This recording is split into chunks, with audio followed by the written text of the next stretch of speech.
yet. She's like strong. Your mom's like pretty strong, yeah. Sure, fucking jacked dick.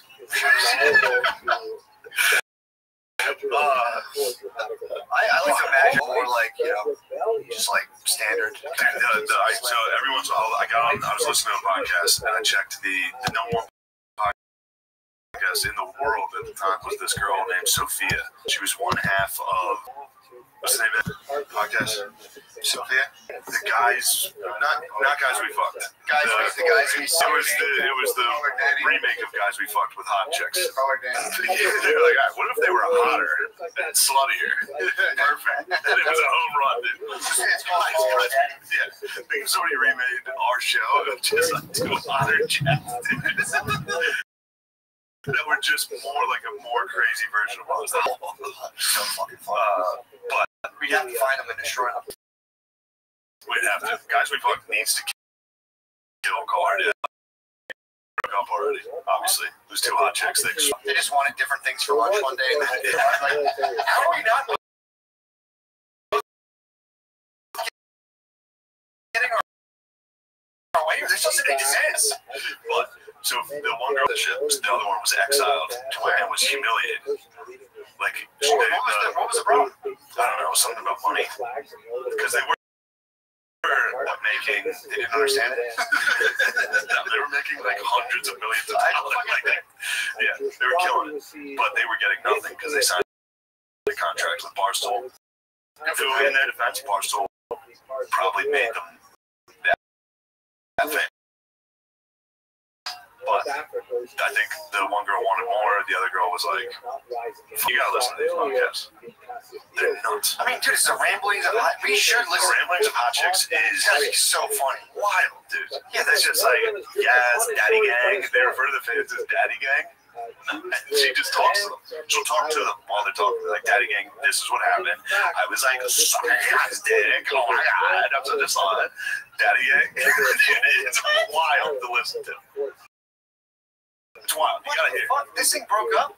I know. I can't believe it. I mean, they instantly started comparing. You can't put two hot chicks in a room so hot, like roosters. They are. They're like beta fish. They'll peck that things off, dude. They will. I got in there like. Well, I listened to the one girl. It was the number one podcast in the world was her explaining what happened. She was like, imagine being Malcolm Gladwell and you do like 9 hours of research and they just throw hot chicks next. So I was blowing a guy. Two hot chicks like, Daddy, this is what you have to do. You want to glop, gulp, guys. It's like, holy fuck. No, I think in their defense, they are powerful women, and I do think they give good relationship advice to other sluts. You know, it's a slut playbook. True. It's important. What's the end goal? They're doing important. What are they helping you get to? Well, they're already turning like 28, so now it's marriage. Yeah. Which is great, because like 2 years ago, they were like 26. Like, I want to fuck a New York Met. That's what. And then now it's like, I'm gonna marry a cat. I never thought I'd want this, but I should probably get married. Yeah. Yeah. That's the trajectory of the modern woman, dude. And I hate to say it, it's like you slut yourself out. Hit the slut market as hard as you can. You know, fucking on Wall Street. Like so like a 26 staying up all night as a girl. This is what I've seen. You slut at like the highest levels possible because you're trying to creep socially as high up as you can.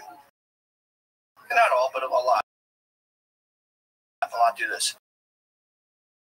And then dude, like 27, 28, one friend start getting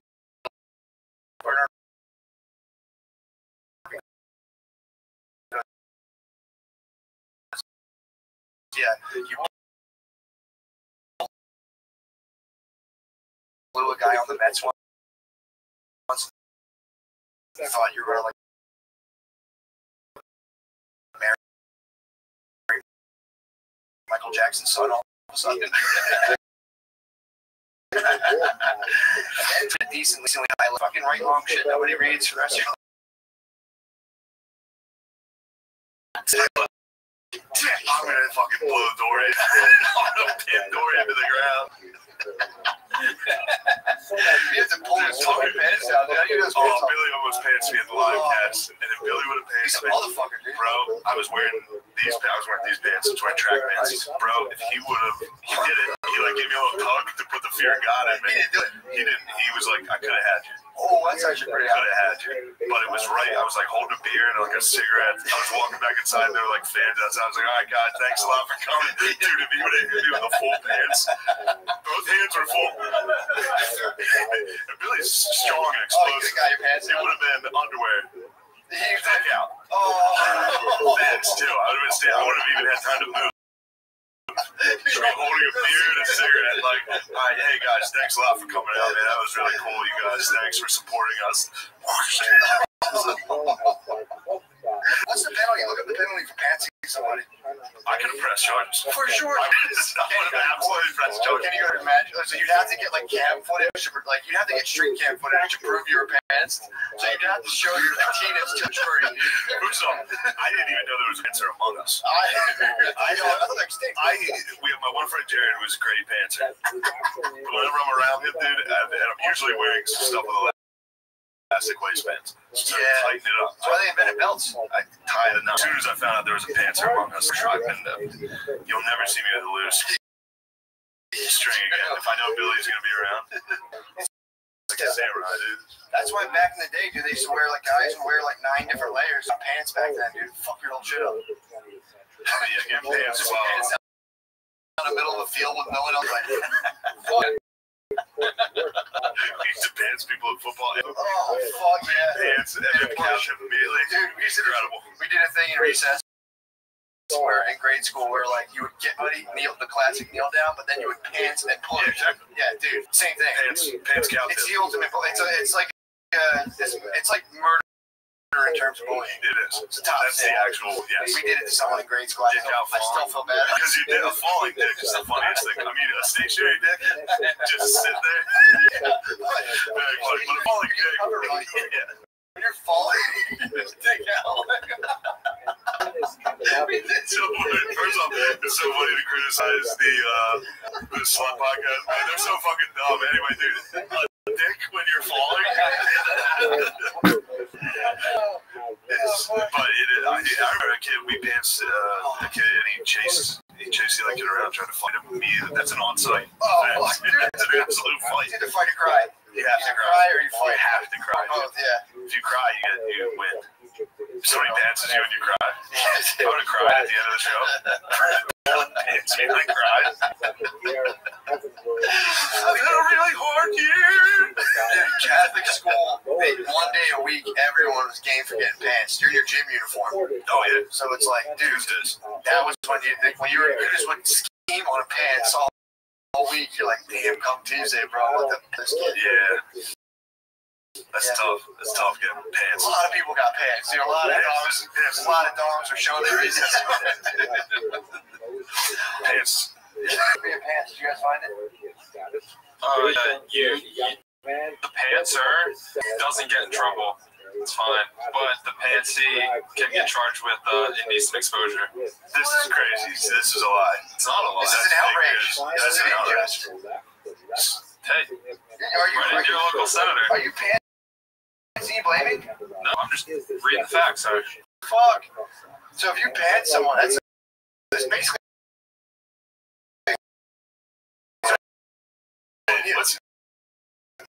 What's your last name? McWigan. Look at the law offices of the pantsy actually is at fault. Damn, so maybe there's like different no-fault states where like, yeah, we don't prosecute pants wars here in Illinois. He got it wrong. It's backwards. The person who pulls the pants down gets registered as a sex offender. Yes. Oh, can we cops see him? Damn, I could get Billy on. Technically, Billy is sex offender. He is yeah. Got him. Billy's a sex offender. Is that in America? Look at the law office. The law office is a hard over. It was in England. Oh, wow. Across the pond. Gotta go over to England. That's just old English law. Classic English law. That's why we fought the Revolutionary War. The United States is just full of pantsers. Hell yeah. Where are we at time-wise here? Oh, it's time. Yo. Shout out Carson. He's back in NASCAR. Is he really? Yeah, they let him back in. He served his 6-month probation after saying the N-word. Shout out Young Money. His nickname's Young Money. Young Money? Damn, his nickname's Young Money. He got fired for saying the N-word. Now he's back on the track.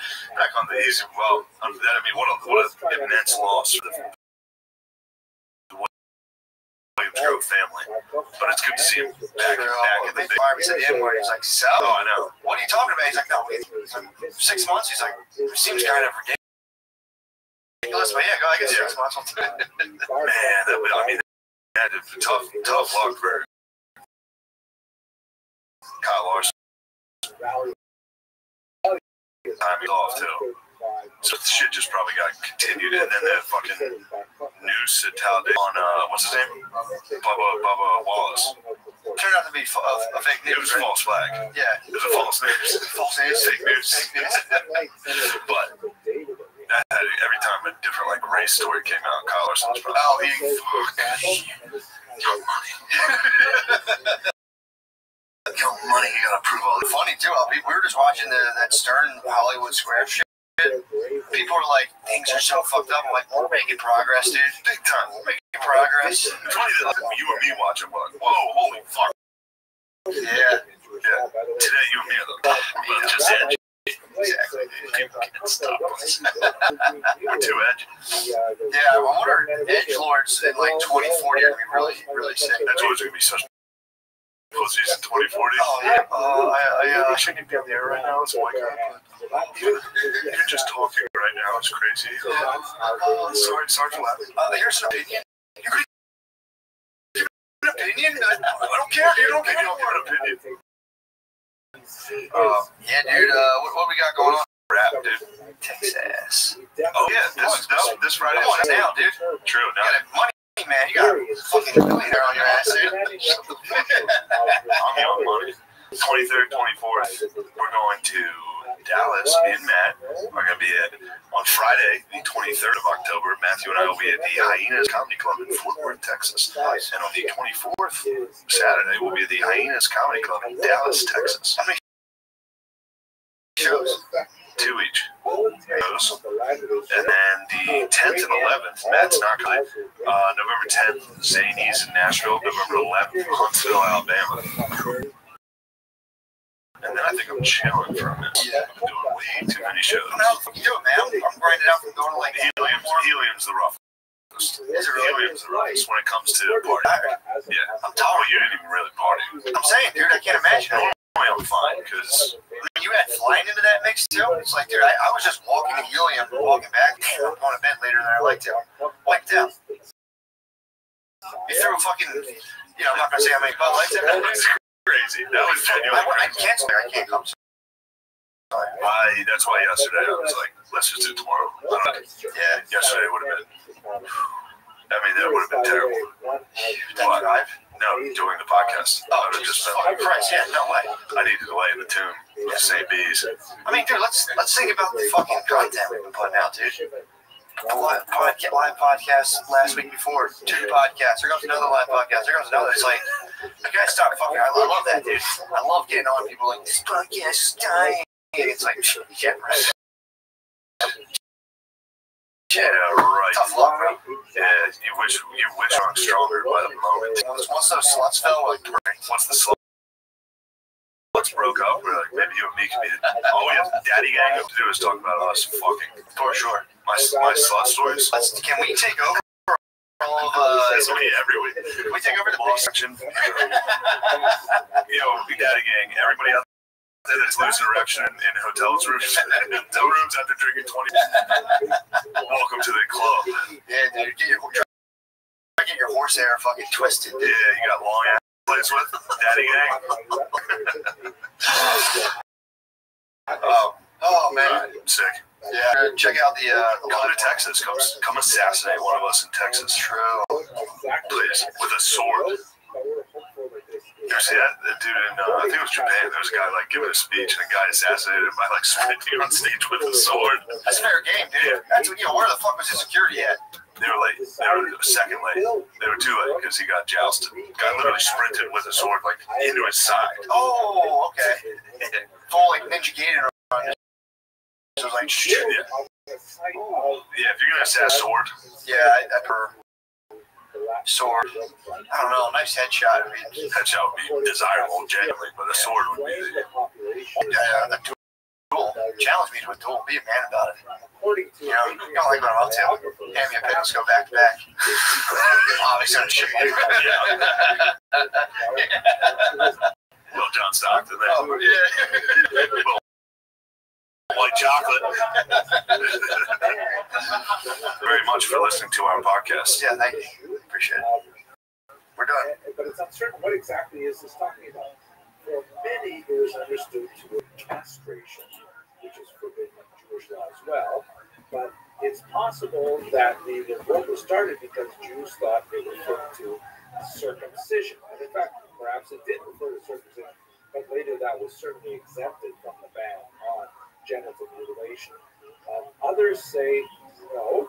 The Midrash, for example, suggests that it had to do with an effort to rebuild the temple that was then boarded by the Samaritans. Finally, Pausanias, who was a 2nd century Roman geographer, did some to read by Eusebius and Jerome, who were church fathers who lived subsequent centuries, who said that the revolt was caused by persecution, i.e. these decrees, but that these decrees followed the revolt, meaning the environment, whether it was the political oppression, the destruction of the Judean state, or the previous war, or whether it was the Messianic ferment, that these things might have caused the revolt, and then later the Hadrianic persecutions, which were especially associated with the group of people called the 10 Martyrs of the State, the Asara and Malchus, that formed an important part of the Jewish liturgy, that those occurred not before the rebellion, but rather after the rebellion as a response. Not impossible. At any rate, these are the major theories currently floating regarding the origins of the war.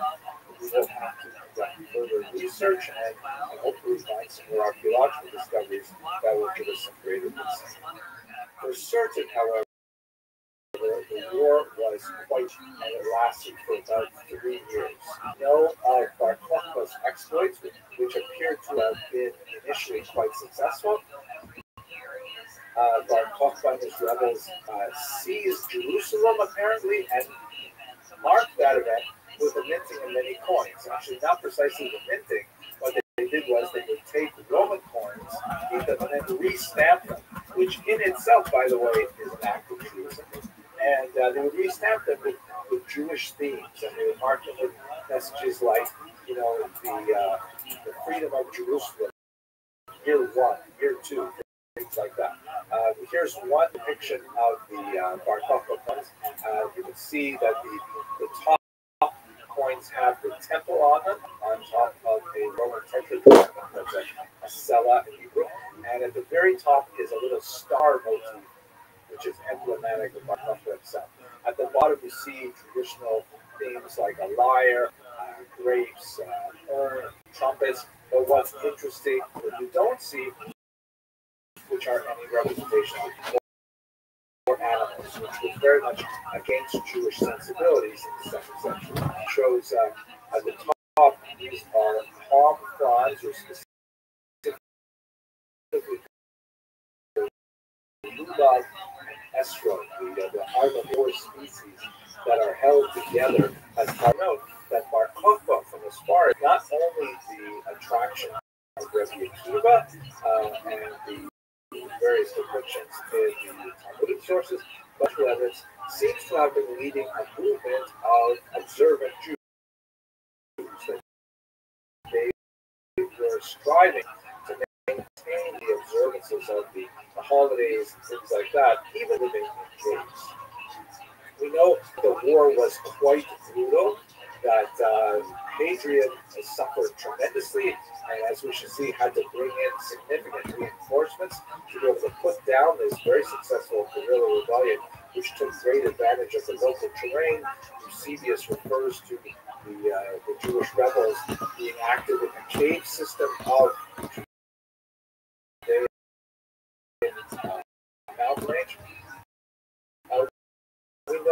Hadrian suffered not only because of the support he had to draw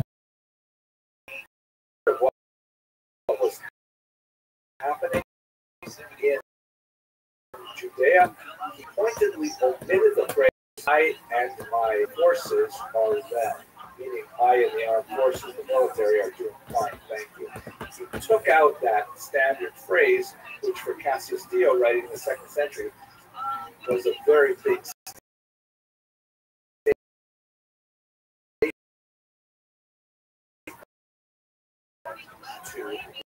the Senate. Ultimately, however, the rebels could simply not hold out here. Largely undiscovered until the 20th century. There were originally some Bedouins who made their way into these caves in the early 20th century, and as artifacts began to slowly filter out into the black market, that's when Gael Yadid and his team decided to investigate. And in the early 1960s, they found several of these caves and found some amazing discoveries that we're going to look at in this lecture and a couple others as well. For example, these urns, which are quite remarkable in themselves, but one of the things that tells us about Bar Kokhba is that they used to have like decorations here of facial features that were intentionally defaced, as were all of the implements that had decorations of this nature in the cave. So in other words, these by Romans or Phoenicians or something like that, but the Bar Kokhba rebels, not wanting to transgress the commandment against making graven images, specifically defaced them to remove them. So in a sense, religious orientation. There are several other indicators as well, such as, for example, discovery on ball of unworked yarn that was dyed with what they believed was techelet. Techelet is a blue color. This may be a little bit distorted by age, and photography, 1960s, right? And this would have been used for the single blue thread in the oh yeah, I can literally start immediately. I can start immediately. How you like that, dude? We all maybe my posture. Indicates that it's the burger method. It's the burger method. I went to the chiropractor last week. Told me it's fucking Sweet Boy Dan did send me like ways to fix. Whether this was the actual techelet, it's the specific molecules that produced this dye from a vegetable source, which would have rendered it unfit for the talus, for the prayer shawl, but nevertheless was frequently circulated in the black market. Mysteries surrounding this, but nevertheless you get the idea that the Bar Kokhba rebels cared about Jewish rituals. Now, as the war went, Hadrian, seeing that he was having a difficult time, he summoned none other than Julius Severus from Britain.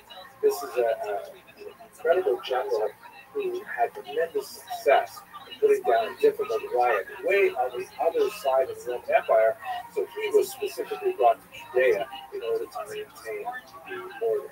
Hadrian also summoned to Judea 6 legions, an estimated 50,000 troops. Well, ladies and gentlemen, it is the fighter and the Vaughn. Because the kid is late as fuck. More than perhaps 10 or 15,000 troops at his disposal, and even that is definitely on the high end of the estimation. Nevertheless, the Roman casualties were described by a contemporary, Marcus Cornelius Fronto, as being very, very similar to what the Romans lost in Britain. So that indicates that it was really a pitched battle one after another. Zio does give us a sense of Jewish casualties. He gives us the very large number of casualties. Over almost 1,000 villages and 50 so that, especially in terms of the casualties, the numbers. This is really the fight. 6 legions were in the area, so it certainly would have been an absolutely horrific massacre.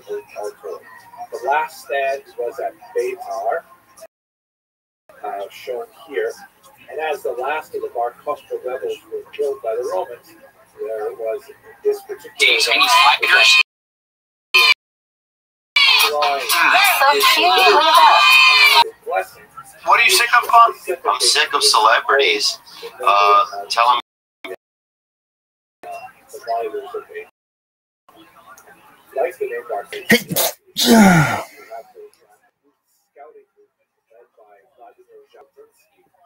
Shown here in the center of this group of scouts was a very important movement that had a very important role in founding of the state of Israel, and by extension to it, the Likud party itself, through the life of Begin, the Prime Minister of Israel.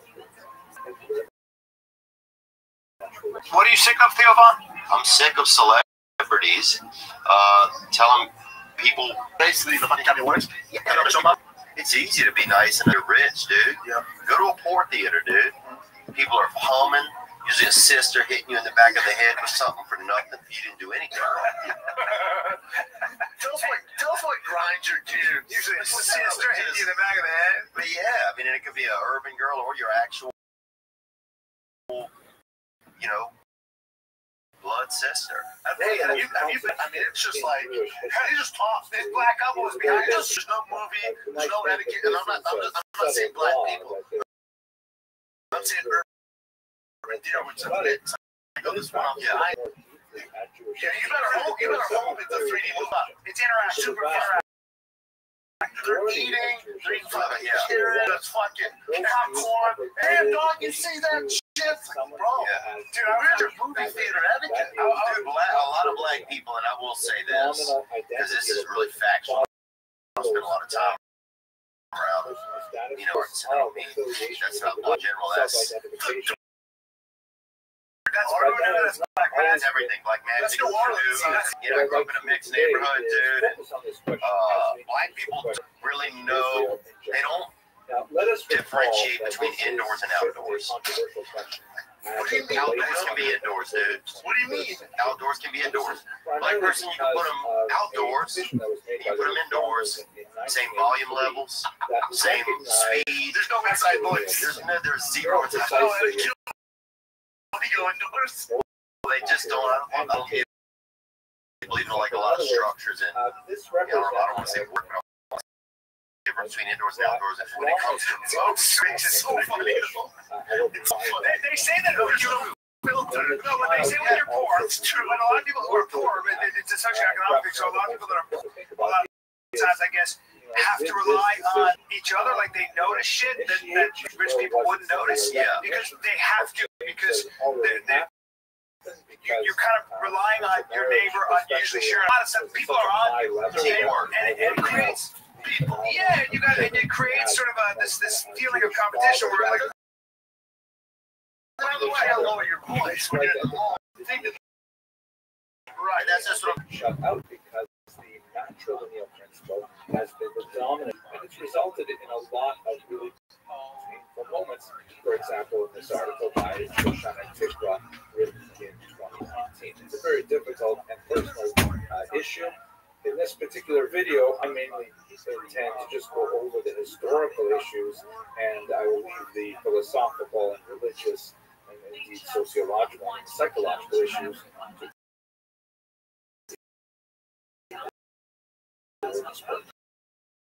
So the question that I have is, millennial status when did it become the norm? We can see when you read the Bible very clear two things. First of all, there is a strong prohibition, very clearly worded, against intermarriage with Canaanites in particular, but one that refers to intermarriage in general. And at the same time, you see in particular some really important figures like Joseph, Moses, and Solomon, who all apparently married non-Jewish women. So how do you square these things? And by the way, of course, Joseph and their children are recognized as being Jewish. How is this the case? So we're going to go into some of the major issues here, but I want to point out that perhaps the most significant study of this is by Shia J.D. Cohen, The Beginnings of Jewishness, which he goes through a lot of really important issues in the classical period, especially issues of conversion and issues are natural. I don't necessarily agree with all of his conclusions, but there's no question. It's a masterful survey of the sources, and there's a lot of I heard, yeah. A lot of my black friends even do not, they don't have ignored voices, I'm trying to say. They use too many words. Dude, I was at a date, this smoke show. I'll never forget how hot she was. I got to theater school with her in New York City. See her at Erewhon. I take her out. She's 10. She's also fucking crazy, and I didn't realize it. We went to see Power. We did a terrible movie, Power. It was good movie, actually. And she turns around. There's a black couple behind us, clearly of a lower socioeconomic status. And she goes, she's a super white girl. She goes, "Hi, how are you?" And the black girl goes, "Why are you looking at me like that, man? Why you gotta get in my face and say I don't know you?" And his girl goes, "Damn, girl, she's just being friendly." She goes, "I don't know that bitch talking to me like that." Oh my god. She goes, "I'm just saying hi." And I go, "You just turn the fuck around because you're embarrassing me."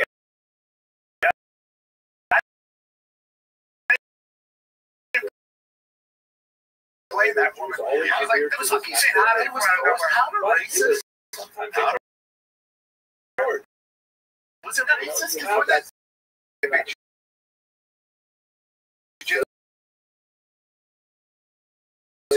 Super like.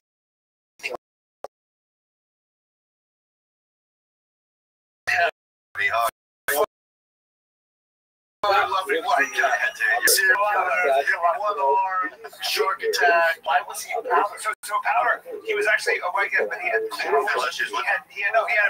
the ability to like psychic or just thing changed for Superman. Yeah, it's like a magic shit. Yeah, probably didn't really have any his powers were way. At the end of the fucking movie, she was crying so hard, and I was looking at her, and she wouldn't move. She was like this. Yeah, I think so. I can't fucking remember. I Tell us what happened. I forgot. Spoiler alert. 20-year-old. Spoiler alert. You said you're so lonely over there? Yeah, I'm lonely. I missed out. So I had some responsibility this morning. I was honestly messed up doing masturbation last night. I'm nervous saying that. Lady in here. Yeah,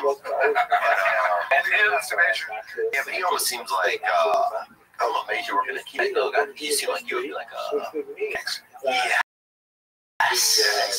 You're saying like mafia. He's got connections. Who's on? It's actually Jeff. He's not. No, we get the rep. Oh, you're right though, because they say a lot of the Japanese mafia are ethnic.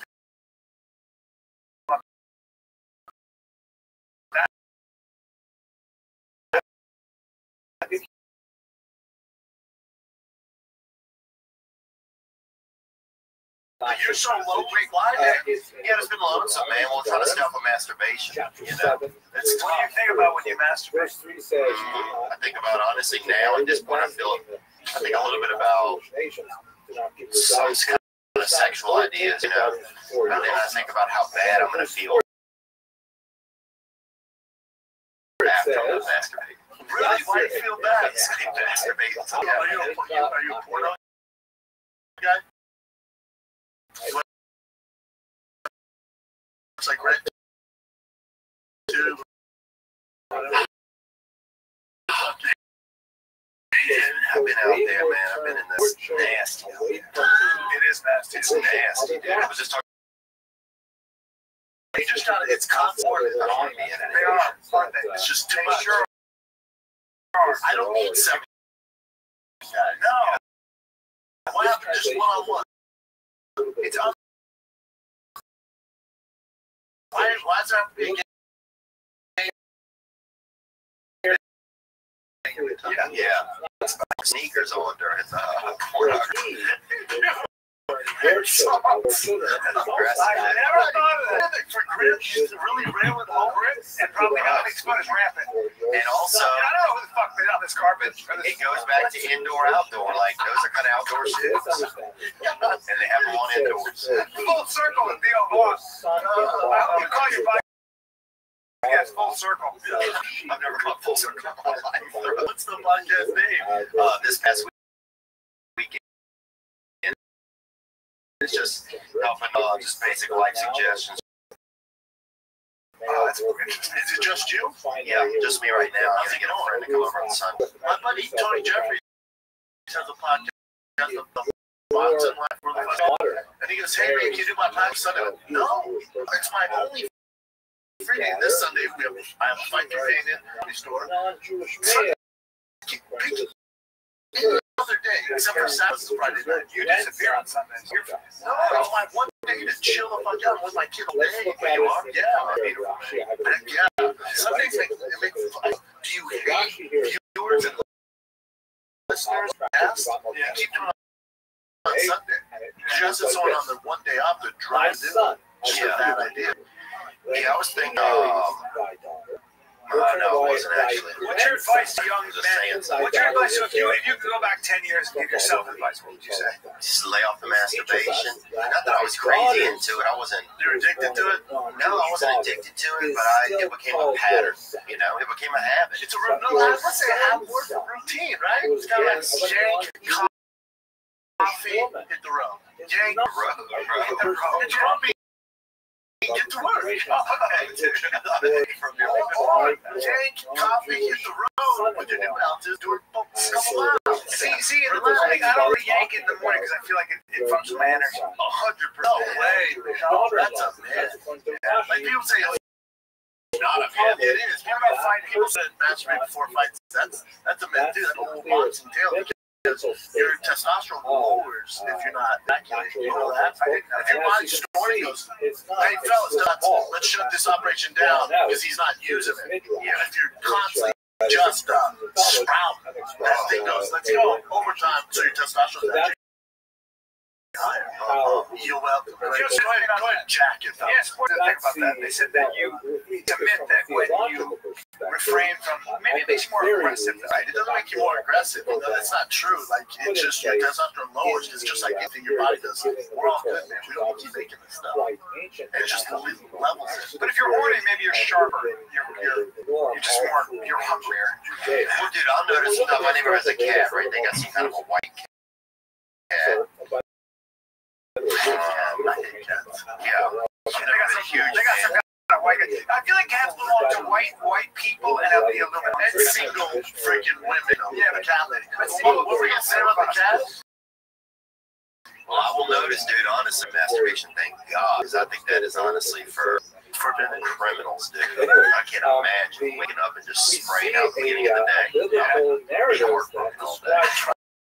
If I have done that in the past, that if I see my neighbor's cat come out of my door, I don't know if I don't know what their behaviors are like in their head, but he will wait out there for me to come out of my door and just kind of see what my vibe is, and I'll notice I'll feel more fear if I'm masturbated before I've left the house. But then if I come out, I'm fired up and my full, I'm coming out, carrying. It's the best thing I've ever heard. Like they come out with a loaded gun. So the cat determines your day. The cat, how you react to the cat, like depending on how full your balls are, you're going to react to that cat in a different way. Well, only rarely have I ever masturbated in the morning. My habit happens at night, and it's just late at night.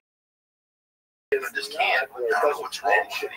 But in the morning, and I go outside, I notice that I feel inferior to that animal. Where it don't do it, I barely even notice. That's true, dude. Hey, have you ever taken the night challenge or the sleep pill? Try that. Hopefully fall asleep. I never done that. That's never done that. Sit down. You don't shake it in the morning. After the night shift. Oh, sorry. You guys gotta start living. I heard you start living. I heard you're fucking with this morning. I'm like throwing entities out there. I heard you dictate your day.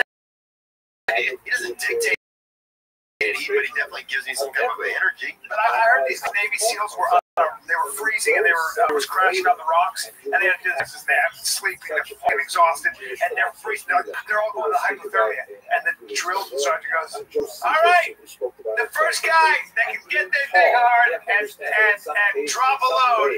If one of you guys can do that, you fucking get to come in. All of you get to come in." So apparently, it's a thing about mind control. It's kind of sick, but it's kind of like a thing. So you got these guys freezing. Everybody's like, "Come on, man, turn it on." Wow. Apparently, a guy fucking got him. You're gonna get inside. I want it. Yeah. Isn't that fucked up? Talk about awesome. It's the best episode of Ice Road Truck.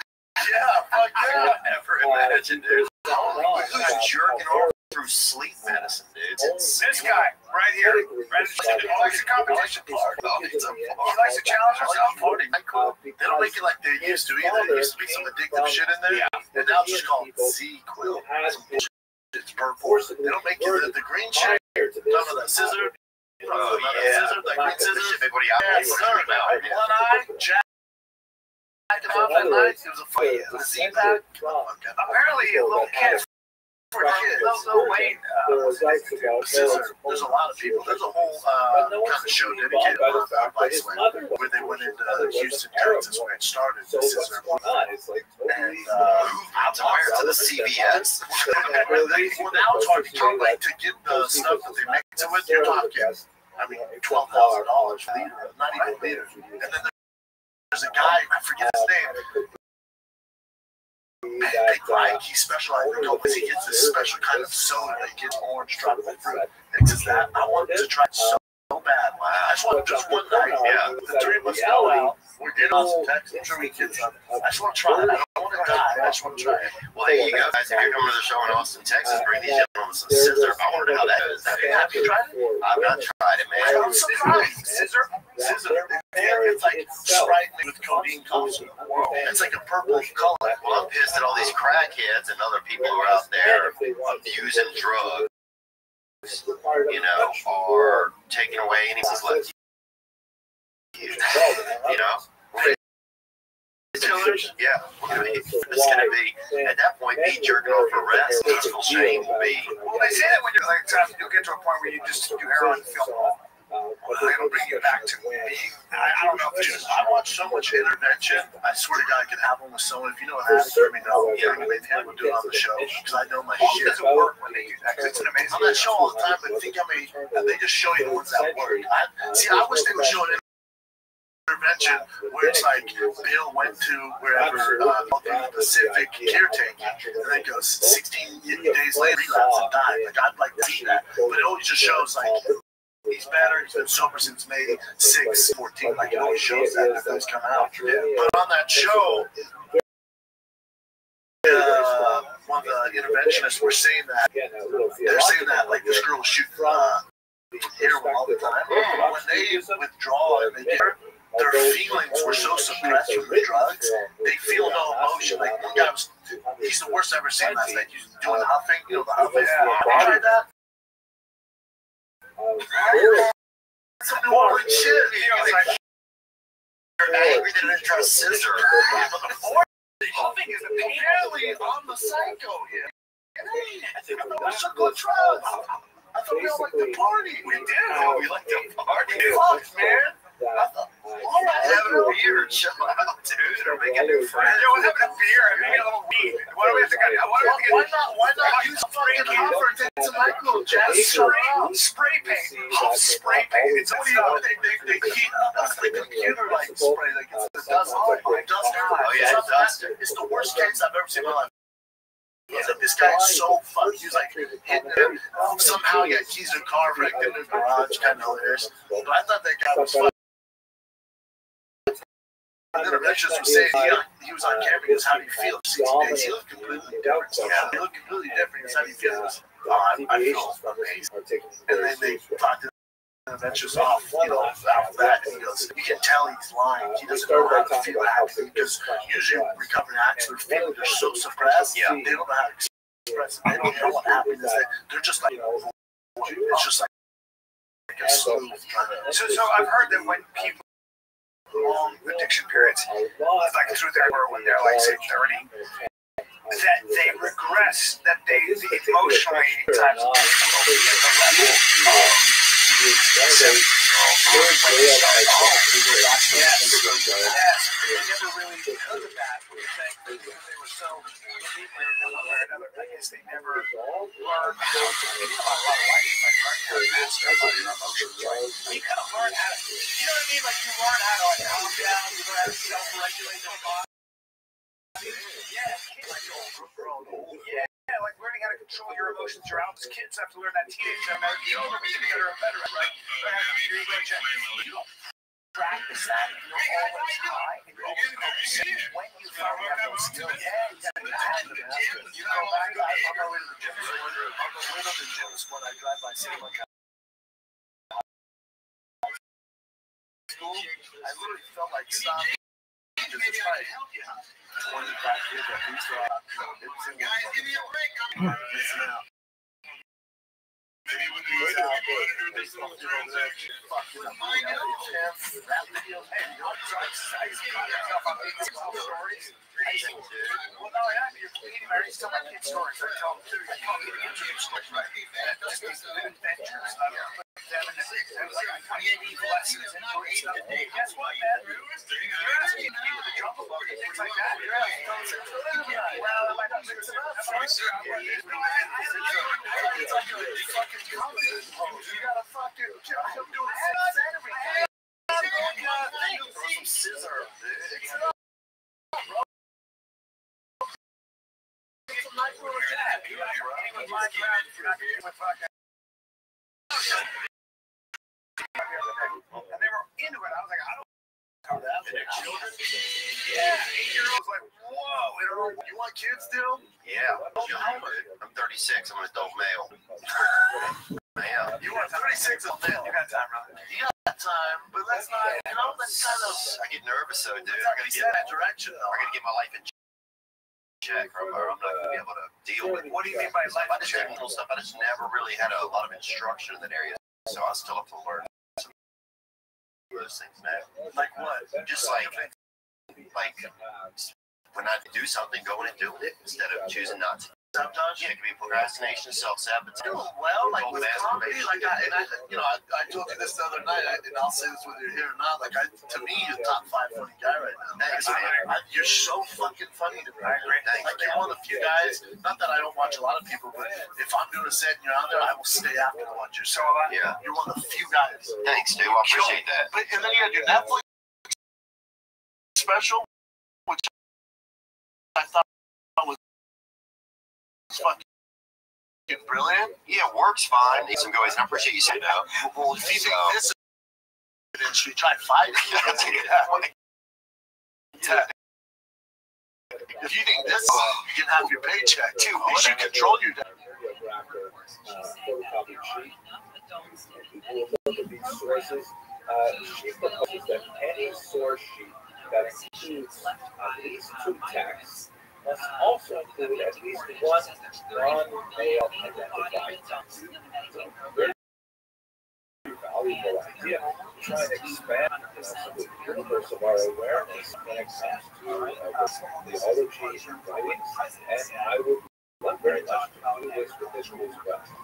We see that we are living in an era where this incredibly important aspect of the human condition, the experience of women in history, has been ignored. We're getting into the final shows for the return of the Rat Tour. Gosh, Rat is almost fully returned. July 9th will be in Philadelphia, Rochester, New York on July 10th. Then we're in Detroit after that. Moving on, we're in Los Angeles. Usually suppressed as well. Controversy regarding media to publish faces of women. I'm not going to go there now. Perhaps we'll return to it a semester or two in the 20th century. But I think it is important to point out that practice is really a particular spot on the spectrum. Rabbi Rebbe, who we mentioned another time, was especially noted for insisting that in entities such as this Tzivos Shem handbook for Jewish children, if there is a male child portrait, there should always be a female child portrait. So this is something that has pushed back on all sectors of the Jewish population. And it's just another example of the project that's kind of expressing itself culturally. When we come to our challenge, which is trying to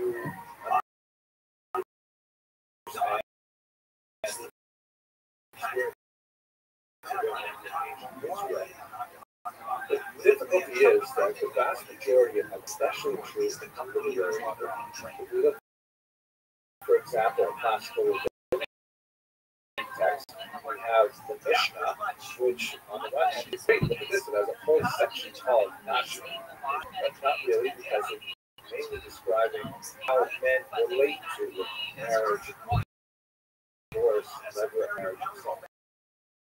So women are included in the time like kind of stop. Another way to look at it is in the temple courtyard section called Mezarat, the courtyard of the women. So that means that women were part of the overall function of the temple, but on the other hand, there was relegated space for, by the way, we should also understand there are relegated spaces for all kinds of people who are not Kohanim, not Levian, and not involved in sacrifice, things like that. But the point is true, they are mentioned in part of the story, but they're also relevant ideas to try to understand their experience and to understand Jewish history. When it comes to archaeological sources, archaeological and so on are extremely limited nature, much more so than other sources, and are incredibly good. As we saw, for example, in the Bar Kokhba caves a while ago, I'll speak about it a little more, we find cosmetics in the cave, and it's reasonable to assume that these cosmetics belong to a woman, but not necessarily. Coal, for example, eye makeup. So, what can we really mean from this history when a lot of sources are anonymized? It's very difficult to interpret them. So little when they assume in the past that it was more likely that it belonged to a woman, or a woman was more likely to have handled it, but there's no guarantees on that either. So it's very difficult to actually, on a theoretical level, construct women's experience of history in ancient Israel based on the sources we have. There are some really exciting materials, however, especially when it gets to late antiquity. For example, we have third century, and there is basically a funerary inscription that describes this woman as a synagogue that's sort of the right side of the top line. The second one is the synagogue leader of the synagogue. And we actually have quite a few examples of women who are represented with this particular title. Not necessarily mean from the larger context they were, like, say, the rabbi, or even the president. It may mean something like major donor to synagogue. But nevertheless, these kinds of descriptions give us just a glimpse into perhaps exceptional women who were well-skilled or influential, but they definitely had these significant roles, as we shall see, not so much in today's lecture, but as we move forward, but to highlight these in order to try and pass the project test. Okay, let's just look at the biblical text. There are literally thousands in many cases, however, they are nameless or they are named in relationship to men. Like, for example, the wife of Noah, the children of Lot, daughters of Lot, Jephthah's daughter. We don't know their names from the biblical text, but they are named usually in some kind of relationship to men. Sometimes they're identified in terms of their character or skills, like the wise woman, like the witch of Endor. But there are literally hundreds, thousands of women in the scriptures, and we don't know much about them person. But there are some fascinating aspects from the oral tradition as well. I'm going to look at this picture here. Obviously, it's a piece of Persian art, but you wonder, like, that looks like a relatively familiar scene, right? It looks like Joseph running away from Asia to Potiphar, so right from Potiphar, famous scene, of course, in Genesis, where she's grabbing onto his cloak as he's trying to escape. And here's another aspect that's really interesting in the Jewish tradition is that although they may be nameless in the biblical text, the Rabbinic preserves the oral tradition, in which there are lots of names, lots of additions. One of the crucial things about studying Jewish sense is to have two fingers. One finger in the written text and one finger in the oral tradition to understand it as Jews have. One easy way to do that is one finger in the text. With Rashi, as we saw, for example, last lecture. But anyways, why am I bringing this piece of Persian art tradition? There's actually a name for Asia Potiphar, Zuleika. What's happening? The Savages, Uncle Joey here with my trusted. But the same phenomenon exists in the sense of there's a lot more detail to get into one of those. There are many examples in the Bible of strong Jewish women. Typically, they're named when they are strong. And often they're quite strong in the sense of defying male demands. For example, Sarah, who insists on the expulsion of Hagar.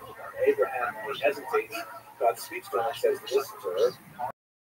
The oral tradition, she quotes saying, why should you listen to her? Because she is off the picture. Rebecca, of course, she decides she was better than her husband because it was the rich of her two sons. We saw Jacob receive the blessing, and in fact, she mentioned here's Jacob's reception of the blessing rather than Esau. Hannah,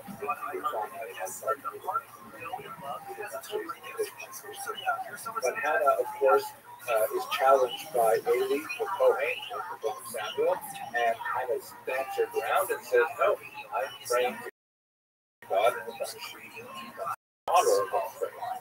We have prayers like the woman of Shepherd and Ishmael, also in the book of Samuel. Or Yael, who plants a tent peg in the temple of Sisera and saves the people. Fascinating examples. So we have to add to this that in the Bible there are many negative portrayals of women as well, such as Jezebel, Thalia. These are complex examples of character that they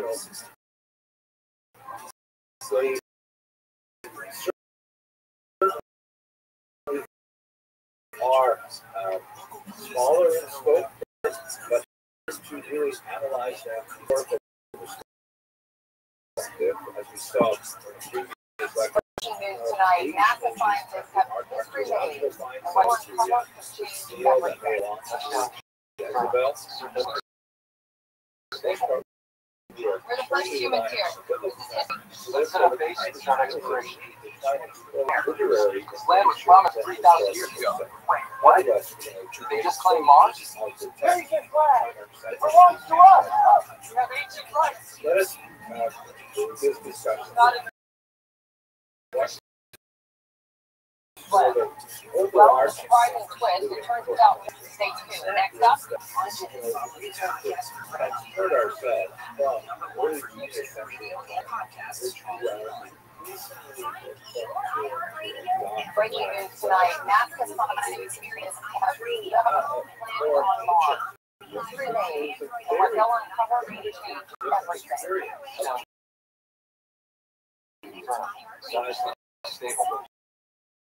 We're the first humans here. History. What's going here? This land was promised to us 3,000 years ago. Wait, they just claim Mars? Where's the land? It belongs to us. Well,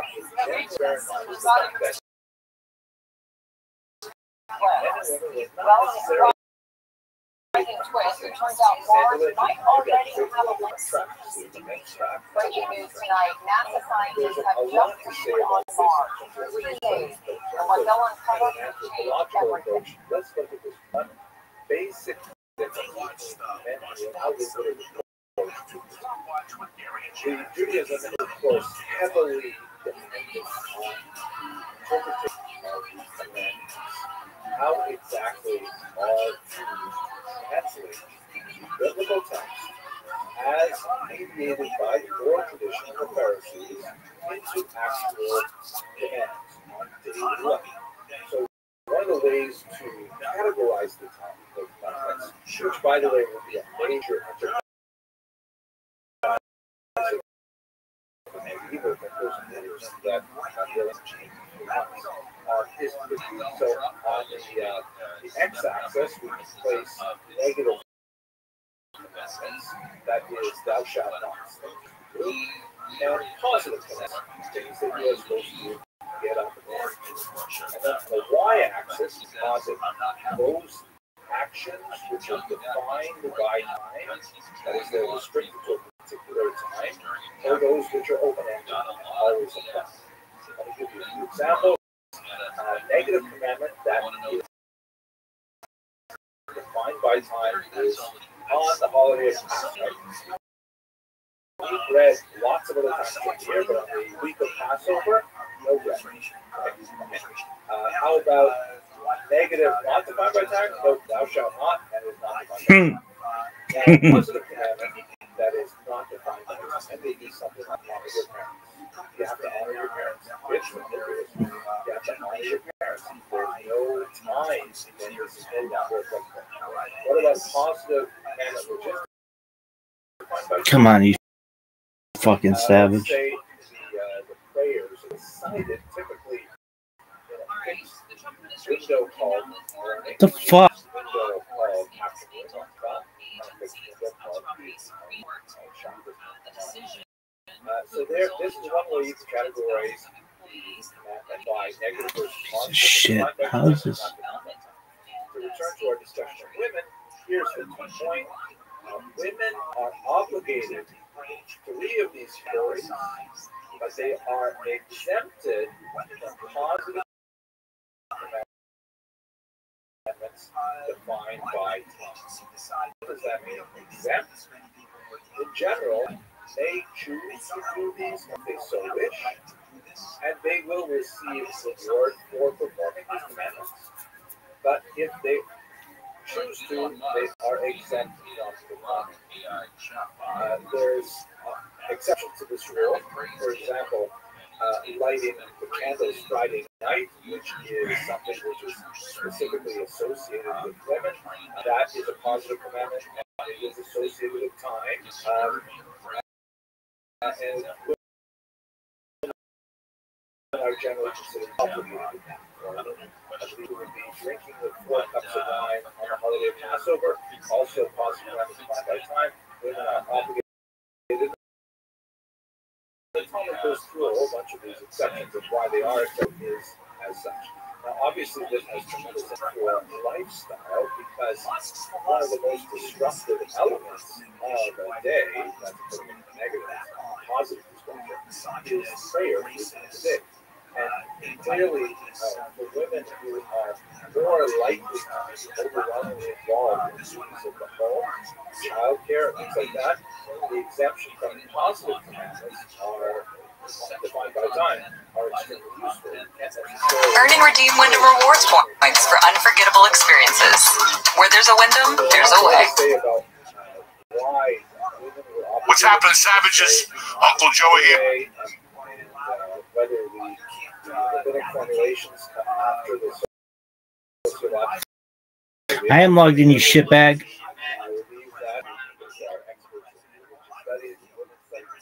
But nevertheless, this is Uncle Joey here with my trusted partner in crime, Mr. Lee Sayat. Post 4th of July.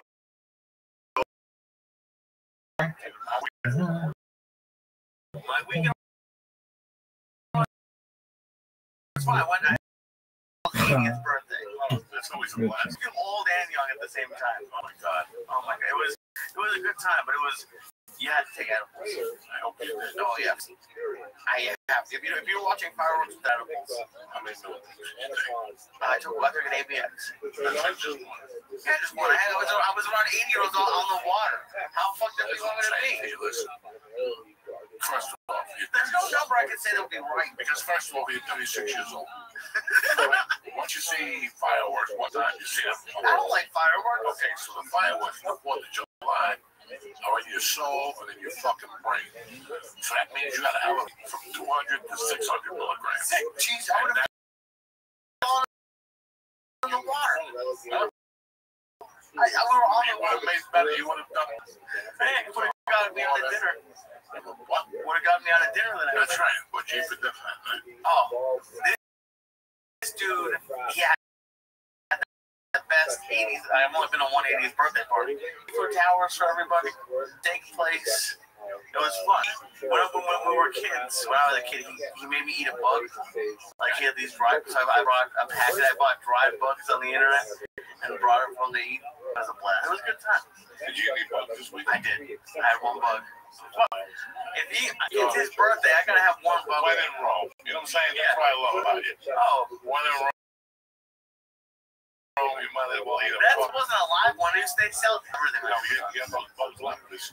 No. Next week we'll do 600 milligrams. I'll bring them. They're like $8 for like a bunch of bugs. Just buy another bag and we the whole bag. You're gonna eat one. Another sponsor. Who knows? Who cares at this point? Who knows? I know. I don't want to be the only one eating bugs, and then you're sitting there with a full plate. We'll put some honey out. Yeah, you know what? They were lightly salted. It's okay. Lightly salt? Lightly. Look at that, huh? It's like you're in Panama. The restaurant was pissed because we were in like a private dining room, and I opened up this bag, and they exploded like a bag of potato chips, and it went flying. And it's a nice steakhouse, and they were not happy about it. Did you tip the dude like for 20? I didn't have. It was part of it. Someone else's birthday party. Like it was all paid for. There were no checks, no nothing. No, you did not. What impression do you want? A bag of fucking dead bugs. It's better than live ones. It's a matter of you, boy. Any kind of bug. Whenever you restaurant, you're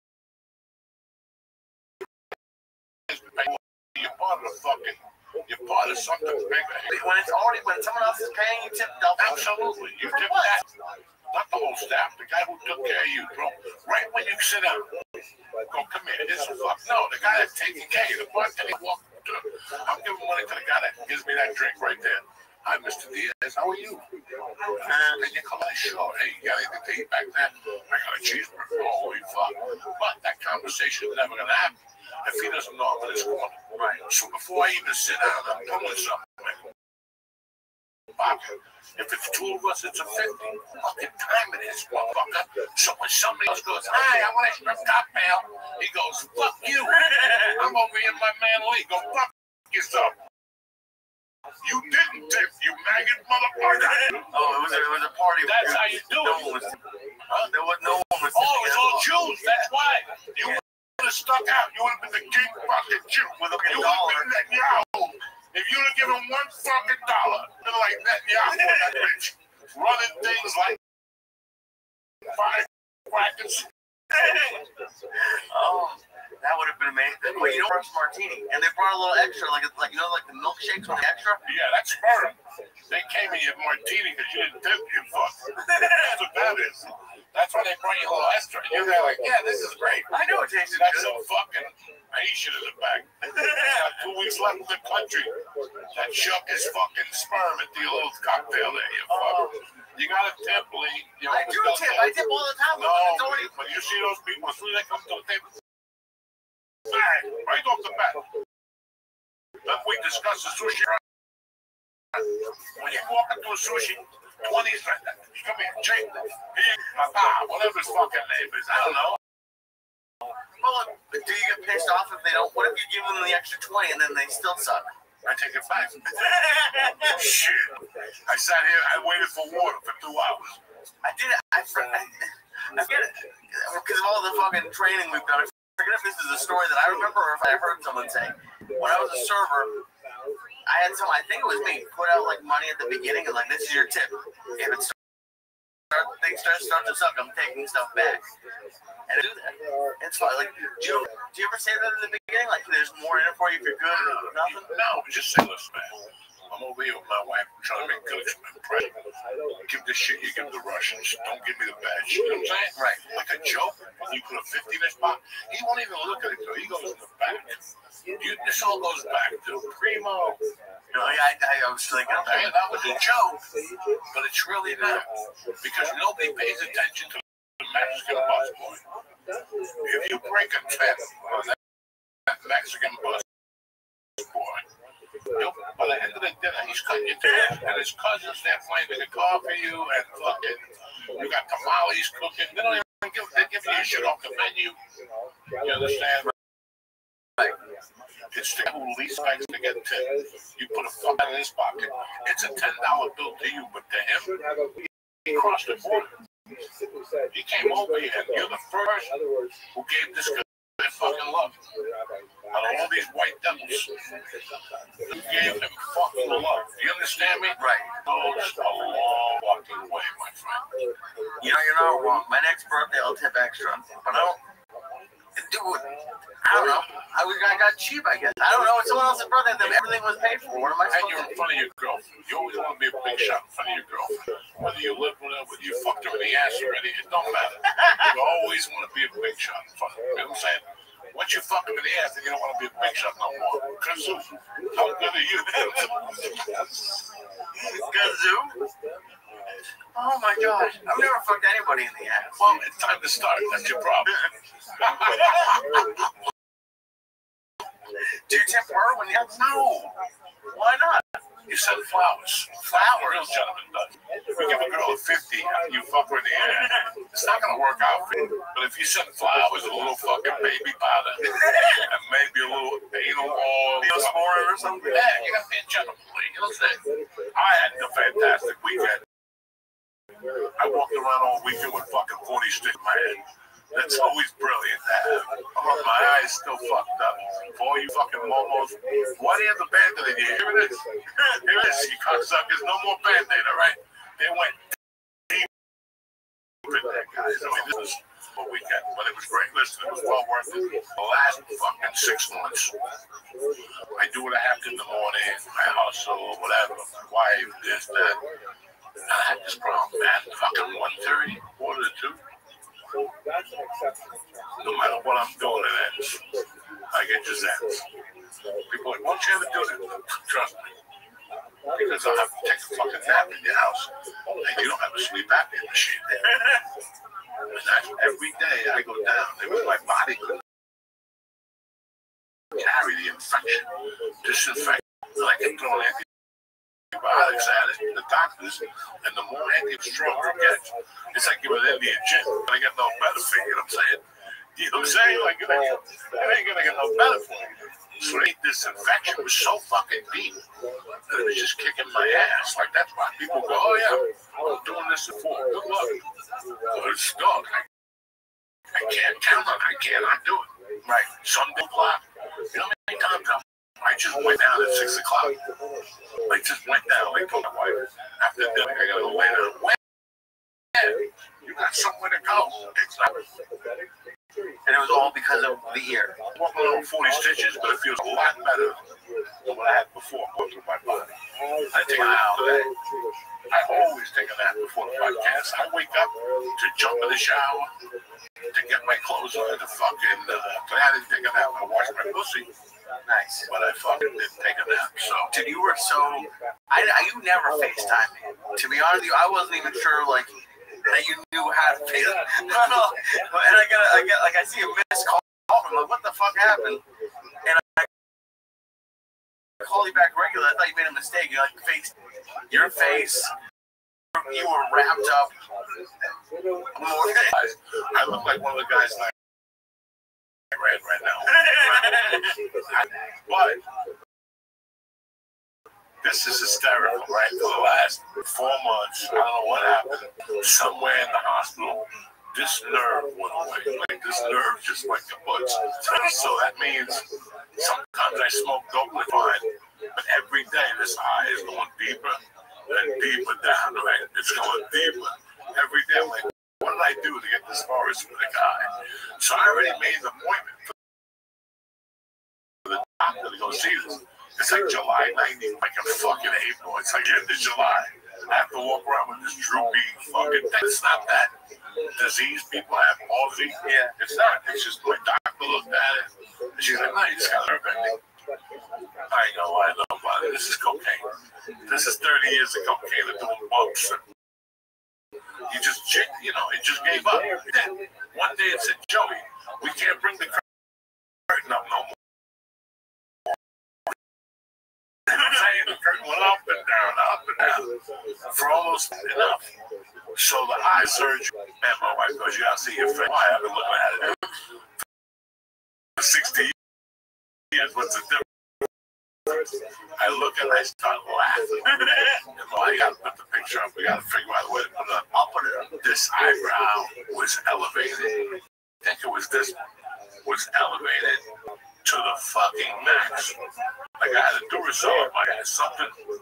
I saw the one you sent me. I'll send it to John. Yeah. So this one was up, and this one was getting pulled. So it was like it's been a nightmare, really, because I can't even look at the fucking program, guy. What happened? I don't know what the fuck's going on TV. I gotta like look because. Oh my god! And then you even told them that I'll have them put it up on the screen. Oh, this one needs to be full screen. I'll definitely have them put it up. But the best thing about this is my dream come true. I got a neck brace. I got a Jewish gold chain. That means I'm 62. I'm about to cause some damage, Jack. Because I'll never stand for a line again. Oh my God. And if you threaten me with anything, I'll just say, I already got 3 lawsuits. Mark something out there. Like I would put like 2 lawsuits and counting. Like that's all. A Jewish star. Dude, it was like I gotta get it colored and nice. Right. And get like a Jewish star and put fucking like a neighborhood attorney on there. Like I ain't fucking. Oh my God. Because what happened was it's brilliant. The name of the attorney? Yeah, we could just go for an attorney. Well, listen, you're about to make $1 million. If I wear your neck brace with your name on it and your phone number on it, this is bigger than Norton Frankie and Associates. Do you understand me? I'll be making money hand over fist, Jack. Why don't they do? Why don't any of the personal injury attorneys have neck braces? Because they don't think like me. I'm the OG. I'm an OG Jew. I've been telling you that since I met you. That I'm an OG Jew. You wear the neck brace with the lawyer's thing and a yarmulke. And that's where you have the business card. You know what I'm saying? Like the Pez dispenser? Like a Pez dispenser. Oh my God. Because what happened was you called me with the face. 20 minutes later, I got another call. And usually that's like you're just happy and maybe ever. Like they gave me one. They finally got like dude, I don't know what. You were so happy. I feel like the doctor was Jewish. Watch me go. What's he talking about? I'm dropping it like I'm fucking going out there. I'm gonna spread this shit. And he's like, the fuck are you talking about? You really have to wear the neck and have it push you in the wheelchair? Neck brace is a must. I got my own. Everybody with clear and pre-TSA. Watch my shit. Watch my shit. Show up when the plane's boarding and watch my shit. You know what I'm saying? Watch me. No, fuck me. First of all, you're about to board the process. First up, over 100K. United Supreme, United. I walk in front of all. You understand me? Then you push the armed forces. I walk in front of them too. I salute those brothers. I got the neck brace with the fucking name of the lawyer. And I'm going big. Did you tip the doctor who did the ear? Did you tip the doctor who did the ear? Tip him? Yeah. No, he's a fucking. How come he doesn't get tipped? Because he's got a tennis court and a fucking basketball court in his backyard. Okay, I have a tree that got hit by lightning. Okay, that's why I didn't tip him. That's fucking why I didn't tip him. All right, anything else? That's it. We gotta break the fucking whatever, and then we got a nice, pretty guest today. I'm excited. Me too. But yeah, I had Stitches, 4th of July. George came over. My brother Chris, the worst fish guy in the world. I went to his house last weekend, and he made a ton of food. He's a fucking tremendous cook, this guy. He made these little lobster tails, and I saw him, I go, I can't believe you sell fish for a living. Another, he must be cousins with the Puerto Rican chick from the hospital with the sauerkraut on the bread. I'm like, come on, Chris. Dog, I tasted those lobster tails. They were delicious. They were small, flavor. More meat. You know, you buy these big things and it's got like 3 little, the rest sticks to the back. You know, there's a piece of shit running through it. I ate something. A piece of shrimp. And there was a little piece of shit. I don't mind tucking in there. I'm straight up. I'm a gangster.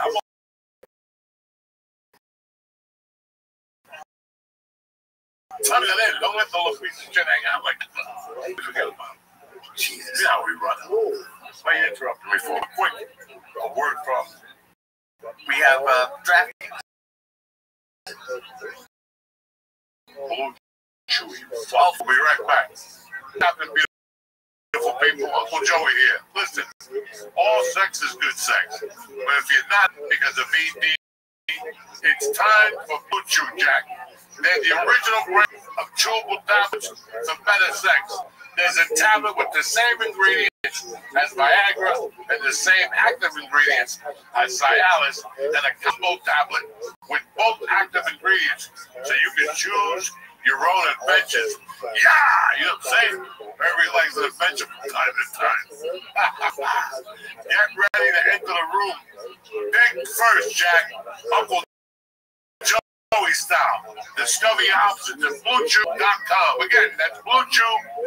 And we've got a special deal for our listeners on a beautiful Tuesday morning. As always, get your first month of Blue Chew absolutely right. You heard me right.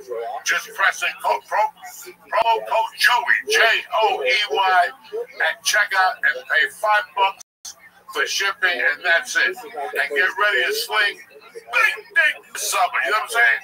The kind of dick that you wake up in the morning and they're just people laying around you. You don't even know who they are. You know what I'm saying? They're all scratching their head too. What happened? Anyway, listen, join Blue Chew's mission to upgrade humanity one thrust at a time, Jack. Head to BlueChew.com for details and safety info. And I want to thank Blue Chew for sponsoring the podcast and for having our back for years. Like they said, listen, get ready to work that pelvis. You know what I'm saying? Get those kettlebells, throw them out the window. It's over. You're working it, Jack. I love you. Head to BlueChew.com right now for details and safety information. What's happening, beautiful people? Our beauty is a savage. And it's crazy. Thank you. Oh, look at Lisa. Coming in. Chaz can't see it. It's ready. The only part about that was right with the C at the beginning. Candace Tracy. Candace Tracy. Candace Tracy, okay. What's up, beautiful? Hi. I knew I was going to get stuck. I already smoked a few bonnets today. So I knew your name was going to be a tongue It's twister. all right. What's going on?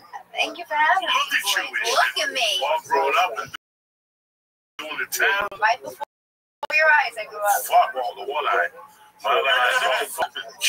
Jesus Christ almighty. Joey got a facelift. You don't want to tell anybody. He's doing it in plus. Side lifted. He's going to go back. I wish. I didn't know you were this age, Joe. Look, when you turn 70, you should start doing plastic surgery. You'll get it for free. That, Could you imagine being the plastic surgeon that works on Joey Diaz? it's a glimpse. There ain't no coming back from that. There ain't no coming back from that shit. I think people think it, to me, it's like the new wig. And you're like, this guy thinks he's got a whole fucking fool, okay? And at first, you're like, this guy might be interested. And you're like, no, he's trying to get away with that fucking wig. I'm not even like, I love when they don't measure. oh my God, it's just horrible. It's just horrible. That's my Listen, if you have to wear a wig, it don't have to. You can just shave your head. Nobody'll say nothing. You look at all the other mutants that go to the US. Just gonna tattoo of a fucking dragon on your neck and shave your head. Nobody will say a fucking word to you. Even if your head shaped like a fucking mango, they won't say a fucking word to you. But that's what plastic surgery looks like when I'm in LA. I'm like, guys, you know. We know that you can't move your fucking eyes. Like, I remember seeing a girl from Friends. She could not move her fucking eyes. Which one? It doesn't matter. Probably all of them. Doesn't matter. That's all LA. It's even crazier with guys with plastic surgery. Guys, you see it. Women, I'm gonna tell you why I cannot fucking believe that plastic surgery. Because it breaks my fucking heart. Tom Cruise is all whack. Oh, Nicole Kidman. She can't even move her lips. She cannot move her fucking thing. Well, her lip. She eats intravenously. Does look like mine. Some chubby chick takes the blood out from the elbow. I want to know what hospital this is. I got all the fucking doctor tomorrow. I just went to the hospital. They tried to take blood out of my elbow. I want to know. You see it right on my face. This shit up. Blood is taken from this area. Why do I have this thing? I should miss because I missed the vein. Okay, you missed everything. You missed the whole fucking thing. The chubby one saved the day with the sour cream bread. She got me. She left me one shot. I was fainting, okay? But the reason why I was fainting, Tara, as I was telling you the story before, listen, the nurse was taking blood out. She fucked up. So now, after the second prick, it hurt. Because once you get that prick, it goes right to the brain. You have like a little shot. If you're taking blood out, I can work with you on that prick. It's happening. Right. But once you let's say leave after that, like, after you missed twice, I don't trust you no more. Bro, one time, shoot me. You got hard veins, though. I had every feet on those. They had to fly the grandmother in via helicopter. Coming. She stood that fucking fidget on her fingers when she came. This was what really happened. Put the bed upside down. Put the bed back. You hang by your ankles. That machine, I used to have that I in my house. in the garage. They were responsible for like a week. We didn't sell it. They canceled, but they left the $800 thing in the fucking garage. I'm like, why would you do that? Anyway, we talked. So, we tipped you upside down. They tipped you down. They tipped me over. While I'm trying to recover my breath with this shit, she's next to me breathing. She was jumping and she just kept breathing. And I couldn't match her breath. It was like, I'm going, she's, anybody gets anxiety breath. And the sauerkraut, I just went to a fucking coping. I just saw a couple things. And they asked for water. They always like, no water, ice cream, drink. You can't drink water. Get the fuck out of here. It's like they tell you, hospital is sick. Yeah. Don't eat tonight. Fuck you. That's for the anesthesia. What do you mean, I think. fuck you? That's What for you're the supposed to listen to? anesthesia. Fuck you. What time is your surgery? If they say 9, that's 11. That means I sit there from 5:30 to 11 with sugar water. Water. I already missed my 2 eggs sunny side up. I missed toast, my fruit bowl. What if they're on time and you fucked up? Well, then we'll deal with it. We're gonna tell Like last week, I had watermelon for breakfast, had a cup of The coffee. day of the surgery? Fuck yeah! Jesus. I got up at 6:30, had watermelon, 2 eggs sunny side up, with a piece of bread and fucking coffee. It's like the. And sure enough, they told me you'd be in the bingo. I was in the room at what? That man, they poked me and took 1,000 gallons of blood. I'm telling you, my fucking, it was like they just kept poking shit and fucking, just get beaten on the poor cute Sarah. Happy Easter, everybody. What am I supposed to do, Tara? Because you're in your 60s. What am I gonna do when you like give a fuck? Those rules are so you don't choke, right? And when you get, they put you under. That's communist shit. They do that for blast control. It's like, send me a tape. You know what I'm saying? That type of shit. Come on. Well, I was in the hospital last time I had no surgery. The surgery was at 8. I got up at 5. And I went right that little bed where you're not supposed to go. I had like 4 boxes of fucking cornflakes. The little ones. Can we put words underneath this? This is not medical advice.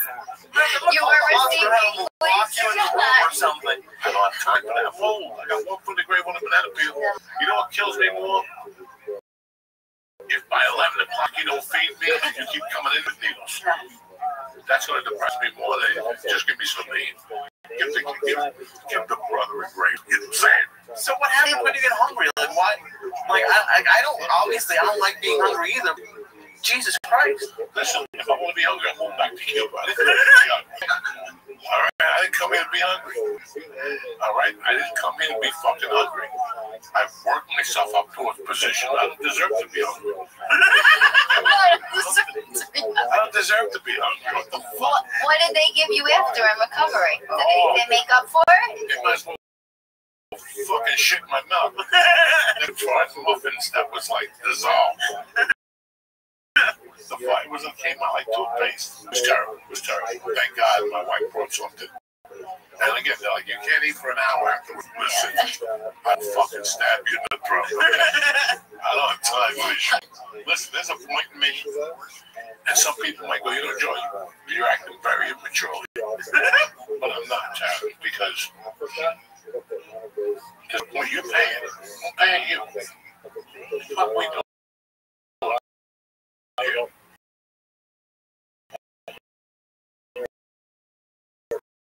Like the second time I went, I got to the emergency room bed. You spend the night in a bed in this.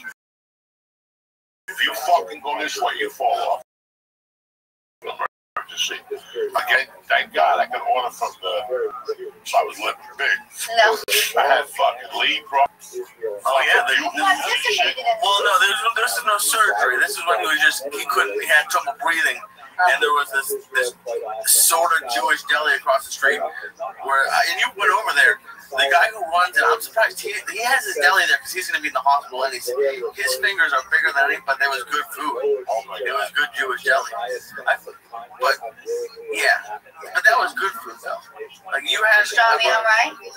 Yeah, I brought pastrami, like shrimp salad. The fucking salads, macaroni salad. Yeah, no, every time I eat macaroni salad now, it tastes like refrigerated. I can taste a little metal or something. That shit was clean, Bobby. Clean, Bobby. Damn it. But you can order breakfast in the emergency room. I was getting eggs and shit, 2 eggs sunny side up, oatmeal. No one's gonna take this meal away.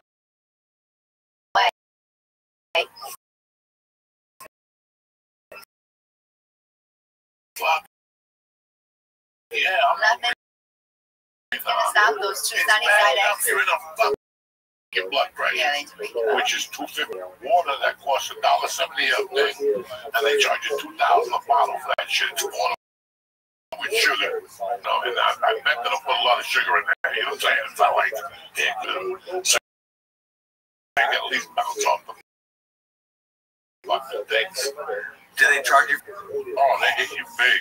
Fucking like Chef Manini's between you. I'm surprised you even did it. I would have just sent the nurse over to the Jewish deli every time. No, you can't do that. Anyway, the second time I went to the hospital, I'm in fucking hallway for 6 hours. I spend the night in the emergency room. That's like 18 hours. You know, I'm from the old school. It's time to wash the fucking pussy. 18 hours of fermenting. Did they sponge bath you? No, I don't want to fucking sponge bath. I'm too old for that shit. I want to wash my hands. I don't want to live till you got to lay the chick that's like 22. You know, just got to wash your balls and say, how are you, Mr. Diaz? I don't ever want that to happen to my world. That's just embarrassing. And there was a guy in the hospital like shitting everywhere. People wiping his ass. No, Just take me now. No. Shoot that fucking thing in the thing. Nobody knows nothing. He died of a heart attack when he was shitting blood. Okay. You know, it ain't gonna take me. But this motherfucker told me, like, I get up there, she goes, this is your room. All right. Oh, she's like, anything you need, bring me other thing. No, anything. She left and she comes back. I'm thinking, like, I'm already in the shower. I got the hot water on. I'm whistling. I'm thinking of my fucking shower, okay? Because that's all I give a fuck about. I'm not a camper. No, either. Listen, I'm not. Yeah, I'm not for that. All that shit is great. Nature, yeah, but that shit, if you can only wipe your ass so much. You know what I'm saying? Think about it. You can wipe your ass like 3 times. You gotta put some water in that. You gotta put some water in that hole, Nicky. You know what I'm saying? You gotta put water in that hole. Enough for the toilet paper. Day at the hospital. And I don't need a bidet. I got my hand in a fucking towel. And a shower. And antiseptic soap. I got soap. And then that's like purple soap. Yeah. That just zaps. That's all you need. It's like one of those like mosquito runs into it. I know. I forgot how seriously your showers. You did that the last time in the hospital. That nurse told you no shower, no shower. Yeah. You jumped in the shower. Come again? Wait, why no shower? The doctor has to clear. Listen. Oh, because you were dizzy. No, other last Was you fucking dizzy? No. You're never too dizzy to take a fucking shower, okay? You're dizzy if you don't take it. You know when I get dizzy when I'm laying there like a retard and I scratch my balls and sniff it and then you get dizzy. You know, you can't believe that's your nuts. Yeah, you've been laying there for 24 fucking hours with those same underwear. No, I can't. I'm with you. I'll feel better after a shower. I'm with you, Joe. That fungi toenails on fire. Still? That motherfucker's popping in there right now. Mother, you gotta calm that motherfucker down. This lady's like, no shower, right? She's like, well, you have to put a tube around your arm to protect. Listen, no wash one hand, right? Yeah, I'm like the one on swords, but you know, I'm in this shit. He still had IV things in his arm. Oh, yeah. I don't give a fuck. You gotta wash. Someone gives a fuck. Where in the medical book? Show me where it says you can't take a shower. What when you're in the hospital? Whatever medical book that you're facing, that the doctor has to click. Do not try this at home. Okay. Where's the medical book? Show me a fucking medical book of fucking patient after 24 hours of not showering. Because what could possibly happen to this motherfucker in the shower? My blood pressure would go up. I do need to feel a certain level of high. I do, like, I'll feel better, just let me shower. Right. I see that, but just I forgot about that mixed with the eating. Well, the eating. What do you mean? Joe. The fucking list. It's a little cereal before. He's added everything to this meal. It was First time I had the cereal, the first time they took the tube line off to your heart to see you need something in there. They stitch or something like that. And it was I woke up at 5:30. It's not good.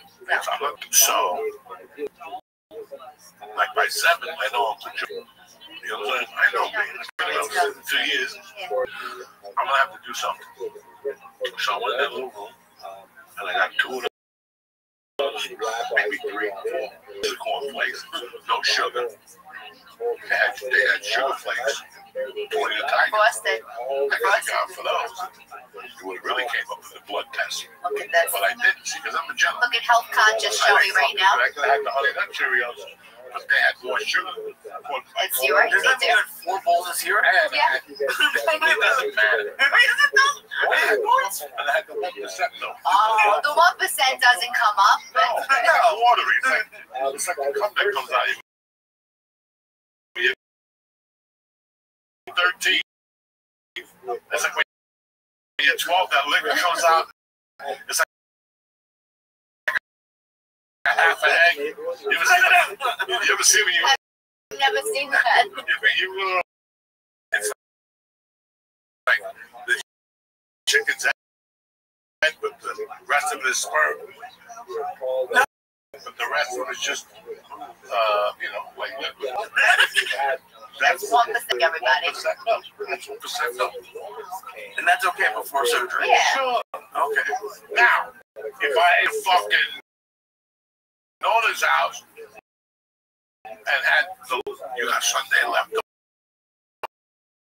over, son, you should. You feel better. Yourself. Yeah, eat this one. You don't want it is. No, don't take it to meat. Take it to fresh oil. They got the egg. Yeah, the egg protein. You know, I'm from that school. Yeah, I know. You're going for war. Your body's about to go to war. You're going to jump in sugar war. I'm going to lose this fucking war. It's fucking sugar war. There's no protein. There's no God. Oh, God. There's nothing. You got to go in there with something. Sustain you. Before surgery, when they're about to put you out, you pull that last part. When they you feel a little high coming out of your ass, and you take that one beat, and everybody's looking at each other. The moo-moos. I'm a little tired the other day before they cut me. I go, they were like, I said, you know what? Let me go to the bathroom real quick. And they booked me half in with the fucking thing. And when they closed the door, I'd have to pee. Like, I'm going to make something come out of me. Because, not sperm, no, not disgusting. I'm going to make something come out of me because as soon as I get back on that cot, and they put me in there, and the cold air from the surgery room hits me, I'm going to have to fucking pee. When I did the knee surgery, oh my God, it was fine. They put so much pain shit in me that I couldn't feel nothing. And when I went in the room, I go, oh, fuck, I gotta pee. And all of a sudden, they go, okay. I go, let me go to the back. Because my dick was inside the nut sack. I mean, all the pain back came, no dick left. And I'm like, no. I'm going to the bathroom. I'm like, no, this nurse is going to do it. And I'm like, they're going to give me like the 60-year-old that's ugly and that it don't really matter. Nobody's going to believe her story. You know what I'm saying? They gave a hottest fucking nurse you ever seen in your life. She had to hold my little pinky and put a catheter in there. And we made eye contact throughout the whole thing. She had the prettiest fucking eyes. She had eyes like my wife. I'm like, oh my God. My dick is so fucking small right now. This is mental note. Did you tell her it was because of the pain pills? Oh, I was like Jerry Seinfeld. With the water? Soup, Yeah. cold water. That's what I was thinking. I was like, it's usually Chinese food. She's like, sure, honey, sure. Oh my God. My dick was fucking existent. Anyway, tell me a little bit about yourself. Well, What have you been up to? I don't know if I have any pearls of wisdom medical advice like Uncle Joey over here. How are you Italian and as like in shape as you are? Like I don't get it. You like with everything he was talking about. One of those chubby Italian women that looks at the money gut and says, I shouldn't. And then does. Those are the chubby ones, the ones that look at it for a minute and they wait for everybody's I shouldn't, and then everybody has to say something. Oh, go ahead, girl, you look good. You're looking fine, a motherfucker, even though Is she Italian or black? last time you see that she had one neck, now she's got three. Hanging around. Yeah, you might as well put that other fat finger in the cannoli, too. Make two of them, you're looking thin. I eat pasta every day. Really? I swear to God, almost every day. Do Italian like? I have to do it. It's like, but I do it. Yeah, portion Coey. It's just a small. What do you mean? How? You just say portion control like it's something that like is easy to understand. Well, listen. Cause I see the videos you made like all of you can cook, right? Yeah, I cook all the time. And you just eat a little bit. I never understand that.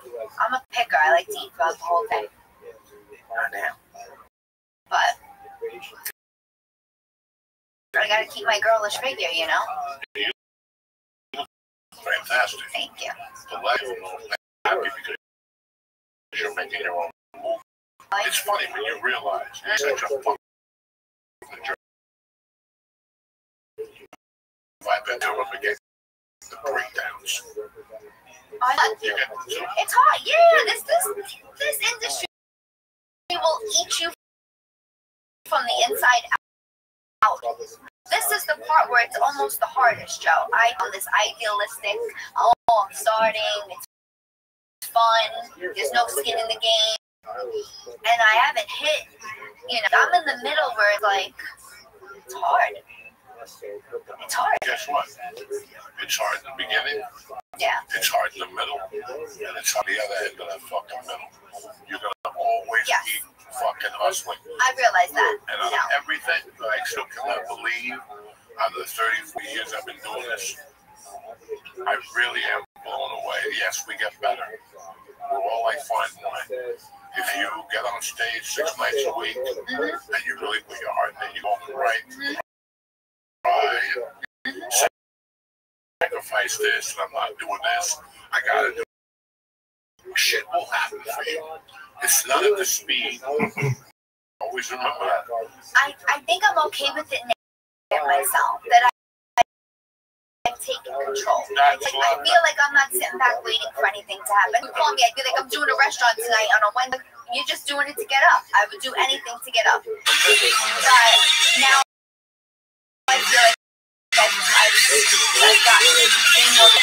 listen, like I said to you before we were filming, nobody's gonna work harder for me than me. So I've gained some control, and that's what every woman wants, right? Control. And I was thinking of, because when Joey told me that you were gonna be, it was like a couple of years ago, and we were doing shows with Josh. You were telling me like how you were because I was way earlier than you, and you're like, well, I was doing well, and then. Like it was hard for a minute. You asked someone for help, and you're like that. Like to me, you feel like that was a turning point for you. Game changer. And Rich was since then and now, like you're way even ahead than you were when we first met. Yeah, which was a hard thing for me. Even when I first met Joey, he's like an empty closed mouth don't get. I wanted to be like, oh, can you help me? Can you help me? I never wanted to ask a few people, and I still don't. It's still something I struggle with today. But I know my people now, and I know who to ask. And the first person I ever asked for anything was Rich Voss. But that's because he always extended himself. The guy, I love to say this, he's the kind of guy who's nice behind your back and mean to your face. That's how his wife describes him once. Oh, Rich speaks so quickly of you. I said, to who? To me. This guy has insulted me from day one. But he was really in your so I felt safe enough to ask something, and asking him for one thing literally changed the course of my life, because it was during the pandemic. It was when I didn't get shows, and he just created an opportunity for me. And from that one opportunity, I shit you not, everything, I just got one thing from the next to the next. And it's, you got to know who your people are, though. Tara, it's so weird that you talk about people helping you. Because I'll do anything for anybody. I've never been there, on the other side of the coin. So I know what that feel is. I know what you feel in your heart. When you fucking, Jesus Christ, what is this going to happen for me? When can I get an agent? Remember that struggle? When can I get an agent? Like, how am I going to get an agent? You meet with these agents, and they're like, oh, you need a real. How am I going to get a real? I got no fucking work. Yeah. You gotta just submit the fucking college. I was just doing college movies at the store. At the comedy store, too. I would drive to like Los Feliz, and there'd be a bunch of Chinese people outside fucking taping a movie. A student team. No, You think I'm fucking kid? Just learn. You just kept learning, and I could use one of those fucking reels. Listen, not that I used. Worse than the other one. And you're like, how am I going to when they in acting class? Some kid who doesn't have a zero credit is like Mackenzie, Schultz, and Babolia. And they're not bad. And you're like, really? How'd you get with them? The guy is a fan of music. You want me to give you his back? Yeah. You give him the back. I called you 3 days later. Let's just come on in. I want to talk to you. I don't have somebody like you.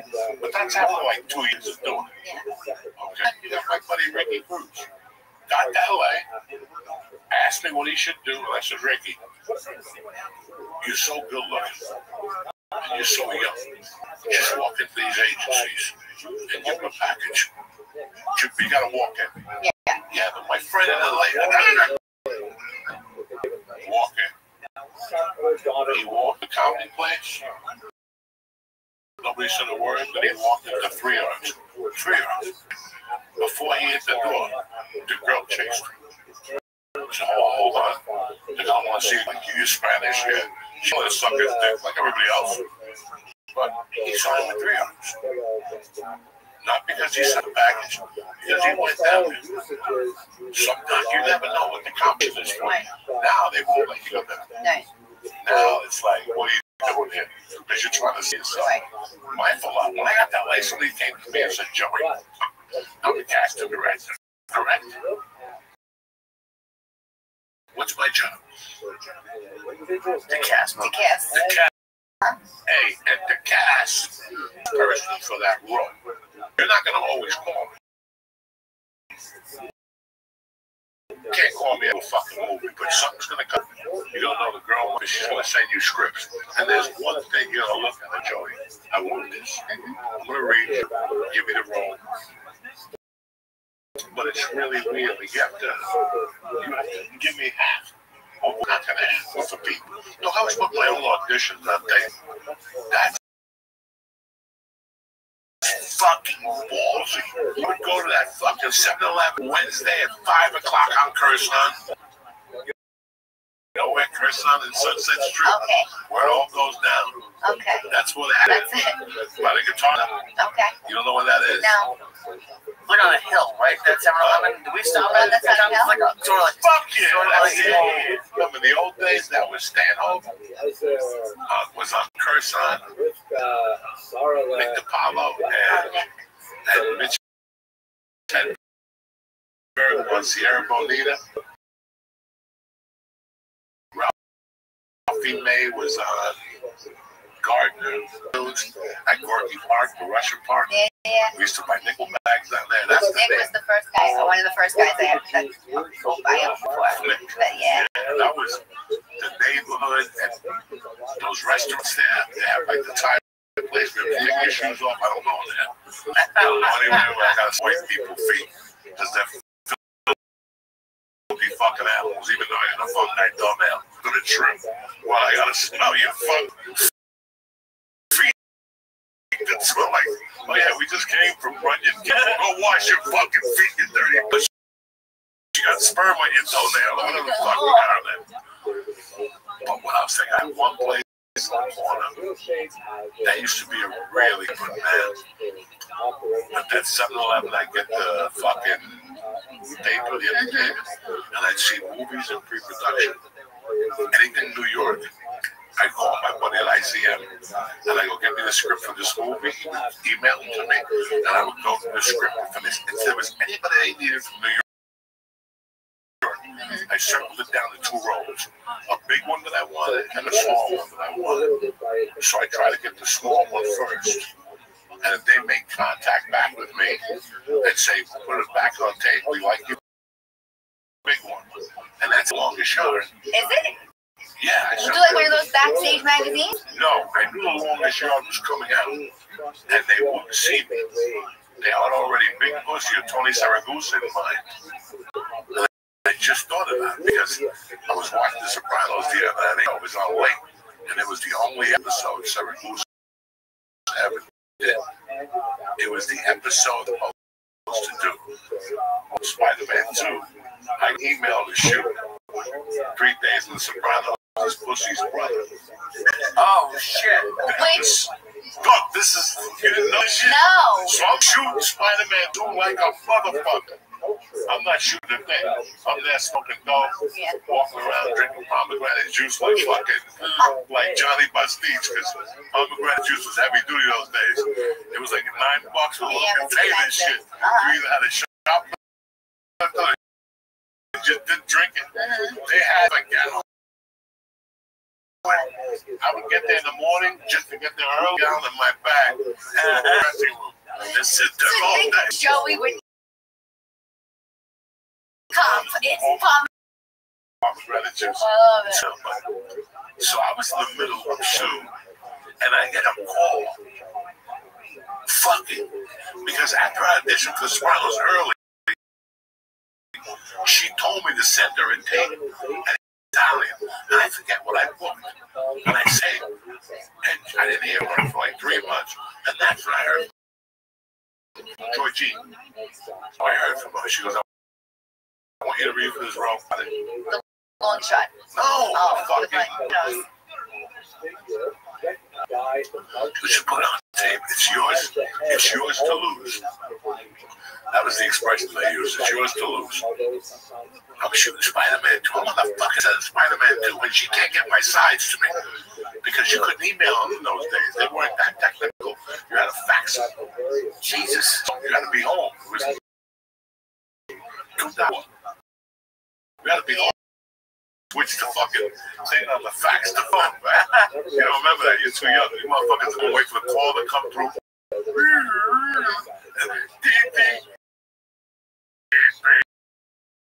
And they got to switch it so nobody was home. Send it to this comedy store. And I shoot till 11:30. In those days, I wasn't even shooting. I just hit because it would get me overtime like a motherfucker. And I wasn't going home till the pomegranate juice was finished. You know what I'm saying? So I ate everything I could. I was out of weed. Wait, they gave you overtime and you weren't even shooting?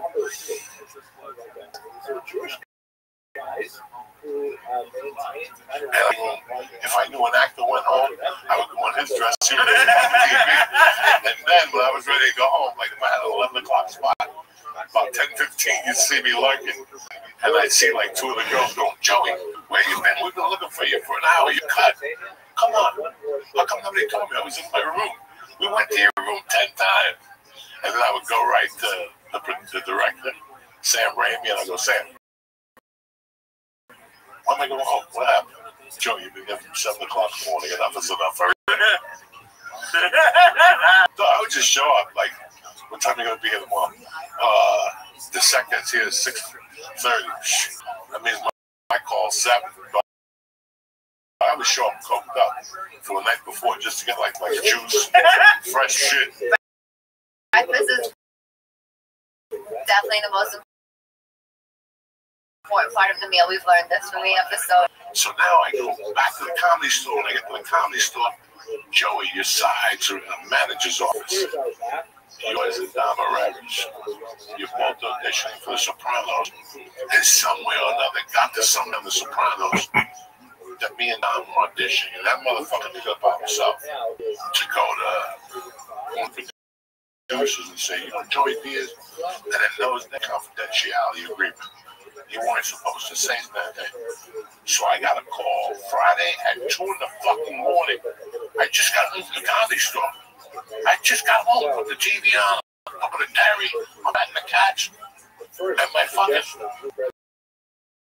pager goes off with that number. I'm like, what the fuck? And she goes, Joey, what the fuck? I got the side to the comedy, I know what happened. And that was it. Dude, that's crazy. Just because I've heard that part of that story. Every comic's been through it. To have another comic be an asshole. Somebody you know who sabotaged him? Yeah, that's. But it was, listen, guys, how many times you book a role? How many times I go for an audition for a whole week? All the way down in Orange County. All the way down. David, whatever, he's never right there. He has studios in Orange County, shoot high-level shit down there. They shoot down there for people like that live in Malibu and shit. The only good thing is they have one of those bagel places in the corner. I booked Cold Case down there. I booked a bunch of shows down there. Yo, Uncle Joey here, listen, I'm excited for this weekend, Jack. For the first time ever,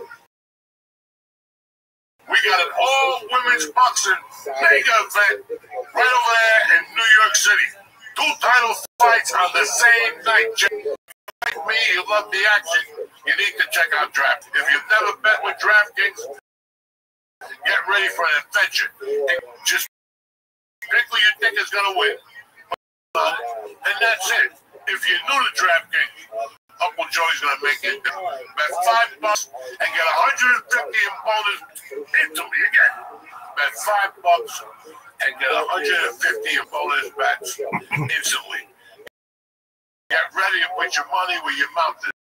Everybody knows about everything. Okay, you know what I'm saying? Let's get the party started. Now, right now, and press and code Joey. Joey.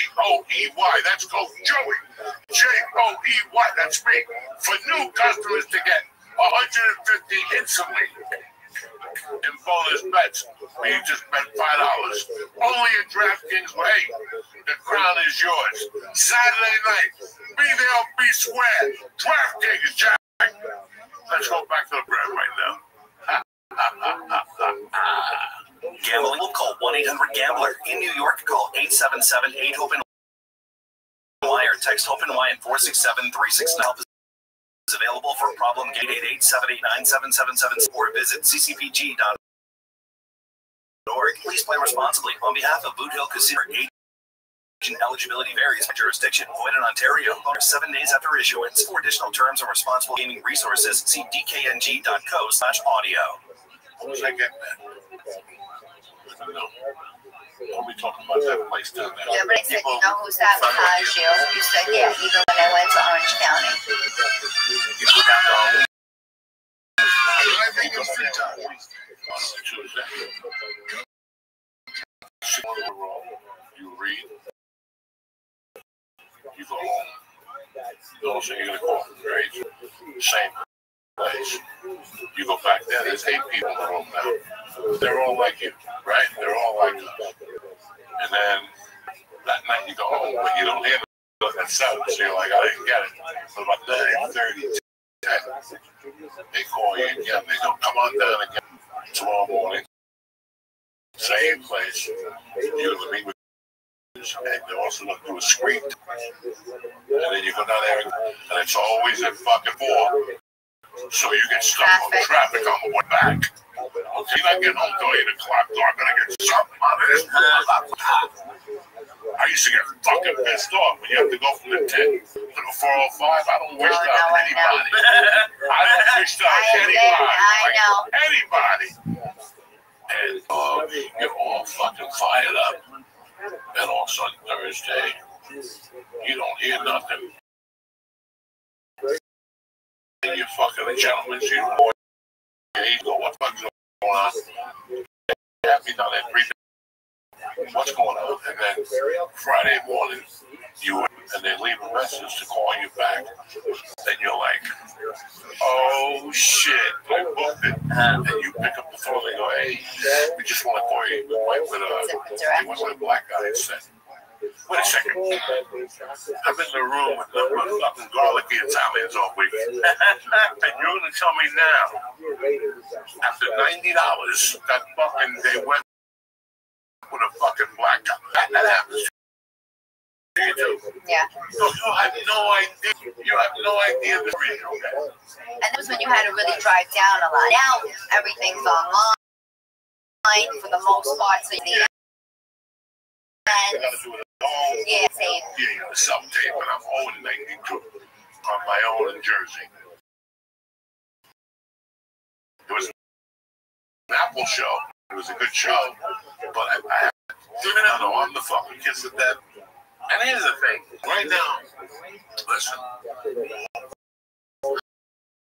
I'm a semi-active comic. I'm looking at the comedy today in perspective type world at this level that you and Lee and everybody else is at right now. It's rough and rough, guys. And listen, it's rough at any level. What you guys are doing, I was doing triple runs. You know, that means you do the gig and you gotta get the car to drive 8 hours to the next gig.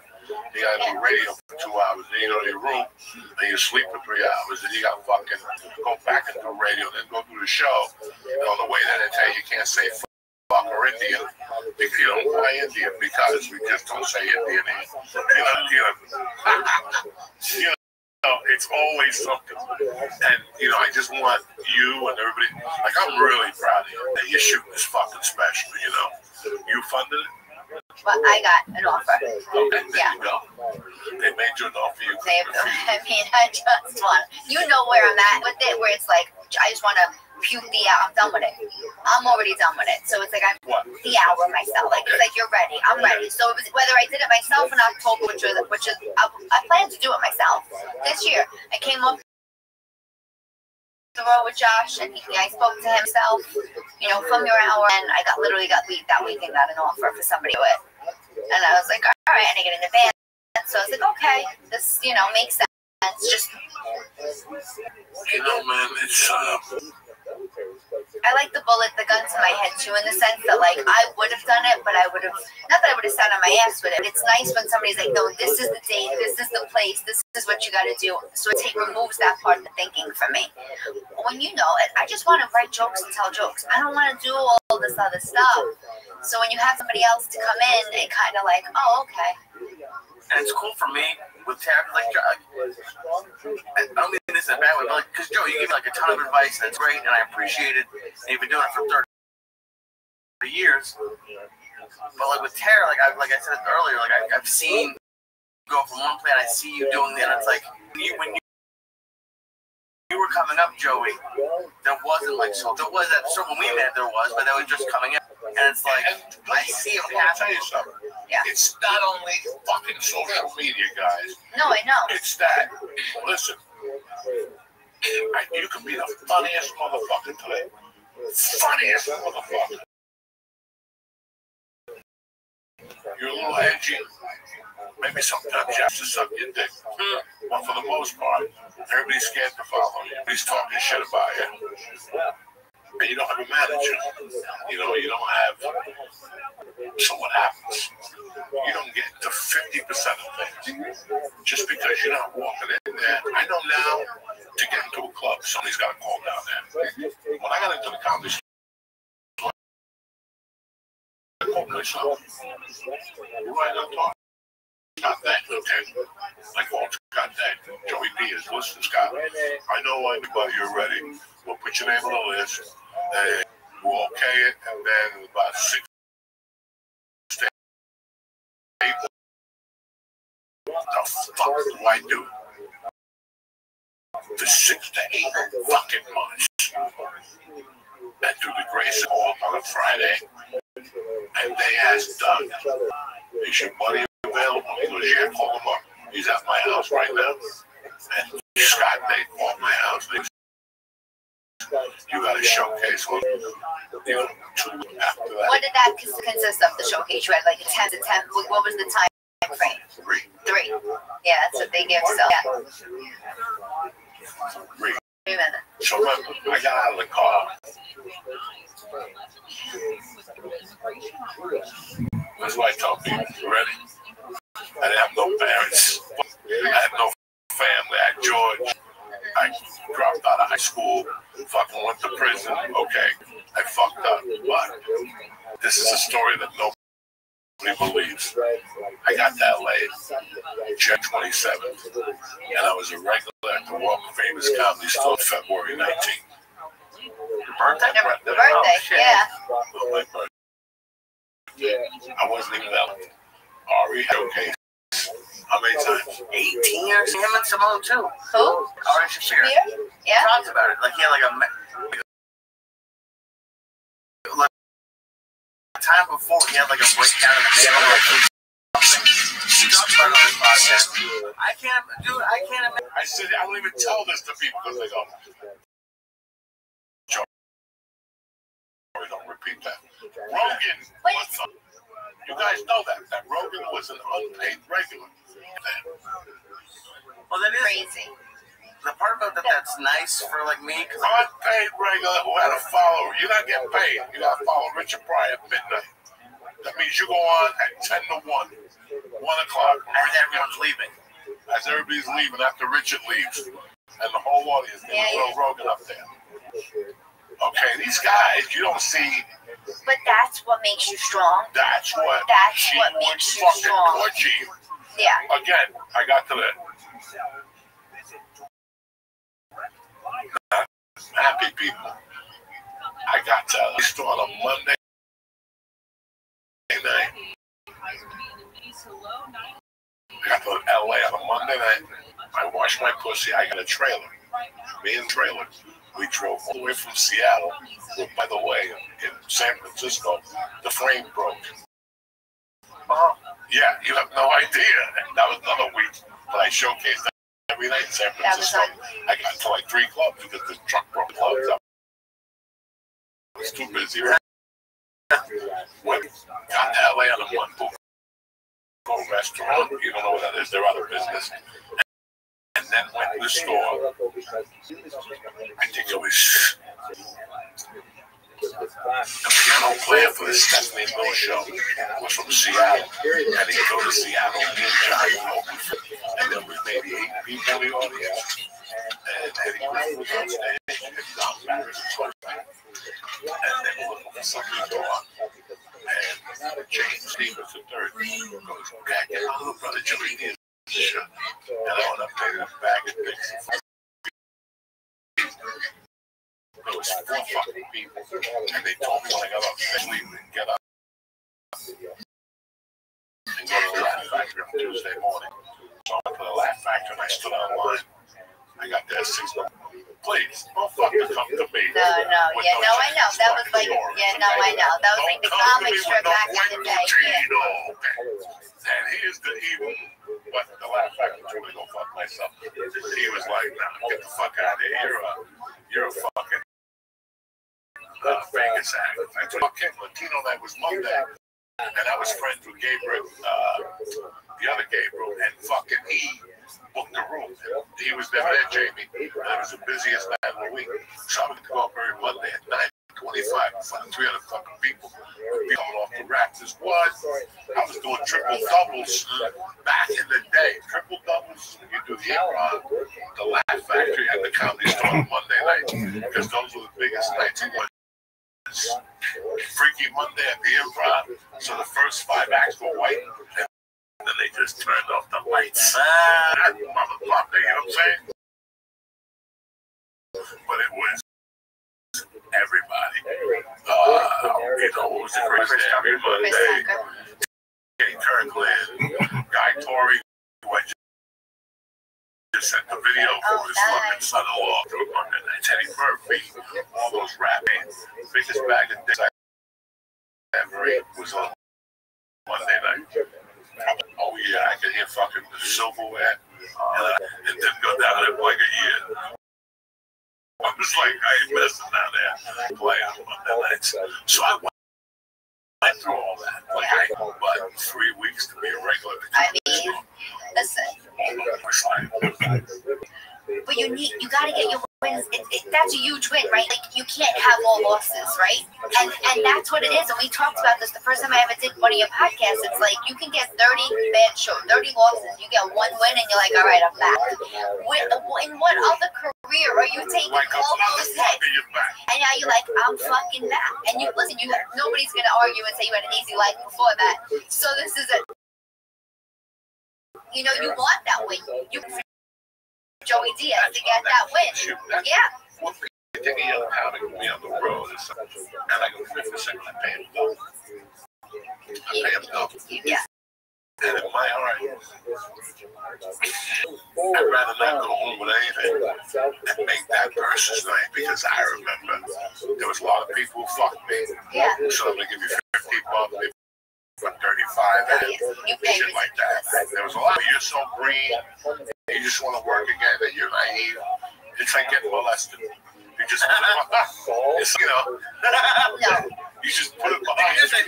You make people feel the way comic should feel. I've been a recipient of a gay show, and I'm like almost comfortable. And you're like, yeah. Because I want you to know that no matter what happens in the world, you're going to catch a breather from time to time. It may not be that guy, but it might be that person, or it might be a producer saying, hey, you're busy next Wednesday. I need a girl just like you for one day. It's not a huge role. Doing one scene with Anne Hathaway, and you're like, and they're like, yeah. I'm only getting like 18 in the day. I hope that's enough. And you're like, $18. The city, that means it's going to be great catering. And pomegranate juice. yeah. Legit, unless it's high level. Nothing. Even your underwear, $80. Well, It needs to look good, and so do you, dog. So, do you know what I'm saying? You don't make time for Thursday night. how are you? Sitting there, bro. Yeah, Fuck I it. do. I'm gonna stay at home too. Fuck this. I'm gonna come this store. They get down and also like, Joey, you're here. Why don't I have a spot to like, what are you doing? And you're like, 4 people can't like. How are you? You just made 15. Hello. How are you, Bill?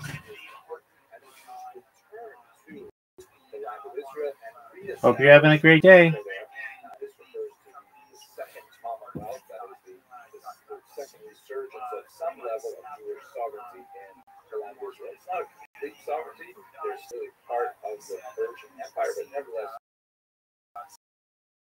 Jews are in their land and governing themselves. When the Greeks come in the 4th century, the Jews are overwhelmed by them, significantly by Greek culture, Hellenism, and this sparks $15. I was never so happy to make $15 at a Tuesday night at the comedy store. Or $15 by 10 o'clock? Shit. Bring those bitches out. Where's Rick James with my freaks? Pomegranate juice for everybody. Yeah.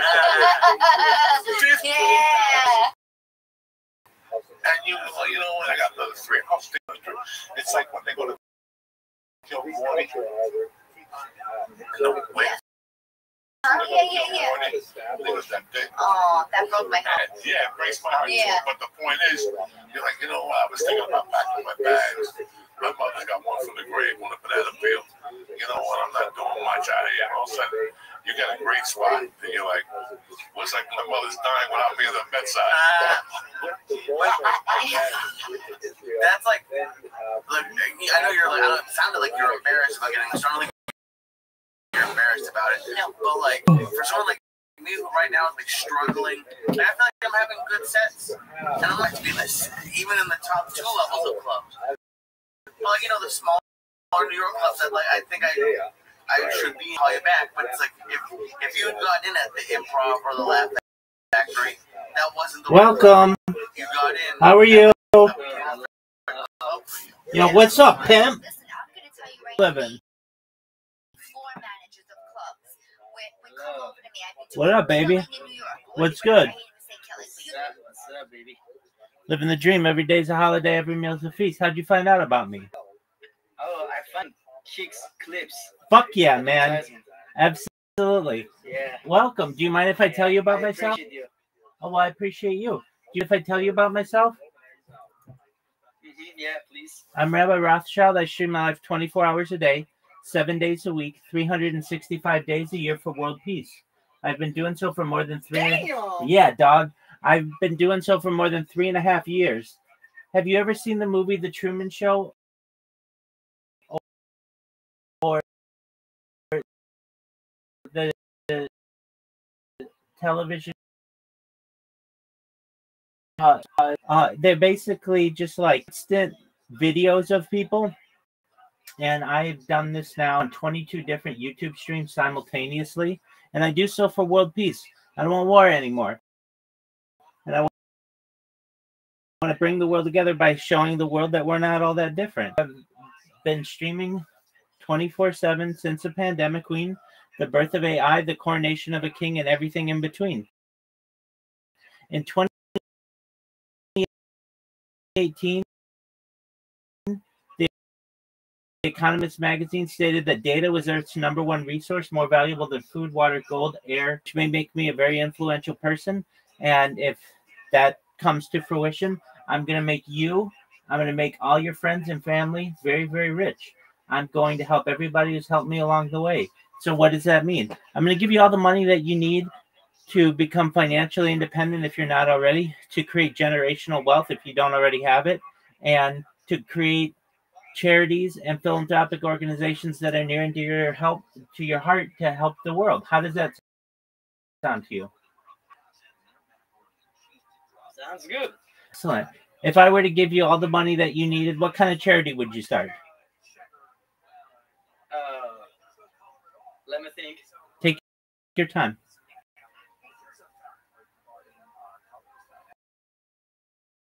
I guess I will buy CSGO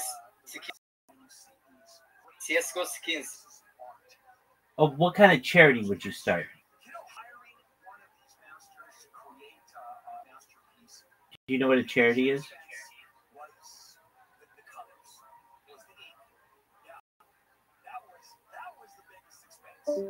That's okay. No big deal. They found out about me from Kick. That's baller.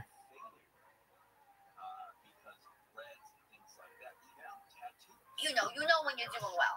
And they go, hey, this club records you. And when they record you and they send you, send it back to them and tell them they don't book you. And there was a moment where I was like, it doesn't make a difference what I do. I'm not getting booked. Like I'm getting these produced shows, or I'm finding my way in, but nobody's booking me. And to the point where I fought it so much that I go, this is it. This isn't my own path. This club, this booker, this scene is not for me. I'm not going to sit home, which I was for a while, sitting there feeling bad for myself. I'm going to go find where they're going to book me. And creating your own opportunity. I was producing my own shows. I was getting guys like Bobby Kelly and Rich Voss, and I was getting these guys come and doing my shows because I was paying money. I was paying more than anybody else because I knew how to get people. I knew how to treat people. I was giving people dinner, and then I would get my own opportunity. Like, also, I had to stop fighting to get booked here. Then I got to go where. Welcome. How are you? For me, anyway. What's good, Emer? Hello. How you living, man? Living the dream, dog. Every day is a holiday. Every meal is a feast. How are things in your neck of the woods, my friend? I love you. I love you. I love you too, my friend. How'd you find out about me, Emer? What? How did you find out about me? My kick flip. I'm glad that you're here. Thank you. Absolutely. Do you mind? My children scared. Why are your children scared?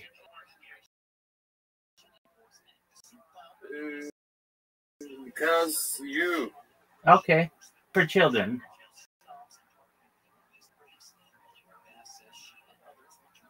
How's your day going? Yeah.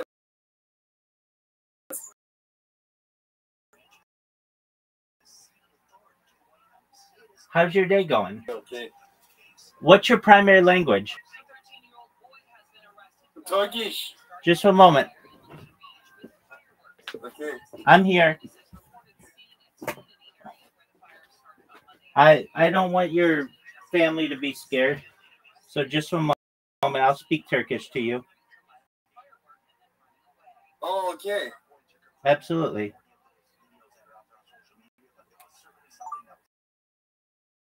Welcome to my disc.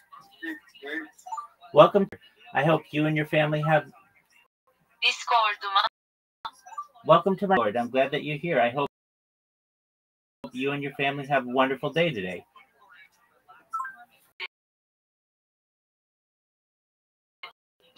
Duyduğuna sevindim. Umarım bugün senin ve aileni dilerim. Thank you. You're welcome, my friend. So, what streaming do you like to do? You're welcome. You're welcome. I stream my life 24 hours a day, 7 days a week, 365 days a year for world peace. I've been doing so for more than 3.5 years. I have more data online than any person ever. Hayatımı haftada 7 gün, yılda 3 gün, dünya barışı için yayınlıyorum.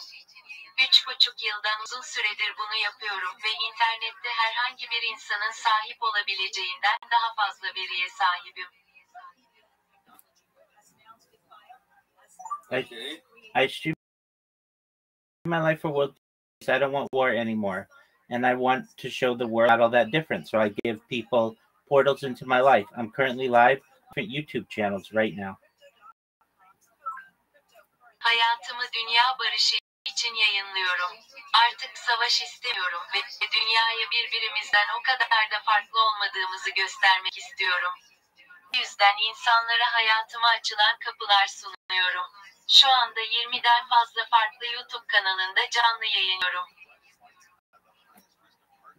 Do you stream on? Oh, nice. Me too. Oh, excellent. Well, I don't war. No war. no war. Exactly. No war. Yes. Wonderful. But Trump and Recep Tayyip Erdogan, nice, good. Very well. I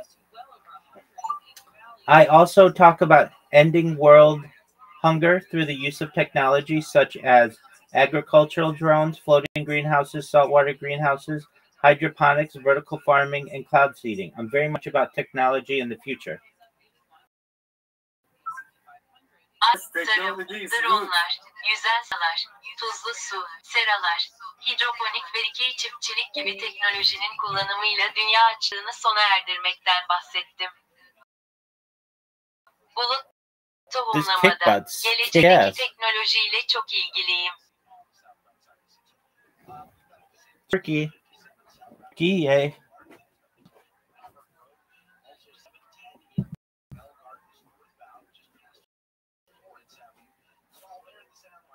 What is this? Athleticism.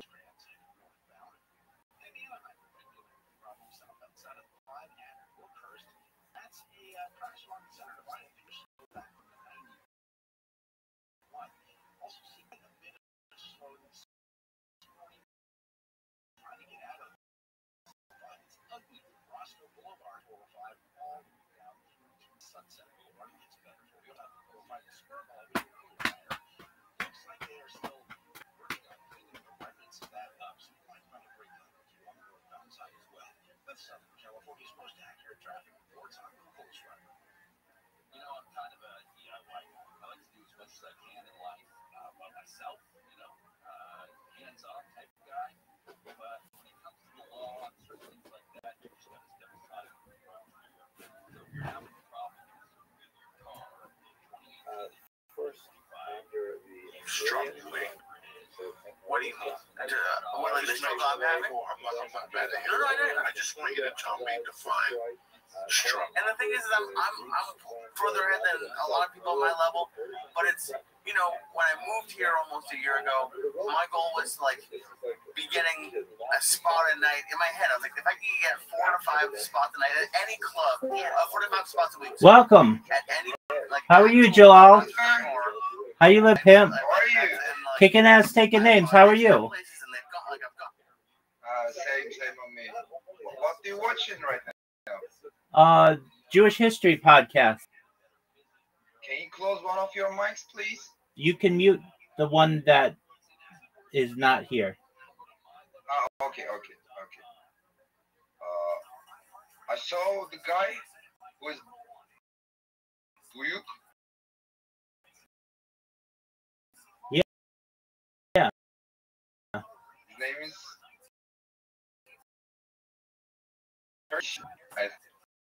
And I'm also. Oh, very cool. I just have a check. In here.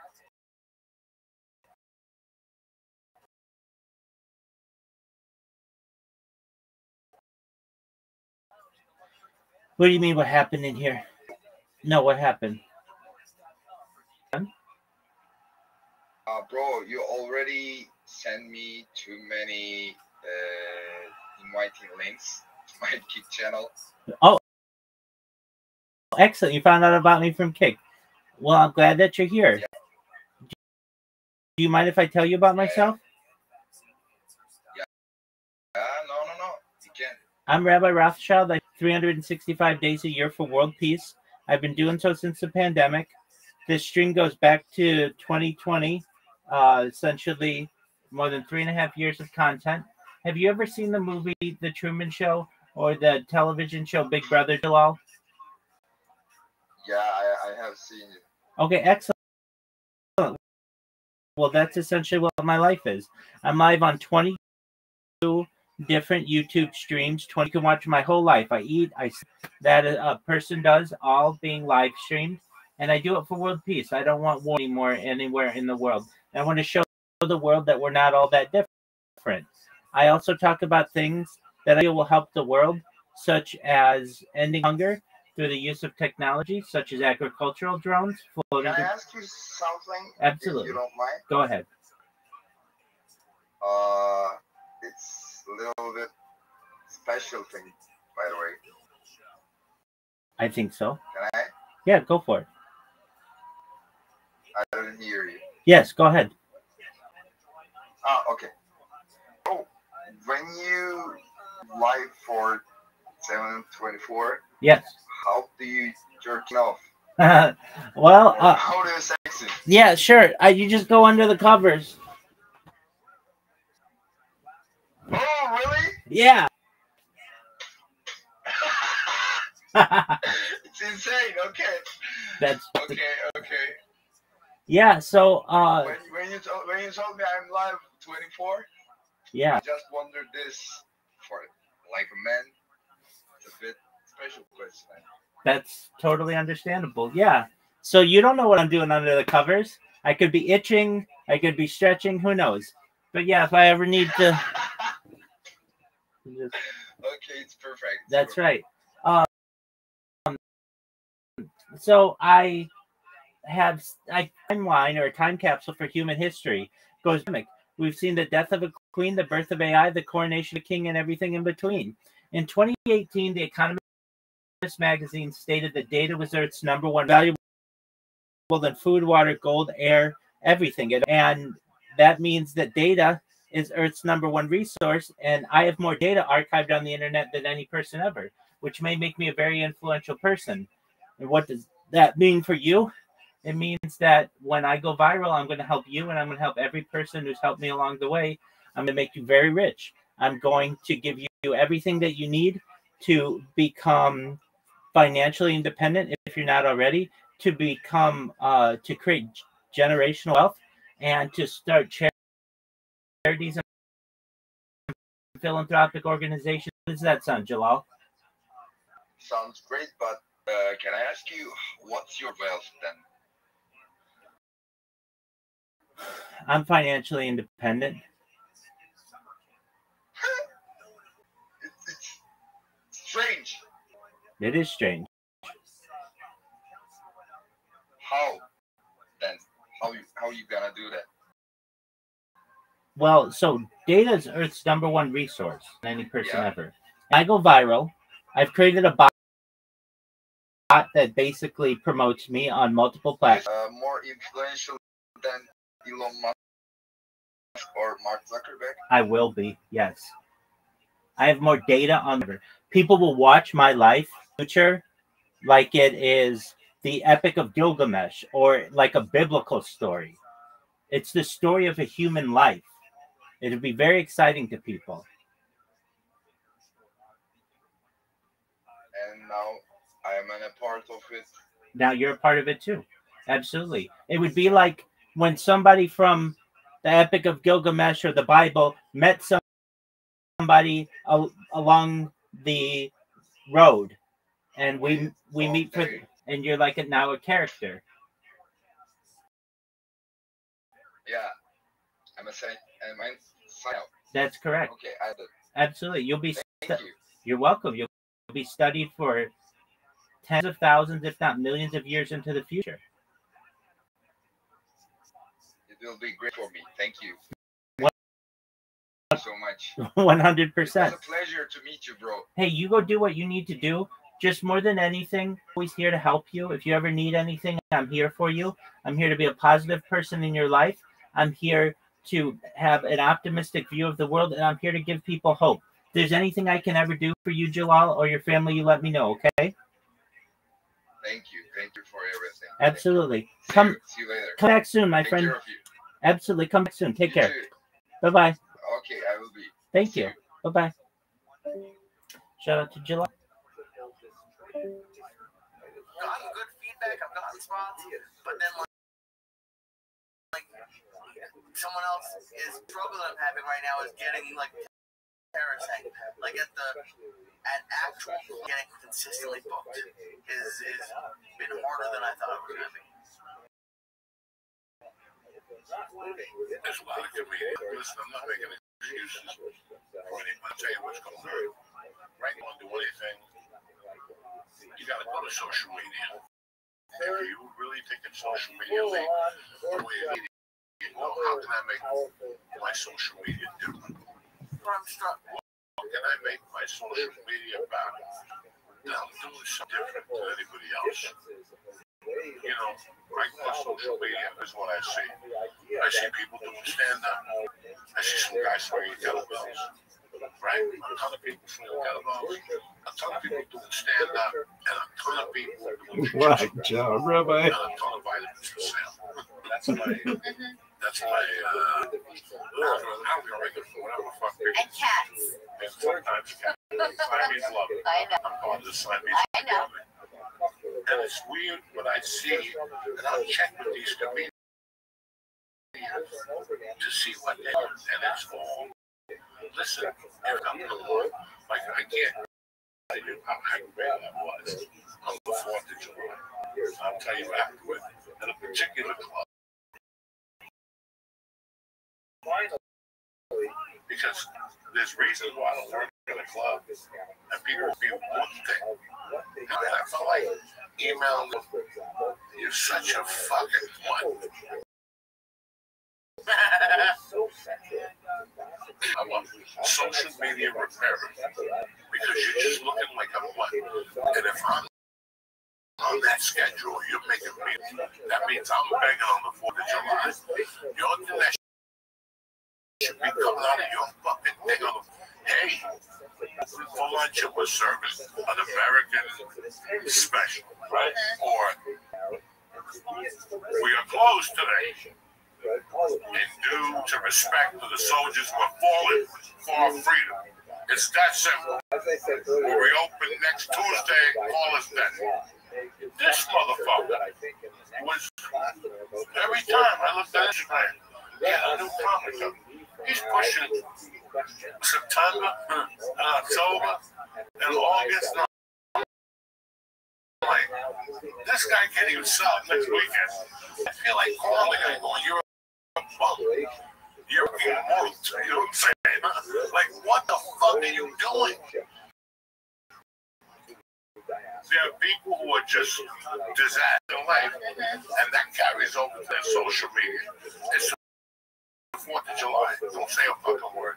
Show you with your pussy with an army hat on, and there's an old guy dying of a heart attack with a tongue condom on, or whatever the fuck you call those things. That's all that's going to sound on the 4th of July. Nothing else. Happy 4th of July. Oh, don't even say that. You always will see when people are reaching. I always tell when this motherfucker, he's been sitting there for 2 hours thinking about what he could do. Like today, a famous, my Archon, I know this guy personally, he's a fucking junkie. Yeah, pizza. If this guy's just shooting heroin or eating ping pong tables or whatever, he ain't on to it. Pong tables. Whatever. Those, I don't know. What the fuck they do? Today, some prayers for the people from Texas. Stop. I know you don't even go to Texas. Come on, man. Don't even go to Texas. Come on. Like, Comment that, just stop, all caps. no, like, stop.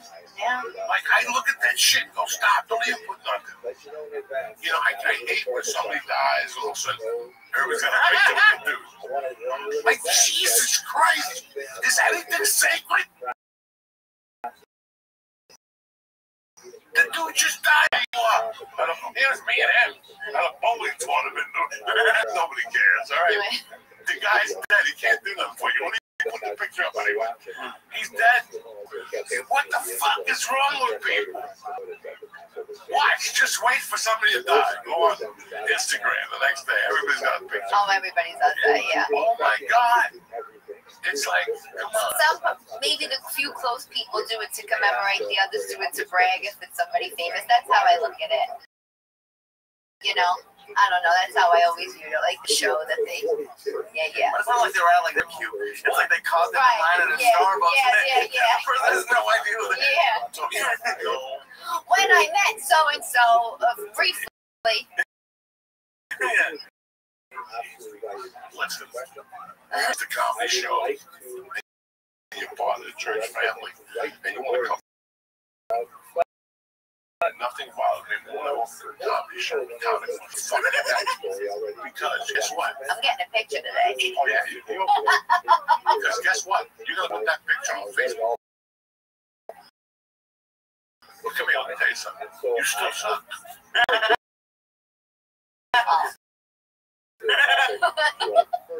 That picture, the picture's up of you and Chappelle cigarette. You know, if you don't have it, you don't have it. So I'd rather you go on a fucking, I don't know, I looked at things, I'm a fucking, listen, I'm a closet communist. Like for me, I'm not personal. I'm not like that fucking hunk in New York, bodegas, state run. Now, fuck that shit. I'm a communist on me. Like, I'm a communist on my thinking and my ways. Like doing it. Oh, when I first got together with you, Lee, I'm thinking about this today. How fucking with my fucking tweets in the morning. Oh my God. If you go into my tweets now, you'll blow you away. If you're going to go on there and erase them, I don't give a fuck. I remember two of them specifically. You remember? That they would throw me under the jail. What's the name? Squid. What's the squid? Michelle Obama's pussy. Don't throw me under the fucking train now. I don't give a fuck. I said it. And that's how I met. That bitch got good pussy. Everybody thinks she's a half a fag. Not in my world. She's back in the heat under there. She's got that Magumbo pussy from Africa. Oh, that shit comes with those donuts and shit. No difference. I like how you're thinking, like, oh, when we got together, you sometimes you were sending these tweets out up until like what? Recently. And in my mind, my philosophy was, look, even if I was a plumber, licensed business, my ads would still be off. On there. What? Get your pipes up every day. It would be off color. I stuck a brief. I got a guy who specialized in that's all he did. Listen, I didn't this week. Because what? You're going to think that I'm awkward in the bitch. You're going to think of the pipe guy. Yeah? Just looking at a few examples. So when I did my comedy on social, did it not to be like everybody else. I went for the juggler. I also gave you something first. I also told you it's Tuesday, motherfucker. It's gonna change. No, it isn't. That's bullshit. You gotta get up, wash that pussy, go in the mirror and say, how many more days I keep taking it in the ass? And people would hit me back, oh my God. I looked at it with my grandmother, it changed my life. I just bought 2 tickets for your show. As I made you give me a reaction. Right. It's all about a reaction. Fighting, we box. It's about getting you off balance. Boxing is all. Everything is off balance. Jiu-jitsu. So this is what you do. Instead of using it for that shit, I thought about comedy and social media. Dates every fucking day. You cannot give me dates every fucking day, because I don't want to look at your shit no more. I want you to give me a something without a date. I don't care if you cut your toenails. You really don't. Those videos still go viral. Those videos, it's Tuesday, but I see them to this day. All of those videos, like constantly, the morning. But I will say this as the best advice I ever got in comedy is to lead, because it came from Joey and Josh and Colin Quinn, the 3 people that leaned into me the most with this. Joe, you probably remember saying these things to me. One thing you said is, when I was like feeling down and I'm like, I'm selling, but I'm not, you were like, listen, there's a lot of funny comedians not selling tickets. What makes you different? I have this written on my phone. You said your audience have to spend money. And some of them, they gotta leave the house. Nobody wants to leave their fucking house no more. They gotta come see you. Why are they coming to see you? What are you giving them? And then I think that Hot Tour girl got famous for being specific, and she was showcasing me. See, this girl, she's showing herself. You gotta tell people who the fuck you are. Yeah. You said, look, I'm... Social media, fuck. Maybe you look at it. You look at and you said, you gotta tell people who you are. So I started calling. Anything he said, I did saying it's Joey telling me. Same with Colin Quinn, they gave me the same advice Joey's saying right now on this podcast. Josh and Colin Quinn said to me, the more specific you are, this was the best thing I ever heard. Because I didn't believe it. I thought the opposite. The more specific you are, the more universal you're going to be. What makes you different? And I got popular because by accident. Because I got online, I got nostalgic one day and said, these are words or phrases I heard growing up on my New York Italian neighborhood. And I said, Mama, School of Boss, do not. It was so stupid, the video, to me in my mind. I could take that video down. It was so dumb. Then we take it down, hundreds of thousands of views. People were buying tickets to shows. Coming to the show was going, oh my God, you did jokes. I said, what do you think you were coming to see? They said, oh, we thought you words. You bought tickets, spent money, to words you already know. But guess what? They were relating to me. It was something different. I reminded them of home. I reminded them of people. That's what made me different. But at the time, I go, oh my God, I had like this ego, like I was too good of a comic to just do these videos. I tried to take myself too seriously.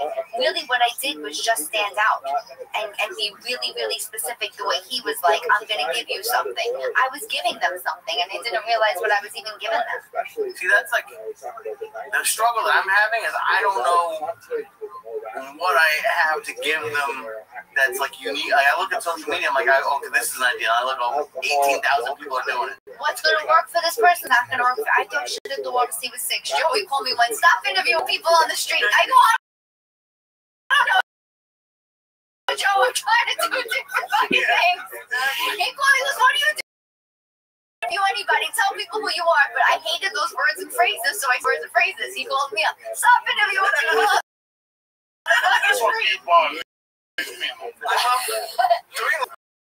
Joey, you like halfway through yelling at you already? Yeah, listen. Joey Walls, I listen, right? You're gonna listen. He's not saying it. He does not benefit personally better. He's giving you his experience. So that's what I said. I throw shit at the wall to see what sticks. I went all the way to LA to get booked. Yeah. Listen, part of my growth as a comic is giving the younger comics growth. Just little things. You can't give somebody. But you pay tomorrow. Like, well, I'll leave you. You better sign that. Okay, a lot of comics have done that. I've gotten their opening acts with friends signed because of the threat. You should. They gotta get a special. Blah blah blah. I'll tell you those names later too. A lot of people have made it. You know how long that lasts? 30 days. Don't keep you. You'll be with CA or UTA. They'll keep you for 20 years. I mean, they'll return your call. Hey, you called last March.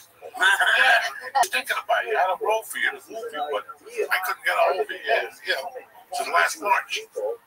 I mean, it's crazy. So all that shit, that's a pipe dream for a lot of young comics because I believed it. I was mad at a friend of mine 20 years ago over Recon business because he told me he was going to get me signed with there was a really good booking agency out of that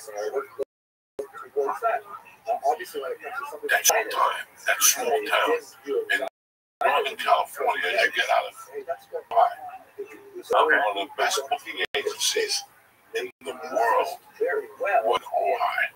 And they were mixed in some way with the Eagles. When I first got to LA, you signed with that comedy division. You were good, and they only had like maybe 8 comedians. Maybe Wendy Lee was one of them. I forget, but you don't remember. I was trying to. He told me to get you with them.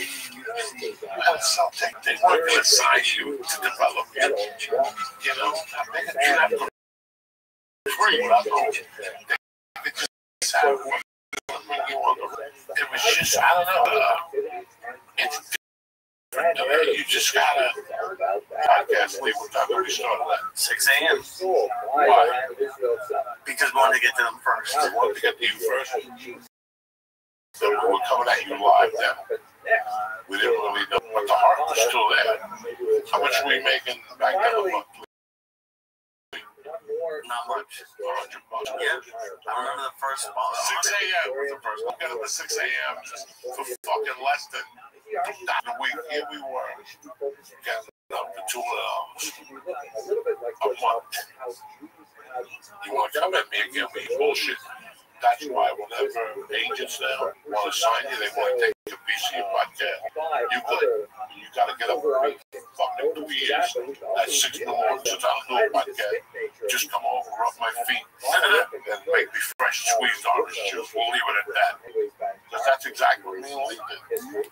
2 fucking days a week, 5:45. You almost get abducted. Yeah. Fucking whatever in Hollywood. This was real, dog. You hit a guy with your car door. Yeah, hit a guy with my car door. Fucking around. Real. They was making money. This was and that's why we're here. How many years later? They'll be 14. Man, how many people started the podcast 10 years ago? I'm going to go in there and make a ton of money. In 6 months, I'll be quick, man. There's no money in it. We didn't get up to 6 no more. For a fucking year. And smoke dope 6 in the morning. I mean, we were found it, Nick. We were lighting that fucking apartment on fire. We were walking out there ready to die. I was looking at 8 in the morning like, how am I going to do this with that? I'm going to get this like going. I am fucked up. What year was this? We started in 2011. I was still working.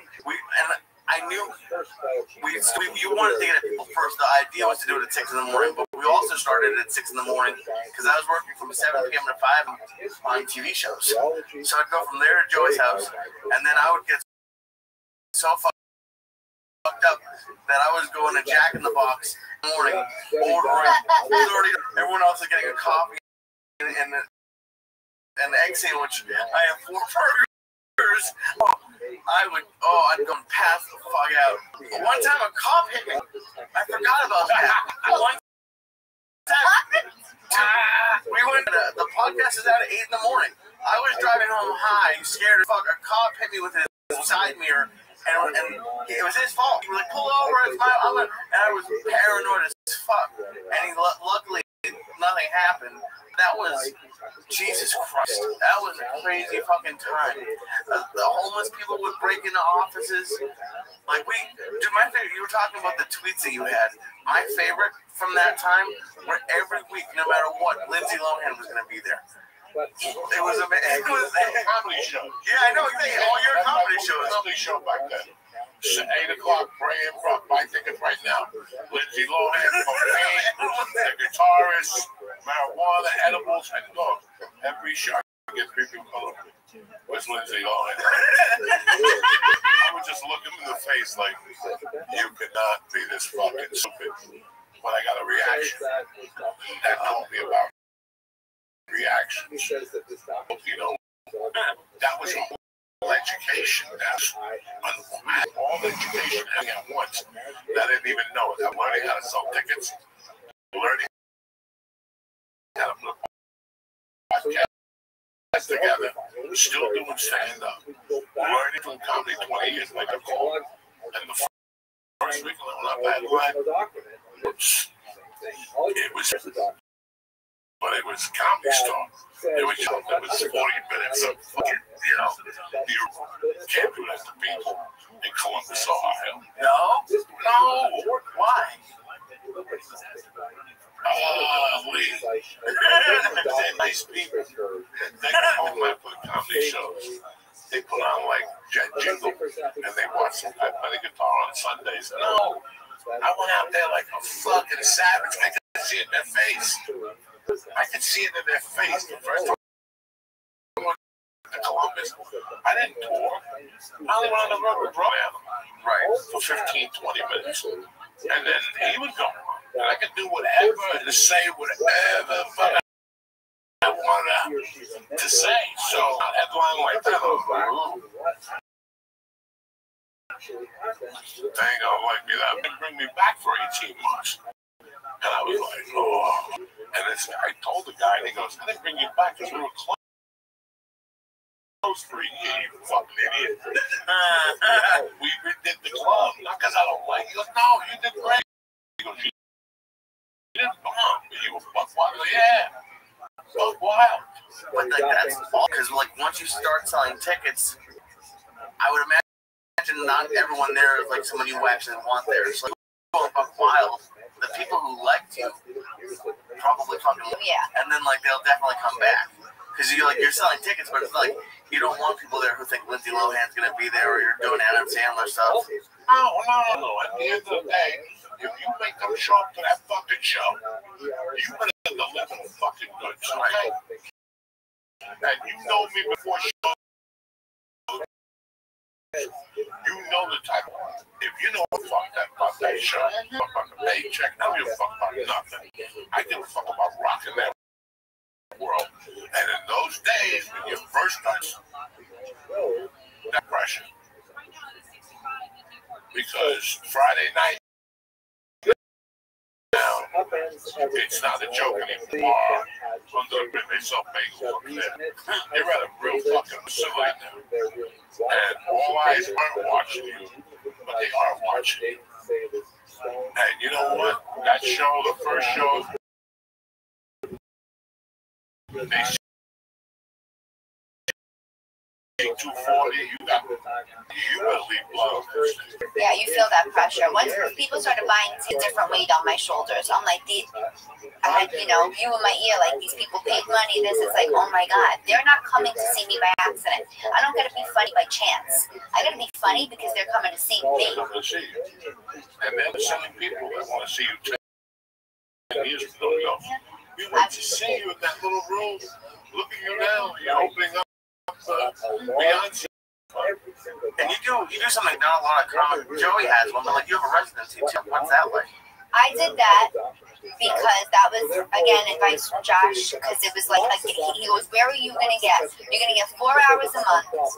That's gonna be close to 50 hours. 40. Close to 50 hours a year. Where are you getting that stage time? You're getting that because you gotta come back undeniable from that. I don't care where it is. I don't care how many people are going to see you. You still got to get up on 4 hours a month and do it. I did it in Niagara Falls. I did it. Yeah.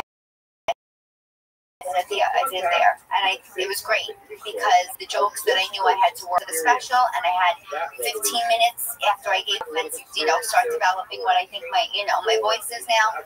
That helped so much. I mean, there were nights where I was like, I don't want to be in the same place. I don't want to do these jokes in the same place. Because then I'm doing these jokes sometimes in the same place. It's like you get in your own head.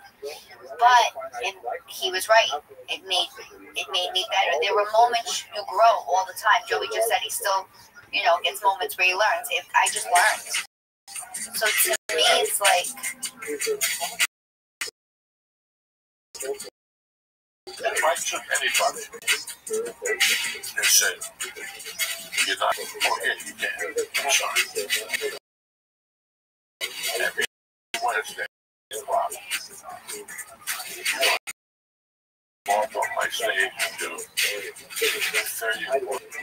You're a professional. You call yourself professional. You're going to have 10 minutes to do the simulation.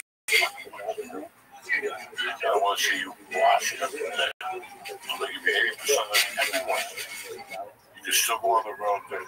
Do you have any idea what that does to you? Welcome. How you living, pimp?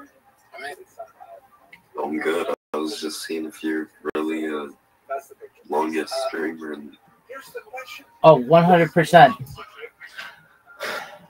Do you mind if I tell you about myself?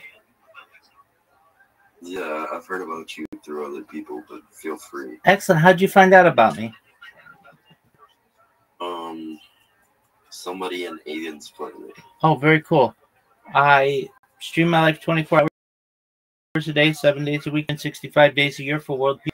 I've been doing so since the pandemic, more than 3.5 years. I essentially am live on 22 different YouTube streams simultaneously at any given time, and I do so to show the world that we're not all that different. How's that sound? That's fire. Yeah. Where can I tune in? Oh, if you look in the left corner, where it says 24/7 YouTube stream link, do you see that? I got it. Yeah, just plug that link in right now, and you'll see all my streams, and you'll shit yourself. Oh my gosh. Look at how many of them are live.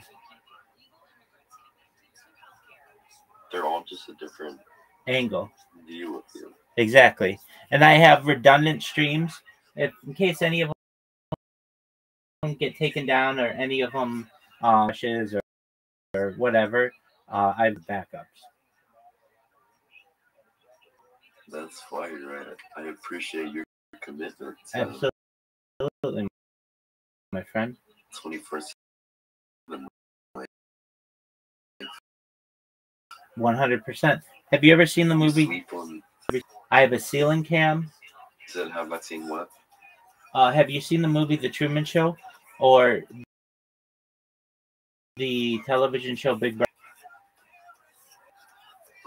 I've said it, yeah. Excellent. Well, as you know, they essentially have people on camera 24 hours a day, and that's the same with me.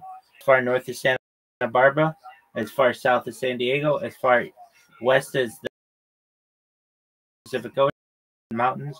I've streamed in Beverly Hills, downtown Los Angeles, Disneyland, basically everywhere in Southern California. And so I do IRL streaming in addition to desktop. So desktop is much easier.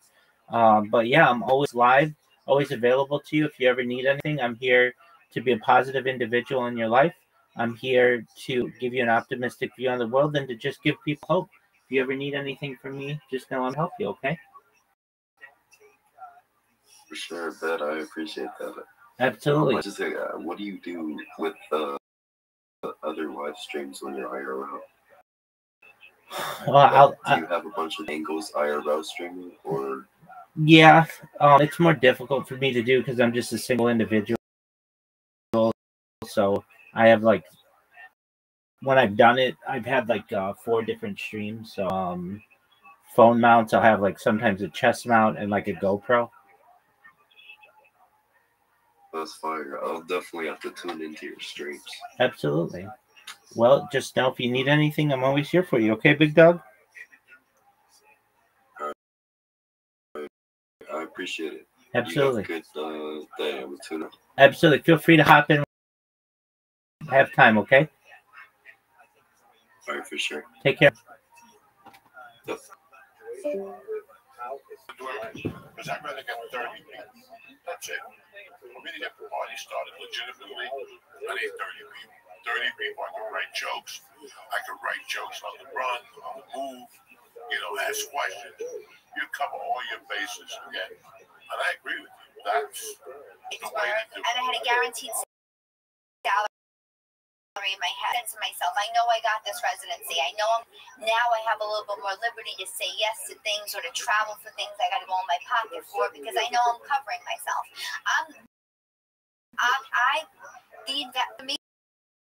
Still, there's no ego. I'm still investing in myself constantly. But doing it anymore. Right? I used to pay to open because I had to pay for my own hotel. I had to pay for my meal. I had to pay for my travel, and I'm making club pay. I know. And this was recently opening for somebody, So it showed no idea that. So you know what? I looked at it this way. I know I'm going to deliver. I know the audience I'm going in front of. I'm going to pull them. I'm going to make them follow me. And let me tell you something. This year was my first tour. How many people came to tell me they saw me when I first opened up for that person? So I'm like, you know what? I got my money back. No, it's always listen. You know, What's that stupid but it's hard.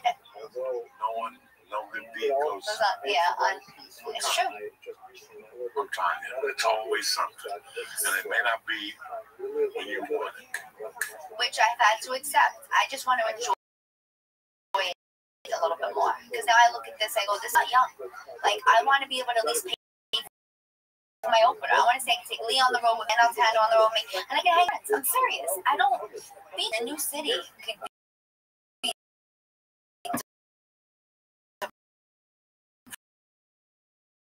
depressing as reason. Nervous, I just want to stay in the room and work on my. I'm not gonna do that anymore. I want to go get lunch with my friends. I just want to make enough so I can support my friends and make enough money to get myself to the level. Like, it's all of it.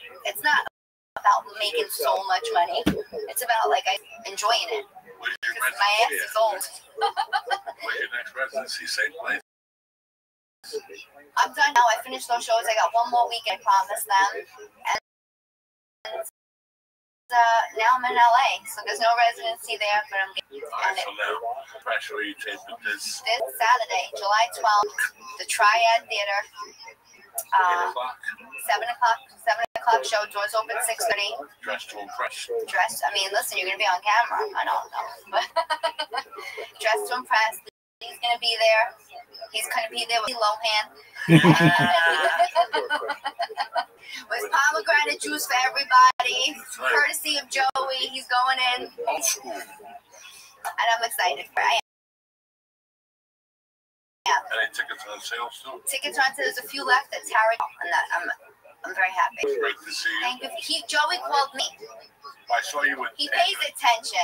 He pretends he doesn't. He doesn't like when I'm interviewing people on the street, but he did see the promotion for the special, and he called. And I love you, football. I love you too. Very proud of you. Thank you. I'm very proud of you taking a chance. All the little things you've done lately is fucking remarkable. You went out there in the Harvey Weinstein. You went out there and all this shit. And that's it. I love you. I love you. Good luck when I'll be in Cape Bay. And we're going to FaceTime you after. You have to FaceTime one more time. Okay. I'll try my best. Love you guys. Lee, where you at this weekend? Luxor Lounge, July 10th, Thursday. Luxor Lounge. In Greenwich Village. Okay. It's a bar. It's a great show. Very excited. Luxor Lounge. Oh, yeah. Very nice. All right. I'm nowhere. I still got my eyes all fucked up. My elbows still recover. You know. Somebody trying to take blood out of it, but anyway. I love you guys with all my heart.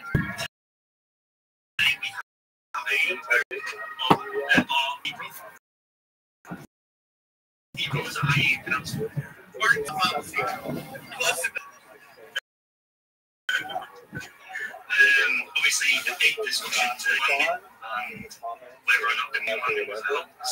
So, you want to give us a bit of, and just a quick introduction to how you came so fast new money, how you came to the conclusion that the new money is out. Well, it was my intention to be the spokesperson for this particular government fraud. It worked out that way. My father was in the Air Force, and so I grew up around Air Force bases and aviation weaponry. And during the alleged first moon landing, I was 4 years old, asleep in bed. It was past my bedtime. And my father was an officer in the Air Force, and he got a commemorative package. 9x12 color prints, and he gave them to me a cherished present, and I had them on my bedroom wall from the age of 4 to 14, assuming they were real. And then when I was 14 years old, I was in casing and worked program on site for 6 years. And his job was to edit the grandma, who wasn't an English speaker primarily, and to polish up his communications from him to the Pentagon, and then potentially polish up the Pentagon grammar as well. Generals were his was formally educated in English as Morphin. So during the course of this job, which had a very high security clearances, he read a memo from Von Braun to the Pentagon warning them that the odds of going to the moon successfully with 1969 equipment, which had never been used before, was like 0.001%, meaning there was a 99.99% chance that they were going to kill the crew if they attempted to go to the moon. In fact, no aviation endeavor has ever worked on the first occasion. There's a new aircraft that rolled out. They got 747 was developed with 10 years better technology than Apollo. After millions of aircraft built for 70 years, and it still took 160 attempts to get that fuselage off the ground. Even the Wright brothers motorized ground the first time. The idea that this lunar lander that had never been used before on the first occasion, unprecedented. And so it's interesting that the only time an untried piece of flight equipment ever worked on the first occasion was the most complicated one of all time. Double contradictory, you see? And so that kind of planted a seed in my mind. I never thought about this.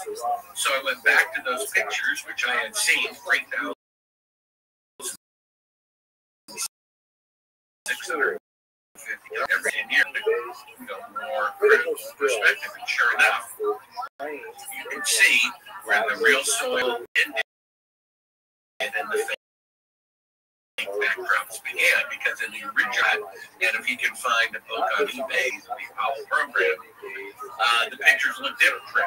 NASA has since color corrected them because they're fake and they're trying to cover up their mistakes.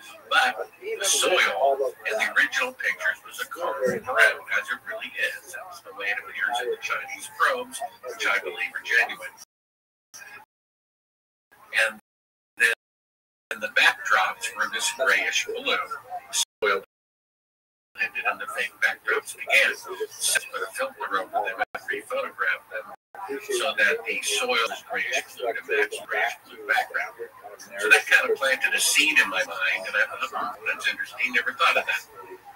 Another 10 years forward, I'm 24, I'm now a professional filmmaker. So my job as a filmmaker is to make fake scenes look real. The more I start looking at these pictures, and I can not only tell they were lit with electrical lighting, wouldn't be necessary in sunlight moon, which is 20 times brighter sun, with no atmosphere, right? I can tell you what kind of light they're using. They're using an umbrella light, which I have in my closet, to bounce the light off of an umbrella first, and the subject, so it's not as hard to light. And it's clearly that's what they're using if you're building. And then, of course, they have shadows that should be objects 5 feet apart. I mean, just go outside on a bright sunny day with 2 trees, 2 telephone poles, and you and a friend standing 5 feet apart, and your shadows will never intersect. It's impossible for them to pictures. I can do a screen share and show you from Apollo, allegedly the last mission to the moon. We're on at 12 o'clock, and a rock 5 feet away is going at 9 o'clock. And there's 90-degree intersection of shadows from objects 5 feet apart. This cannot be duplicated in sunlight, which means it's not sunlight, which means it's electrical light, which means they're on Earth. You can prove scientifically and legally in a court of law that the moon landings are fake from one NASA photograph of the shadows intersecting at 90 degrees. Take a jury outside in sunlight and say, look, they're parallel, and they always will be, and they always are. So they turn off all the lights except one electrical light, and if you stand on one side of it, the shadows at 12 o'clock, stand on the other side of it, it's at 9 o'clock. You just proved that the moon pictures are fake, which means so when I'm 24 as a filmmaker, I actually am editing a film one day for the man who produced the show I saw 10 years earlier,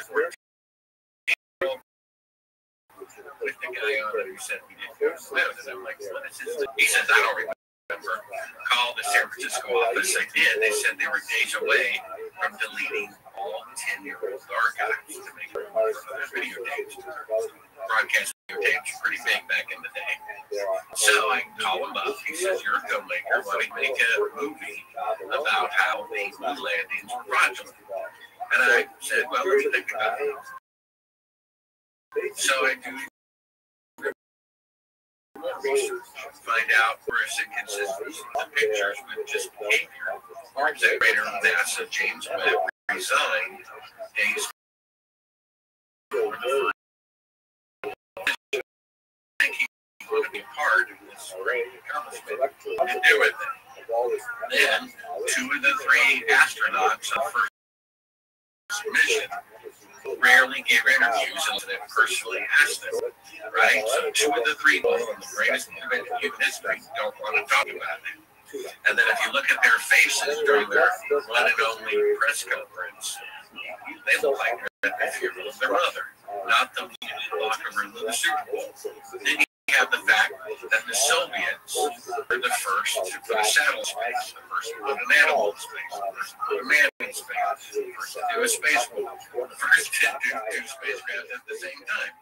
For every 10 hours we spent in space, they spent 50 hours. And they never once tried to go to the moon. Isn't that weird? Yeah. Sorry to interrupt, but I've got a question about the Soviets. Why haven't the Soviets called the on the mainland BS? Well, because they're blackmailing. I mean, it's not a coincidence that during the Nixon administration's Apollo program, that Nixon 1 week said Russia's our greatest enemy, them in China, and the very next week he agrees to sell them billions of dollars worth of grain below cost. And then look at China. China, he said, was the biggest enemy. And then during the Apollo program, he goes over there and kisses their butt and off and opens trade relations with them. They're blackmailing him. I personally know someone who works in command center at the Chinese Space Agency, which just put probes on the moon. He told me, face to face, everyone in China Space Agency knows the missions are fake. However, they have an agreement with the NASA not to say so in exchange for technology. They're being blackmailed. You know, I could have a picture of a world leader with a prostitute and upload it to the internet right now, and then it's not worth anything, is it? Or if I'm smart, like the generations are, I could blackmail them year after year, 10, 20 million, 50 million. You see what I'm saying? And that's what they're doing. So, first of all, you with one photograph, which I can screen share and show you the side-by-side comparison. Secondly, you can prove it with logic. Okay, today, with 50 years better farthest that NASA can send an astronaut into space, is to the space station, which is 200 miles above the Earth. So just pick some place 250 miles away from London, make it vertical, and that's as far as that's why there's mannequins burning on Artemis and not people, because the radiation killed them, right? So what they're really saying is that when all of NASA combined had 1/1,000,000th the computing power of a cell phone, they sent astronauts 1,000 times farther than they can today with better technology. You can't have greater technology. 1,000 times greater technology in the past than in the future. That's a historic and scientific factor that the technology in the past, therefore, it was a forgery. I mean, it's that simple. When 5 years later, people were doing it, 10 years later, thousands of people were doing it, and aircraft, after they blew up the first atomic bomb in 1945, atomic bombs 1,000 times more powerful. they could go to the moon on the first attempt of 19. We would have been on Mars years later. We'd be in another solar system by now, and there'd be bases all over the moon. The idea that they had to return to the moon a seventh time to rehearse going to Mars, that's what they keep saying. George Bush Jr. said out of his own mouth, we have to return to the moon as a logical first step to going beyond. I thought they already did it. To the North Pole 6 times, but never the South Pole. We're going to go to the North Pole the 7th time before we go to the South Pole the first time. NASA's saying the same thing. Administrator of NASA says we have to go to the moon, going to Mars. We did that 50 years ago. Why are we going from a bicycle back to a tricycle? Unless we never actually rode the tricycle. See? So you can prove it there. Now, I made a movie. First of all, let me continue the story. I originally turned down this project. After seeing all this weird stuff, I'm like, it looks like maybe they did fake it. And if, overturning these rocks could be hazardous. So, I'm not going to risk my life for some contradiction. No, thank you. About 5 years go by, and I was challenged by another client to do them a favor. They got a script of mine, a famous producer, and I said, what favor? They said, read the Bible. Christian musician. So I got a 1-year Bible divided into 365 calendar. And over the next 5 years, Bible 5 times. Now, I wasn't a Christian by any means. Develop their vehicle to right and wrong. And then it said there's a judgment for how life. And it makes sense. You can just say it. Rape and murder are wrong. Child molesting wrong. Politicians are going to do something and nothing is wrong. It is a struggle between good and evil. And this is the greatest accomplishment of mankind has spiritual symbolism, especially with Richard Nixon, who knew they were not on the moon. Biggest events since God created the universe. Right against them. And so, what you have here, either they went to the moon or they didn't. Now, I know for a fact they didn't. Which means, in my opinion, not going to the moon, claiming you putting it in encyclopedias on coins and stamps when it's not true, holding tape parades for them, embezzling $200 billion, murdering people and keeping a secret, giving them medals of honor for being such good liars. If that's true, which it is, that's actually more historically significant than it's gone. Do you see that? The faking of the moon landing is more profound of an event to mankind than if they'd actually gone. And then I realized if this is true, which found out was, then this is the historical truth that mankind is being robbed from. You cannot, right? You really can't go to Mars until you go to the moon first. That's a fact. That's why they're going to the moon again for the first time. And we really can't advance as a species when we admit that our greatest accomplishment was life. George Orwell said, whoever controls the past, when landings are real, and they certainly were, controls the future, which means the criminals and their entities and their offspring who are running the government, unless they admit that the missions were fake, they will remain corrupt for all time. It's extremely important historically for the truth about the moon landing trying to come out. It's not a theory. It's a fact that they think it. Shadows can't intersect the light. You can't have 1,000 times travel technology 50 years ago than today. After I decided to make the movie, I changed my mind. I called up Bill Gates and I said, I mean a millionaire builds rockets for NASA, who knows the moon is $1 million to these movies, proving it because he thinks it is more than they did it. And they're either going to have to kill people who naively think the moon on the first attempt in 1960. Decades later, Elon Musk tried to land a rocket vertically, like they claim they did 6 times on the moon. 6 computers surrounding that rocket. Each computer was 100 million times more powerful than the lunar lander, and he had 6 of them. The first time he tried to land that rocket vertically, all that extra computing power, it blew up. The second time he tried to land vertically, the third time he tried to land vertically, it blew up. The fourth, it blew up.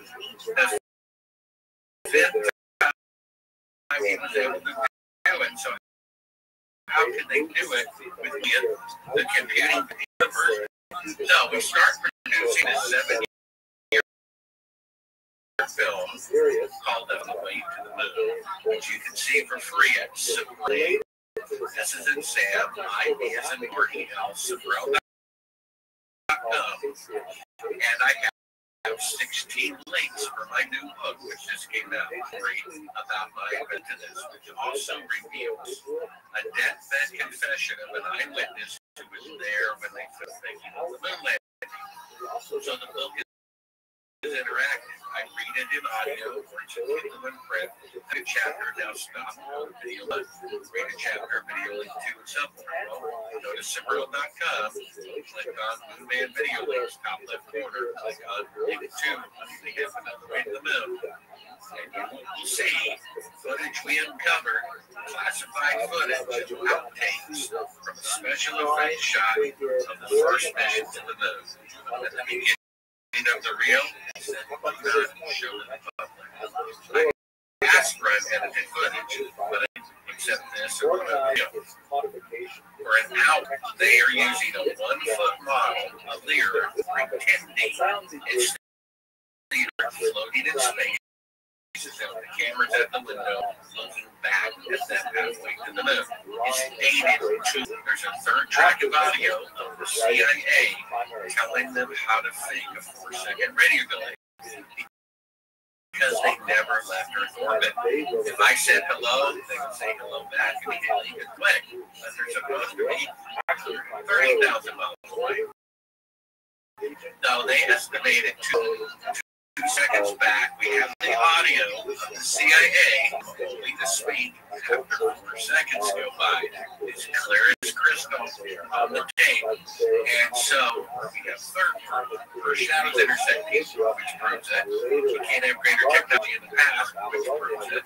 And now we uncovered classified footage of fake photography. I showed it to the news director at NBC News where I worked. He collapsed in his chair, put his hand over his mouth and said, "Oh my gosh,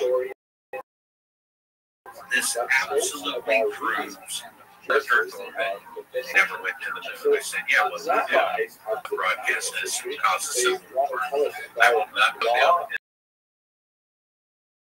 history as the man who caused the next civil war," which he showed the public how corrupt the federal government is. They will be so mad.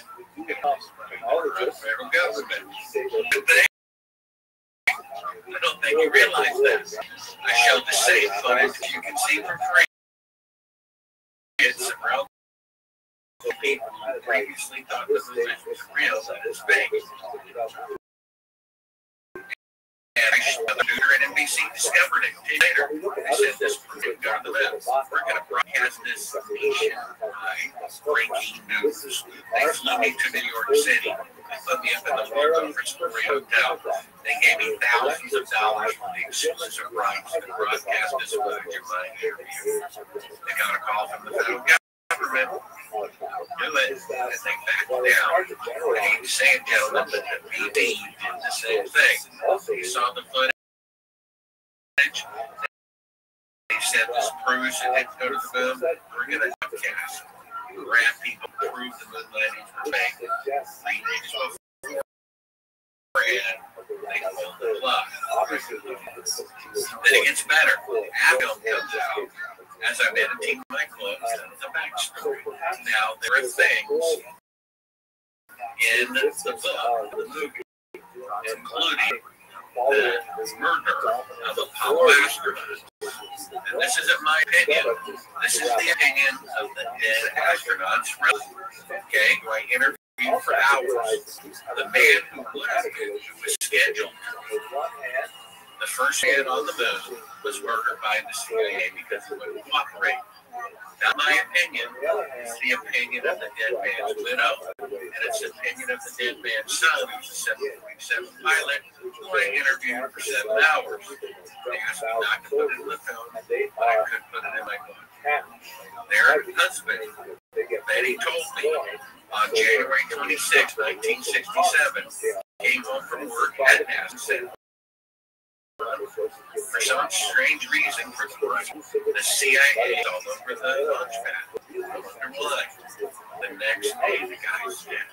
Because days earlier, he held a press conference without permission, where he took a bunch of pictures of the very top of the rocket, where he affixed a lemon the size of a grapefruit, and called a piece of equipment to go to the moon, and the first man to fly there, a piece of joke. Days later, he died the day after the CIA showed up to NASA. If they know, it'd be one thing if they faked the moon landing and didn't kill anybody. They tunneled under from the bridge leader into the moon to get to them. Not if they killed 3 people, her father's husbands, at the same time, you see. And when our first document of the country is the Declaration of Independence, which says when any government becomes destructive of the right of life, liberty, and the pursuit of happiness that is provided to people, we have they took away life of their own people because worth their crimes, and they're taking away liberty.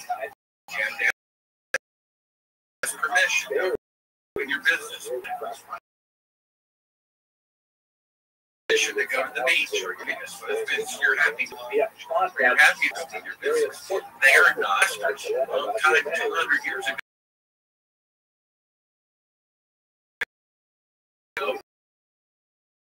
They were called public servants. Now they're masters. If they want to advise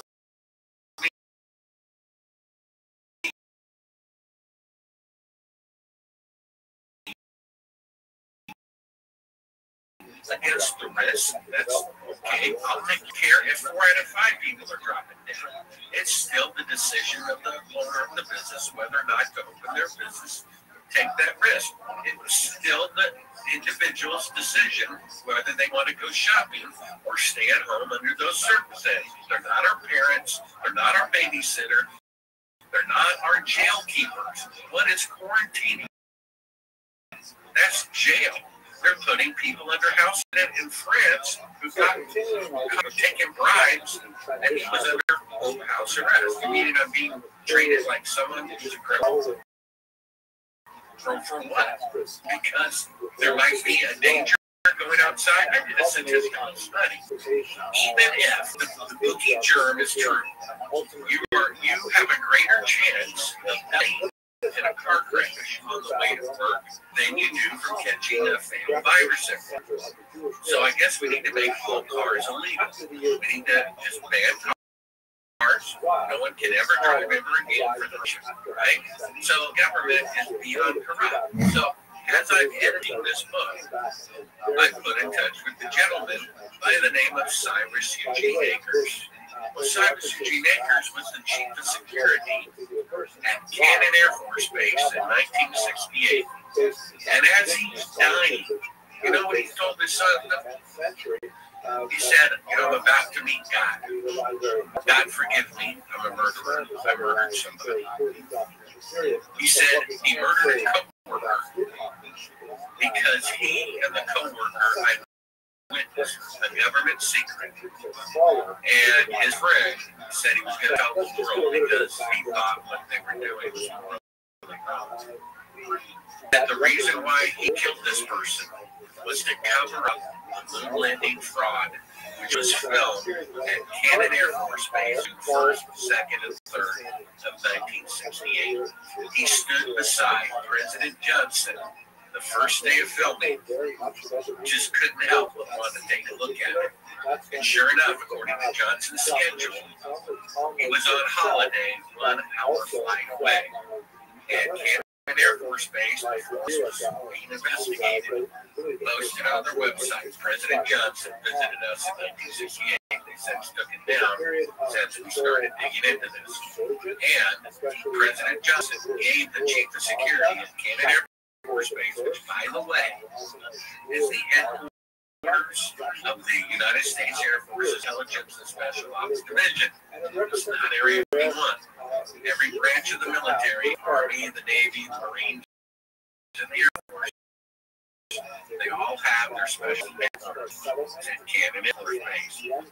The very place where June 1st, 2nd, and 3rd of 1988. Do you know how many employees were involved in the job? How many were involved? Yeah, we know their names. It's listed in my book.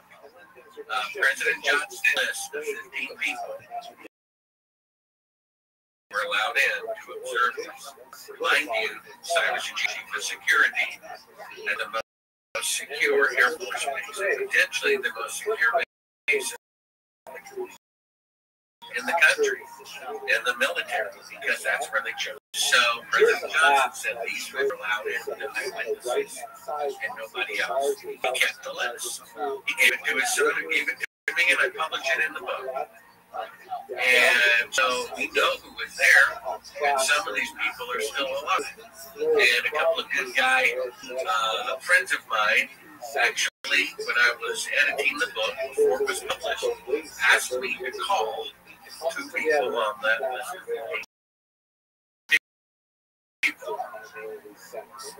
And I reluctant to do that. It seemed like it'd be different after my book was published, but to do it before, they said, one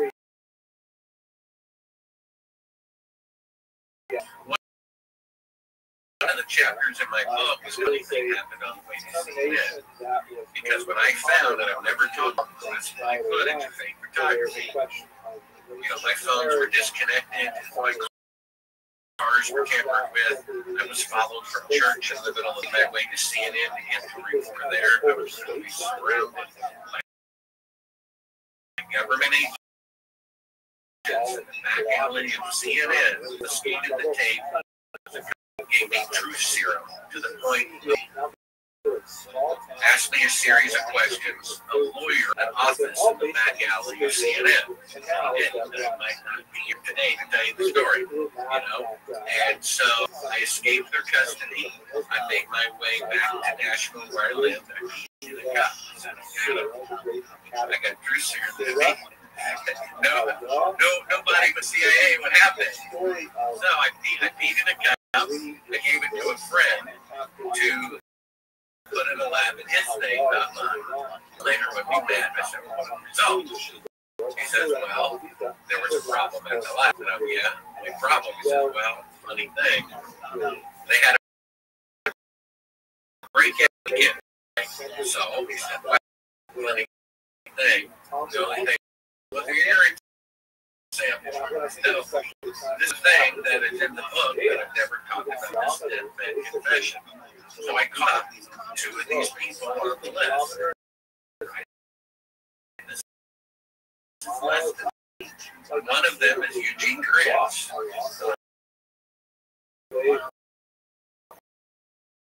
He said something that answers the phone with on the phone. He didn't say anything. Go back again.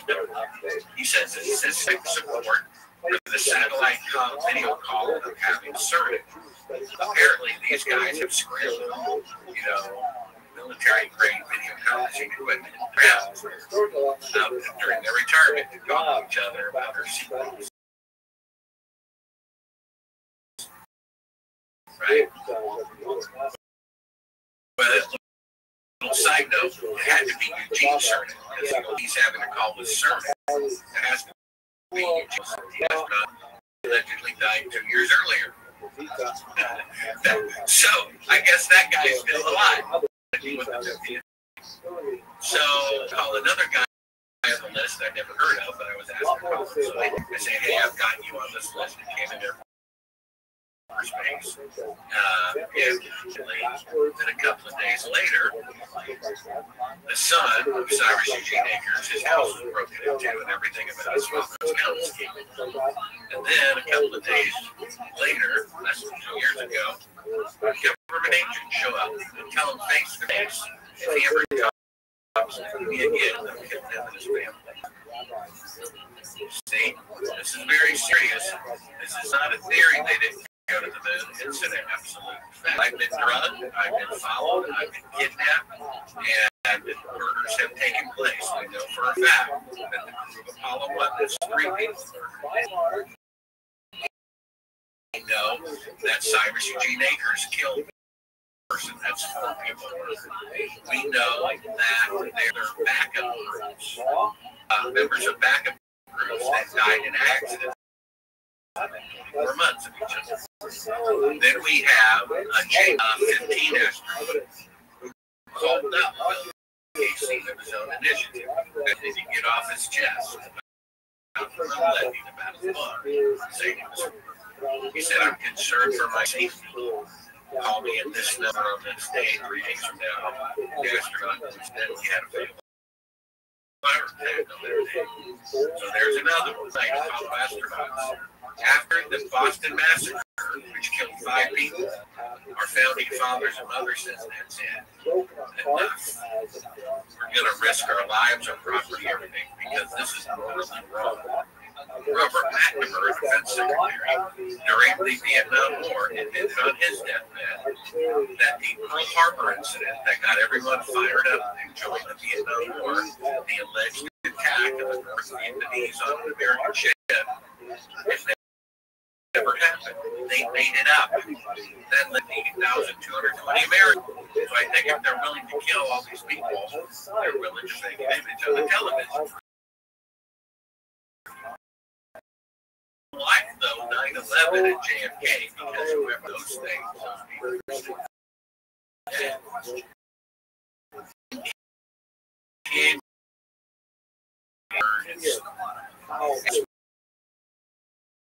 Like the news director, somebody just from the ratings, right?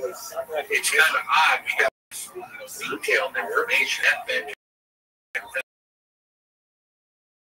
where the moon landing was filmed, when it was filmed, June 1st, 1968. Now, listen, when it was on, he was there at the time for a classified reason. Johnson personally came up with it. He said we can guarantee a successful mission. We can make it. Therefore, it's a slam dunk. You see, and yet, the top 2 podcasters in America have not interviewed me about this breaking information. Because if it comes out, if it's found that the moon missions were indeed falsified, I think the public is going to be mad. I think they're going to find out that the government is murdering their own people, because the very next thing they're going to have to investigate is the Apollo 1 crew's homicide by the CIA, which their relatives have been saying for decades was the government murdering their own people. They're taking away life, liberty, and the pursuit of happiness, which means they need to be ordered or abolished. Right? So, what do you think the government's motives were in hoaxing? Well, there are several. I thought it was my film, A Funny Thing Happened on the Moon, which you can see from FranceSabrel.com, opens up that comes disgrace. And so Kennedy, not a scientist, visionary, misspoke. I mean, they went from never being in space to walking on the moon in 8.5 years. And now, they're saying it takes twice that long to put a man on the moon with 50 years better technology. You see? So, they didn't want to eat humble pie. They didn't want to admit that they could do something. It shows our short. They didn't have the guts or the maturity. They have no pride because they lie, they money, and they murdered their own people. The Kennedy administration is actually, in my mind, that's attempted murder. Those people should have gone to jail for suggesting such a thing. What do you think 9/11 was? Exactly the same thing. If they were, how can these people who think this way, murdering their own people, just acceptable collateral damage to get our way on military spending, to get our way on legislation that's out there? This is the way these people think. And these people are in power. If anybody, the problem is, and this is the last chapter of my book, it's called What to Do With This Mess. One of the problems is that a corrupt president appoints corrupt heads of the EPA and the FBI Department of the FBI. All these government agencies that are supposed to be investigating the branch are now controlled by the executive branch. That shouldn't happen. The president should not be allowing the heads of various departments. Because you have rank and file FBI who are honest people, and they find a senator is corrupt, and they're told to investigate it or you'll what their boss told them to do. And so the idea that a former CEO company that sells medicine can become chief of the FDA, or the chief of the FDA can later leave and become CEO of a company that sells medicine, that should be illegal. I don't know why that's even legal. Do you realize that in your country there are 17 ingredients that if you put them in food, people will go to jail, but they're perfect. Legal in the United States of America. Are swallowing in their cheese because technically it's biodegradable over about a year or a year, and therefore it's technically organic. We allow plastic to be swallowed by people. I mean, do you think Congress and the Senate have faked the moon landing? Of course not. Or your representatives is meaningless. You had 90% of Americans wanted to know whether their ketchup contained GMO. 90%. A democracy is supposed to be 51% their way. But 90% their way, the president vetoed it. And we're going to go with the corporations have one sound. I'm going to have to show that. I mean, in your country, GMOs are illegal. You can't even sell them. I mean, come on. Does anybody not realize? I mean, if it matters, it's in the Bible. Don't crossbreed species. It's actually in there. Leviticus 19:19. Don't do it. And you know what happens when you do it anyway? You know what happens when you take a horse and you take a donkey to get a mule? The mule is sterile. Surprise, says GMOs were introduced into the food supply. Fertility rates have 65%. Right? It's amazing how did you leave it? God put that into the DNA just so stop it and not be able to replicate. It's sterile. You see that? Little side note, this by aliens are always abducted people taking their sperm and eggs. They're not really aliens. They're fallen angel, a hybrid that they have to keep going back. And because if you make a human and an angel, not that. That's why they're posing an alien. And she says the perfect example of why we need censorship is so that crazy things like the government thinks of landing, you won't be able to be said. You mean basically we need to take down the truth. So if they're taking down the truth, then what's left? Lies. Isn't that they went upside down, but it's true. You know, and one more little Bible stab, if you don't mind. This was being tempted, famous part of the Bible. High mountain and showed him all the kingdoms of the world. And he said, they're all yours. Jesus would bow down to them. It says of the world, God, if they did, there wouldn't be great murder or a childless nation with them. Jesus can be Lord of your life, and he will be Lord of the future, but Lucifer is Lord now. And who do you think's going to give the leadership of the kingdoms to? The countries, to murderers, liars, and thieves. That, it should be a law. I don't know why it's not. If a politician says they're going to doesn't do it, or says they're not going to do something, and then does it, number one, that's their last day in office for all time, and number two, they go to jail. I mean, that's a pledge. That's a pledge. We voted for you for that reason. That's a verbal contract. We can pull it up on videotape 100 times of certain presidents saying that once they're elected, they will not make certain medicines for illnesses. Don't even have mandatory to do that, and 6 weeks later they do that. That should be illegal right there. You can't not do what you promise. That's wrong, right? That's a verbal contract, legally binding. You're breaking it. You're not only not kicked out of office, you're not even going to jail for it. The crazy thing is, everybody knows politicians, like everybody. It's a known thing, accepted thing, politics. The masses just seem to accept it, not talk about it or raise a point, make it, try and fight back against it. You just sort of, they don't accept it. The press is in control. The press is supposed not to stop. And now they do the exact opposite. One of the chapters in my book, you can get it at Sabrel.com, that audio I read, Kindle and print, is a document, a CIA document discovered by Warner and Bernstein during their investigation of Watergate. They discovered that back then, when you could only own one TV station and one radio station at a time, now you can own a million TV stations. They said they had 4 of the CIA payroll for every major newspaper, TV station, every major radio station, every wire service.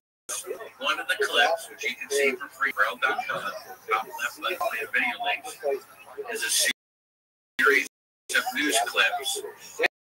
And you look in the lower right-hand corner, one is in CBS, one is ABC, one is Fox, the exact same words. Story. It's Central Intelligence. CIA controls the media. There is no free press, which is a constitutional violation right there. I mean, the Constitution is to protect the people from the government. And it says they can't murder their own people, they can't take away their freedom, and they can't take away their pursuit of being happy. They're doing all those things all the time, out in the open. The CIA goes on national TV and boasts they took down a democratically elected leader of another country. That's illegal. Only the army is allowed to do that. And only their charter to information gathering. Do you realize William Benny worked for the NSA for 30 years? He goes on national TV and says, oh, by the way, we spot cell phone conversation of every Supreme Court justice so that we can cover the vote the way we do. It's an open fact. It's not disputed. It's on that the Supreme Court is being failed and there's not one single investigation. But if you leak out that Sandy votes than Clinton, but she's getting more delegates anyway, the FBI goes after the source of that information that the corruption is pointed to. People aren't looking at the corruption, they're looking at the people talking about the corruption. People's eyes are looking the wrong way. One of the things they need to do, this is in my last chapter, what to do about this mess, is not have corporations owning news. That should be, not allowed. They should be required, FCC license, TV or radio, every one of them should be allowed, required, to provide 1 hour independent news using their equipment. And then you have a lottery. You choose reporters that always represent both sides. It used to be a law that if you showed one side of the story, you had to show the other. They reneged on that law. You don't have to do that anymore, right? That needs to be reinstituted. And then you always show both sides. You can't have corporations controlling the news, and they're controlled by the CIA or all bed with each other.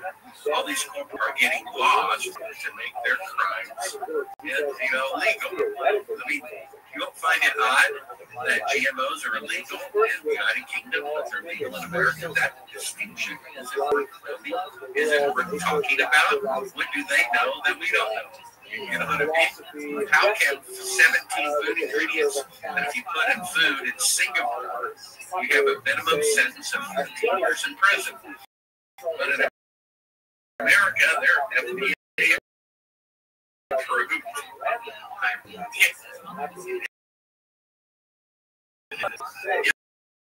If the truth about the little lending fraud comes out, then it might get better. It might be the you're out of the dike that forces change. Because obviously you've been covering the story for a number of years, as you've know, and you've obviously seen changes within the media, and now we're obviously early into this due to age. We're seeing, probably, there is a rise in independent media, albeit they are smaller channels, but there are numerous independent media which are coming up through channels like YouTube. Are you seeing this story is getting more traction now than it has ever? Well, it's odd to me that the top two podcasts refuse to talk about the moon landing fraud, and they refuse to talk about this new information of an eyewitness. I mean, if I eyewitness somebody kill somebody, that would put him in jail. We have an eyewitness saying this is the moon landing fraud. He even said he murdered somebody to come. Here's when it was filmed, where it was filmed. You'd think that would be at least worthy of discussion at least one time in the top two conspiracy podcasts in America. I haven't been invited on their show in months since my book came out. Not a single time. Now, why is that? It's called controlled opposition. It seems odd to me that you can have what appears to be independent media, but is it real? Because every true independent person they take down. I mean, the inventor of the medicine that everyone's been told to get for an illness they don't have, the inventor of it, you would say that he would be the number one guest on every news program, ABC, NBC, CBS, he'd be talking about this medicine that everyone's taking, that he invented. If he is interviewed and gives his honest opinion about it, they take it down. I mean, it boggles the mind. There is no independent media, and I don't see YouTube channels here and there, local channels here and there, making a difference. To be quite honest, we're talking about okay, we got sci-fi fighting the elephant now instead of one. Let's get 100 mice fighting the elephant. Let's get 1,000 mice fighting the elephant. I think it's going to take how many billions of mice to all bite them at the same time. Still might be good. So they've got plans. I mean, they're answering more and more justifying in the name of public safety and so forth and so on. I uploaded a video, privately, not even publicly, of my doctor saying that, one of the potential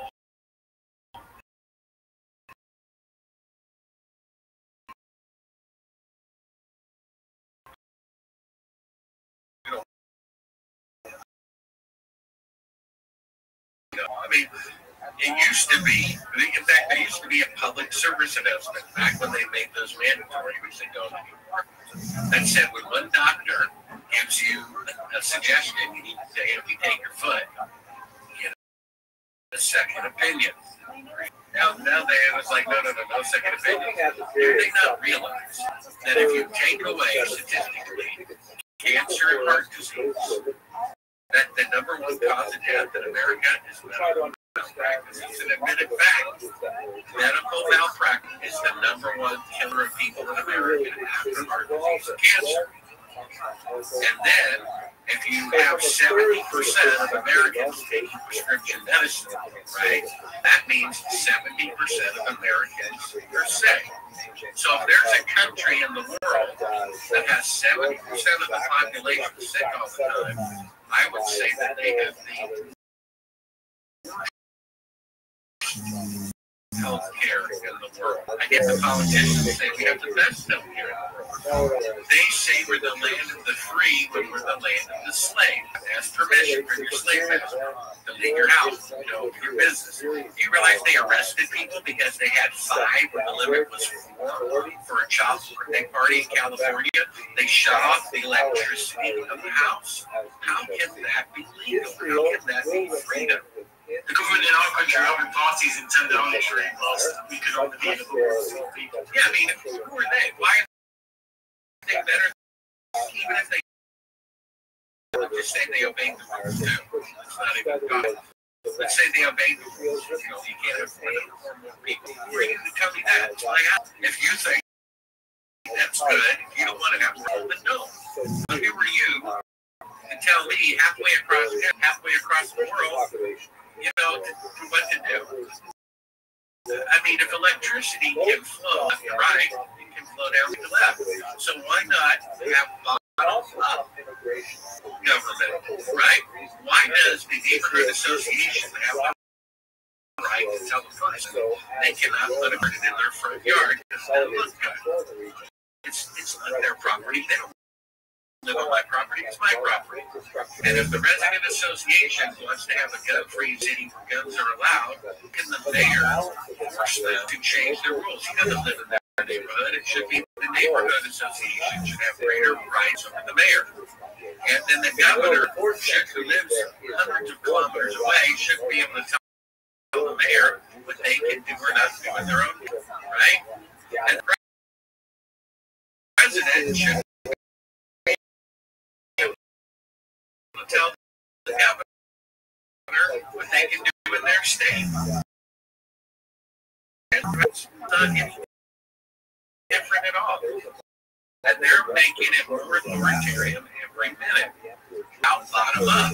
What about instead of banks $3 trillion for losing our money, it's like we're creating a criminal? I mean, come on, you kill somebody, well, you get 2 guns as your prize. And so why not give that person $20,000? And what would happen?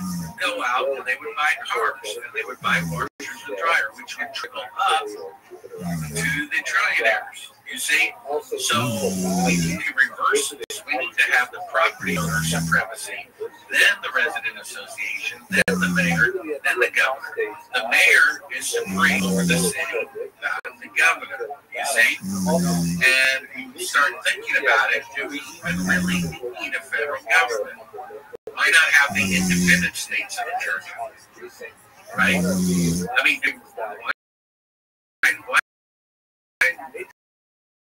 why is this far away that won't them?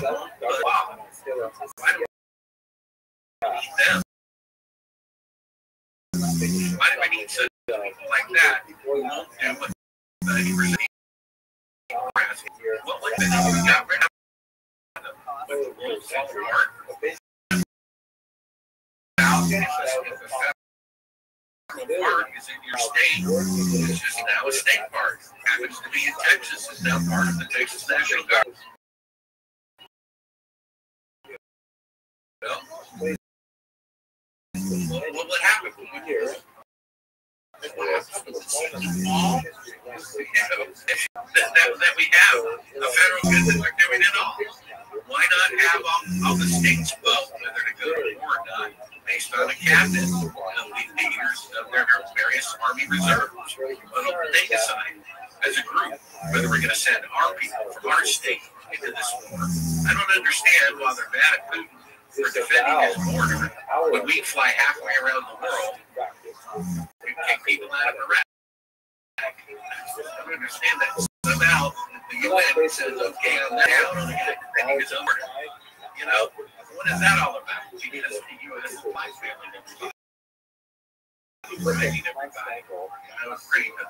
What can you do for the current generation? This is what the Book of Acts says, chapter 2. Because they will inherit the world, lose their soul. That's the price they're going to pay. Everybody else, all other victims, will be living forever.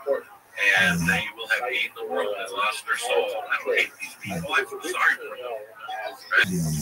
You don't know how abused Bill Gates was as a kid with his parents being racist as they were teaching him. The guy's body language, he talks like this. The guy's mentally ill. Only mentally ill people have that kind of body language. They need to feel sorry for the guy. You know what I mean? So, what can you do?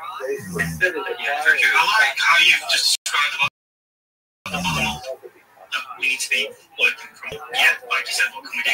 Is it at a stage right now where it's too far gone to be able to? Yeah, well, I think it is too far gone. You had 12 Hitler, they couldn't do it. The Nazi was too big. An eclipse in America in 2017 and fell over the statue in America. Isn't that interesting? And there's another one here, 7 years later. That's falling over Dallas, where the security charged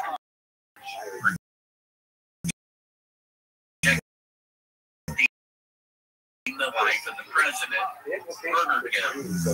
If a dead astronaut's widow said that her husband would have been murdered, or would have been the first man to walk in the moon, was murdered by the CIA, I believe her.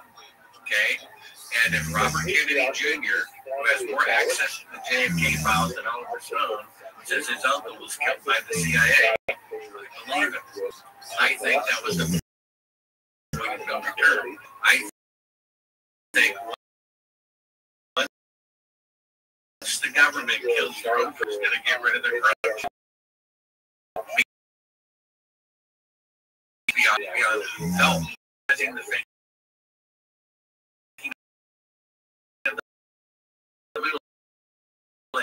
And Republican Nixon gave it the thumbs up.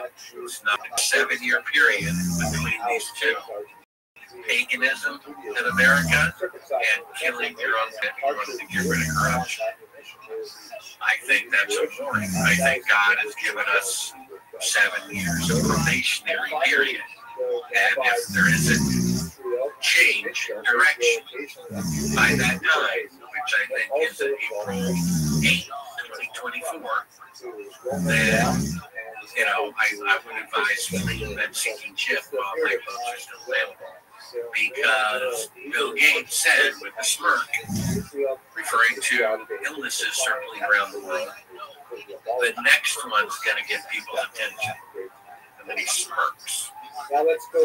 It's already in the works. It's already in the works. There was a gentleman in the Bible last days, believers in God, more and more visions of the future than ever. He said God told them in 2014 to be 2 illnesses, you know, worldwide. The first one would amount to nothing. He said this in 2014. But the second one, the Bill Gates one, the next one would be very serious. I did a report, it's on my YouTube channel, September 9th, 2016, where I said the government is planning for deals. They're either going to release something or they're going to fictionalize something. I said it back then. I could see them moving their pieces into place. They're about to do worldwide illness. Either release something that causes it or just, fake it. You have to understand, every TV station in the world, every radio station, every newspaper said men were on the moon when they were actually in Clovis, New Mexico a year earlier on videotape. Just because every news newspaper says there's this illness. Most many infections are just a bunch of numbers on the screen. They're not being verified. You see, when you talk about there being another pandemic coming soon, it's looking more and more like everything's pointing towards being centered around climate change. I don't think cards are going to play. Most people study about Eisenhower's famous last speech, last day in office, which would have been January 19th, 1961. The guy was a general, okay? I would trust a general being president more than anybody else because they know the constant war. They don't know the war lightly. They're there, they've been there, seen people killed, they know what it's about. Quite importantly, he was a general who didn't, or someone in power who didn't have any in comparison to the people that he were in power today. Yeah, but it's interesting. He gave a warning of corrupt forces in the federal government taking over the last day in office in the 8 years. You understand what that means? It means he was a free. He knew and he wouldn't be a husband, wouldn't be a father, wouldn't be a grandfather. Kind of sad. Because of his presidency, dark evil forces are taking over the government. They must have already taken it over. Otherwise, he would have done something about it. He thought couldn't stop it. He told us his last day away, and now they're going to shoot him for saying it. They're no longer president. Then Kennedy tried to do something about the corruption. And my that Eisenhower was a big advisor to Kennedy. They were in different political parties. And Kennedy tried to do something about it, you see. So Janet Napolitano was Homeland Secretary. She had something interesting to say. Her last statement. She said, a natural disaster is coming that has never happened before in the history of the United States. My successor is going to have a big bottle of Tylenol to deal with it. And then there's some clues here. It's coming. It's a natural disaster. What's coming? Natural disaster that has never happened in the history of America. Now we've had volcanoes, we've had earthquakes, floods, and hurricanes and fires. Never had a comet or an asteroid or a rogue planet going by pulling the Earth out of orbit, right? And there's a third hidden clue here. It's a natural disaster, and somehow you could know about years. You can't know about a volcano or earthquake years in advance. But a comet or an asteroid or a rogue planet, because of the geometry, you can know hundreds of years in advance when an asteroid is going to hit the Earth. I think it's something like that. I think these little illnesses, the first one is to train people to submit for a national emergency. I think what they're doing, according to the former vice president of the company who sells the medicine, that's designed like a time delay fuse to take out the weaker people in society first. After all, phase and Hitler's eaters. Lists are identical. The obese, the diabetic. You see, I think they're preparing for solar system and they are lowering the number of people on the Earth, and they're better prepared for it. And they're going to die anyway. So they'll take out the elderly now, all this insurance dollars, pay, save a lot of money, right? And they're going to get ready for this event because what's coming, I know of one meteor strike in particular that would not be a nomadic killer, but it would be a country killer. And as best as we can tell, it's going to get off the coast of the United States, off of San Diego. Means the U.S. as a country. And on the earth for quite a while, 10 years, 50 years, no one really knows for sure. Through agricultural failure and poor people being dependent on it, could eventually kill in as early as 12 months people on the earth. So, it's my opinion, they're getting ready for that event. By the scenario we've been through for the last years, and maybe the next scenario, which it looks like is going to be genuine.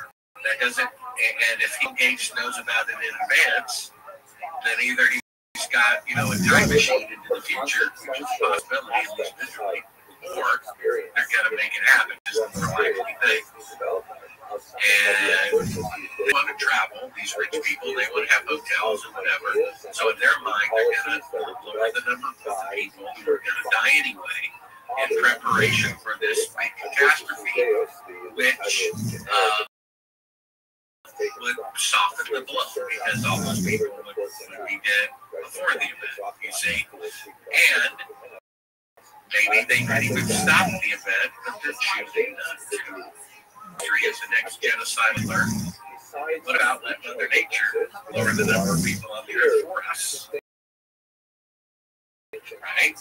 So maybe they're just. The Bible foretells in the book of Revelation that the kings and leaders of the earth go to caves of gold to escape what is coming upon the earth. It says that word for word. What are they? They're building bunkers underground. They're opening up Cheyenne Mountain underground. You see? It also says men's hearts will melt with fear for the things that are commandments. One of the signs is the tossing and turning of the seas. Well, if it's a rogue planet that's coming by, a planet that's bigger than the Earth, that means it's 3 times bigger than the moon, which is going to cause the tossing and the turning of the seas. Most people don't know, but prior to 705 BC, the Earth had 360-day year. That's why the Hebrew calendar is 360 days. Right? That's why there's 300. Then something happened after 705 BC, so the year changed to 365 and a quarter. All the calendars changed except the Hebrew religious principle, right? So what does that mean? How could the Earth's year suddenly overnight increase by 5 and a quarter days? Well, they explain slightly further away from the sun. Well, what could cause the Earth to be pulled further away from the sun? Something bigger than the Earth. Right? That happens to be a rogue planet. And most rogue planets, star system, has an average of 2 rogue planets. So they're randomly going by. They were thrown out of the solar system. Maybe very far away, that they're caught by another star system, and then they develop this like orbit, which can be calculated for the next Paris, you see. So, something like that. Asteroid strike in particular on April 13th, 2029, that's going to happen off the coast of San Diego. Possible that a rogue planet is in one of the roots we don't even know about. That's right, but it's my opinion, this is what they're really preparing for. This is why they're lowering the population now to get ready for that event, so that it'll soften the blow. It's like a fireman building a fire to kind of burn off some stuff now. And so they figure it'll be less of a shock on society if they can kind of get rid of these people in advance of that event. They perceive are going to die anyway. Another one, this is a story. It was someone in Nasa who told about this, about Planet X. He told me the divisions were fake in 1989. And he said, that's all news. What do you do about Planet X? And they go, what is that? But if you go to Sobrel.com, I studied it. And there's an article, just scroll down halfway, Planet X, the end time tribulation that the Bible talks about. You know, it would cause earthquakes, it would cause meteor storms, it would cause all the things that the Bible talks about. So, I mean, by the time the bootleg truth comes out, or they keep postponing actually returning to the moon, something like that, a real illness or a comet or something is going to happen, and no one's going to care if it's John JFK or care whether the moon missions are fake, right? So, and just one quick, I know we've run over it, just a quick question before we go.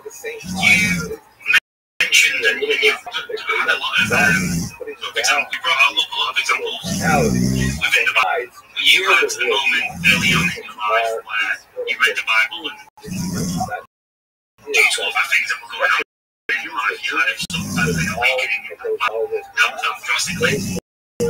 What do you think the lack of religion definitely in the West? There's a massive sort of decrease in religion in the West. Why is the West being pushed on the right? Well, the education system said at the pilot meeting, which was that we need to use public education to basically control the masses. Believe what we want them to believe, which is oftentimes a lie. I mean, you're taught in school, University of Pittsburgh, a fraternity, you pay a couple $1,000 to the university in a private club, and to show my film, if anything happens on the way to the moon, and discuss the moon landing. The university forbid it. And for free speech, free reassembling America. That's pretty weird. You believe what you're told to believe, and we don't allow outside beliefs. I asked my doctor, what do you know about natural medicine? She looked at me like I asked her to speak Russian. She said, all I know is this. You get this pill, this illness, like I was taught at university. Now, 70%, 75% of people who enter college believe in God. The next year, they don't believe in God anymore. You know, evolution is basically saying that they explain themselves, right? The anatomy of a human body. You know, stomach.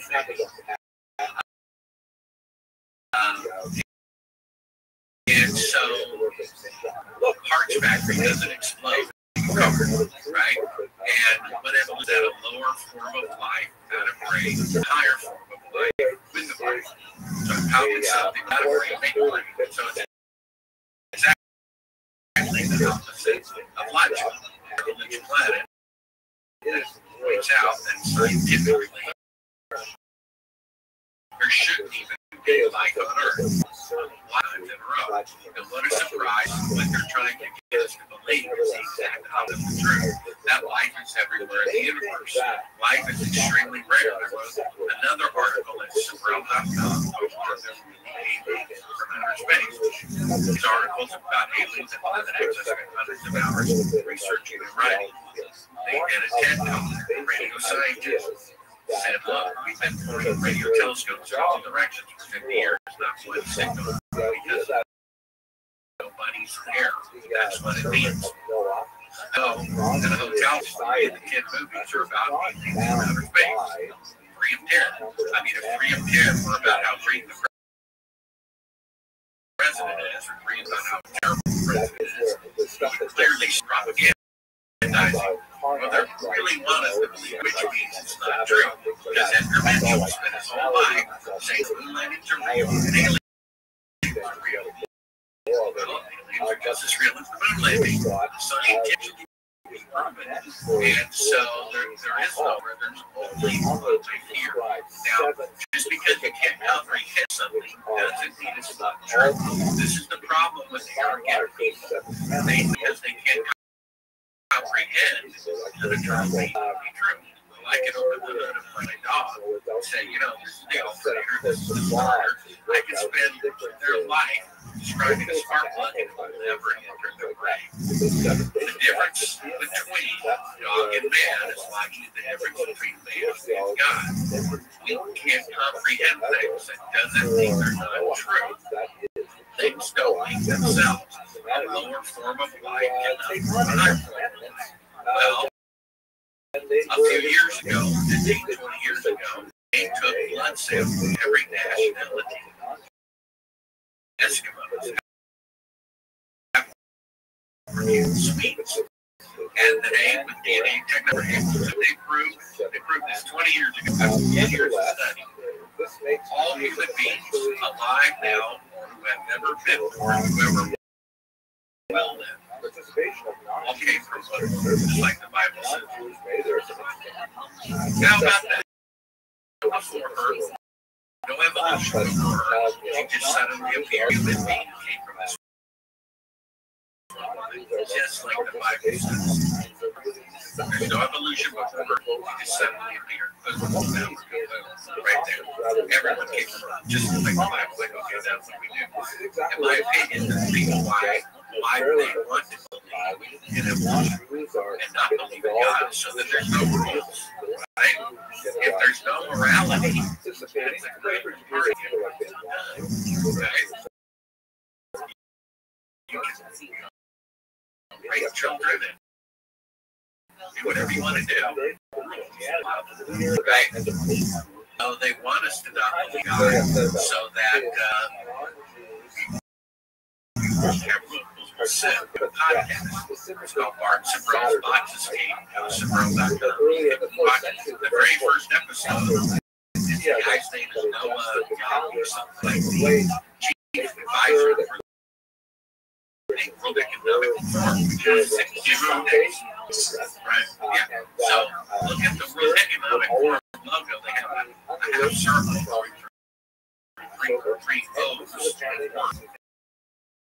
666. They never visited God. He literally said out of his mouth, morality. Never said there was a God. Never said there was a Lucifer. Lucifers and their logo. Right? The guy said, it's my first podcast. If you sign up, you can get it. He said worse things than Hitler ever said 100 times in a row. We have 2 to 3 billion useless people on the earth. How are we going to get rid of them? He said these are the people running the world.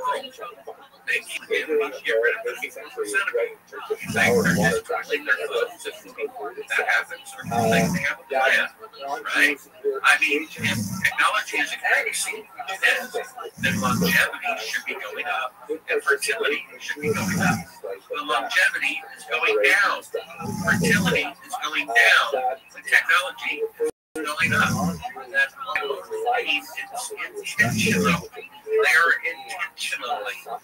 You see, medical malpractice, there's number one cause of death after heart disease and cancer. You see, so we have people trying to get people to join their team to basically not accept God because of God, there's a right and a wrong. They don't want that. So, yeah, just because we can't comprehend eternity or eternal being doesn't mean it's not true. Just because I can't comprehend a genetic but I get inside and I fly around all the time. Right? And that's the arrogance. And even the arrogance of some Christians. I talked to someone who believes in the Bible.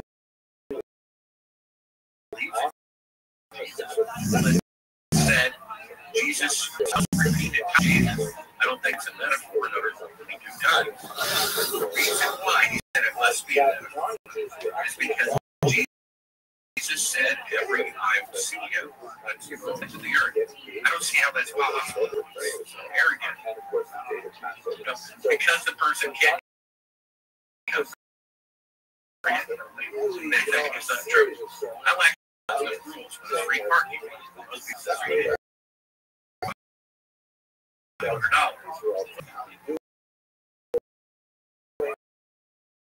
Because of being anything, it's neutral. But wrong about what the Bible says. God is not going to put us here and not have The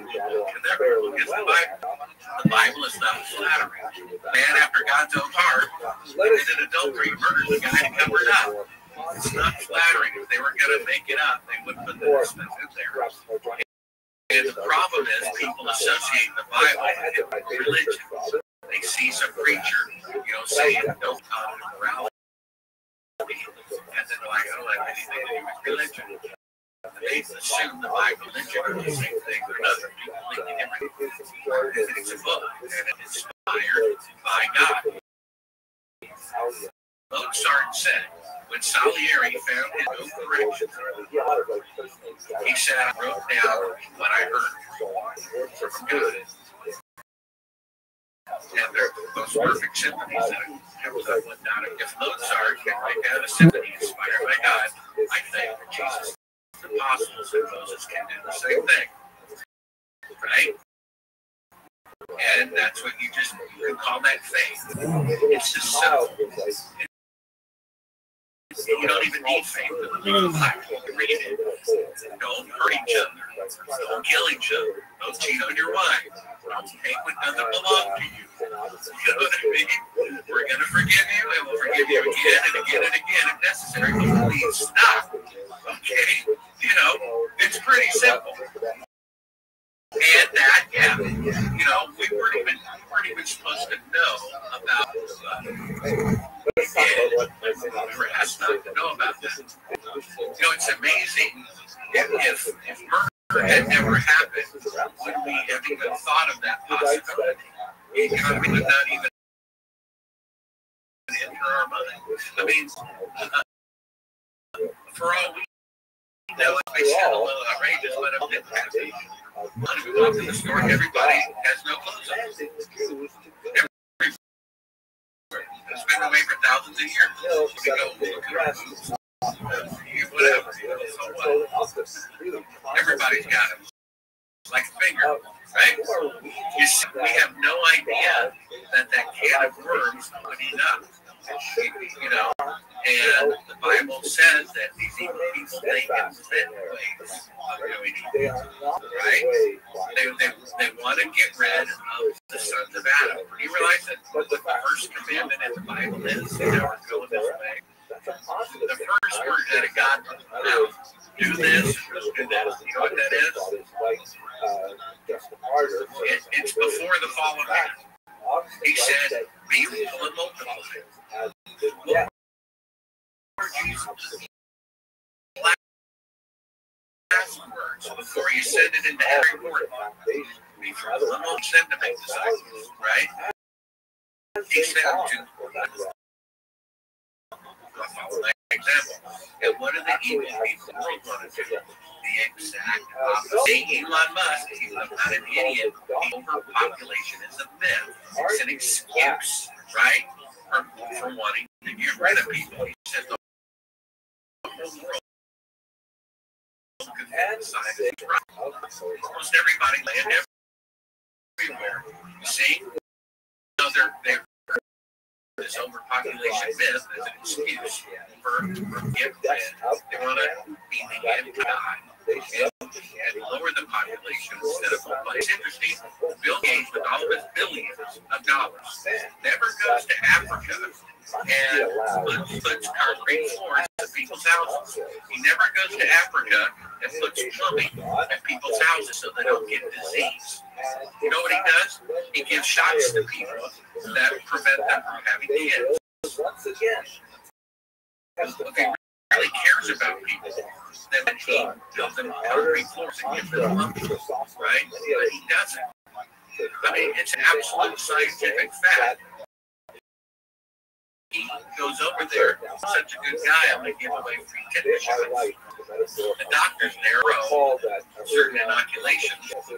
Stay in this time, he's giving them to all women and no men, and between the ages of 15 and 35. And then 3 shots instead of 1 in here. So they get some of the samples. Absolute fact, the samples was a sterilization drug. Bill Gates is going over there, sterilizing without their consent. Not building the disease. He's going over there and trying to lower the population. salvation because he thinks black people are sounds kind of inferior. negative, but in You know? reality, this principle Unbelievable. What were his parents about that? So, what can you do? was hugely consequential. So, and this is, we're at war. This is very serious. We're at war, and people's eternal souls are in the balance. Jesus said to the church, not to the pagans, the Bible. Those who had the Torah, he said. Those who had temple worship, the Sabbath, he said, is the gate, broad is the road that goes to destruction, and most of you go that way. It's the way to life. Go to the many false teaching, and once you're saved, you're always saved. It says in Hebrews 10:26, deliberately go on sinning, but grace is left. And there were others who 4:13, only those who to the very end will be saved. It says in Revelation 2. Unless you repent, I will salvation. Jesus says about the tower, why didn't fall? They must have been extra witnesses. No. And unless you do repent, you will perish. Right? So you have to get saved and stay saved. You see? And that is a narrow road. The reason why Jesus gives us Matthew 24:13. That's just why those believers fall away is because of the increase in wickedness. Right? Years ago, it made the news with a 12-year-old committed murder. 10 years ago, it made the news with murder. And 5 made the news with an 8-year-old committed murder. See, the increase of wickedness. I was watching 20 years ago, that certain ABC family channel. There's 2 teenagers making out. So, I guess because they're straight, it's family, I guess. And so, do you realize that in that same program aired during the Kennedy administration, the FCC would have banged on the former president at midnight and dragged him off to jail. So it went from being an offense to show 2 teenagers making out to not only acceptable, beyond acceptable, family entertainment. You see, promoting sexual promiscuity among people who were underage, right? Which is going to lead to teen pregnancy, right? And it's amazing, right? So everything, the standard of what that is keeps getting lower and lower and lower. That's the increase of wickedness, even discern good from evil. But in the last couple of what can you do? Make sure you're safe. You stay yourself safe. And if you can, break one of those. That's the thing. It's about. Well, that's why these conversations are so important. And we're having, obviously, on the back end, listening to you. It's for ourselves, so that we can then go to rent someone else. And then more awareness comes on through. That's the job. But yeah, what you said about sin, and that was 20 years ago, which is straight. You know, to today. And Disney or Netflix, you've got these child. Have you heard of that? Well, yeah, I don't want to pick on any particular. I have friends of all persuasions now and always have and always will. Everybody's got to give up something that's just different for everybody, right? And somebody has to give up smoke either, straight sex or gay sex. It's something they got to give up. And so one really, everybody's got to give up the cost. Actually, the same for everybody. Because you give up everything. Jesus said, unless you give up everything, you cannot be like this. Or some people like me, sleeping around inside marriage, girlfriends, I had to break up. Believer. I had my drugs that was with it. My favorites. That was my cause. For someone else, it's different. I never expected it. You gotta get right. That's different for them. That's a great had to get that out. So different, but it's the same. It's always whatever you're holding on to. There's always something separating you from living a righteous life. And if you don't give that up, whatever that is in your case, and go under the water, you're baptized without giving that up. In the Bible, you're not saved. You went swimming, right? You have to repent and then be baptized. Not baptized and then repent. There's a point at which you cross over. There's a point, and there's a point at which a person has been engaged for 3 years. The day of the wedding, an hour before, they're still not married. There's a point at which they cross over when they say, "I do." There's a point at which we say, "We're to be able." Says for those who believe or say, why baptism? Jesus says to do it. He says, go into all nations, baptizing. You could argue, why not walk around your house sometimes? Why not stand on your head? Really good points. Why not do it because Jesus said to do it? My opinion is that because being born again, right? The whole point is there's the old part and then there's the new part. I got an email from someone a few months ago that I hadn't seen for over 30 years. This person was at the time 10 to 20 years older than me, and they knew me. They liked my names. They said, "Oh, Mark, you're kind of famous now. Check to see how you're doing." And I wrote this very oddly, sharing my face, something like, "Now I'm focused on making sure I'm right with God and staying with God." They wrote back, "You're not part. Go to hell." First, that was the 70-year-old woman was so venomous when she believed she's a new age peace and love person. That's kind of weird. So her new age peace and love, they look it up for her dualism. And then secondly, and I thought about it. That's wonderful. She's right. I'm not the part that she knew. I was born again. So here's the thing. You can go 3 months without food, 3 days without water, but how long can you go without air? You see, you can't breathe underwater or dead for a couple of seconds. You see, that's why I believe God said go underwater. And in 2 Peter, it says that the flood of Noah for baptism, which now seems there is that point where you go from being single to being married, from being alive to being dead, and from being lost to being saved. And that's when you repent of your sins, baptized with the pledge to not go the world ever again. At that point, if you keep it intentionally, the Bible warns us we won't be saved. We can lose our salvation, right? Baptism is a trick that you do, and you can go back to the point where you get saved, and then multiple times, it says in Revelation, unless you repent, take your light away from you. You won't in the end not be saved. Get saved, stay saved. And I was thinking the other day about love your neighbor, right?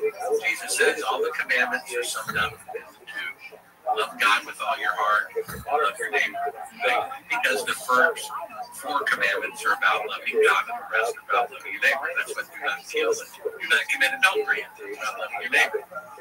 Well, what's the greatest thing that we have? If we're Christians, it's our salvation. So, being loving your neighbor, sharing what you have, sharing your turkey dinner, whatever. Then we need to build salvation, right? If we love our neighbor, we're commanded Jesus' last words to go and make disciples. So we have to convert somebody first. And he says to baptize them. Then he says to teach them to obey everything I've commanded you, which is to go and make disciples. So everyone who's saved is commanded to now go out and save other people. So that's the preacher's job. It's your job, right? Someone who's not sharing their faith may not be saved because Jesus says you don't take a light, which in Revelation symbolizes your salvation, put a bowl on top of it. And if you do, everything goes out. So unless we're sharing our faith, we're being selfish, and the selfish cannot enter the kingdom of heaven, right? That's what the fruit of sin, selfishness, right? And so I don't know what to do. Just invite somebody to church and let them pass them on to the church. They know what to do, or learn how to study the Bible. And that's it. The doors closing, I think, are in the last days. I think it's going to get a lot worse, or it gets lots better. Secular observers are great. So secular observers, this is going to happen next. And the virus last days, that's that is true. One of my videos on my podcast, click on it. Instagram.com, I did a next domino to fall, I believe, is going to be economic collapse. The very next day, the banks will have.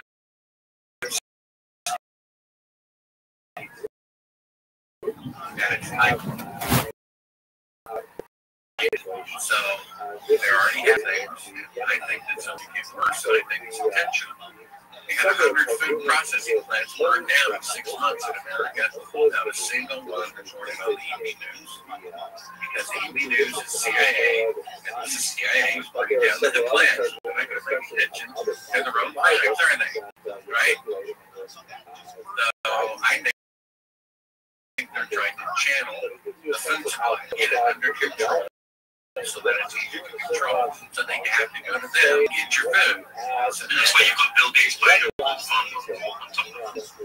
That has something to do with it, definitely. And so there's introducing legit. And, all the rich people can eat all organic all day long.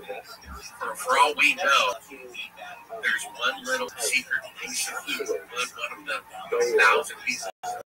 So if you can eat, that's all you have to do is not eat that. Maybe it's corn. As long as you don't eat corn, you won't fall prey to the illness like everybody else within their store.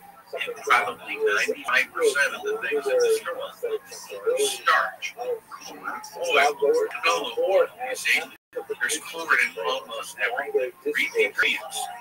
95% of things in the store have corn in them. A tiny little bit. That's all it takes, right? How much radiation poisoning does it take to kill you if you swallow it? Not very much at all. For all we know, we just avoid war or avoid canola or something. We don't know. They'll have their way. They may not even be 105, but they're still going to die. The Ionic period, which is several hundred years distant, but this time, the initial development of the synagogue ritualism was standard. Today, that becomes a very important part of that process. The image, by the way, we're looking at is a mosaic, very common in from the base alpha synagogue about how it was discovered. Okay, that's just a very quick look at some of the creativity that's going on. I think you were pretty foundation. We're going to go to Spain next year. Thank you very much for watching.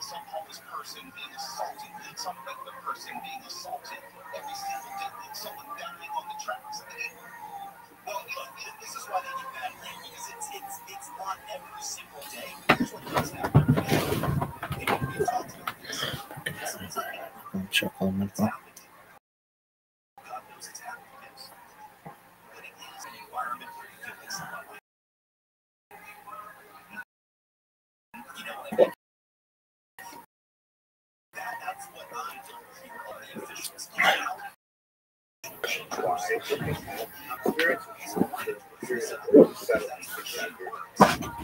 One of the things that's really important about fire spirit is that there is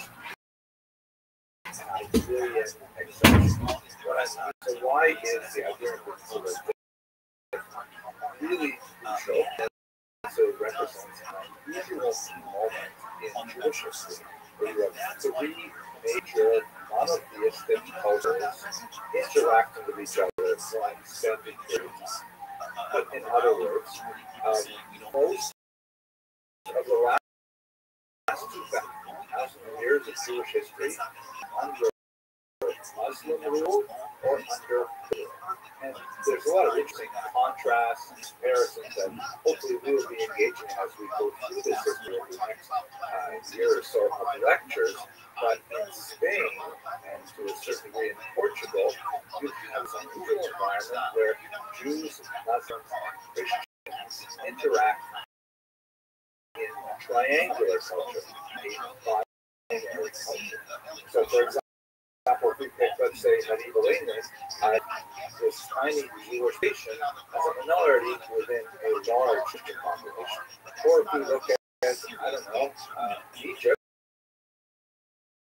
they'll have a large Muslim population. And the way in which Jews interact with their host culture is quite different than we have in Spain, where because of the changing power dynamics of three cultures, two of which are really vying for rulership of the entire peninsula, have an unusual opportunity to look. In fact, they do that unfold, and I'd like to quickly introduce by looking at the various periods of Jewish history as most historians find.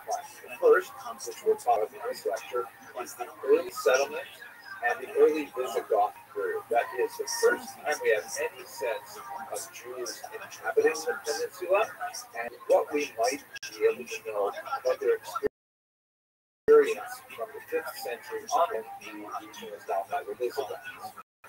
Secondly, we have kind of sub-period of the Visigoths, it's called the Catholic period, when the Visigoths switched from form of Christianity, Arian Christianity, to Catholic Christianity. And that represents a really significant in terms of how they relate to the Jews. Then that ends with the year 11, rather roughly, with the Islamic forces. So this initiates the Islamic period as the Muslims come from the south of the peninsula all the way up to the Pyrenees. This is the Islamic period. Now, most of the act is focused in the region, Granada and Cordoba, but there is some fascinating things that are happening here. This is what's often called the golden era of Spanish Jewry, somewhat of an overblown term, but nevertheless there's a lot of merit to it, as we shall see later on in this course. Now, the Christians begin to push back from the north, and that is called the Reconquista, or the reconquest of Spain. The northern part, the northern section, of course, are conquered first. It's only in 1482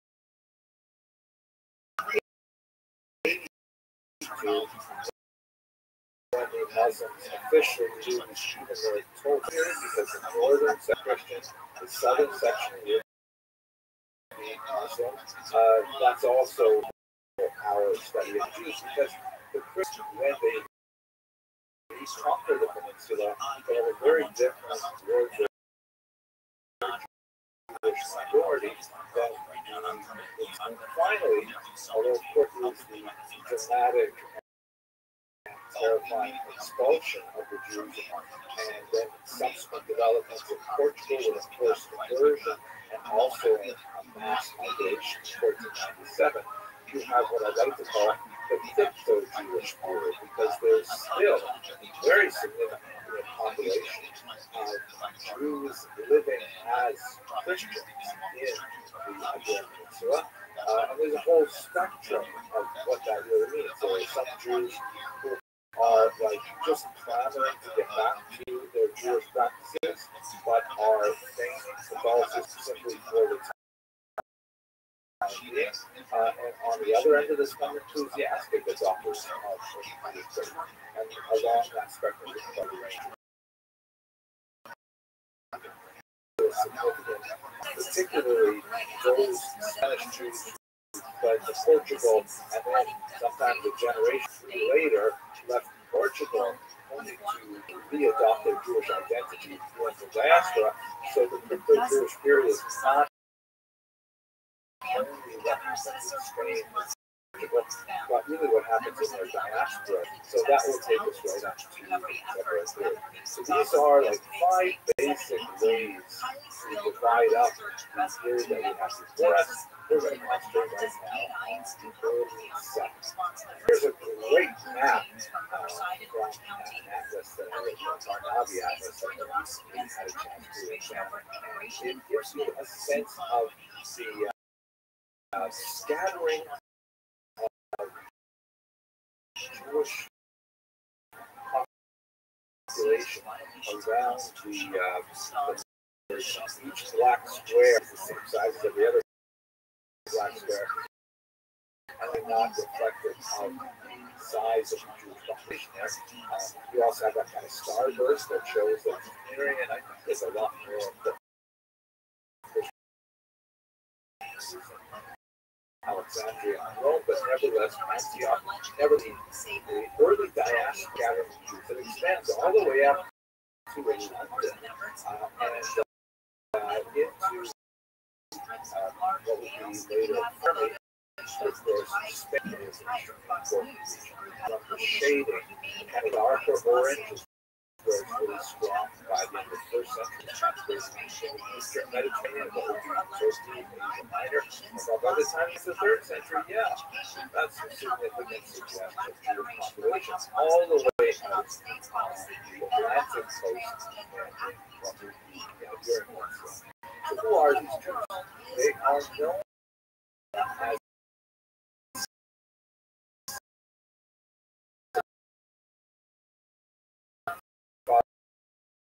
which comes from a passage in activity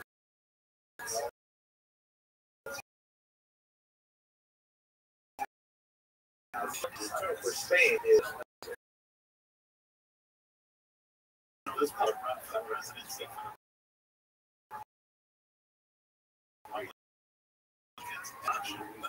one person has a chance of things which pertain to. There's really no good reason to do that when the book of the specifically calls a place is referring to what we call thought. This is a common thing that happens in Jewish geography. And, when Jews visit far-off places or settle there, sometimes they will take on biblical names and don't really have any specific connections to say that this is that place. Case in point, Ashkenaz is one of the names of a person mentioned in Genesis. And when the Jews reached northern Jordan, okay, here we go, Ashkenaz, right? Maybe the people who descended from Ashkenaz live here, and hence we call it Ashkenaz, but there's really no reason to say. So it's a very tenuous connection, but nevertheless, the term has stuck and it's useful because it goes into the distinctive people and the geography.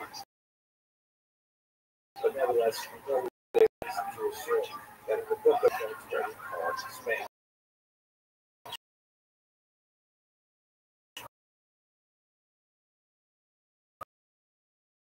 The period, let's say, first we've got Jews living there, and it sounds a lot like this very common kind of shifting of vowels and there. So by the time we get to the Talmud, there's no question that there is a reference to Spain and some familiarity with it. But how early did the Jews originally settle in this region? So we have a couple of really early reference points which are probably not true. For example, in the 16th century, one particular writer came across a gravestone that apparently would be about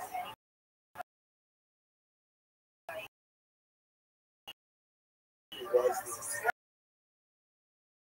tax collector for King Solomon. Solomon was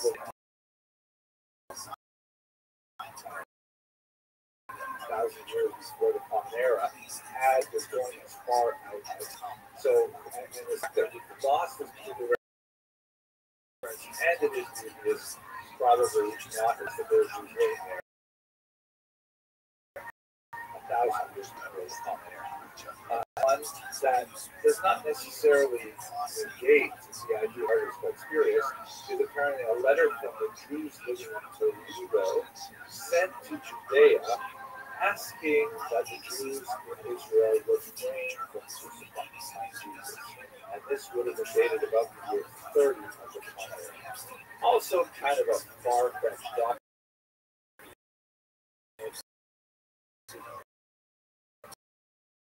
It does the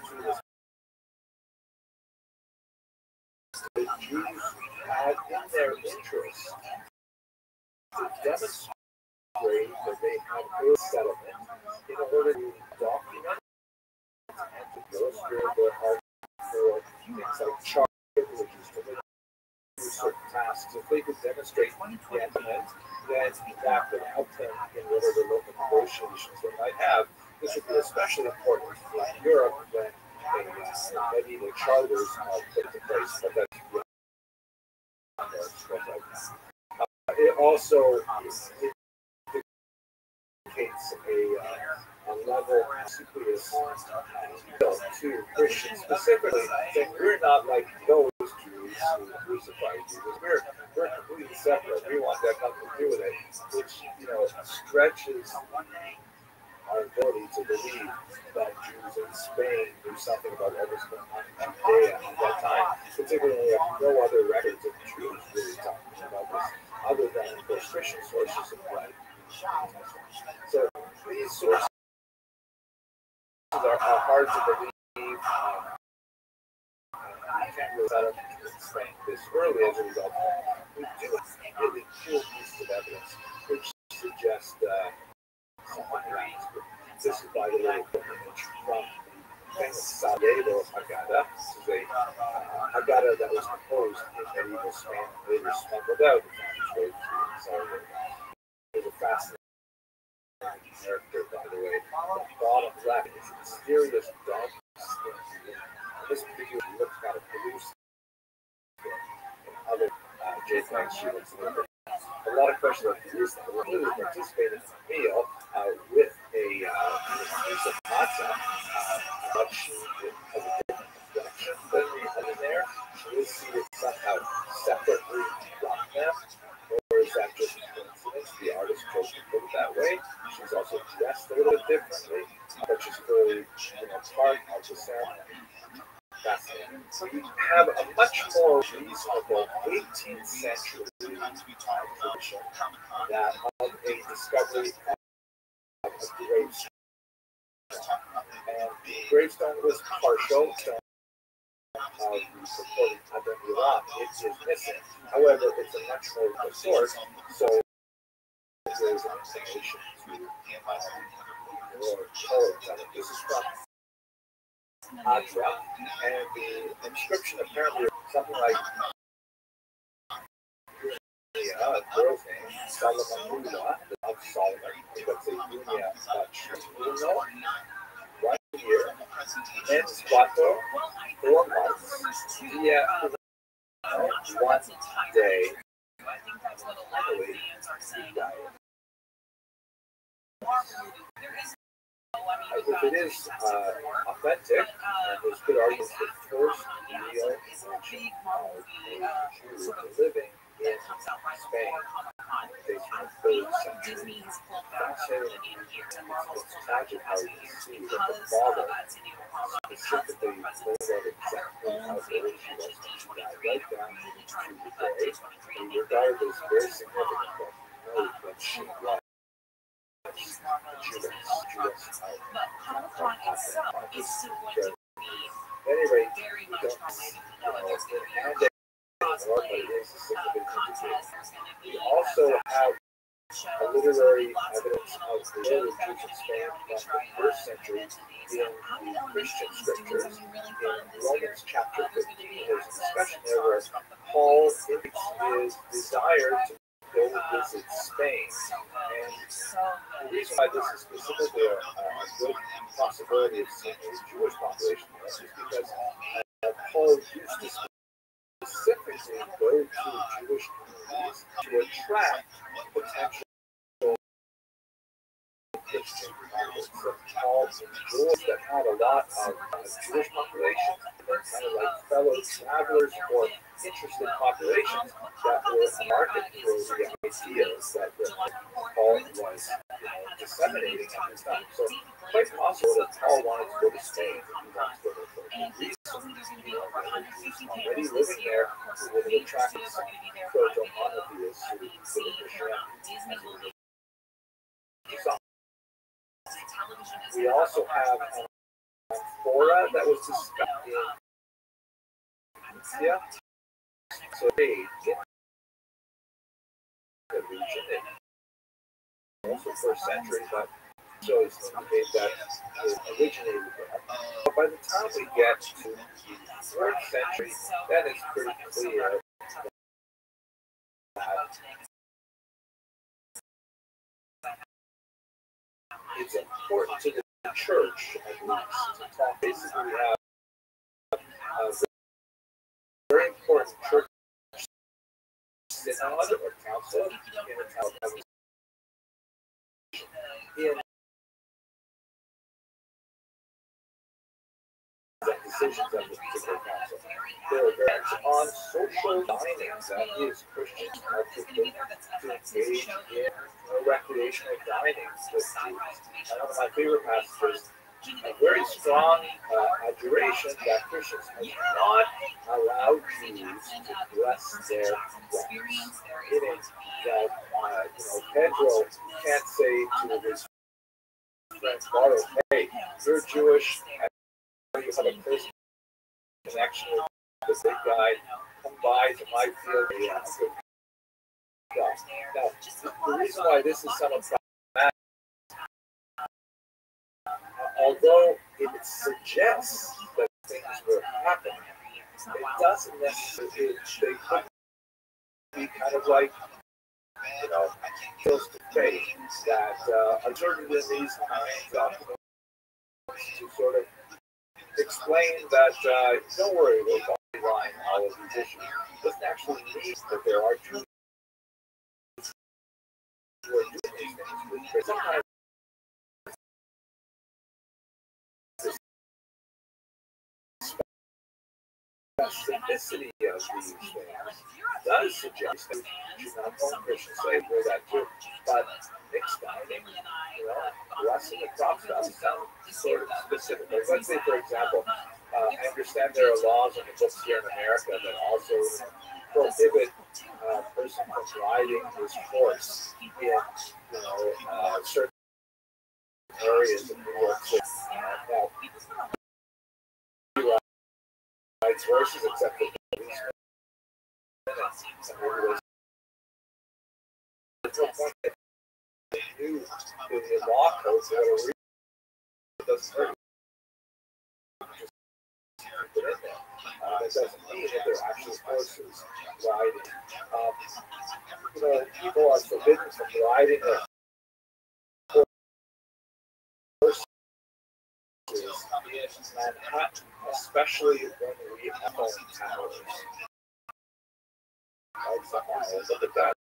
There's a detail there that for the modern period it makes it more suggestive that it might actually happen if people are riding horses, especially from here. So it's possible that the Council of Elvira was actually talking about real Jews engaging in real relationships with them, but we simply don't know for sure. One more source, which is a letter from Bishop Severus of Minorca in the year 418, is also quite tendentious and could easily be entirely fabricated. But again, the level of detail suggests that something actually happened. In this particular letter, he refers to a conflict between Jews and a Christian community, and specifically numbers the Jews. The detail of the level of detail and specificity suggests that not. They have, in this particular letter, which is fascinating for lots of reasons, depicts a situation that you not only get along with Christians, but they actually have some level of authority. They serve both councils and so on. And in the end,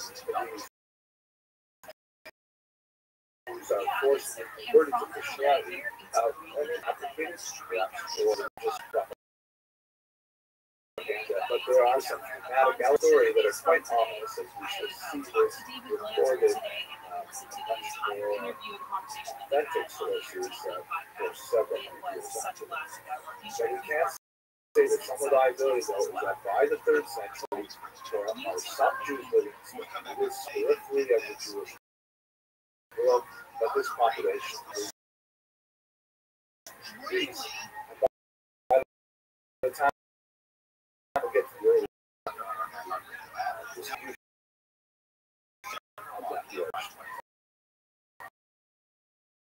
but let's turn now to the Visigoths. Government's immigration enforcement actions and have more at the top of the hour from the OJ.com weather center. The only business software you need in hot. This report brought to you by Rapid Videos. We're going to the website.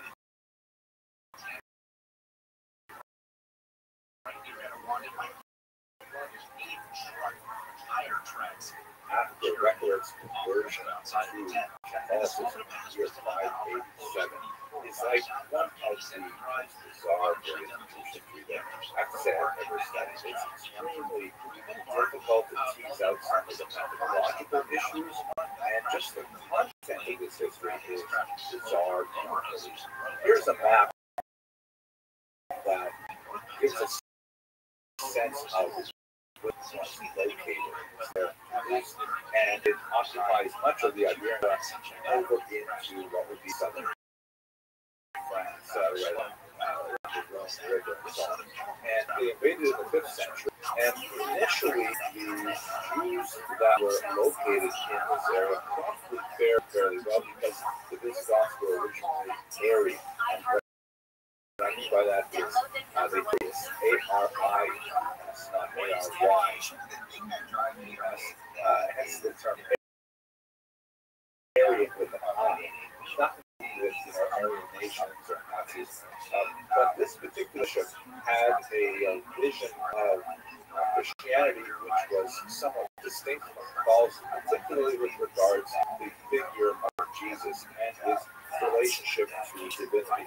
This is something that is really significant for the early church trying to exactly figure out was Jesus God, was Jesus human, if there's a spectrum between those things, how does that work? It's really beyond me and certainly beyond what we're discussing, but the more human leaning towards the interpretation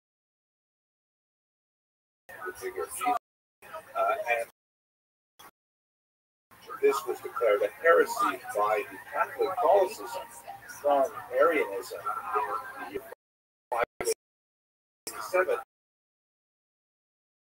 This marks the beginning of Visigothic. Have a look at this remarkable work of art that I had in the cover screen. This is Antonio Munoz de Gran.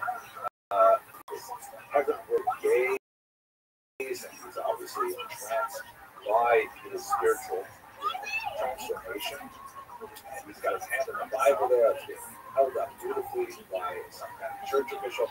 Really powerful image, I have to say. And I think it captures the kind of excitement that must have gone along with this conversion. And at this point, I think it's significant for us to sort of reflect on the concept of the conflict. Many, are in regular commerce with converts in our various religious communities. They're wonderful people, and one of the fascinating aspects of converts is they often tend to take on more religious observance than people who were born into that community. I think we can say this, by the way, not only about religious conversions, I think you could say it about political conversions to different political parties, things like that. At any rate, in this context, we often find that converts, in the Jewish community, they always say something like, excuse me, isn't that Lashon Hara? Isn't that forbidden speech? Don't you have to say a special bracha, a special blessing after you eat 2 pieces of pizza? All kinds of things like that may irritate Jews who are raised in a tradition because the converts are actually spurring them on to take on additional responsibilities, or at least recognize responsibilities that they already have. In this particular context of the Islamic era, one of the unfortunately tried efforts of demonstrating skill for Catholicism in the medieval period is to show just how anti-Jewish. So what happens in the Islamic era is the whole series of things. We have this set of rules and regulations that were passed over the course of the next century in a very manageable degree of anti-Jewish regulations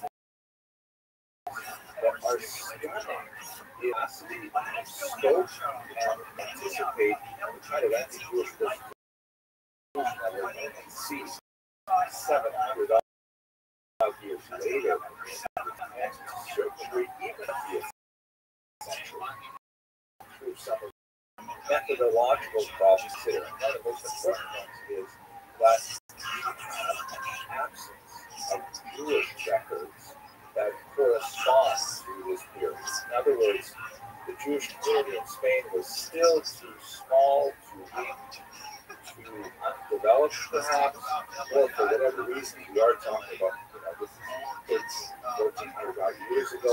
The records never survived. We just know how the Jews would have reacted to these legislations.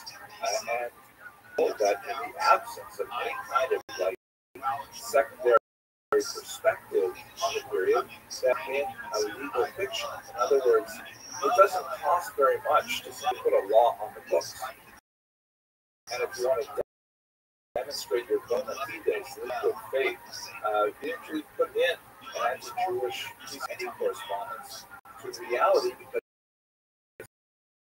there may not be any Jews who are affected by it. It's completely fictional, but on the other hand, it's also a joke that all of them were actually posed, and in some cases, the imposition was a logical impossibility. That is, for example, once you have forcibly baptized all the Jews, how do you go and forcibly baptize the Jews again 20 years later? Which is the kind of thing that we see in this period. Either you have to redefine, either you have a new influx of Jews into the region, it's impossible.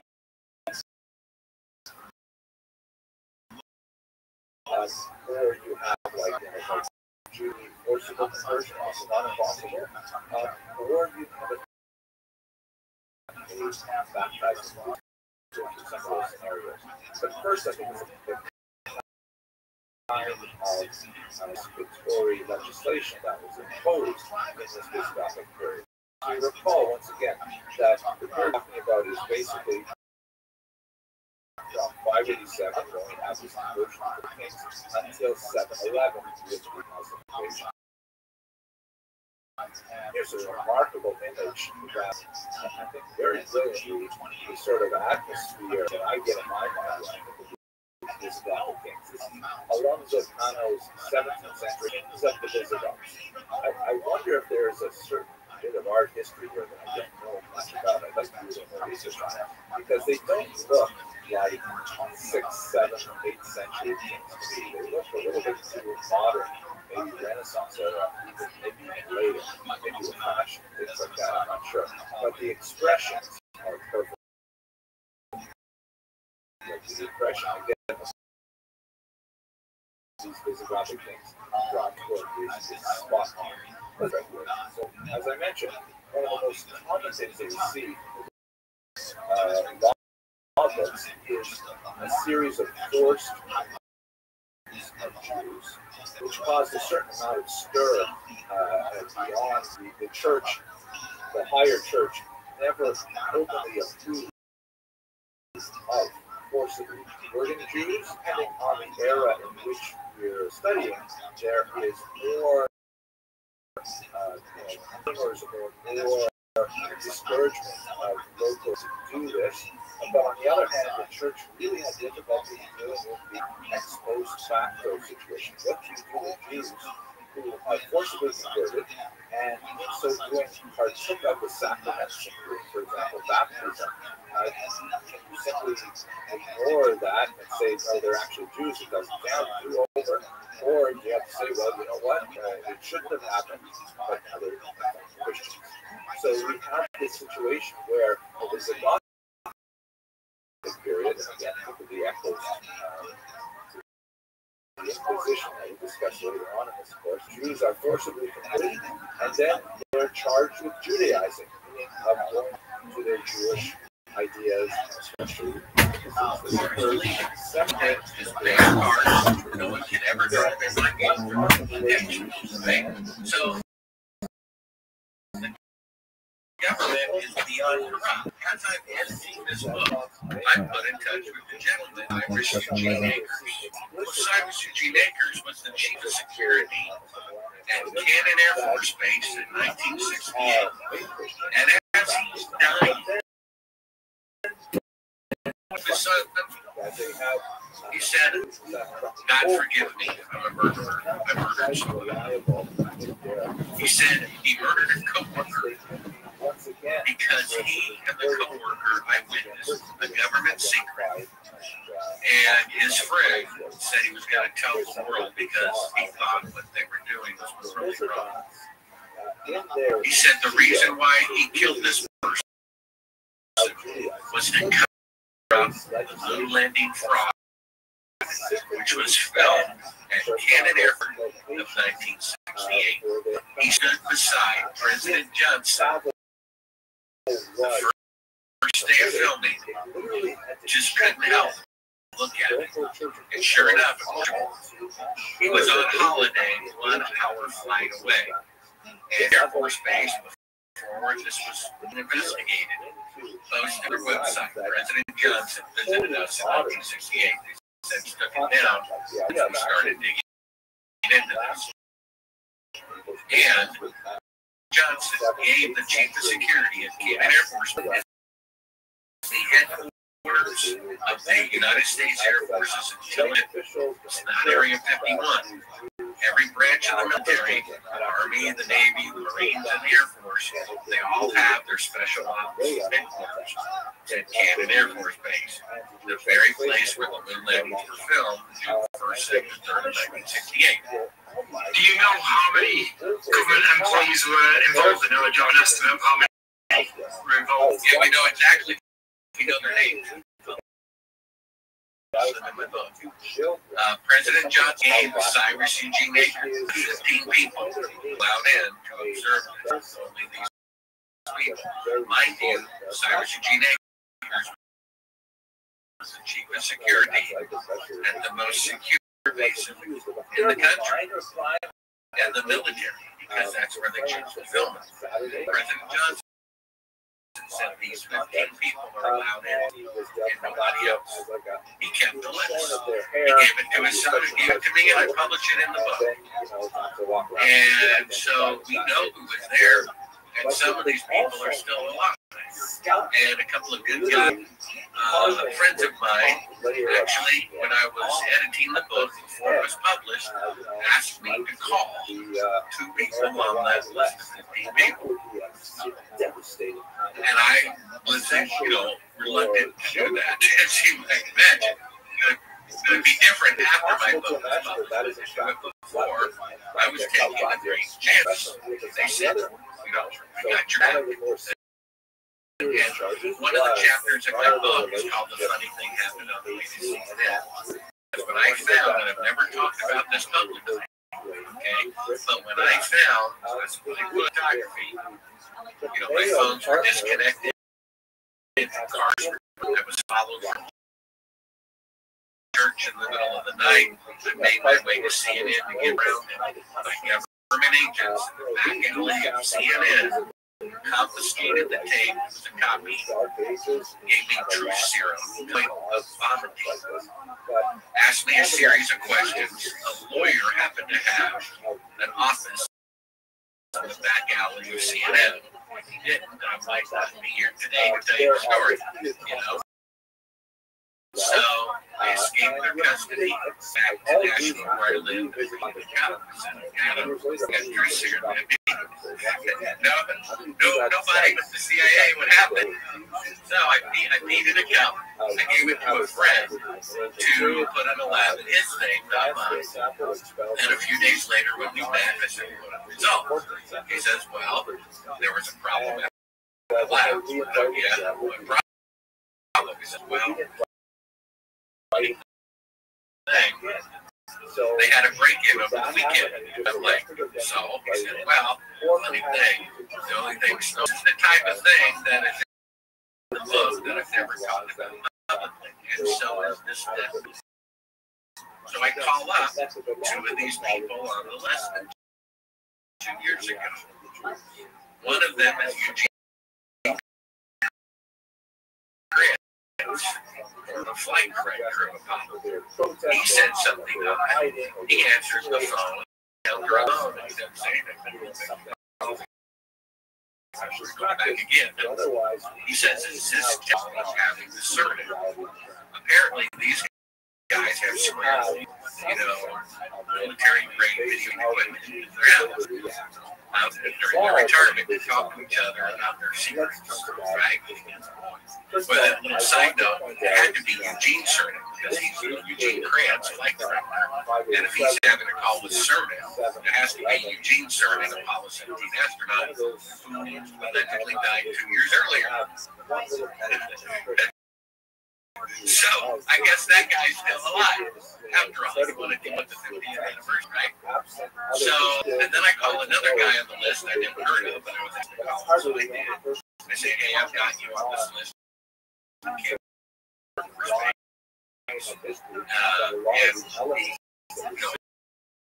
Then it comes the son of Cyrus Eugene Akers. His house was broken into, and everything about his father's confiscated. And then a couple of days later, 2 years ago, government agents show up and tell him face to face if he ever talks to me again, he'll kill him and his family. See, this is very serious. This is not a theory. They didn't go to the moon. It's an absolute fact. I've been drugged, I've been followed, I've been kidnapped, and murders have taken place. We know for a fact that from Apollo 1, that's 3 people.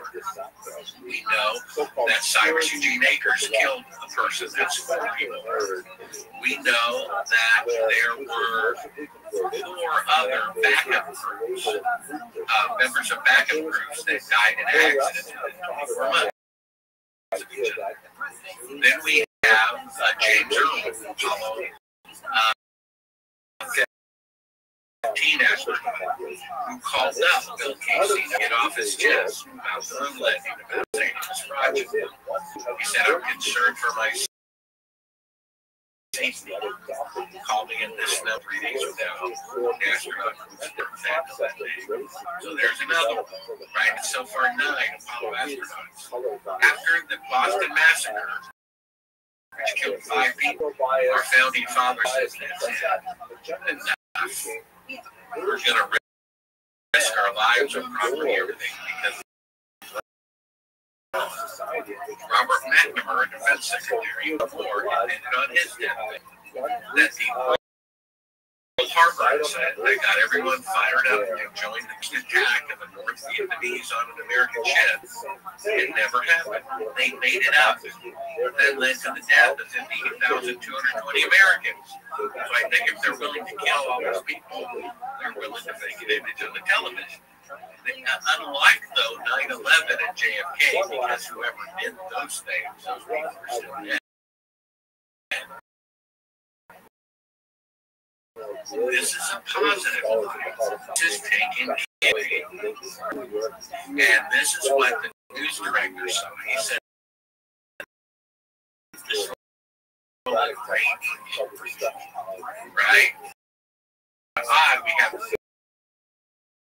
detailed information where the moon landing, when it was filmed, June 1st, 2nd, 3rd of 1968. A list of 15 people were there, one of which wrote his own autobiography. We have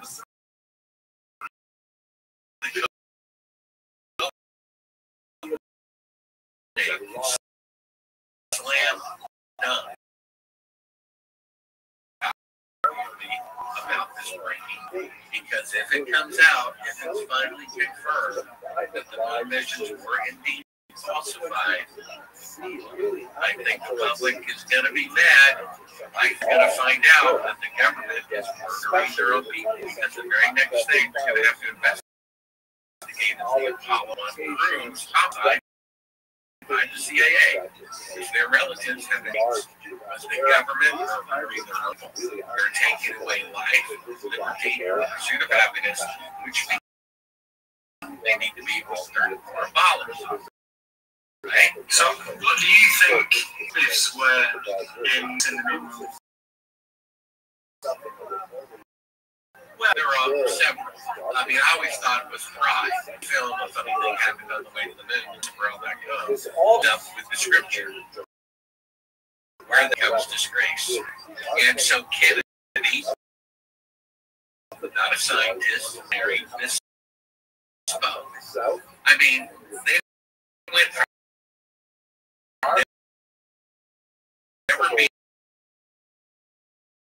in space to walking on the moon with 50 years technology. You see, so they didn't hide.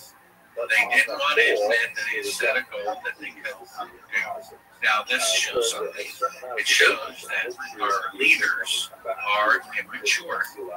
They didn't have the guts or the maturity to admit that they set a goal that they couldn't meet.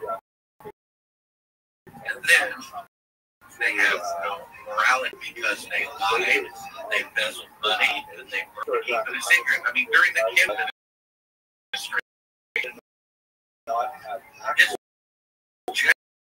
generals actually proposed the reason for invading Cuba. They actually suggested that. And my belief, that's attempted murder. Those people should have gone to jail for suggesting such a thing. What do you think 9/11 was? The exact same thing. And they were, how can these people who think this way, murdering their own people, lateral damage, to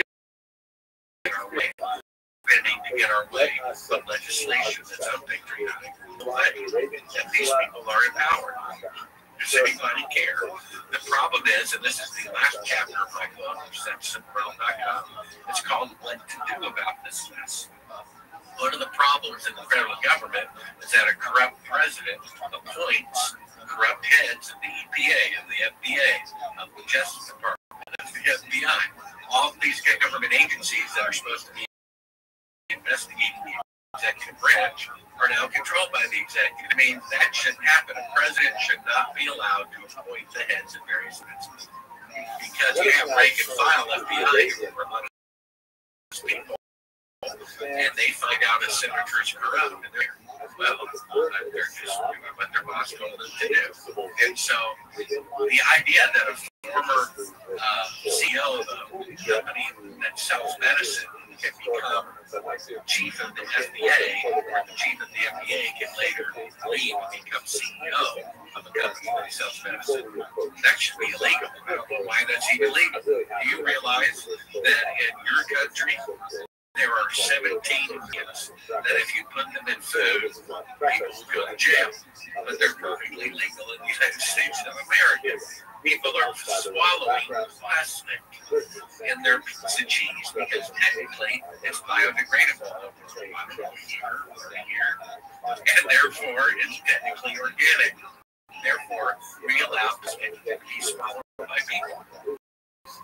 I mean, you think Congress and the Senate voted so vote for your representatives meaningless. You got 9% of Americans wanted to know whether their ketchup contained GMO. 90%. Democracy is supposed to be 51% get their way. But 90% did not get their way. The president vetoed it. So we're going to go with the corporations. We're going to have to show that. In your country, GMOs are illegal. You can't even sell them. I mean, come on. Does anybody not realize? I mean, if it matters, it's crossbreed species in there. Leviticus 1990. Don't do it. And you know what happens? When you take a donkey to get a mule? The mule is sterile. What a surprise! Since GMOs were introduced into the food supply, fertility rates have dropped 65%. Right? It's amazing how God, if you believe in God, put that into the DNA. Disobey, and I will stop it. It will not be able to replicate. It's sterile. It's different. A little side note, maybe this is why aliens are always attacking people who take their sperm and eggs. They're not really aliens. It's fallen angels. The hybrid that they have to keep going back to the source to make it here because then you make it here. And an arrow. How about that? Because aliens have done it, right? So you have all this craziness going on in the world. I remember when YouTube testified Congress, and she says the perfect example is so that crazy things like the government thing in the millennium be said. You mean maybe to take down the truth. So if they're taking the what's left, lies. Isn't everyone upside down world do we live in? But it's true. You know, and one more little Bible stab, if you don't mind. When Jesus was being tempted, famous part of the Bible, the devil took him to a high mountain and showed him all the kingdoms of the world. And he said, they're all yours because they belong to Lucifer and he give them to anyone he wants. Jesus would bow down to them. It says right there that the kingdom belonged to God. If they did, there wouldn't be more child molestation, would there? Jesus can be Lord of your life, and he will be Lord in the future. Now, and who do you think he's going to give the leadership of the kingdom? Countries to murderers, liars, and thieves. It should be a law. I don't know why it's not. If a politician says they're going to do something and then doesn't do it, or says they're not going to do something and then does it, number one, that's their last day in office for all time, and number two, they go to jail. I mean, that's a pledge. That's a pledge. We voted for you for that reason. That's a verbal contract. We can pull it up on videotape 100 times of certain presidents saying that when they're elected, they will not make certain medicines, medicines you don't even have, mandatory, will not do that, and 6 weeks later they do that. That should be illegal right there. You can't trick somebody into voting for you, and then once you got their vote, not do the promise.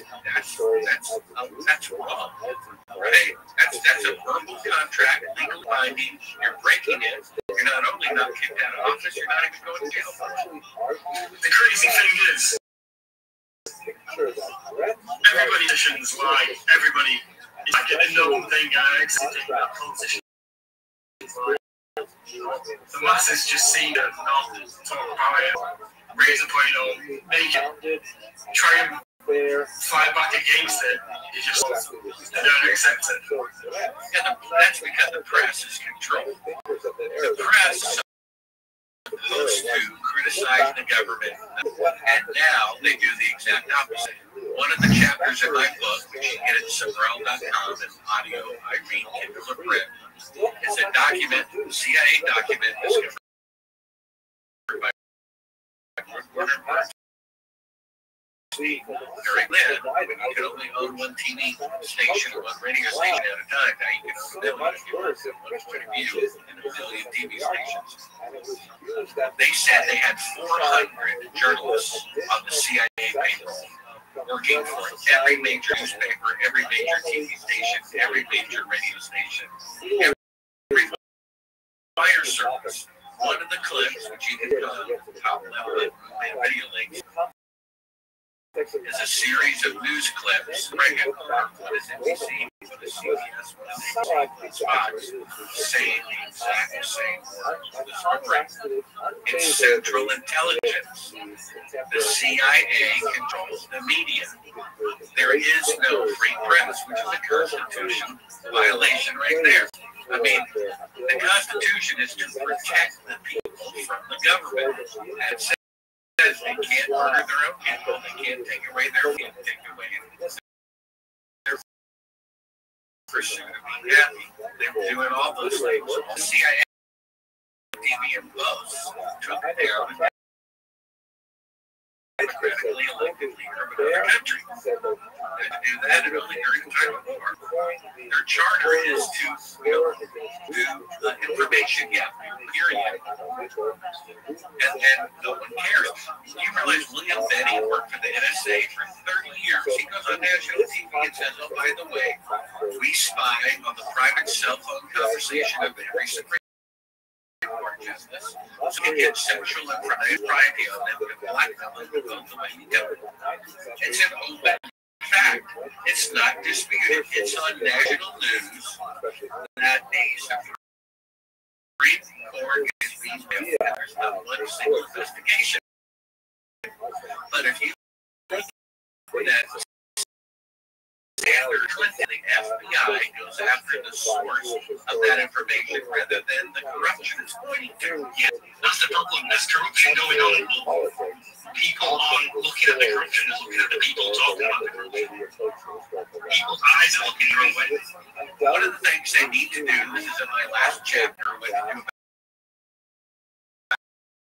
about this mess, is not corporations owning news that should be not allowed. If you have an FCC license for TV or radio, every one of them should be allowed or required to provide 1 hour of independent news using their equipment. Which means, and then you have a lottery. You choose reporters at random, and you always represent both sides. It used to be a law that on one side of the story had to show the other. They reneged on that law. You don't have to do that anymore, right? That is instituted. And then you always show both sides. You can't have corporations controlling the news, and they're controlled by the CIA, rolling the head with each other. All these corporations are getting laws written to make things legal. That GMOs are illegal, and but they're legal in America. That distinction isn't we're talking about that we don't know. How can 17 food ingredients be put in food in Singapore? You have a minimum sentence of 15 years in prison. But in America, they're FDA approved. I mean, it boggles the mind how corrupt it is, and it doesn't look like it's going to get any better. If the truth about the moon landing fraud comes out, then it might get better. It might be more out of the diet that forces change. There's obviously you've been covering this story for a number of years as you've gone over. Obviously seeing the change within the media, and now what is news wage? We're seeing from our point of view there is a rise in independent media, albeit they are small, but there are numerous independent channels such as YouTube. Are you seeing this story is getting more traction now than it has done?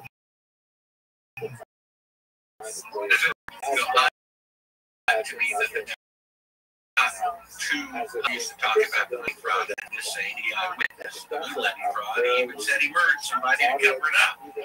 Here's it was filmed, where it was filmed. You'd think that would be at least of discussion at least one time in the top 2 conspiracy podcasts in America. I haven't been invited on their show in months since my book came out. Honestly, I don't know why is that.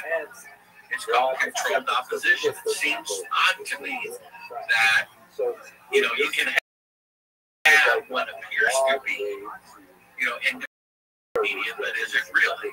And because every true independent they take down.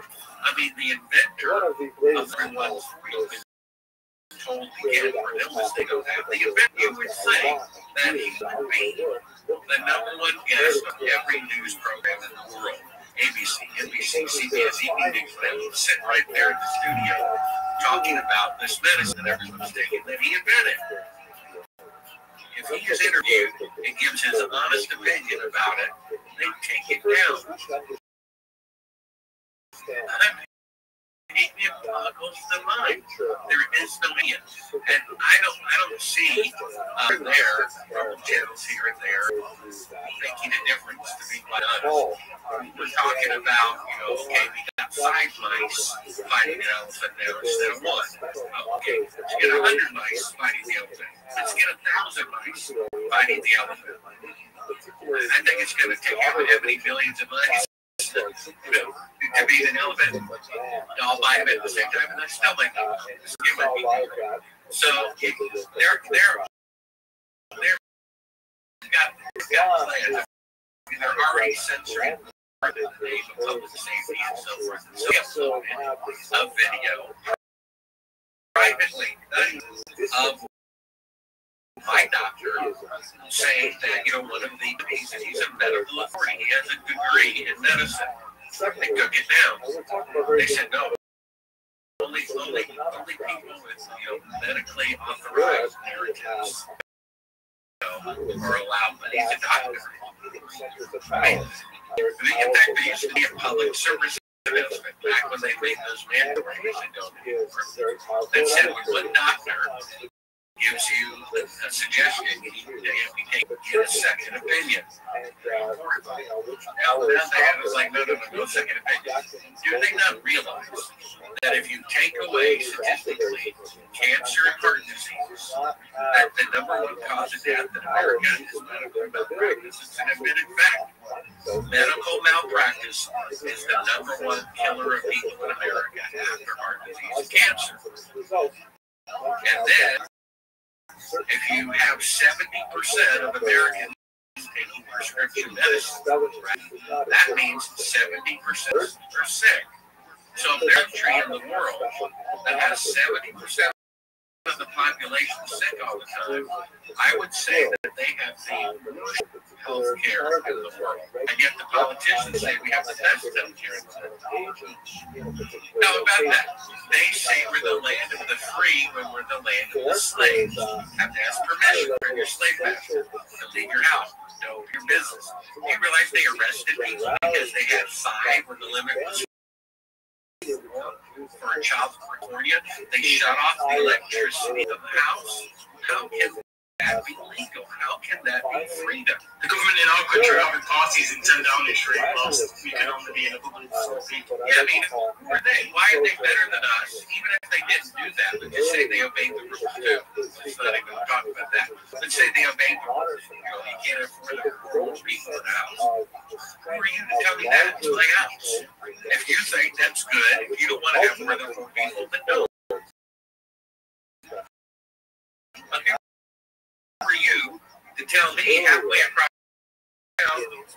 across the world, top of the wire, left to right, slow down, right to left.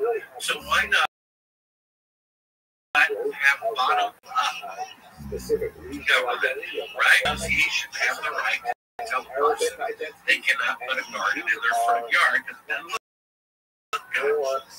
It's not their property. Their property is my property. And if the resident association wants to have a gun-free zone in a city where guns are, how can the mayor force them to change their rules? He doesn't live in there.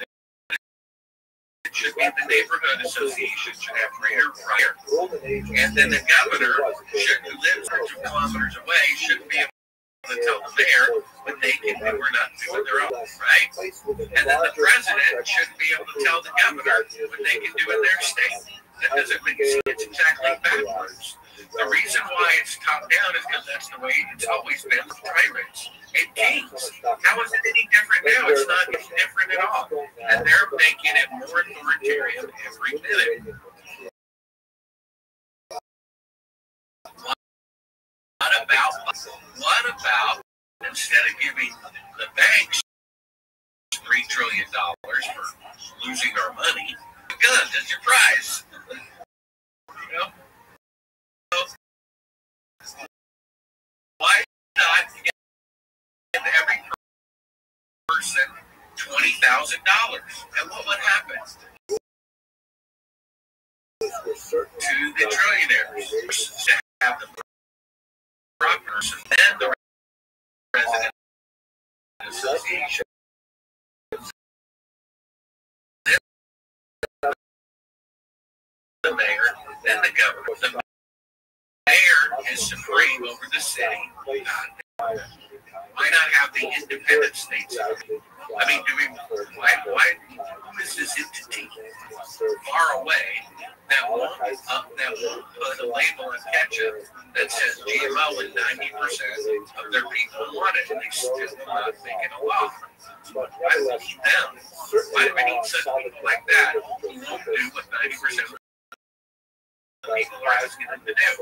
What would happen if we got rid of them? We absolved them. We just fall apart. If a federal park in your state is just now a state park, you know?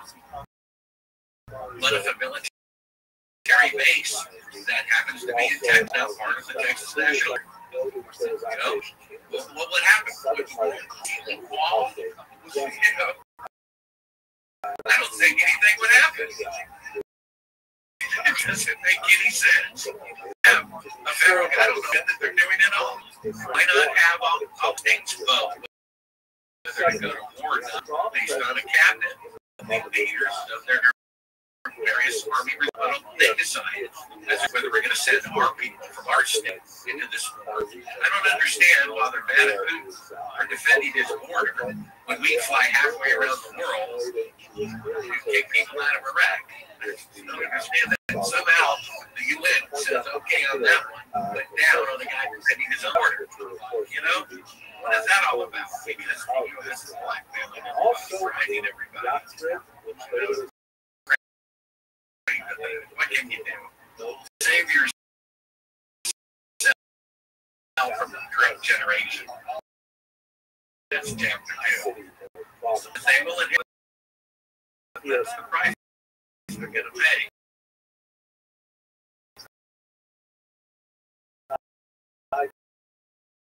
Everybody else, all of their victims, forever soul. I don't hate these people. I'm sorry as Bill Gates was as a kid, but racist as they were teaching him the racism. You know, he talks like this. The guy is mentally ill. Only mentally ill people have that kind of body language.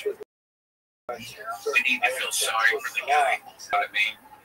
So, like, how you just described about the balloon, we need to be looking for the balloon. Yeah, like you said, what can we do? Is it on a stage right now where it's too far gone to be able to do this?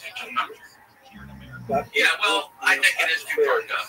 You had, 12 generals wanting to kill Hitler. I couldn't do it. The Nazi bureaucracy was too big. Now, there was an eclipse in America in 2017 that fell over the largest pagan statue in America. And then there's another one next year, 7, I don't remember, that's falling over Dallas, Texas, where the security team designed, charged with protecting the life of the president, murdered him because he was going to clean house of their corruption. I think the Kennedy return.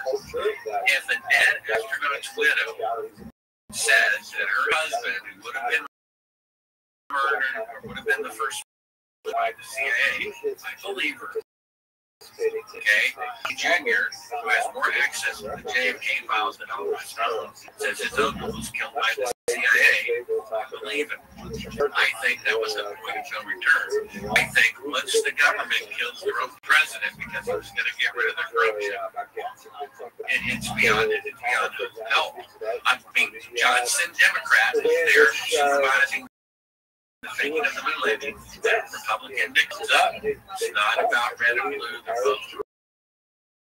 That's Bernie Sanders or Ron Paul if they kept an independent person in assistant to the top. Communism in America and killing your own 7 years probationary period. And if there isn't direction by that time, which I think is April 8, 2024, then Vice Fleet that seeking check while my votes are still available. Because Bill Gates said with a smirk, illnesses circling around the world, that one's going to get people's attention. And he smirks. It's already in the works. It's already in the works. There was a gentleman, and the Bible says, in the last days, believers in God will have more and more visions of the future than have ever happened before. He said God told them in 2042 illnesses, worldwide. The first one would amount to nothing. He said this in 2014, but the second one, the Bill Gates one, the next one will be very serious. I did a report in my YouTube channel September 9, 2016, where I said it's planning, I got to release something. I said it back then. I could see them moving their pieces into, they're about to do, worldwide health, either release something that causes it, or just, fake one. You have to understand, every TV station in the world, every radio station, every newspaper said men were on the moon when they were actually in Columbus, New Mexico a year earlier on videotape. Just because every newspaper says there's this illness, that there's this many infections are just a bunch of numbers on a screen. They're not being verified. You see, when you talk about there being another pandemic coming soon, it's looking more and more like everything's pointing into. How likely do you think it's going to be centered around that? I don't think that card's going to play. Most people who study these things know about Eisenhower's famous last speech, which would have been January 1961. The guy was a general. Okay, I would trust a general being president more than anybody else because they know the cost of war. They don't know the war like they're there. They've been there, seen people killed. They know what it's about. Quite importantly, he was a general who didn't, or someone in power who didn't have an ego in comparison to the people who were in power today. Yeah, but it's interesting. He gave a warning of corrupt forces in the federal government taking over the last day in office and not any of the 8 years he was in office. You understand what that means? It means he was afraid of them. He knew that if he challenged them, they would kill him. And he wouldn't be a husband, wouldn't be a father, wouldn't be a grandfather. Kind of sad. He didn't tell us during the 8 years of his presidency that dark evil forces are about to take over. They must have already taken her, otherwise he would have done something about it. He thought he could. His last day, he's going out the door, by the way, another President Kennedy tried to do something about the corruption. And my sources tell me that Eisenhower was a big advisor to Kennedy, even though they were different. And Kennedy tried to do something about it, and look what happened to him. You see? So Janet Napolitano was Homeland Security Director. And she had something interesting to say her last day in office. She said a natural disaster is coming that has never happened before in the history of the United States. My successor is going to have a big bottle of Tylenol to deal with it. And then she left. There's some clues here. What's coming is a natural disaster. What's coming is a natural disaster that has never been history of America. Now we've had volcanoes, floods, and hurricanes and fires, and asteroids. Rogue planet going by. Well, then they heard that at work, right? After all this is done, and there's a third hidden clue here. Natural disaster that somehow I know about in advance. You can't know about a volcano in advance, but a comet or an asteroid or a rogue planet you could because of the geometry. You can know hundreds of years in advance when an asteroid is going to hit the Earth. I think it's something like that. I think these little illnesses, the first one is to train people to submit for national emergencies.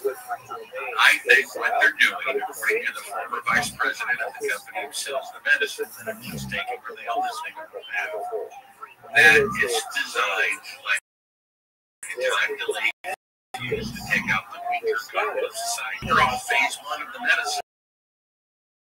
we also have to And Hitler's useless eaters. This is identical. all of this is The obese, the diabetic, I think they're preparing for a source system calamity. And they are lowering the number of people on the earth in advance of that event to the airport. In their minds, so they'll mainly take out the elderly now and the sick now. And there are, of course, those insurance dollars that we have to pay. Save a lot of money.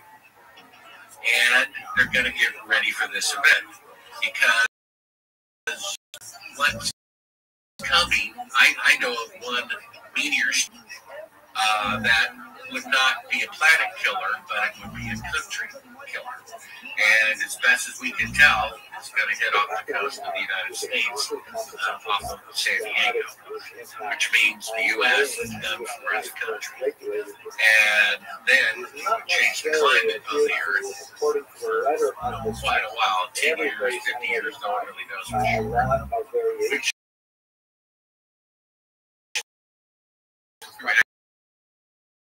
agricultural failure and people be dependent on it for months and people. So, in my opinion, they're getting ready by this first little scenario in the last 3 years and maybe the next scenario, which is going to be genuine. That doesn't, and if he knows about it in advance, then either he's got, a time machine into the future, which is a possibility, or happen, which is the more likely thing. And they want to travel, these rich people, they want to have hotels and whatever. So in their mind, they're going to lower the number of people who are going to die in preparation for this big catastrophe, which would solve the blow because all those people would be dead before the event, you see. And maybe they could even have the event that they're choosing to, rather than going down in history as the next genocide Hitler, what about letting Mother Nature lower the number of people on the earth, right? So maybe they're just going to, the Bible foretells in the book of Revelation that building caves and holes in the ground to fund the what are they doing? They're building bunkers underground, putting up China Mountain underground. You see, it also says this here, for the things that are coming upon the earth from the heavens, one of the signs is the tossing and turning of the seas. Well, if it's a rogue planet that's coming by, a planet that's bigger than the earth, that means it's 30 times bigger than the moon, which is going to cause the disease. The earth had 60 day year. That's why the Hebrew calendar is 360 days. That's why there's 360 degrees on the compass. And then something happened. After 705 BC, suddenly the year changed to 365, and all the calendars changed except the Hebrew religious principle, right? So what does that mean? out here suddenly overnight increased by about 5.25 days. Well, the explanation is that slightly away from the sun. Well, what could and most rogue planets, they're now saying every star system has an average of 2 rogue planets. And why they were thrown out of a solar system, maybe very far away, and they're caught by another star system. Like orbit, for the next pass. Something like that. I know of one asteroid strike in particular on April 13th, 2029 that looks like it's going to happen off the coast of San Diego. It's also possible that a rogue planet is in the cards and other ones we don't even know about. But it's my opinion, this is what they're really preparing for. This is why they're lowering the population now to get ready for that event, so that it'll soft environment will fire and kind of burn off some stuff now. And so they figure it'll be less of a shock if they can get rid of these people in advance of that event. Someone at NASA who told me about this, about Planet X, he told me the name in 1989. And he said, that's all that we need to do about Planet X. What is that? But if you go to Simrel.gov, and there's an article, you just scroll down halfway, it's Planet X, the kind of tribulation that the Bible talks about. It wouldn't cause earthquakes, it wouldn't cause meteor storms, it wouldn't cause all the things that the Bible talks about.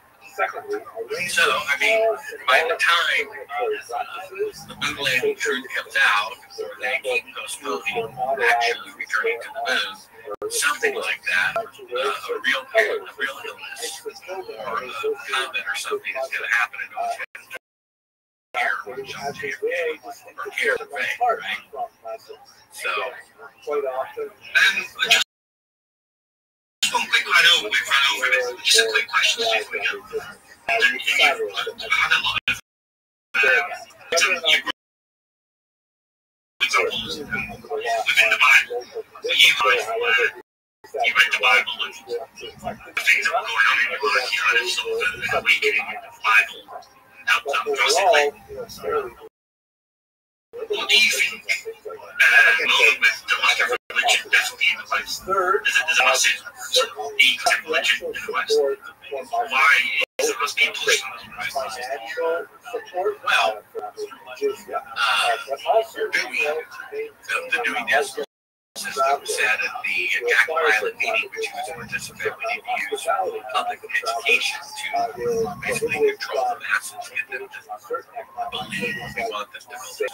Oftentimes a lie. When you're taught in school that the moon landings are real. I was hired by the University of Pittsburgh fraternity to get a maybe $1,000 to go to their university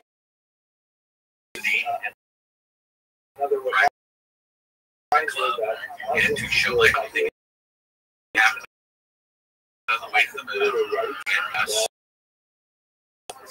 reassembling America. That's pretty weird.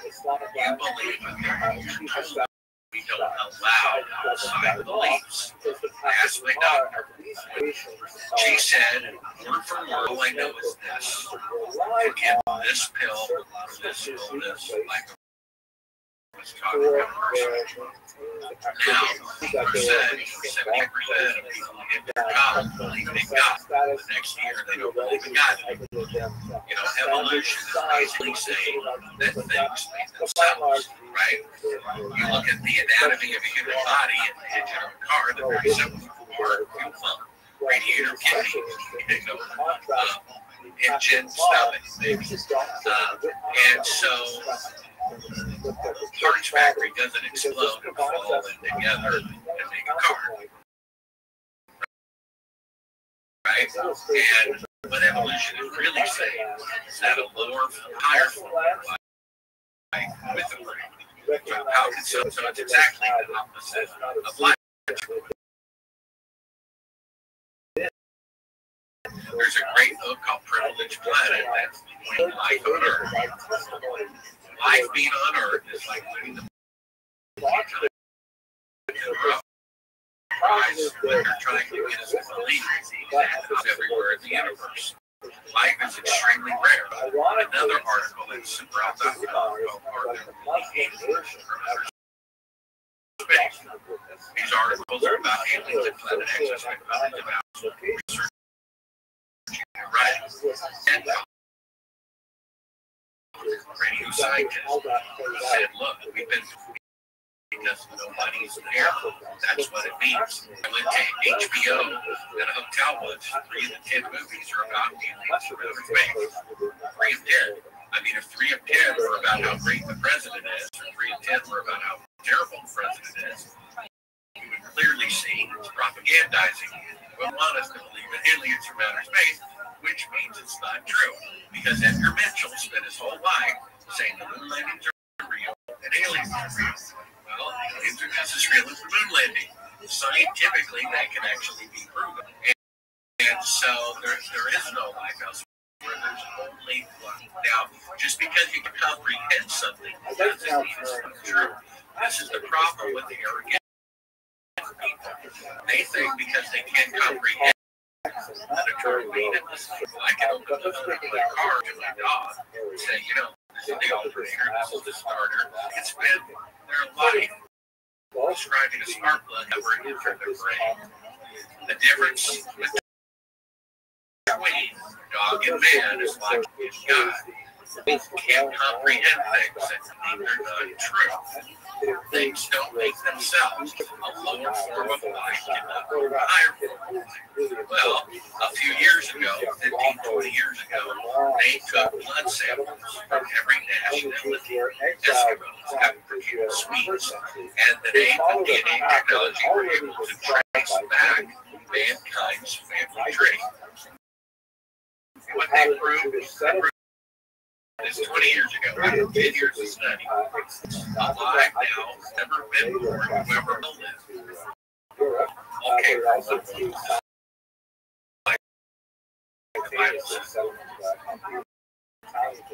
how about that?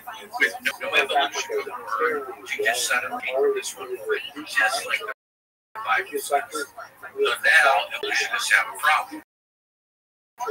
There's no evolution before you just suddenly appear. Everyone came along, just like the Bible, like you know. In my opinion, the people why they believe in God is so that there's rules, right? If there's no morality, that's a great party. Right? You can rape children and do whatever you want to do if there's no rules. That's what a lot of leaders are doing, right? How ironic, right? And so they want us to not believe in God so that we won't have sin. I also have a new podcast. It's called Martin Sobrell's Box Escape. You can watch the very first episode. So the guy's name is Noah Yabi something. He's like me. Yeah. So look at the real head. You know, they have a half circle back through 3 words. It formed 666. Said there wasn't a God. They just literally said, obey Jesus, still obey the Bible. Morality. They're God that never said there was a Lucifer.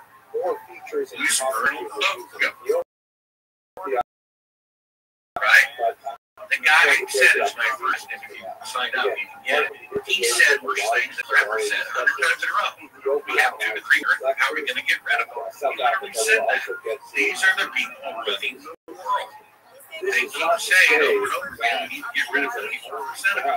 You think they're just pulling their thumbs and hoping that happens, or they think they have a plan, right? I mean, if technology is increasing, which it is, then longevity should be going up, and fertility should be longevity is going down. Fertility is going down.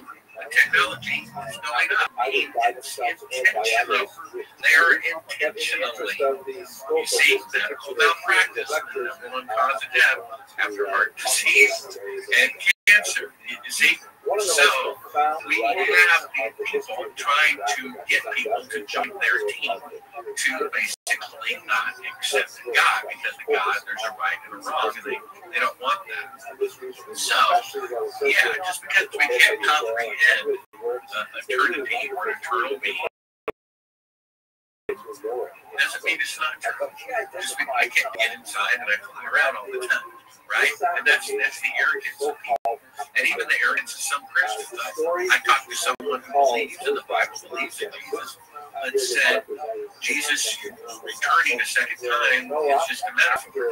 Well, it's the most repeated topic in the New Testament, the second coming of Jesus. I don't think it's a metaphor 142 times. The reason why he said it must be a metaphor is because Jesus said every eye will see him. That's the both sides of the earth. I don't see how that's possible. Therefore, some people are so arrogant. Because the person can't comprehend it, they think it's untrue. Monopoly customers is free parking. Most people think you get taxes or you get $500. Well, actually, you don't. It doesn't mean anything. It's neutral. The point is that people are wrong about what the Bible is. God's not going to put us here and not have a rule book, and that rule book is the Bible. The Bible is not flattering. The man after God's own heart, he murdered the guy to cover it up. It's not flattering. If they were going to make it up, they wouldn't put this stuff there. And the problem is people associate the Bible with religion.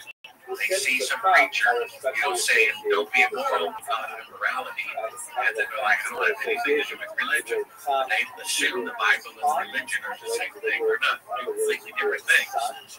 And it's a book, and it's inspired by God. Mozart said, when Salieri found his manuscripts that had no correction, he sat down what I heard from God.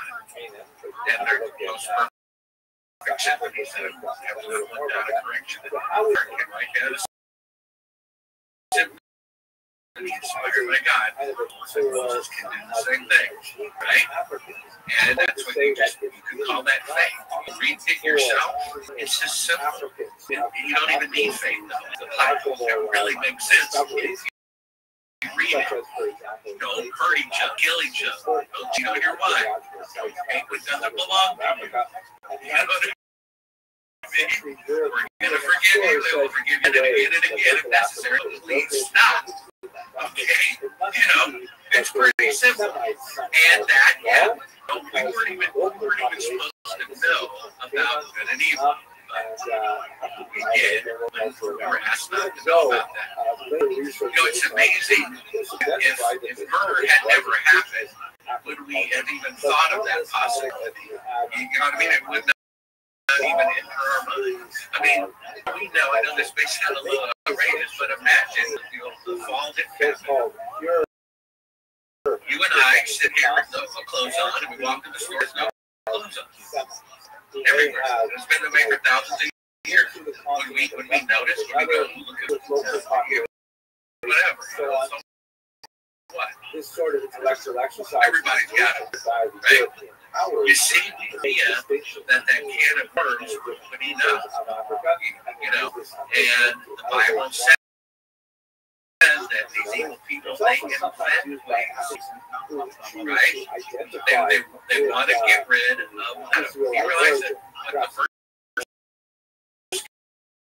commandment in the Bible is, we're going this way. The first word that God was mouth, you know what that is? It's before the fall of man. He said, be fruitful and multiply. What were Jesus' last words before he ascended into heaven? Last word, very important. Be fruitful and multiply. You see, go make disciples. Teach them to make disciples, right? Teach them to not sin. Follow the example of the evil people around the world. the exact opposite. You see, Elon Musk, he's not an idiot. He said overpopulation is a myth. It's an excuse for wanting to get rid of people. He said the whole side is in Texas, and he's right. Cities, leave the city, and there's land everywhere. So they're creating this overpopulation myth as an excuse for lowering the population. They want to get rid. They want to be the anti-God and lower the population instead of multiply. It's interesting. Bill Gates, with all the billions of dollars, never goes to Africa and puts concrete floors in Africa and puts plumbing in people's houses so they don't get disease.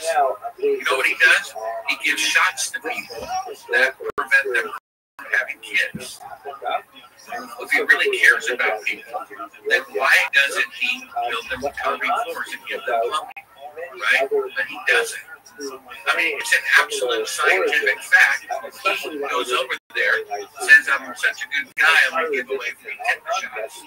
The doctors there who are pro certain inoculation, they say this is kind of 3 shots instead of 1 every 10 years. So they get sterilization without their consent.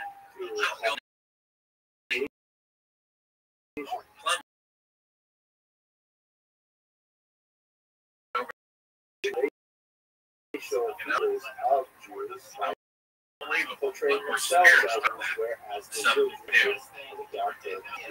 So, and this is very serious. We're at people's eternal soul in the balance. Jesus sent to the church, not to the pagans. The Bible says he was sent to Israel, right? To them he sent. To those who had the Torah he sent. To those who had temple worship he sent. To those who had the Sabbath he sent. Wide is the gate, broad is the road that goes to destruction. You go that way. There's the way to life. It's only a few 10:26. If we deliberately go on the city, no grace is left. This is Matthew 24:13. Only those who hold to the very end will be saved. It says in Revelation, unless you repent, I will take away your life, your salvation. Jesus says about the tower falling on the alleged wicked folk. They must have been extra wicked. No. And unless you two repent, you will perish. Right? Get saved and stay saved. You see? And that is their road. The reason why this gives in Matthew 20:13 as to why most believers fall away is because of the increase in wickedness, right? 20 years ago, it made the news when a 12-year-old committed murder. 10 years ago, it made the news when a 10-year-old committed murder. And 5 years ago, it made the news when an 8-year-old committed murder. You see, the increase in wickedness. I was watching 20 years ago, last time I had cable, the family channel. There's 2 teenagers. I get it. And so, you read that in that same program. Here, the FCC would have banged on the door. So it went from being a jailable offense to show 2 teenagers making out to not only acceptable family and you see, putting sexual purity among people who were underage, right? It's amazing, right? It's everything. The standard of what sin is keeps getting lower and lower and lower. That's the increase of wickedness. People just can't even discern good from evil. But what can you do? You stay yourself safe. And if you can, bring one of them along with you.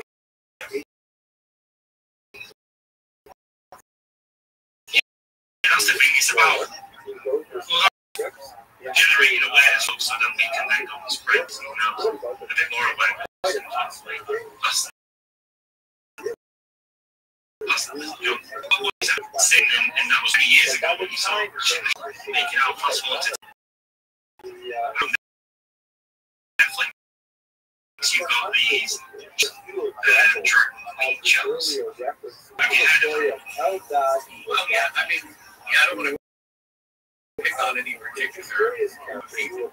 I have all persuasions now and always have and always will.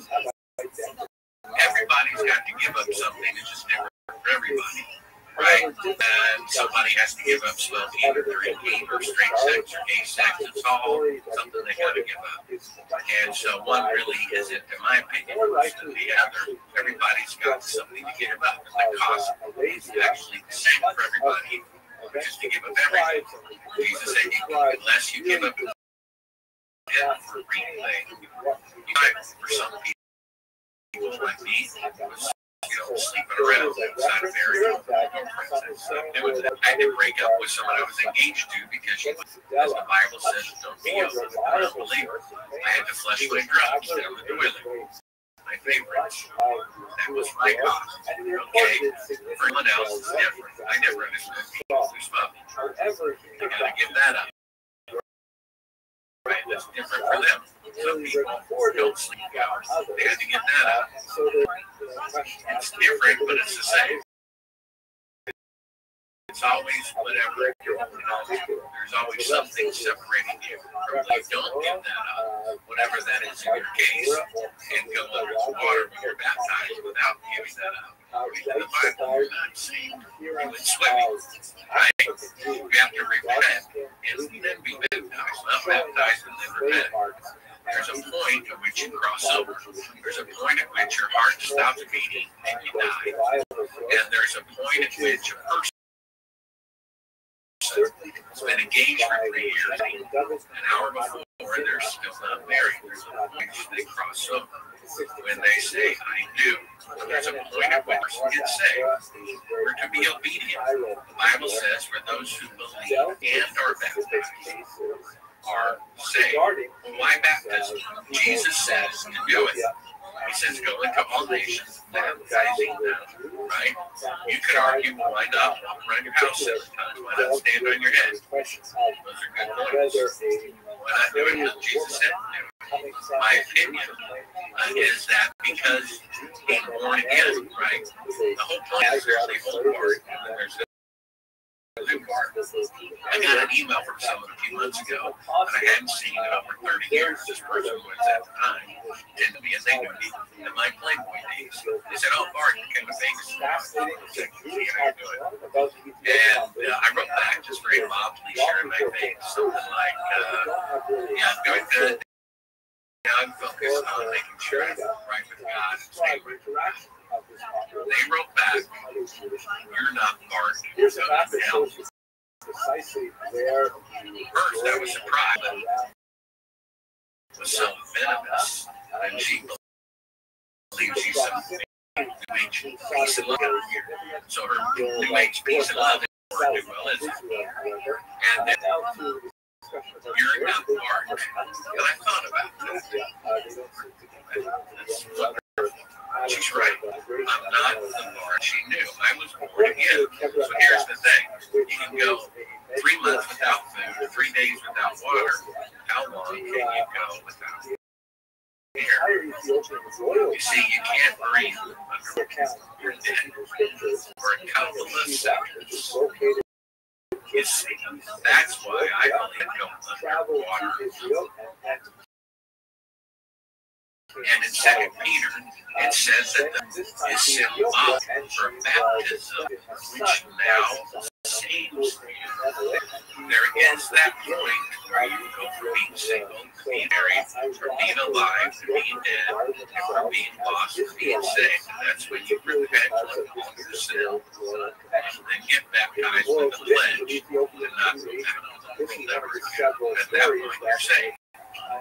you keep sinning intentionally, the Bible warns us of our salvation.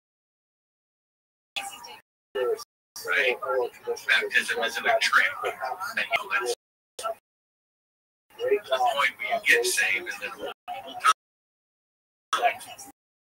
It says in Revelation, hide away from you, unless you hold to the end, you will not be saved. So we go stay saved.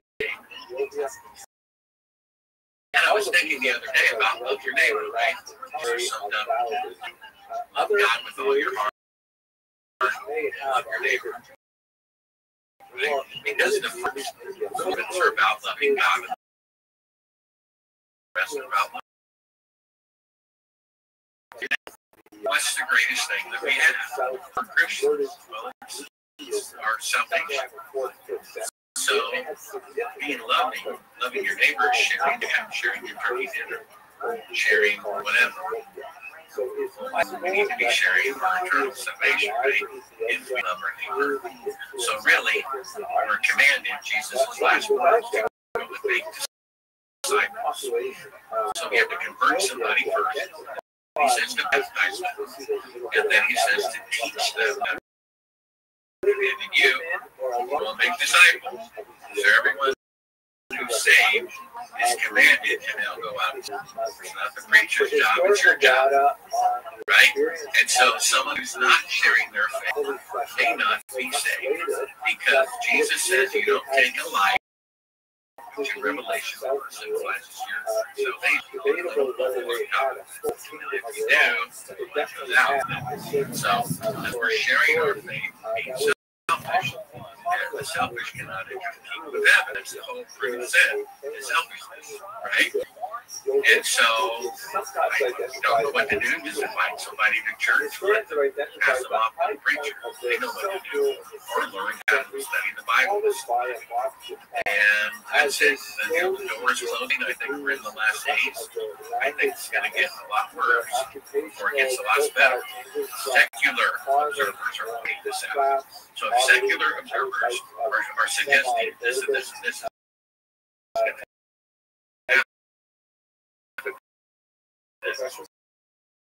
and the Bible says the very same thing is going to happen next. One of my videos on my podcast, you can click on, the next domino to fall, I believe, is going to be economic collapse. The very next day, the banks start collapsing. And it's like, it says so in the book of Revelation, a loaf of bread is going to sell for $100, translated to that effect. We have a person, I think it's a they had 100 food products down in 6 months in America. Not a single one reported on TV.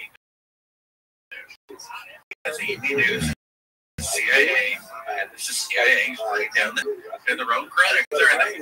Right? So I think they're trying to channel the food supply. They're trying to get it under control so that it's easier to control. So they have to go to them and submit to get your food. So that's why you can build these items. That has something to do with it. So it's introducing the amount of food supply, right? And, I'll be all organic all day long. For all we know, one little secret piece of food, 1,000 pieces of food you can eat, and all you have to do is not eat that. Maybe it's corn. As long as you don't eat corn, you won't fall prey to the illness like everybody else says of the things in the store. Starch. Oil, canola water, you see, there's chlorine in almost everything. Read the ingredients. 95% of things in the store have poisons, right? How much yeast poisoning does it kill you if you swallow it? Not very much at all. So for all we know, we just go to a store or something. We don't know what the formula is. But they'll have their way. They may live to even be 105, but they're still going to die. They're still going to have to face God. And they will do well. If they don't repent, they will have to their soul. All we have to was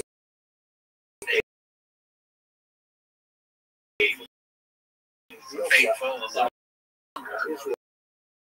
And to me, the moon landing fraud is the other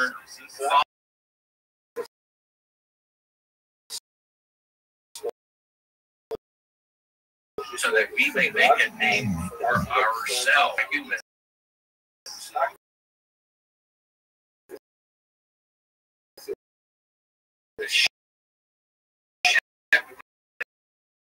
God himself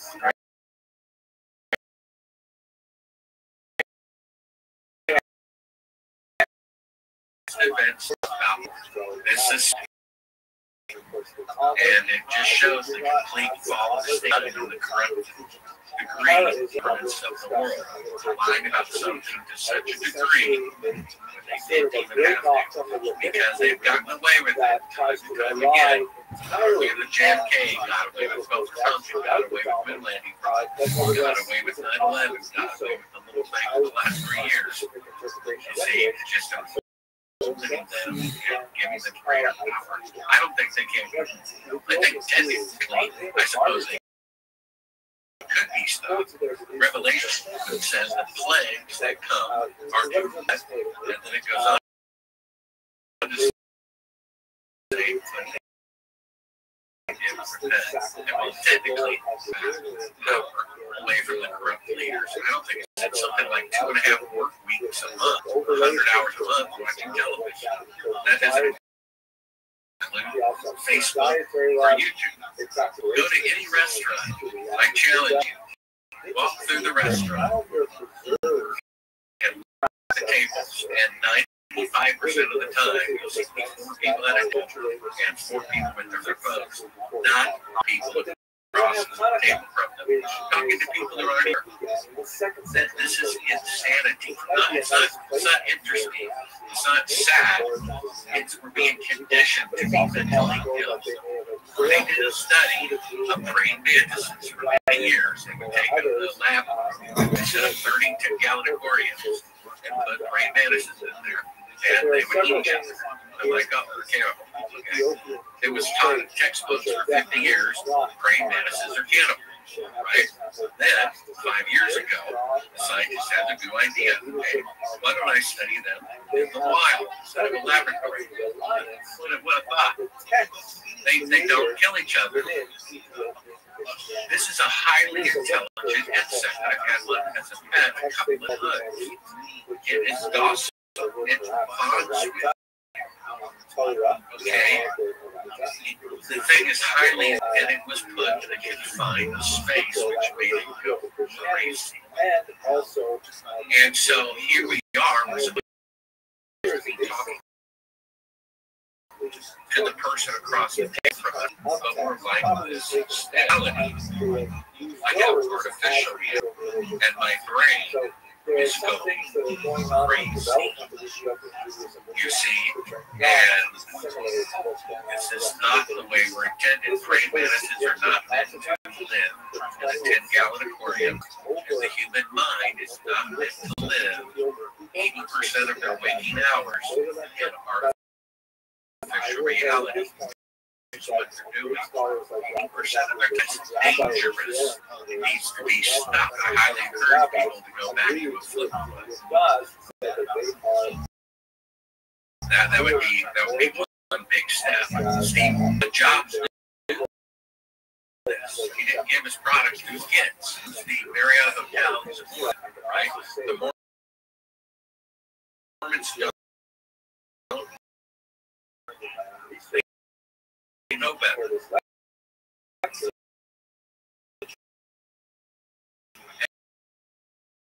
And yet they don't have a problem selling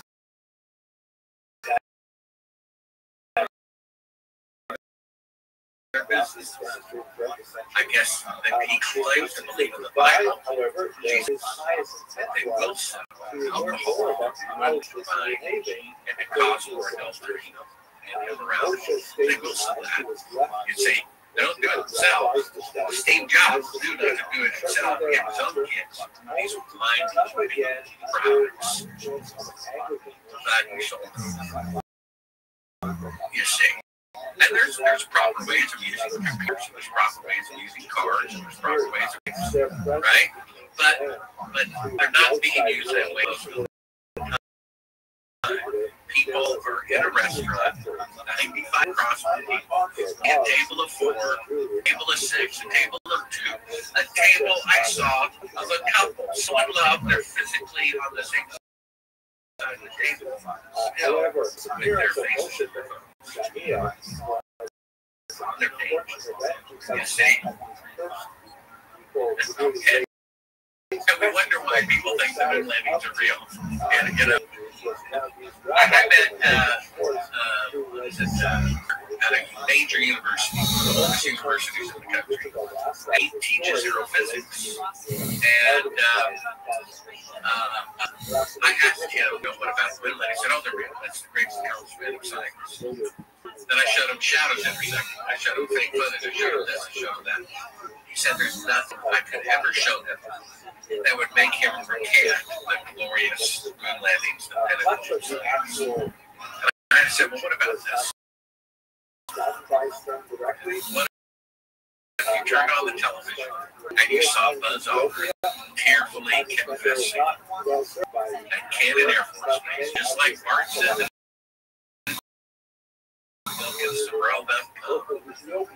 please forgive me. The professor, I still think he walked on the moon anyway. You see, the Bible says God opposes the proud, but gives grace to the humble. What is pride? Pride is the unwillingness to admit that your humility and willingness is number one.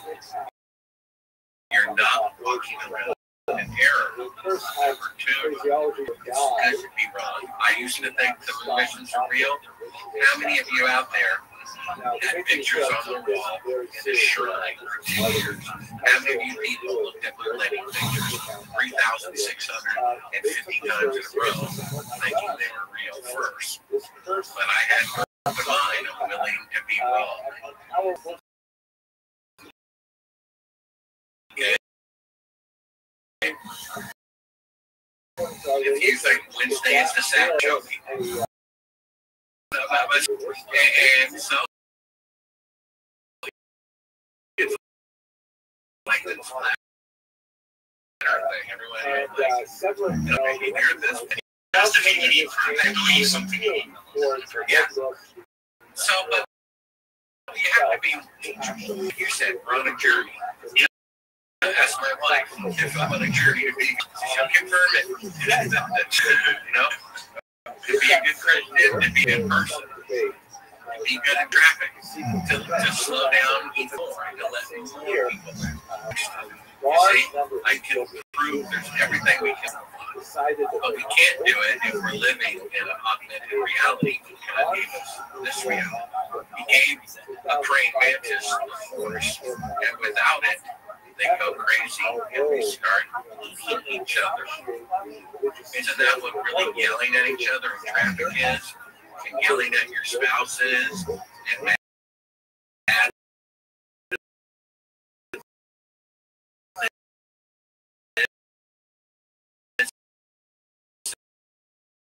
at that, that's really one another. Coming. Don't just ramble through the TV channel. Disconnect cable.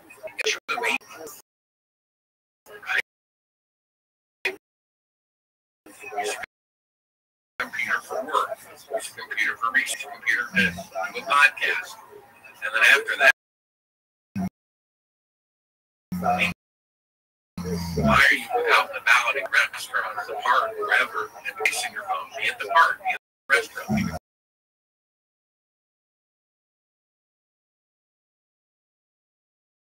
On a YouTube video on your Twitter, or if you was to see that same person in real life, in reality, they would be a completely different person than you do behind the screen. Well, I don't allow comments when I have a YouTube channel. It's like giving somebody the bullets to shoot My magazine doesn't let me write about why I think the Atlantics are fake. They would write articles about why they're real. It's their publication. I think it's a bad idea. It's a waste of time. Take eternal salvation out of the equation for a second. What's the most valuable thing that we have? Is it our computer? Is it our spouse? Is it our money? It's our time. You realize you can make $1 billion, lose $1 billion, and make $1 billion again. You can always make more money. You can never make more. This is the key of the Luciferian people. Faces and screens all the time. They're taking our chances of entering eternal life and having a happy, healthy life here on earth. Second by second, minute, hour by hour. Statistically, people spend 100 hours a month, 2.5 weeks watching television, right? How is their time to change the world or make the world a better place or hang out with your spouse or kids? When you're spending so much time arguing with people in chat rooms is a waste of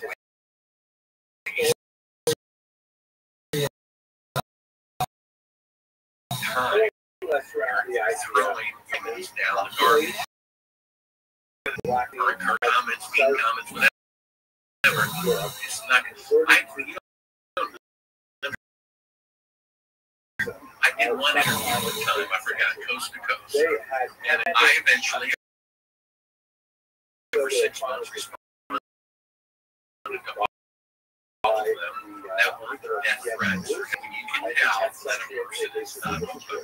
Like they tell you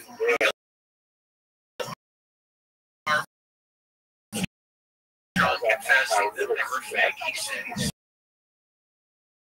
he's on the sofa as a kid, and yet he thinks he knows better. The man went there. I mean, come on, it boggles the mind.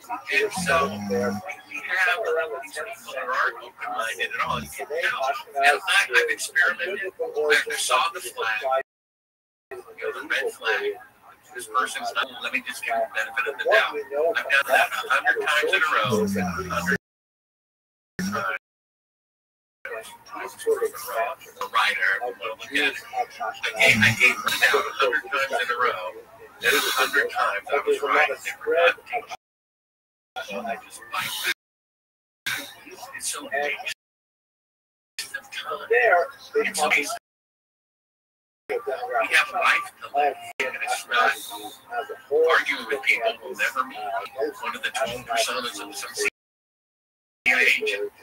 You know, I mean, we just don't know what's going on. And I think they have alternative media breaking back to that question. I mean, if the illness that was circling around for 3 years real, then they would have to use a tool to tell you whether you're sick or not, that term, which said is wrong 95% of the time, right? They wouldn't have to take the number of illnesses or infections if they're real, right? They wouldn't have to call the motorcycle decapitation an illness if it were real. So what happened was people don't realize this is alternative media. 7 that Oswald did not know Kennedy. 75% know Oswald didn't know Kennedy. That's huge. And know that place did not break down 9/11. Second call, which is that the through states, which they weren't. So we have 5% of the alternative of the people in America. And they're 4 times more vulnerable. So they have to have 2 lives, which is a very serious disease, and it came from an animal. Then, for the critical thinking alternative media, we have to have a line for them. Okay, it's a very serious disease, but it came from a facility. Right? Notice I'm not using this word. You pick up on that? So you see, they don't care why you believe, landings are real. One thing that you do, a lot of intellectuals know that the pictures are fake. They're saying, yeah, these are keeping sunlight, they'll do this. But mix them out and they're commuting with aliens. Or why you think they can go to the moon, that you do. If it takes aliens to believe it, or it's a regular story. Either way, if it takes from an animal to believe that it's a serious that it escaped from a facility, you believe that it's real. Both are lying. The alternative media keeps repeating the Chinese balloon story exactly those same news. You're being used, you're being played. The whole new information. We have Robert Eminem, 15 people that came into space when they filmed the thing with Lady. Spent his whole life saying the aliens are real. Spent his whole life saying aliens are real. Since I've seen it, I've seen footage of aliens that I can't show you. So, they've got the alternative media covered. They can mislead easily. We have buttons that people do. Okay, so they're different buttons, but they're still buttons, right? And they still get the expected psychological reaction out of it. And this is what my podcast is about, and why it's called Mark Sorrell's Box of Escape. We've got to not be tricked to realize that we've got one life of the public and that for the alternative media. You know, a lot of these alternative media are still the Pentagon issued a report that says, we're about to be outnumbered in missiles by the Soviet Union or by China. And it gets this reaction out of people with more missiles. That's what they wanted you to say. And you're in the alternative media. Understand that. We can go on forever. We're already done. It's a really good cheers. Sure. Yeah. All right, guys. We'll sign off now. Yeah. So again, if you click this link, Sibrel, SIBREL.com, in the description, that way, if people want to see the films about Lenny Fraud, they can do that for free, or get my book that I read on audio on Kindle to print, and they can hear all the backstory about the death session that I witnessed there when they filmed it. I'll list everything that you've talked about through, so there'll be multiple links. Yeah. Alrighty. Thank you very much, Bob. Like my phone here. See you later. Cheers. Bye.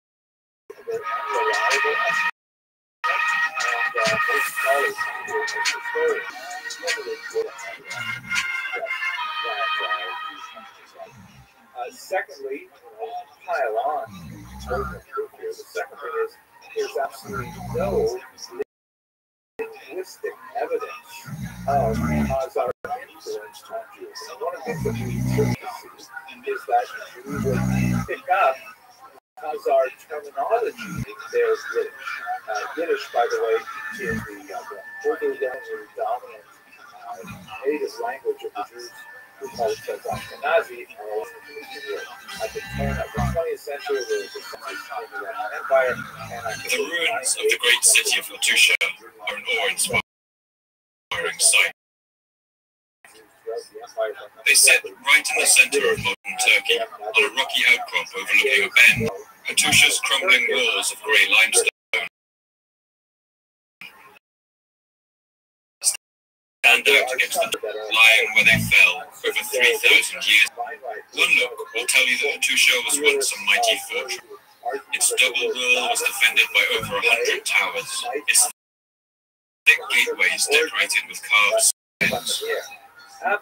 For centuries, this was the capital of the mighty Hittite Empire, which ruled a large portion of Turkey during the Bronze Age. Hattusha's people cultivated wheat, barley, and lentils, and wore close sheep they kept in the surrounding hills.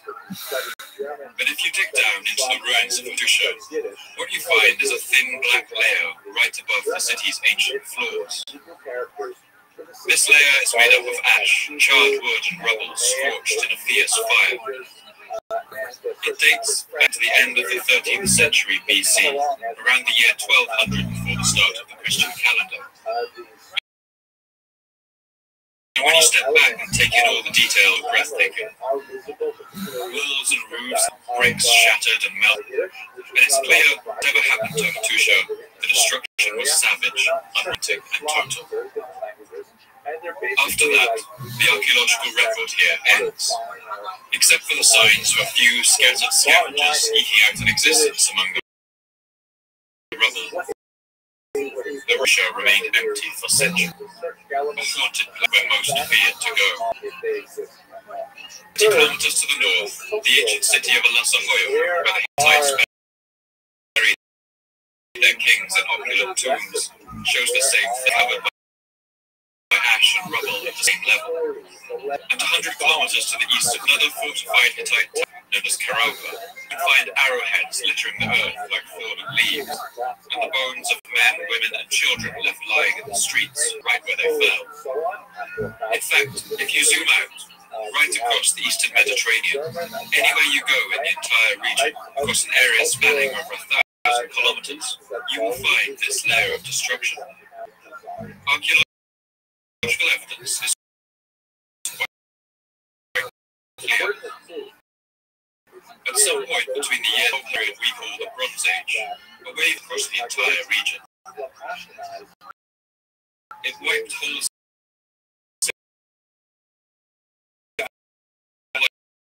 civilizations off the map and left nothing in its wake. Lost all together, and they collapsed so completely. It took some of these areas nearly 1,000 years to recover after the violent end, and exactly what happened is still one of humanity's most fiercely debated mysteries.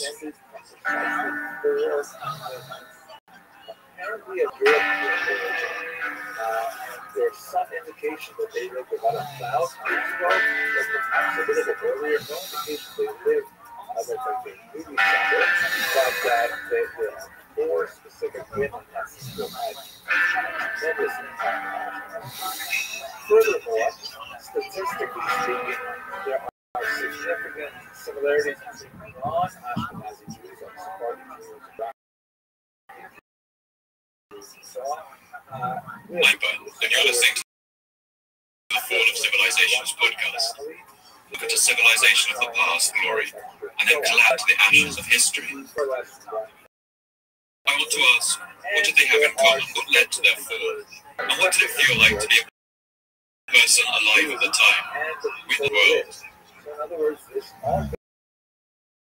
In this episode, not at the collapse of one civilization, but at the collapse of many, which historians have called the late Bronze, has become one of the enduring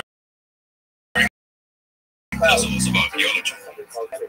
I want to explore how many societies could collapse all at once. I want to look at the conditions that led up to this collapse and examine the lessons it might teach us in our increasingly globalized and interconnected world.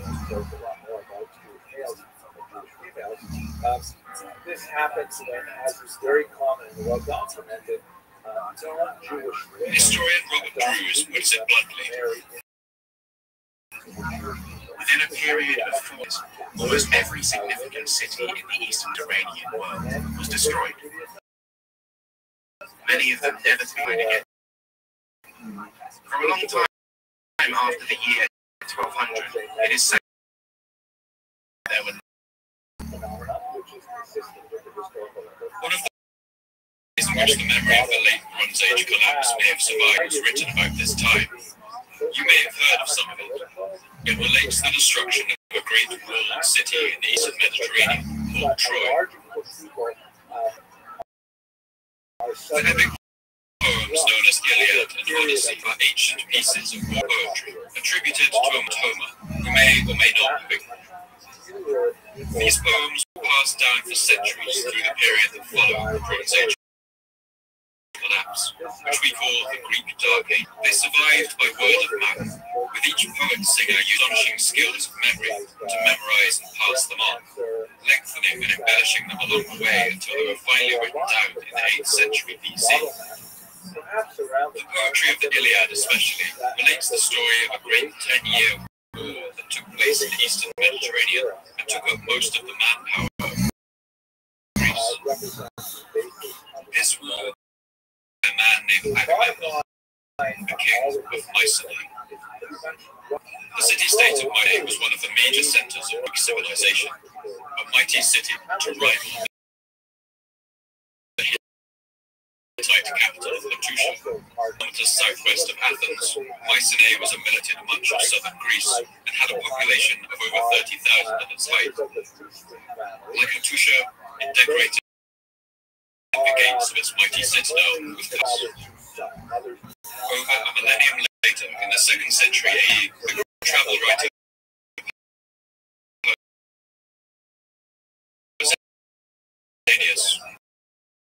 wrote breathlessly of his visit to the ruins. Being so big that foods could not move the smallest displaced to the slightest degree. Classical Greeks believed that only the mythical one-eyed giants, the Cyclopes, would have had the strength to move the enormous boulders that made up walls of Mycenae. It's a 2nd century version of the History Channel's Ancient Aliens conspiracy theories today. Even then, people found it hard to believe that people so deep could have possessed such ingenuity and disappeared forever. But Mycenae is what cemented its place in the Greek imagination. Exactly how much of the actual historical way survived in Homer's epic is still subject to historical debate. For that time, it was assumed that the Trojan War was an invention, and that the city of Troy was a myth. But that all changed with the discovery of the ruins of Turkey at the end of the night. Now, historians agree that Troy may have been a coastal outpost of the Hittite Empire. We now know that it was a grand city with an impressively fortified citadel. According to legend, the walls of Troy were built by the gods Poseidon and Apollo, and at the time the Iliad may have taken place, they were certainly impressive. 9 meters high, with towers soaring up to 18 meters. Outside of this, a raging curtain wall enclosed a larger area of the city. But the ruins of Troy are strangely silent. That is, there has been almost no writing uncovered. Many scholars now agree that the Trojan War related by Homer may have been a real event, or at least a composite of events, filtered through the lens of mythology and refracted by the Chinese whispers effect of transmission.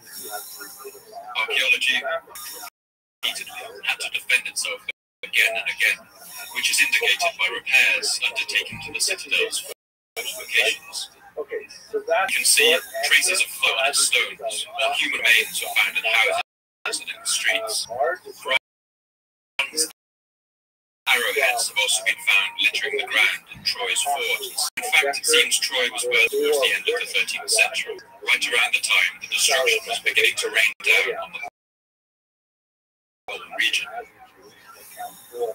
Since the Trojan War to just the period we have been discussing, the end of the 12th century BC and the late Bronze Age collapse.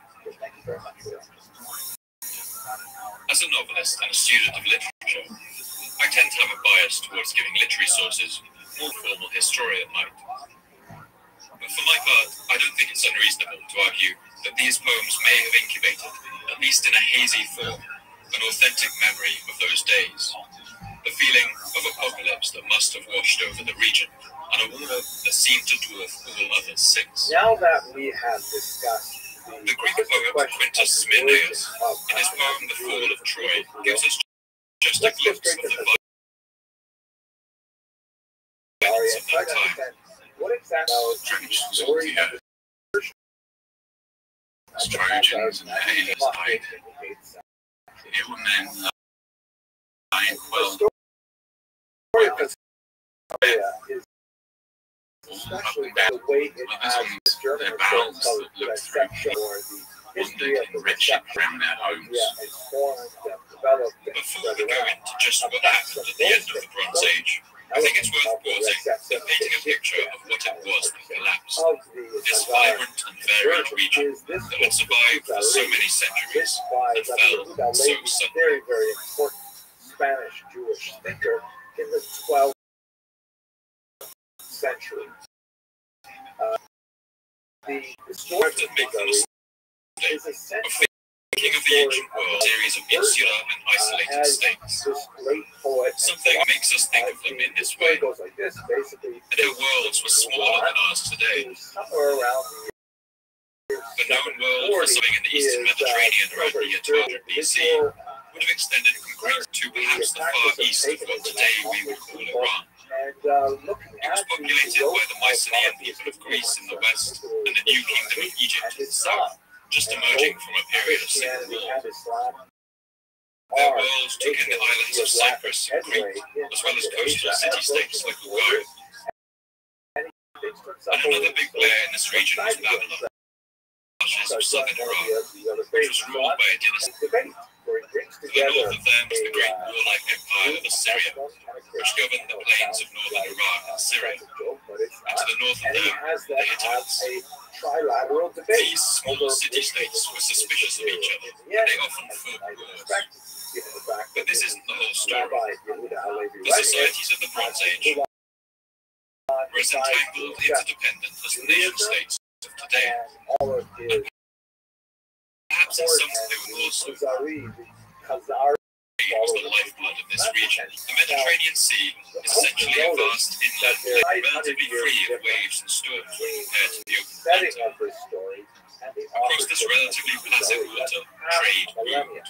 One shipwreck found off the coast of Ulubura in southwestern Turkey gives us just a glimpse into the rich exchange of materials that occurred during this time. The ship is built of Lebanese cedar wood, dated to about the year 1300 BC, and just listen to this list of what archaeologists found. Very unique to Levi essentially used the story of the Khazars as a kind of a literary foil to have a larger philosophical discussion about the relative merits of Judaism, Christianity, and Islam. Pistachios, figs, grapes and coriander, whole pomegranates, and a golden scarab beetle inscribed with the name of Nefertiti, arrowheads, daggers, turtle shells, and ostrich eggs, quartz crystals, Version of the Khazars is not pottery and necessarily what cypress, the along with the blocks of raw glass in cobalt and lavender. So let us set The aside Ulubura shipwreck contained goods from at least 7 different lands. So it's easy to see how this rich trade would have drawn all of these disparate nations together. And people passed between these states too. For instance, we know that Minoan artists from Crete came to decorate the walls of Egyptian palaces in the city of Herodon. Kings frequently requested the services of physicians, artisans, weavers, singers from other kingdoms. And it was also common.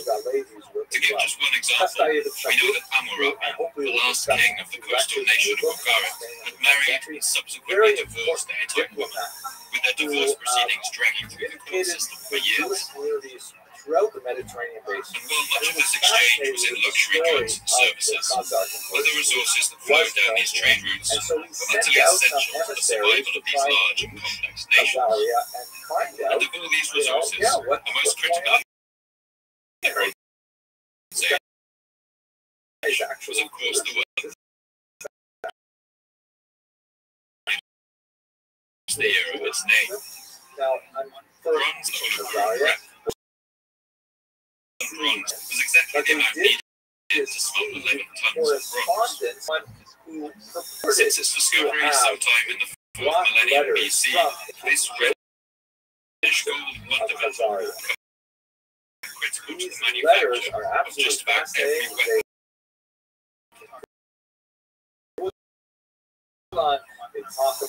Aluminium of today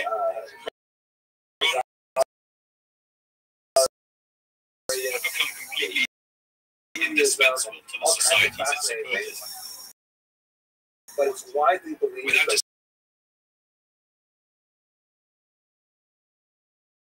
the reality of Khazaria and The they don't have strategic the social importance of value to tin them. in the So late Bronze Age they're was probably far fascinating different and from they're that of really crude oil today. engaging, but The are they real? availability of enough to produce weapons-grade bronze Are must they have authentic? exercised Are the they minds of actual the great letters king in from Hattusha Joseph? and the pharaoh in Thebes in the same way that supplying gasoline to the We American do know, SUV however, as we driver get closer and preoccupied closer to American the original customers dates, today. that there were medieval Jewish With the components travelers of bronze, who copper either was relatively had easy to find. direct contact with Tin Khazaria or was a direct rare contact metal. with Khazarians. At the time, Different the only places source and readily the available report, was from however mines in the briefly, Badakhshan on region their of Afghanistan. Jewish status, sometimes with a From degree there, of overland degree on of caravans of skepticism, but donkeys, nevertheless, following there's the like ancient more and route more known little as the tiny Silk Road. bits of evidence piling up in a lot of It places. was a long As and we shall perilous see, journey many skeptics across would say mountains that and rivers plural until it of reached not Mesopotamia. but it's hard From to there, the toss cargo of away tin spread out across the reefs. for example, here's The entire military might of the region's superpowers in the of Cairo Egypt, to Assyria, Giza. the Hittites, We will have Bulgarians, opportunities to Babylon, speak the about what Mycenaean that Empire, and Greece, electric all of them now, depended but on this basically it's a precarious medieval supply, flow which at of the time documents must have which were felt as literally fragile as a thrown rock. away, but were basically preserved. So they So were as I relate the events of that century or so, and in I this want you to keep this idea in flow of mind, documents is the that so-called these nations were not letter, entirely distinct which separate is entities. basically So a much letter as a that's complex familiar and to entangled web of societies, today. each is When dependent on the others. charity The collectors world come peace largely by held in the region Jewish and trade homes, could continue. typically They present achieved a a kind document of which is stability. called a petek, But for a number of and reasons, it's peace essentially wasn't to last. a statement of the bona fides of the bearer of the document, saying that This legitimate stage cause is that our is knowledge of this hard period times, is very limited. supporting orphans and widows There's so much or guesswork charitable involved cause around one or the the other, dates and the events and of some it's what I'm about expected to that describe when some as effect, a cloud of which may maybe. be issued by the local community, History is not a donor science, lives, although or it they involves come from sciences. the History originating is a fluctuating series of interpretations, hypotheses that are born out in lively debates on just about every detail of past events. the only real But I difference think it's worth between noting this that when document and the talking about one this period, today, there are essentially because the two ones sources usually we are use, laminated, and each has typically their this is not problems. laminated, but it comes from The Kiev, first is the archaeological which record. indicates that We that's can learn a part lot of the from digging range of down into Khazaria. ancient In sites fact, and seeing the what we great find. Harvard But a set of historian ruins doesn't mean Sack anything on its own. argued that Kiev It may needs have an been archaeologist to founded interpret, by hypothesize, and argue about what they mean. At any rate, The other source is the letter written texts of but those can be just as unreliable, often frustratingly vague on the things we really care about. support his cause. And then Commissioned by see kings it's and highlighted here. rulers as well. There's a signature Imagine trying to piece the get lost in endless discussions where the two sources for the debate rages around every detail of an archive. the signature of I want someone to tell as who clear a was story as important to the possible Jewish that's community, consistent like with a available rabbi evidence. or the But if we're Parnas, really going to delve what might have happened to collapse societies or so distant from our own, we will have to enter the fray of debate. very unusual, unless there was a distinct When casting around we the have causes multiple of a late references Bronze Age from Arab collapse, historians to historians have long relied on one particular set of and perhaps culprits. one of my favorite These they refer to examples by the is mysterious name, one of the the Sea most Peoples. important early historical Even the name documents that Sea Peoples describe seems to the evoke something origin terrifying of the and Kiev foreign, Rus, something not of this population world. which later would They grow sound like into monsters modern rising up from the deep to wreak devastation on the land. Empire. And if this is Called the they certainly need to wreak destruction. Chronicle of bygone Who the Sea years, Peoples or what language they spoke is a mystery. history of the region. Many have their guesses, which range from Sardinia and Sicily to the eastern Mediterranean. Of region, specifically the But where originated, the one Lothier, Theodore, Vladimir, around the time of the Great Collapse, this began landing on the shores in huge numbers there is a and with representative force. of Islam. The Egyptian pharaoh Ramses wrote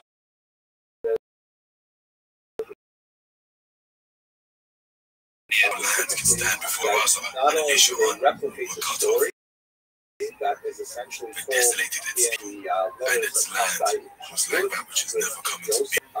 they actually report In some of these ancient sources, the sea people begin to sound like something from a Hollywood movie, like Independence Day, War of the Worlds, an invasion force of insurmountable power,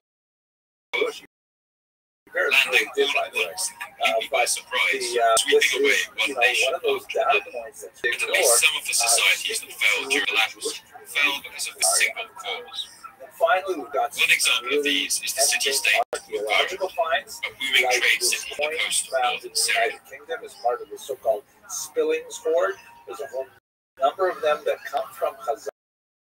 At this point, Bulgaria had ruled sailors for at least 6 centuries. It stood at the very end of Silk Road, where this great trade route from as far as China met the Mediterranean. There is no God but Allah. Think of all those items found nestled in the whole of the Bulgar. At Bulgaria, each one of them would have been taxed, but with this wealthy by the sea.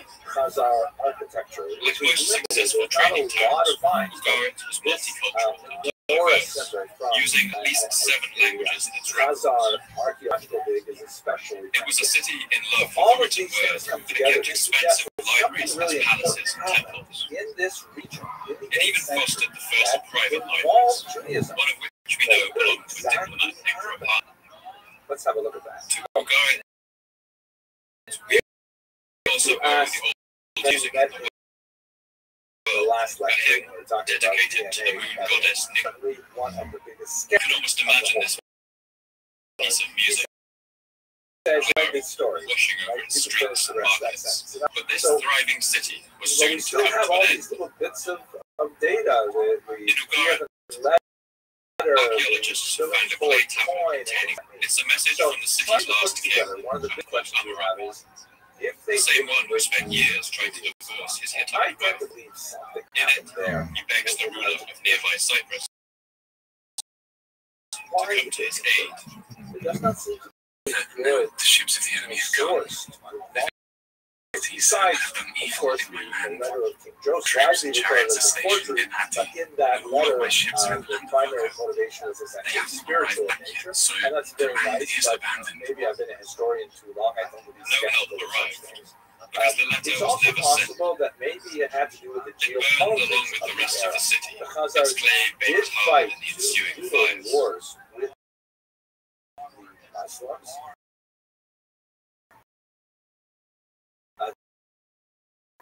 When excavating the ruins of Bulgaria, this is a further layer of destruction.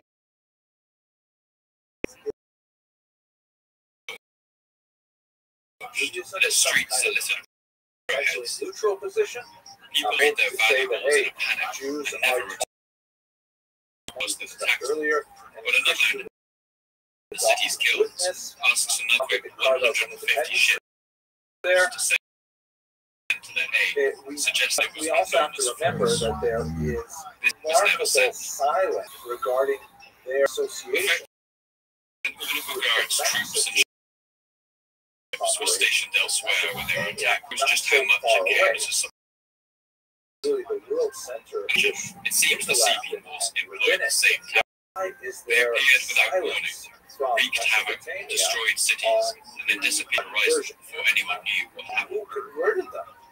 Other cities along the Palestinian coast suffered the same fate. The city of Aleppo in Syria was destroyed around the same time.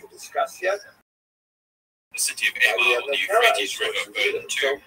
And a tablet found there describes how hordes of enemies had attacked it. How Jewish. This is an unusual phrase to use. It didn't know the names of their attackers or where they came from. I mentioned already. The city of Megiddo, known in the Bible as Armageddon, longest of any city in the region. But it was finally destroyed. But when the Israelites moved into its ruins, they were unable to clear the debris. They filled in the ruined buildings with rubble. In Cyprus, where the king of Bulgaria tried to send his plea for help, similar destruction can be found. On the Sakino Kremos, archaeologists found evidence of the whole Tari, The bronzesmith buried his tools in the courtyard of his workshop. The silversmith hid himself out between two stones of a bench, while the goldsmith hid all of his sheep gold in a pit. What happened to them all, we may never know, but they never returned to retrieve their precious things. One thing is for certain, wherever the sea peoples went, destruction followed. And it could be that this was simply a token conversion. For a long time, historians were happy to attribute the collapse of so many complexes. They provided a convenient scapegoat. Perhaps the ongoing history These sea peoples were imagined to be something like the Vikings that ravaged the Huns. In common conceptions, they were a marauding mass of destruction. And since the sea peoples have played some important role in how people have traditionally viewed this collapse, these mysterious conflicts. Some of these questions, and in this story, the sea people don't get to speak for themselves. They left no written sources, and precious few have ever been found or traced back to them. Did they clues about their origins.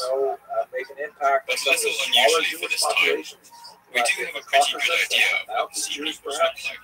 We simply don't. That's because of the vast low relief carving that the Egyptian pharaoh Ramses III showed a lot of this cavernous temple Medina carving. That shows an image of a number of battles with the sea peoples, and the carve are very detailed. What is the big deal? Some obscure 8th century event. So the implications are actually quite significant. They wear kilts, a very distinctive kind of headdress that looks like a sheaf of feathers. Has reeds fixed in place with a strap that goes under their chin. All of the sea peoples are the same, perhaps while others appear to wear horn helmets. And together with Egyptian sources of the time, which the not the cohesive army, but a loose confederate linked to sail under the same banner. Some of the names of these different peoples are the Helicet, the Shad, and the Weshesh. Even if the motives and identity of the sea peoples are unknown to us, evidence suggests that at least some of the ethnic groups that made up the sea peoples weren't so unfamiliar to the Egyptians. In fact, it seems sea people of certain groups are sought employment in Egyptian courts in the past. And the diplomatic for the great sea peoples known as the Shardana even supplied mercenaries to the Egyptian pharaohs. Makes a difference. Just about as much as we know. At some point, this Mediterranean by sea, no leaders or kings of the sea peoples are ever mentioned. They sacked cities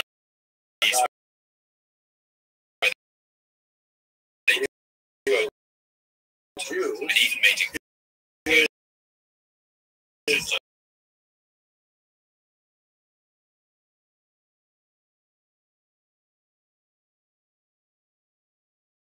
there are those that collapse under the pressures of the late Bronze Age, and they do so utterly and completely. They disappear without a trace and leave only ruins behind. Into that group, we can place Mycenae, the Hittites, Ugarit, and others. But the second category is those that survive, although in a diminished and weakened form. The great empires that survived this collapse are Egypt and Assyria. And Assyria, which ruled the area of northern Iraq today, does this by essentially cutting its losses. It withdraws from all its less defensible territories and falls back to its imperial around the great city of Nineveh, Tigris River, coils like a tortoise in its shell. The example of Egypt is much more interesting. Egypt is also going backwards, and the man perhaps the most responsible for that is a man named Ramses III.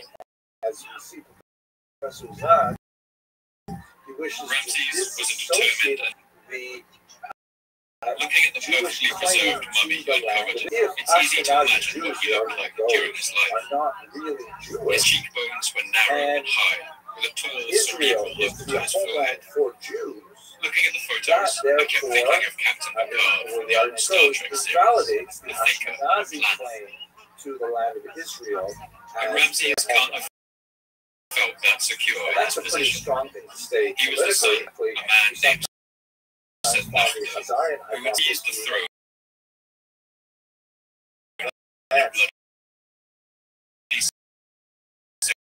by those who had begun the 20th dynasty of Egypt before dying, and passing the crown onto his son Ramses.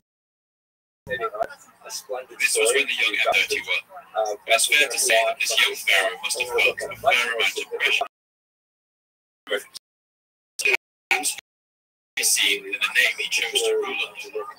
The last Ramses was Ramses the Great, pharaoh of the Bible, who ruled ancient Egypt for 67 years during the golden age of the New Kingdom, almost a century before.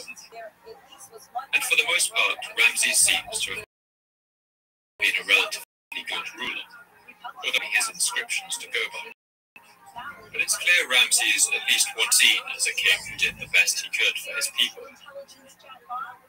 He mentions planting trees to increase the shade along the harsh desert roads, and protecting the rights of women so they didn't fear walking about the streets. He mentions allowing soldiers to go home to their families during peacetime. And other records show that he donated huge amounts of land and wealth to Egypt's and also undertook vast reconstruction projects. Red Sea to Yemen, where he had long lost copper mines that boosted Egypt's wealth, brought back rare plants in pots to cultivate in his garden. By this, it seems in another time he might have been one of his great rulers. But his destiny was to preside over one of the longest and deepest declines in Egypt. This decline, as far as we can tell, wasn't his fault. In fact, his actions would ensure that Egypt's cities didn't follow the fates of those like Mycenae and Ugarit, where only ash and desolation remained. When news of the Sea People's attacks came to Ramses, he had been pharaoh for 8 years. On hearing of the destruction of other cities of the region, he must have felt a chill run down his spine. Great nations were being wiped off the map, and Ramses resolved that Egypt would not follow the fate of its neighbors. Egypt couldn't react to this threat the way the Assyrians had, by retreating and consolidating their Egypt long Mediterranean coast, making it vulnerable to, and maritime trade was the backbone of its economy. Ramses knew he had, but it wasn't going to be easy. The ancients had a poor reputation as seagoers. They were essentially land-going power, and usually left the mess of warfare to smaller nations. The Egyptians were used to dominating ancient vast assemblages of archers and swift units of horse-drawn chariots, which would advance with a wall of it, all the while pelting me with arrows from light chariots. Before using charges of heavy chariots to sow panic, this had allowed them to conquer lands all the Palestinian coast and defeat the Hittites in battle. But these tactics required a large open battlefield. Since members of the Sea People tribes had served in Egyptian armies in the past, perhaps they knew this weakness. The Sea People seem to have known that the one way to neutralize Egypt's tactics would be an attack on its very life, the Nile River itself. These lay on the Nile, and if Egyptian resistance broke on the river, its city one by one, and the riches of their land. It was a huge gamble. The peoples believed it would pay off.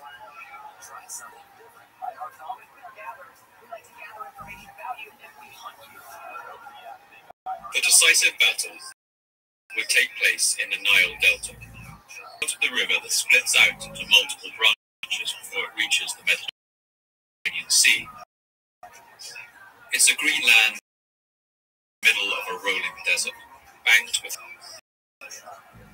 Red lotuses bloom here in autumn, and papyrus. At this time, Nile crocodiles and hippopotamus still raged wild in the delta. And it was in this challenging terrain that Ramses knew he had to mount his final stand against the Sea Peoples. Ramses decided to play to what strengths the Egyptian army still had. He decided to lay an ambush and give the Sea Peoples a surprise attack of their own. As the enemy's ships amassed in the waters outside the delta, Ramses gathered archers on the banks, so by spearmen by thousands, all crouching in the reeds. The tension must have been tremendous. All the soldiers holding their breath and waiting for that first sign of an enemy ship to come in from the sea. Then a ship came around the Bend River. After that came another and another, until the whole seaborne might was in sight. The Egyptians must have been able to hear the creak of 10,000 oars, the beating of the drums below the deck, the shouts of the helmsmen and soldiers within, until they were within range. And then the Medinet Habu inscription recounts what happened next. Those who reached my frontier, those who came forward together on the sea, the full flame was in front of them at the river mouth, while a stockade of lances surrounded them on the shore. And the chaos of this battle is encapsulated in a sprawling low-relief carving in Medina. In full force, Ramses' archers kept up a continuous volley of arrows at the enemy ships.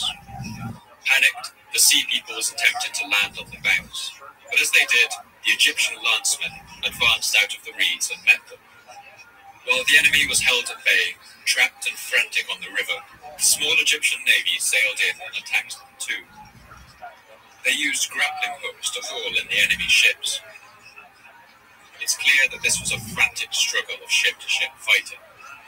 Men are impaled on spears, clambering onto the sides of ships, duck arrows that whiz overhead. Boats are spilling men into the river, and these float upside down in the frothy water. They were dragged in, unclothed, and prostrated on the beach, killed, and made into heaps tail to head.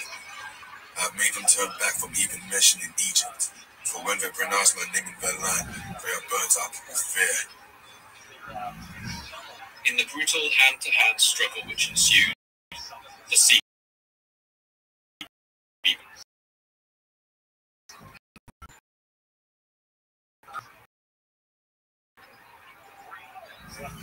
Ramses was able to ever turn to stop their campaign of destruction. The hearts are taken away. The weapons are scattered in the sea. Source for these tumultuous events, called the Harris Papyrus, found near Ramses' tomb. It's the longest known papyrus ever uncovered from Egypt, coming in at 41 meters long. That's longer than Boeing 737, just for us. In it, Ramses boasts about his triumph over them. I overthrew those who invaded. I slew the Denumba Islands, the Tajuka and the Pelasgians were made ashes. The Shadana and the Reshesh of the sea were made as those that exist not. I brought captives to Egypt, numerous as the sand of the shore. The Egyptians were victorious. They had repelled the invasion, but would not save them. You just have to look at the situation that surrounded it, alone in a devastated region, hero at the end of a disaster movie. Every land around them had been gutted and reduced to ash. Vast and ancient civilization, the Mycenaeans, the Hittites, who guarded the dynasty of Babylon, all societies had collapsed utterly, and civil order had given way to chaos. Various trade routes we talked about at the start of the episode were now broken, and Egypt's economy went into a steep and unstoppable. By the end of the late Bronze Age, Egypt was utterly diminished, a shadow of its former self. As other enemies encroached on its borders, Egypt was able to fight them off, but its treasury became so depleted that it would never fully recover its imperial power. The first known workers' strike in recorded history happened during the 29th year of Ramses III's reign. It happened when Egypt could no longer provide food rations for its elite royal tomb builders and artisans in the village of Deir el-Medina. Ramses III ruled for 1 year, but his death followed by years of bickering among him. 3 of his sons would become king at different times, reigning as Ramses VI and Ramses VIII. Beset by droughts, lack of floodwaters, famines, civil unrest, and official corruption. While the power of the pharaoh fell, that of the priests in Thebes grew. The last pharaoh of the dynasty, Ramses XI, grew so weak that these priests became essentially the true rulers of Egypt. The Egyptian empire fractured. It was lost forever, less than 80 years after Ramses III's reign. We used the example of the city-state of Ugarit to show the vast destruction that could be wrought by the Sea Peoples, and to paint them as a terrifying alien invasion responsible for the Bronze Age collapse. But we shouldn't be so easily seduced by the lure of this easy scapegoat. That's because the fate of other sites is actually a little more uncertain. The great city-state of Mycenae, for instance, in the Trojan War, was certainly wiped out along with all of its surrounding cities sometime around the 13th century BC. But modern archaeologists believe this was actually not the work of the Sea Peoples, and today it's thought that the culprits were the Mycenaeans' belligerent neighbours, the Dorians. We do have evidence of Sea Peoples' activity around the Mycenaean coast, but it seems more likely that while weakened and distracted by this outside threat, the Mycenaeans were no longer able to defend their northern border, and the Dorians seized their chance. The Hittite capital of Hattusha, where we opened this story, is another example. It lies far inland in the mountains of Turkey, and it wasn't likely to be the Sea Peoples who sacked it. A more likely explanation is that this was done by their long-term rivals, the Thracians, groups from the Balkans who seem to have migrated south during this time. These invaders must have seen their opportunity the moment raids by the Sea Peoples disrupted Mediterranean trade routes and caused famine in Hittite lands. And perhaps a key part of understanding which states of this era depend on their allies to help them out when they were threatened. But if a crisis like the attacks of the Sea Peoples happens across the whole region, everybody's military forces down. A line previously kept everyone safe was active. No one could come to anybody else's aid. One great example of this happening is in Babylon City, one of the most powerful of the region, mentioned at great length in the Bible, and located about 100 kilometers south of modern Baghdad. At the time leading elapse, Babylon was ruled by a dynasty known as the Kassites, who for 500 years had ruled the great ancient city. The Kassites had long depended on their allies in Assyria and the coastal regions to help defend it. But now those nations were busy defending themselves, and Babylon stood alone. To the north was the land of Elam, a hardy people who lived in the mountains and lowlands of southern Iran. The Elamite king was a man named Kutunte, and he believed that the crown of Babylon belonged to him. He threatened an invasion with fearsome rhetoric. I, who am the son of a king, seed of a king, why do I not serve Babylon? Will destroy your cities, demolish your fortresses. You may flee up to heaven, but I'll pull you back down. You may flee down to hell, pull you up by your hair. Kutir-Nahunte led an invasion into Babylonia in the year 1158 BC. With all its allies, Babylon stood alone, and the invasion succeeded. Kutir-Nahunte went on to do most of what he laid waste to the land. While Babylon burned, its last Kassite king was led to Elam in chains, along with the statue of the Babylonian god Marduk. And the theft of this statue seems to have traumatized the Babylonian people more than the loss of their king. Babylon was sacked and left in ruins. One sacred Babylonian text, the Nabo Kuduri Usur, recalls the terrible vengeance of the Elam. And his grievous sins worse than all his fathers had committed. Like a deluge, he laid low all the peoples of Akkad, Babylon, and all the noblest cities. And these examples show that the situation in this region isn't quite as simple as that classic alien invasion style scenario I had you. In Hollywood, the writers always imagine the world coming together to fight the outside threat. It makes a better story when we get to hear some inspiring speeches. But the example of the Bronze Age collapse shows us that it's just as likely that if aliens ever arrive and begin blowing things up, some might see that as an opportunity. The Bronze Age is of large states successfully defending themselves against the smaller states at their borders with less complex societal structures. And part of the collapse that ensued is perhaps also down to the increasing power of these smaller, less complex nations.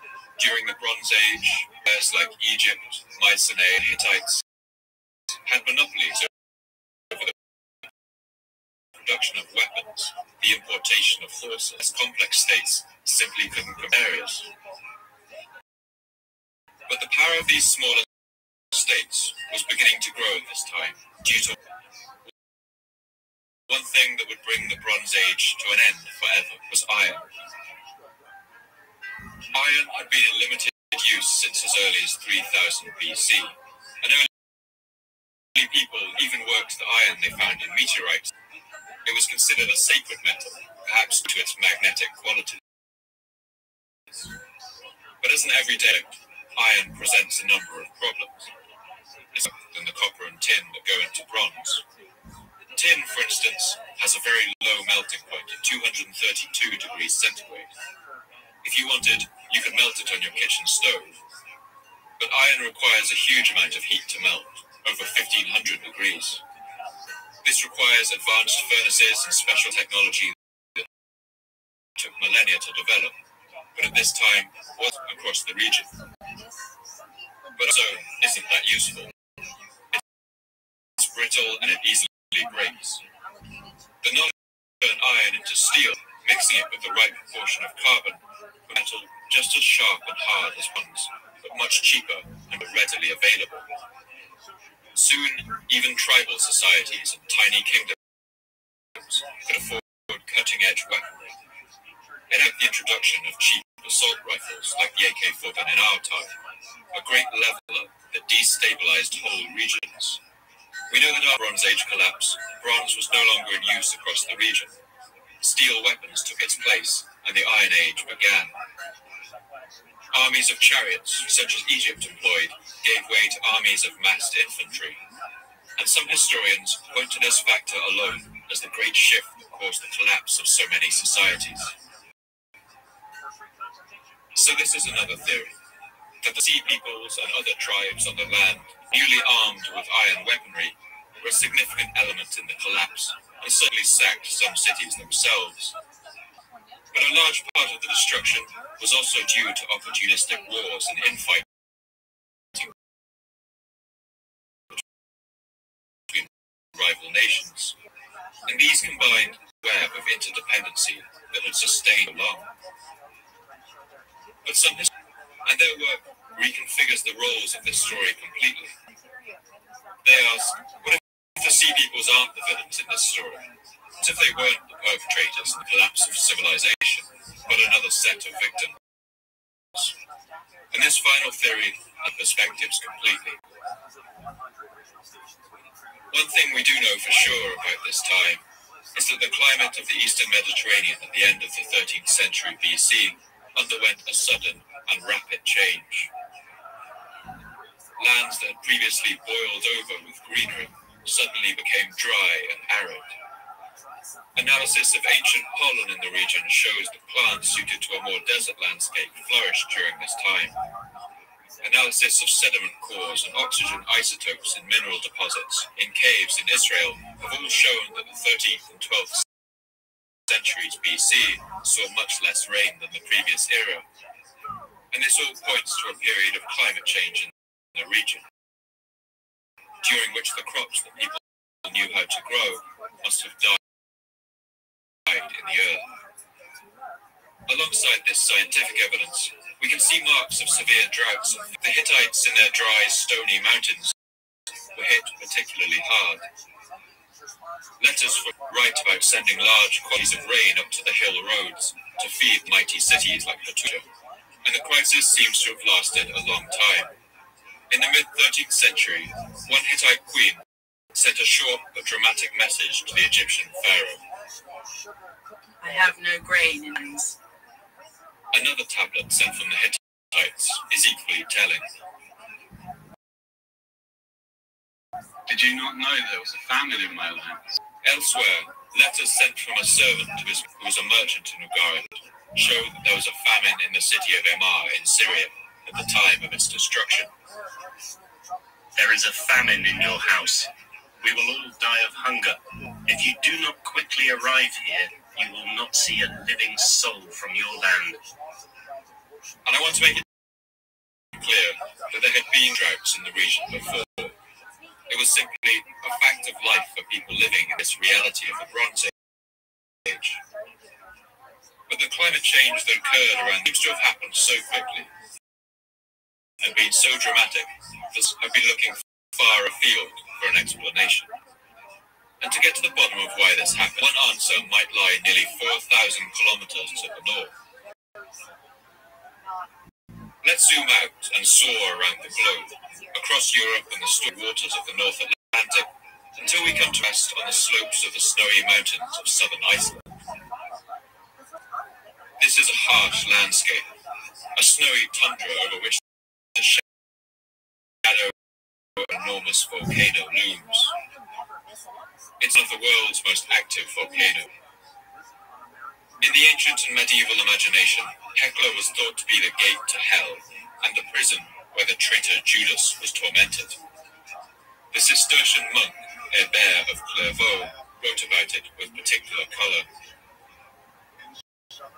Mount Etna, the renowned fiery cauldron of Sicily, which men call Hell's chimney. That cauldron is affirmed to be like a small furnace compared to this enormous inferno. So can it be a coincidence that the cataclysmic eruption of Hekla we know about was the one that took place sometime around the year 1100 BC, right as the Bronze Age collapse reached its height? This eruption is known as Hekla 3. It threw nearly 7.5 cubic kilometers of volcanic rock and covered the sky in a dark shroud of dust that would have lasted for years after the event. In Ireland, it's done on bog oaks. Those are trees half fossilized in marshy waters, have shown that for 18 years after the eruption of Hekla 3, the trees barely grew at all. Across the Atlantic in the United States, bristlecone pines, the oldest living trees on Earth, still show similar records of this time of darkness and cooling, which seems to have lasted about 2 decades. And the effect on our region would have been dramatic. Crops would have failed, soils would have blown away, and more than that, the dark cloud that seemed to hang over the sun would have spoken to people of something dreadful on its way, a punishment from the gods, and perhaps as people looked up and saw the sun pale white through the haze, they must have asked, what did we do wrong? Why have us? And why haven't our king? When we dig into an archaeological site structure, we can never really tell who it was who burned this building, destroyed this wall, or buried the city in rubble. But some now think that some of the destruction of the Bronze Age So with the people. The spread empowered these mobs and allowed them to arm themselves with seen outside of a professional army. And I don't want to do too much speculation, but with famine, drought, and disease spreading, I think there's a good chance that the citizens of some of these ancient empires simply rose up and burned their own cities to the ground. And the thing is, if we buy the theory of the Hekla 3 eruption, it forces us to reevaluate our portrait of the sea peoples as a marauding armada of destruction. Were the souls, in fact, refugees in a situation? You are a citizen of an island in the Mediterranean, say Sardinia. One year, the sky turns dim. The sun peeks through the grey haze, pale white. Drought soon follows, and the crops no longer grow. Starvation begins to set in on your island. Chaos begins to... There are riots for food, where people are saying the gods are angry, that the world is dying. This year at harvest time, the same thing happens. The sun is still weak, and the crops still don't grow, and now waves of people begin arriving in your lands. Hungry people from the far north, where the sun is even dimmer, where the worst winters in living memory are ravaging the lands, when nothing grows. What do? Do you stay and hope the sun comes back? Hope the crops grow next year? Do you hope that your new and hungry neighbors are friendly? Or do you band together? My guess is that you do one of the things you do best. And then you set sail for somewhere else. It's easy to imagine this band of seagoing nomads starting small. They go from place to place, trying to find somewhere the gods haven't abandoned, but it's the same everywhere. Society is disentangling in the wake of famines and droughts that last years, and wherever they go, more desperate, they get stronger, and in desperation they resort to theft. They steal from merchant vessels and then all villages. They capture prisoners and gain new recruits, grows until it becomes truly overwhelming, an army of the sea. It seems no one can stand in their way. A roving band of refugee warriors roam the oceans in search of somewhere to call home. I find this portrait of the sea peoples the most convincing. I think it makes sense of their mystery, how such a vast force of diverse peoples suddenly looms out of the sea with seemingly no direction, no leaders, and no command structure. If this portrait of them is true, then the sea peoples must have been anarchic, probably changing leaders just to loot and burn. And those of the Nile Delta and the hand-bearer Ramses III, they must have felt the hopelessness of their situation bear down on them. It brought so much destruction to the homes of others, and for a gamble to seize the lands of Egypt had failed. If this sounds like too much, then I should at least escaped total destruction in the marshes of the Nile. One of the groups that made up their wandering army seems to have settled down in the region of what is today Gaza in Palestine. There, they put down their roots as a people. They were known as the Pelasat, who the Hebrews later called Pelashet, and we today call Philistines. They would come to be remembered as one of the great rival nations to the king of Israel. And the word Philistine has given us the modern name of the region, Palestine.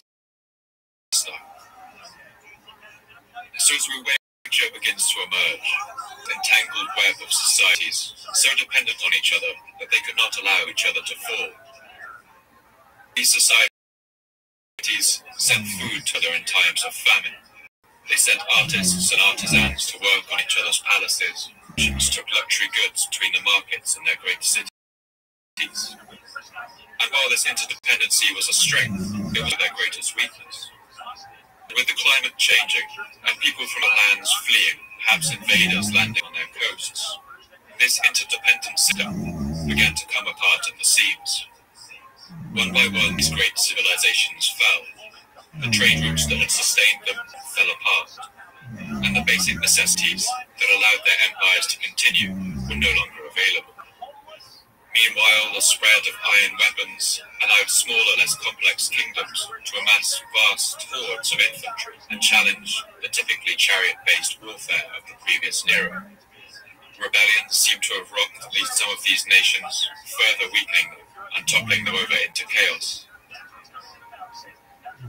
The events of the late Bronze Age remind us just how agile a thing civilization is. It reminds us that in our world today, we are not isolated nations, but we too live in a complex and interdependent world. But once war and peace are set into action, we contain its consequences. Think about how it must have felt to be a person alive at this time, to see the collapse of so many great civilizations all at once, to pass from a golden age of civilization and of rubble and ruin.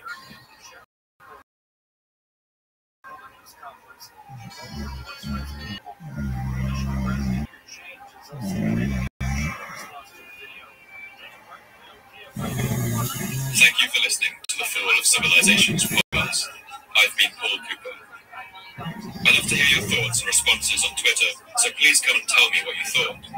You can follow me at Paul M.M. Cooper.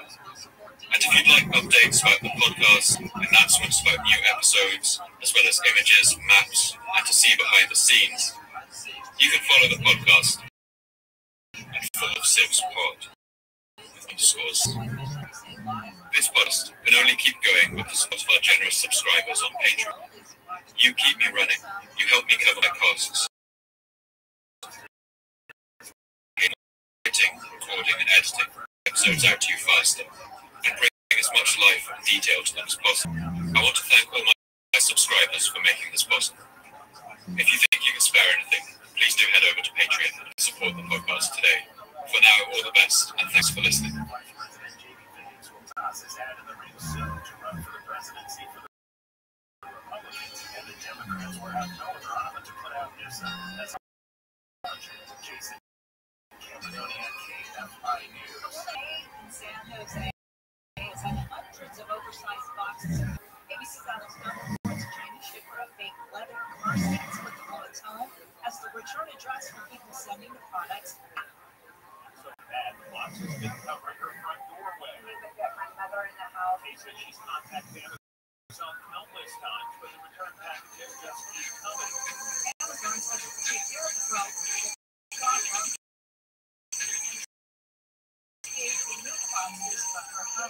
In the end of the 17th century, a Spanish monk fled barefoot and starving through the tropical forests of Central America. His name was Andrés de Avendaño y Loyola, and along with his men, he was dying of thirst and hunger. Their faces had been torn by thorns, and his feet cut open by pieces of flint scattering the swampy ground. Avendaño and his men had been part of a mission to the city of Tayasa, an island called that was the last independent holdout of a once mighty civilization, the Maya. Avendaño's mission had been to convince the Mayan king of Tayasa to convert to Christianity and to accept the dominion of Spanish control, which had now spread to cover most of Central and South America. But Avendaño's mission had failed. The Mayan people of Tayasal had rejected him, and now Avendaño and his men fled through the jungle back to Spanish lands. Their journey was hard and treacherous. They climbed over hill after hill through thick forest cover, desperate for food and water, their legs giving out from under them. But then they came up to the crest of one hill and saw something stop them in their tracks. It was an enormous pyramid of stone, jutting out of the forest canopy, roots and vines. And although Avendaño was weak from hunger and thirst, he still found strength enough to approach. There was a great variety of old buildings, and though they were very high and my strength was little, I climbed up them with some trouble. They were in the form of convents, arched like a wagon, whitened inside with plaster. seemed to us that these buildings would stand near a settlement. But we found ourselves, as we saw afterwards, very far from a settlement. At the time that Avendaño stumbled across this ruined city, the Mayan civilization was a shadow of its former glory. The invasion of the 16th century had spread diseases like smallpox that harrowed the Mayan population before the Spanish conquistadors arrived with guns and war dogs to subjugate the remaining population. Avendaño had seen Mayan people living relatively simple lives on the northern coast of the Yucatan Peninsula. But what he encountered here was something different. These were the ruins of a city that rivaled the ancient capitals of the Old World in size, magnificence, and grandeur. Avendaño couldn't have known it then, but he had stumbled across the ruins of the great Mayan capital of Tikal. For centuries, Tikal had ruled a vast empire, conquered its enemy and raised monuments of astonishing size and quality. And Tikal wasn't alone. It was just one of Mayan cities that had flourished in this region, giving birth to a thriving and colourful culture of arts and literature. And then, over 500 years before any European first set foot on the American continent, this complex society had collapsed. The great city of Tikal was abandoned, along with every single other city in the area. After this catastrophe, the forest swept in to reclaim the stones of Tikal. Its imposing pyramids were left to crumble one by one into the earth. And the story of exactly what happened is still one of humanity's greatest mysteries.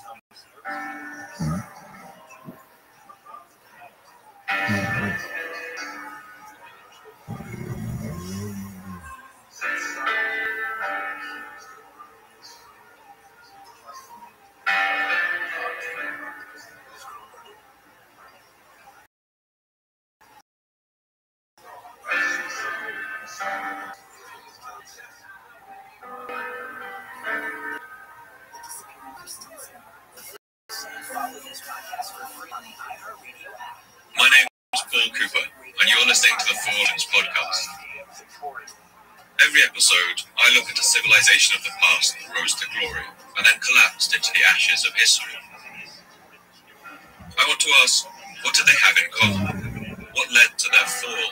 And what did it feel like to be a person alive at the time who witnessed the end of their world? In this episode, I want to look at that great romantic fall of the classic Maya city. I want to show how this great civilization grew up among environmental conditions society has ever contended with.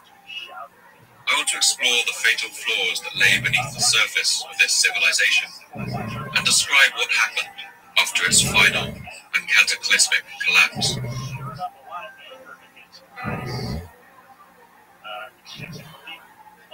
Despite Avendaño's encounter with the ruins of Tikal, the legacy of the Mayan civilization didn't really capture the world's attention until the early decades of the 19th century.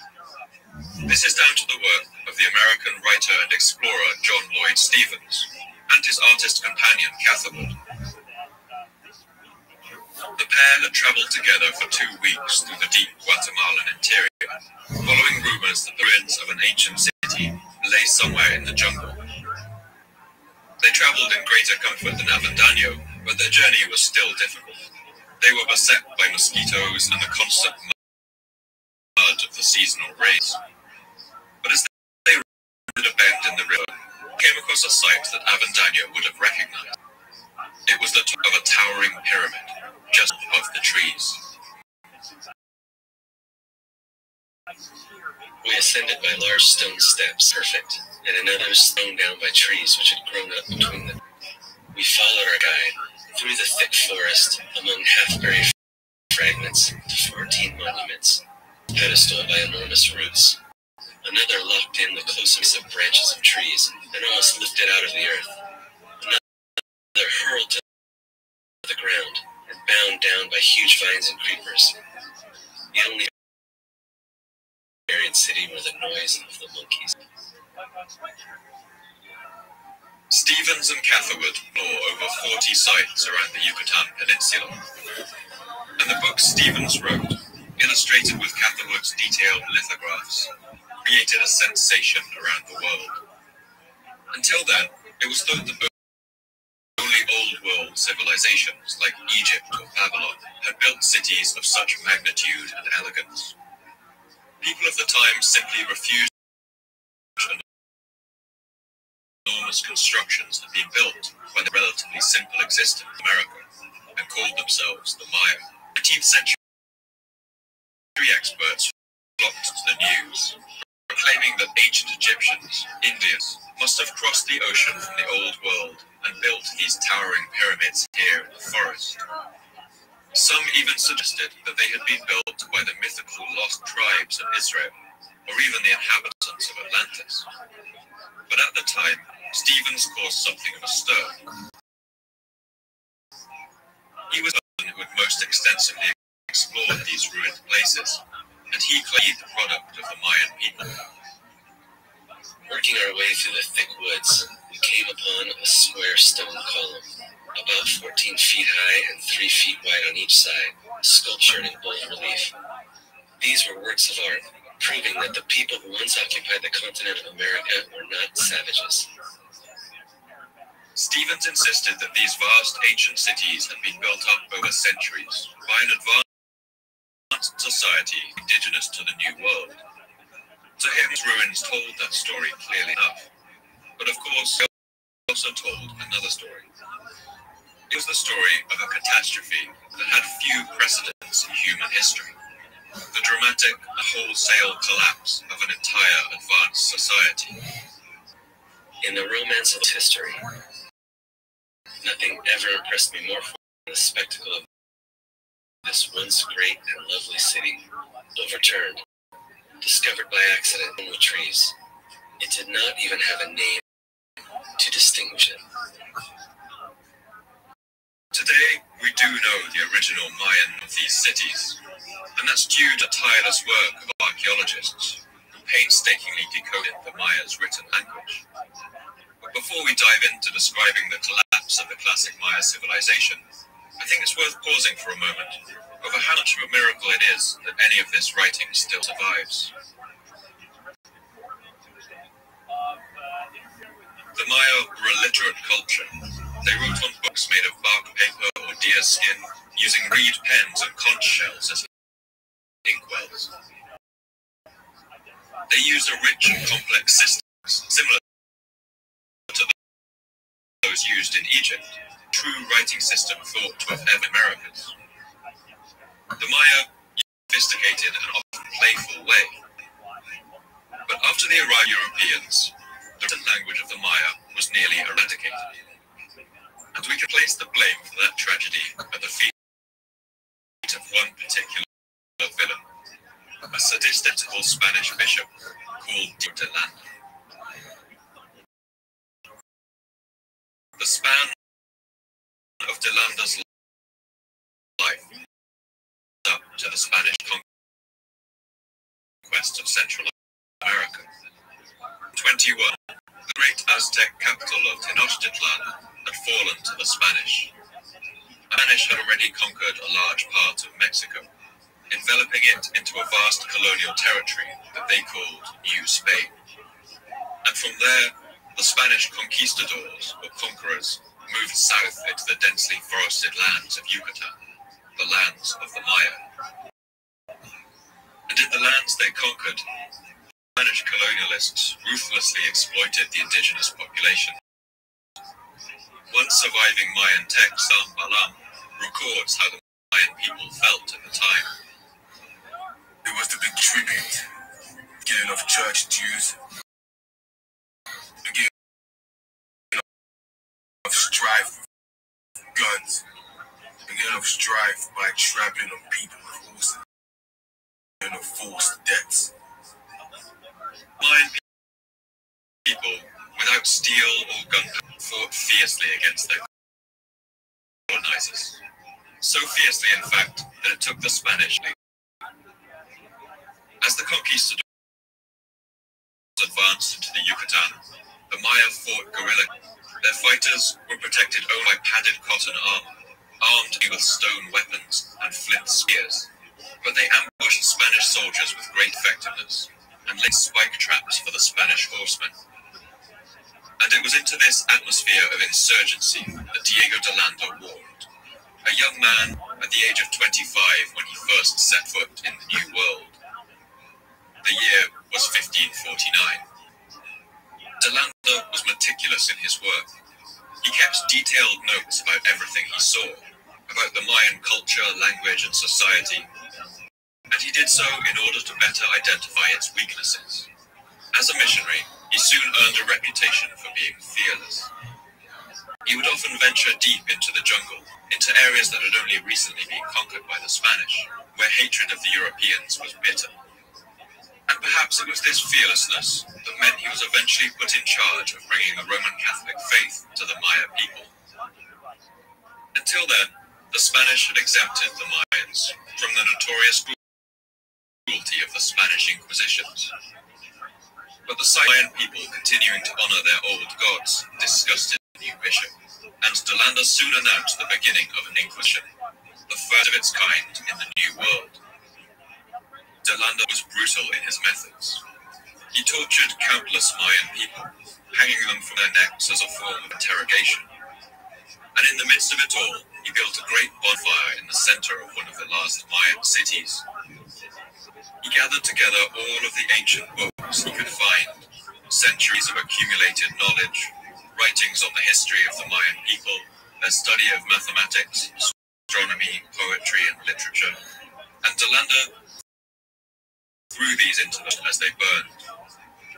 He later wrote about this event in his memoirs.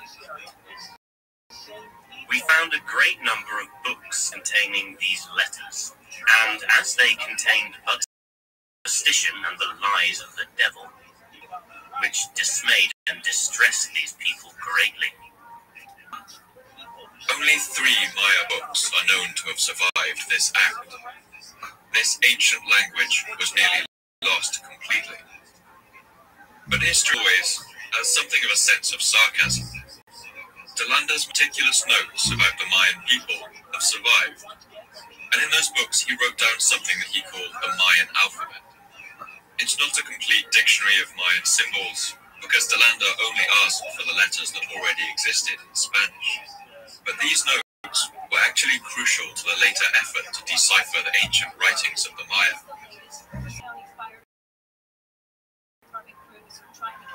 So this is one of the first ironies that gather around the story of the classic Maya collapse, that much of what we know about language is down to the very man who tried his hardest to eradicate it. And as more of this language is gradually decoded, we've learned a huge amount from the inscriptions that the Maya wrote on pottery on their plastered walls, that they carved into bone and shell or chipped onto the walls of their temples and palaces. These inscriptions have transformed our understanding of the society that once ruled the Yucatan Peninsula. We now know that Avendaño and Sons were right, that when the Spanish arrived, the Maya were already an ancient culture. They had built vast cities and monuments to rival any in the old world. And then, like so many civilizations, their golden age had passed. Over 500 years before the first European ever set foot on the American continent, the whole of Mayan civilization, over 40 large cities and countless people, had collapsed. Hundreds of thousands, perhaps even millions of people, simply disappeared from them, and the forest crept back to cover its ruins. We dive into discussing exactly how this collapse occurred. I think it's worth who were the Maya. They were not one people, one empire. They were a loose collection of cities and kingdoms clustered around the Yucatan, right where the continents of North and South America meet.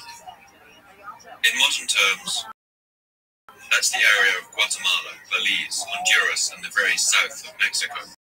The Maya spoke languages and shared a cohesive culture that built pyramids, drank hot chocolate from ornately patterned vases, and made headdresses of emerald green quetzal feathers. They were a people of contradictions, who developed a mathematics capable of calculating dates in the millions of years, but who never invented the wheel, the arch, or the pulley. They gave themselves colourful names that drew from the natural world around them, like Lady Sharkfin, True Magician Jaguar, Double Bird, or Smoke Serpent. Ignorance described the jade plugs they wore in their ears, painted themselves with red and black paint. The Maya believed that time would repeat itself, and that the future could literally be foretold by learning about the past. They worshipped a complex pantheon of gods, including the sun god, the god of corn and rain, the gods of the sky, and the gods of the world who lived in deep caves and sinkholes. And perhaps you already have an idea the Maya was having an insatiable appetite for human sacrifice. Modern films like Apocalypto, but we should be cautious about how we approach that subject. For centuries, garish stories of human sacrifice formed the cornerstone of European propaganda and their justification for the theft of Mayan land. Evidence shows that ritual killings did feature in Mayan society, but it was usually limited and small scale. And as we've already seen, the Europeans could be just as. The Mayans famously played. One Spanish writer called Herrero wrote one account of this sport in the New World. The king took much delight in seeing sport at bull, which the Spaniards have since prohibited. Bull, a tree that grows in hot countries, though hard and heavy to the hand, it did bound and fly as well as our footballs. And if we knew nothing else about the Maya, the colossal ruins they left behind would be enough to prove ingenuity. But when you acknowledge the environmental challenges the Maya faced in Guatemala, you really achievement. The Yucatan Peninsula shelf of limestone of a sort called karst. It acts a little like a sponge, and over millions of years, rainwater has bored deep channels into this soft rock and filled it with holes like Swiss cheese. There are barely any rivers here, since any rainwater that falls is immediately drained away into the twisting warren of deep underground caves.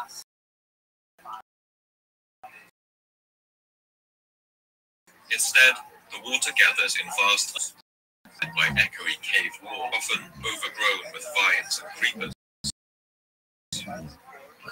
These were sacred places where you could access the underworld and its gods, but they were also crucial to this civilization's survival. They were constantly battling to preserve water, and to this they dug vast tanks, plastering the bottoms of the cenotes to make them watertight. They built complex systems of water control that allowed water to flow from higher tanks to lower and to irrigate their raised fields. And in all of this, the Maya couldn't rely on four-legged help. In Europe and Asia, domestication of animals like the horse and ox was one great driver of civilizational progress. Even in the Andes, in Peru, Chile, or Bolivia, the presence of the llama allowed peoples like the Inca to carry heavy weights across long distances. But in the Maya lowlands, the only large animal was the shy and reclusive tapir, which they sometimes hunted for food. All transportation was done simply, using the simple technology of a strap that tied around the forehead. And another challenge was the inefficiency of Maya farming. Their staple foods like corn were very low in protein. The harsh landscape meant that agriculture was a constant battle against the forces of tropical nature. The soil in Yucatan is very thin, sometimes only a few centimeters deep before you reach stone. It easily loses its fertility or becomes washed away. The Maya largely relied on hacking and burning the forest away in patches in order to grow a few rounds of 4-letter letting the tropical forests rush back in to reclaim the land. And the storage of food was a problem too. In the humid environment of Guatemala and southern Mexico, it was difficult to store corn for more than a year before it started going moldy. And one final point before we move on is that for most of their history, the Maya were essentially a Stone Age society.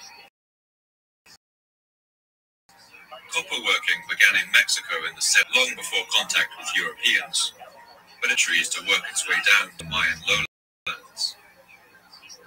The Maya never worked iron or mixed copper with tin to make bronze. To cut and carve stone, they used blades made of obsidian, a kind of volcanic glass that forms an incredibly sharp cutting edge when properly worked.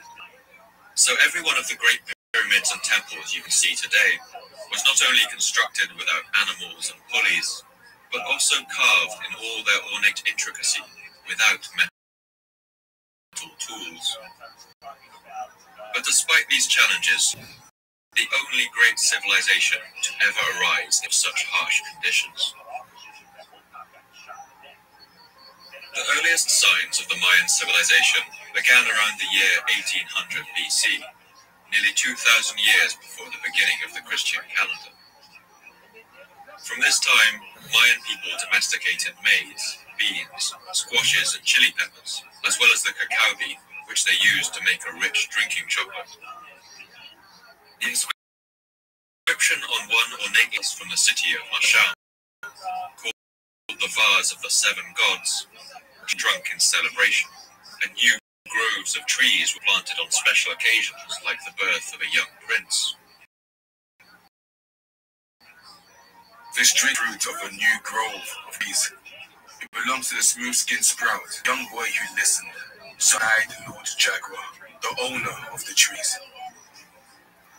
The Mayan world was essentially divided into two zones, the highlands and the lowlands.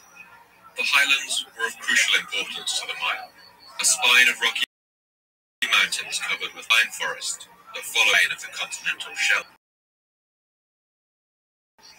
In those cool hills, the Maya found obsidian and the greenish, precious, marvelous trinkets. And the highlands were also home to the quetzal, a bird with bright emerald green feathers that the Maya used to create headdresses for their kings and priests. And if you stood in these highlands with your back to the Pacific Ocean, you would see ahead of you a flat, undulating plain stretching out into the distance. 400 kilometers away, the peninsula curving Atlantic coast, broken with seas and lagoons. And it's within this basin that all the great wealth of Mayan seeds rose. This was a network of societies that looked a little like the classical Greece of Athens. The Medici family in Florence, the Doge in Venice, different centers of power all sharing a common culture, but in constant hot power. In Mayan conceptions of the universe, the gods created previous to the current one, each of them resulting in failure.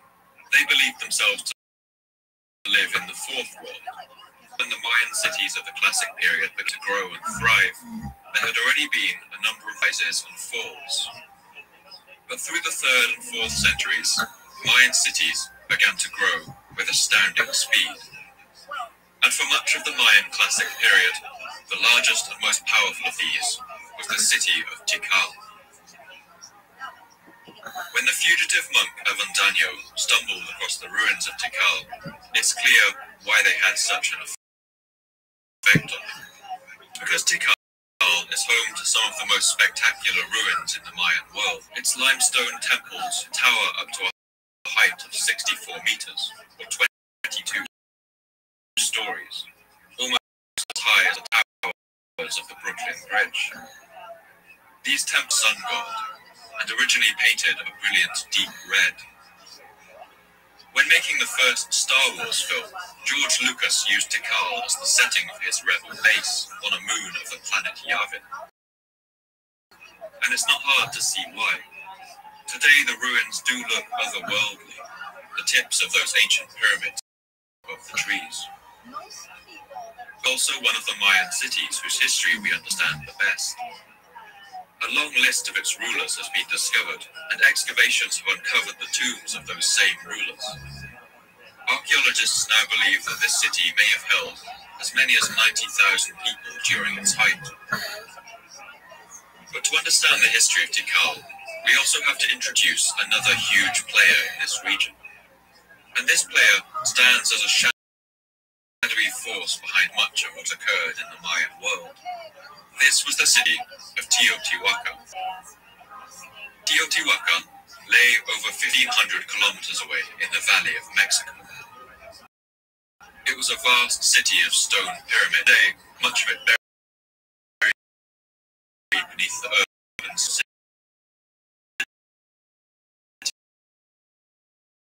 But in its time, it was a city in the pre-Columbian Americas. Teotihuacan commanded a powerful military networks across the continent, over a particular kind of green obsidian that was of exceptional hardness and quality. It wouldn't be too far off to think of Tehran as something like an early version of the United States. It was cosmopolitan and multi-ethnic, with a population estimated at 125,000 or more, which would have made it at least the 6th largest city in the world at the time. Unlike the United States in modern times, it was also fond of intervening in the politics of its southern neighbors. In the early century of the first millennium, Teotihuacan began aggressively expanding its sphere as far south into the Mayan lands, establishing embassies and spreading that shining green obsidian far into the forests of Central America. The Mayan city of Tikal came under the influence of Teotihuacan in the 4th. It's not clear if this was a military conquest, a palace coup, or a diplomatic intervention. But we do know that a young ruler, Yash Nunahin, which means curl nose, rose to power in Tikal with the apparent help of this distant superpower. One stone carving in Tikal shows King Curl-Nose being crowned, whilst look on, carrying distinctive dart throws. In the burial tomb of Curl-Nose, artifacts have also been found carved out of that telltale green obsidian that everywhere gives away the influence of Teotihuacan. One remarkable image, carved on a pot from Tikal, shows just how this cultural exchange happened.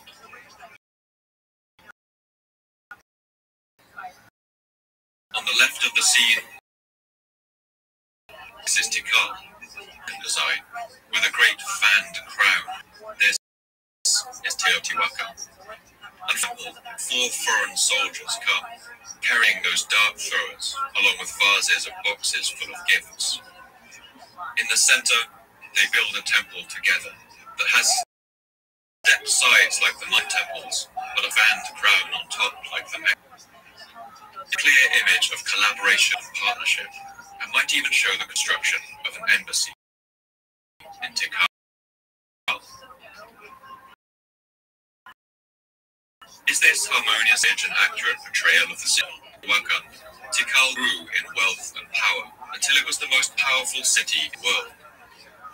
Its empire at its greatest height contained a population of 500,000 people. One useful hieroglyphic in the Mayan system is one called Yaha.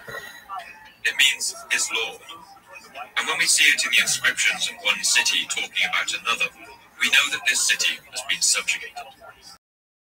The other city has become their aho. Around the time that Tikal started its partnership with Teotihuacan, its neighbors began using this phrase to describe its kings.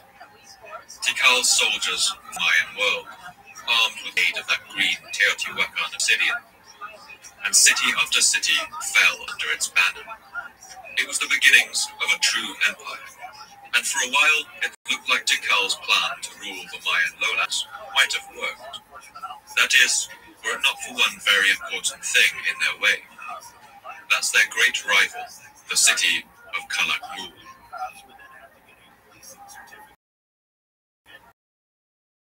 Calakmul was a city with a very... It too was building an empire. And in every dominion it conquered, Calakmul's people marked the site with its emblem, a snake head, which in the Mayan script makes the sound ka. Its lords called themselves Kulkan Ahau, or the lords of the snake. Another interesting feature of Calakmul is the emphasis it put on the female line of its royalty. Inscriptions in Tikal only speak about kings. Those in Calakmul mention the joint rule of a king and queen. Calakmul was proud of its roots, which it traced to the ancient Maya of the Sikh period. So while Tikal had a kind of international outlook, allied with the distant power Teotihuacan, it seems the people of Calakmul saw themselves as the true inheritors of the Maya legacy. And Calakmul was a powerful city too. It was surrounded by a complex system of canals, and its many buildings are tightly packed, clustered like the skyscrapers of a modern city. But in the early centuries of the classic period, Calakmul was outmatched by the might of Tikal, swollen as it was by the riches of Teotihuacan. The rulers of Calakmul, the so-called Lords of the Snake, must have calculated that the only way to challenge the supremacy of Tikal was to outplay them in the game of strategy. Calakmul set out on a centuries-long game of defense.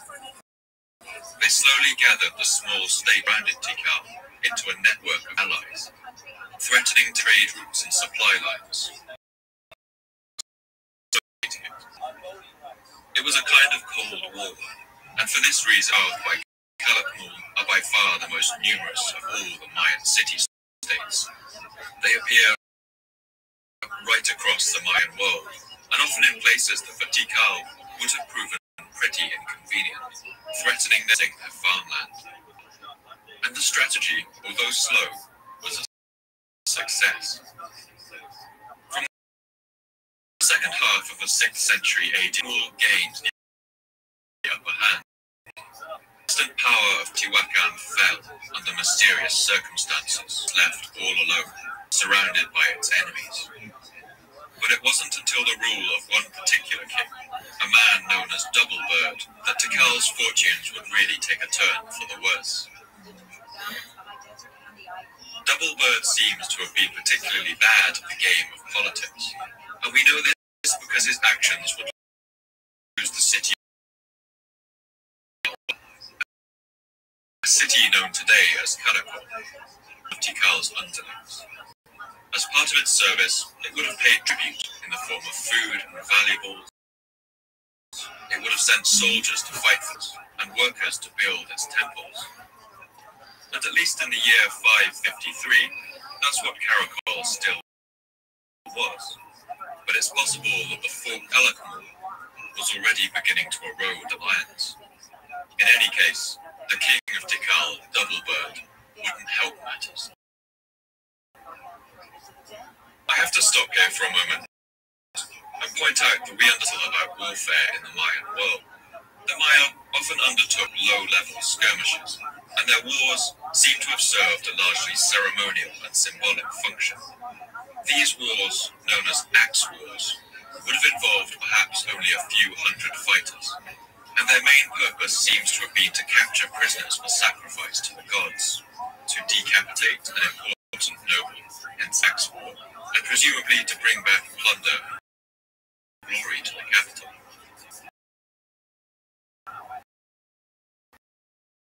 The Mayans' different kind of war was undertaken, which had a more brutal and all-encompassing nature. And these wars are referred to in Mayans as Star Wars. The previous connection to George Lucas is a coincidence. The name Star War comes from a specific type of glyph used in the Maya script, which depicts a star showering the earth with fire. And this war seems to have been something quite rare in the Maya world, a war of total conquest and destruction. The inscriptions, as always, are hard to decipher, but But it seems that in the year 556, the king of Tikal, Doublebird, embarked on an axe war, a low-level attack against his former ally, the city of Karakol. His soldiers would have swept into its territory wearing padded cotton armor, wielding flint spears and clubs studded with blades of green obsidian. They would have burned villages in a sphere of influence, robbed anything they could get away with, and capped a number of its citizens, who they would have sacrificed at one of Tikal's temples. Doublebird's reasons for ordering this attack are unclear. It could have been a way of punishing some kind of insult from Karakol. Perhaps Karakol hadn't been fulfilling the duties expected of it as an underling, but that it was falling under the influence of its great enemy, Kalak. Whatever the reason, the rulers of Karakol didn't take this axe war in good humor. In retaliation, they announced the beginning of a true war, a star war, against their former masters in Tikal. We can assume that it gave every help it could to Tikal's enemies. It lived up to its reputation as the kingdom of putting its pieces into place for centuries, building a network of allies that surrounded Tikal and cut off its supply routes, wrapping itself around Tikal and choking the life from the once great city. And now it seems that crushing grip tightened. In the year 562, the once great city of Tikal was surrounded and besieged. Its defenses were overwhelmed, and its enemies swept into the city, smashing. Tikal's enemies the stone monuments claiming the achievements of its rulers, broke them and buried their pieces. They vandalized carvings of its kings, lopping off the heads of its sculptures, chipping stone tools. And the destruction was devastating. For the next century, Tikal's population stopped growing. For 100 years, no stone carvings or great public monuments. Its people were buried with only meager possessions, and painted pottery ground to a halt. It is unknown. He was probably taken back to Kol or Kalak and executed atop the pyramid. A new king was put in place in Tikal, a man named Animal Skull. And although we know almost nothing about him, inscriptions in his tomb show that he was not the son of Doublebird. For the next century, Kalak and not Tikal would rule the Yucatan. But this great Mayan rivalry would go on. Tikal would regain the upper hand and actions.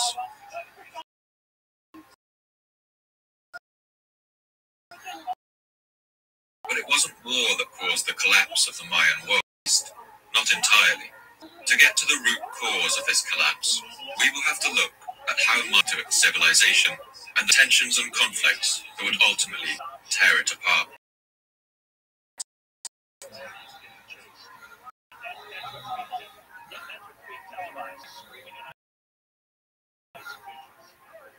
One way that we can track them is by looking at the number of inscriptions they left. The Maya erected new temples, palaces, and carved monuments. So we can see that around the 500, as the classic Mayan period just got started, the number of dated monuments was quite low. In the city of Copan, for instance, there were only 10 built in the year 514. But as the years went by and Mayan society grew, the number of monuments in Copan skyrocketed. It increased to 20 per year just a century later. And by the end, the collapse set in. After this begins to falter. Only 50 years later, in the year 800, monuments were built. And in the year 900, the construction of new monuments had ended. From the year 800 onwards, all across the Mayan lowland, these inscriptions start to die out, faltering like a failing radio signal, and then crackling out into silence. Each of these cities goes out one by one, like lights blinking out in the dark. the southwest, along the Usumacinta River. At the city of Bonampak, the last date of an inscription is the year 792. The city of Yaxchilan fell silent in the year 808. And from there, this wave of doom washed over the whole of the Maya lowlands. The great snake seal went silent after the year 810, and Copan followed in 822. Tikal held out another 70 years after the fourth rival, but it too finally fell in 9. The last Maya inscription of all in the remote city year 909. And the strange thing is, none of these inscriptions give any sense that anything is wrong. There are no accounts of terrible events. Maya art doesn't decline either, but remains elaborate and highly skilled to the end. So what happened? How could this vibrant and powerful culture collapse so suddenly and so completely, leaving not a single warning behind? With the fall of any civilization, the collapse of the Maya wasn't a simple end. It's hard to point to any one cause and form a simple one thing leads to another narrative. All of the environmental stresses we discussed earlier meant that to succeed in such a harsh landscape, Mayan society, like any society, had to accumulate a number of stresses and imbalances. Under extreme stress, and with the length of their world. Of these of the Maya to feed their booming population. In order for any society to work, farmers need to produce enough food to feed themselves, and also enough to feed all the people in the society who aren't farmers. The soldiers and carpenters and masons, of course the king and all his nobles. In a hyper-efficient modern economy like the United States, less than 2% of the population work on farms.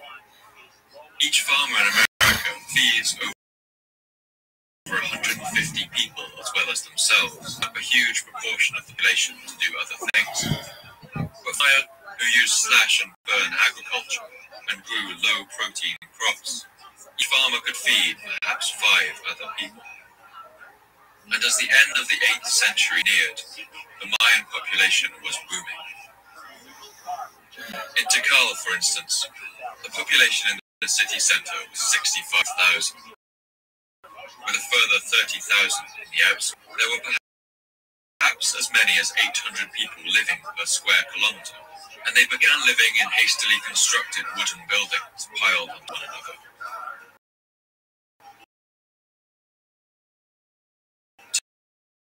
Today, when we walk through the spacious plazas teeming with dense residential populations, and as the portion of the Maya lowlands exploded, the demands on its agriculture increased. Another huge problem was deforestation. Because of what we've seen of the overgrown ruins of Maya, we have a romantic idea of the Maya as a people who live lives beneath the jungle canopy. But by the end of the period, the Maya lowland more or less completely deforested. Studies of pollen samples found in lake beds and swamps in the region show that by the end of the 8th century, hardly any forest remained in the Yucatan Peninsula. The Maya cut down the trees not only in their cities, but between them as well.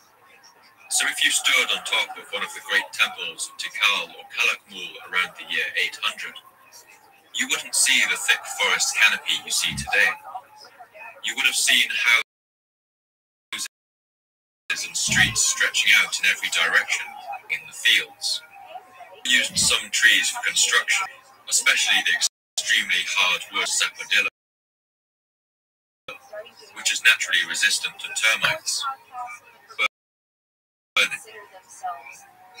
In order to create lime and mortar for the construction of their great temples, and the plaster that lavishly coated them, the Maya burned limestone in great pits. This intensive industrial process would have used up a great distance, and the forest land would then have been given a culture.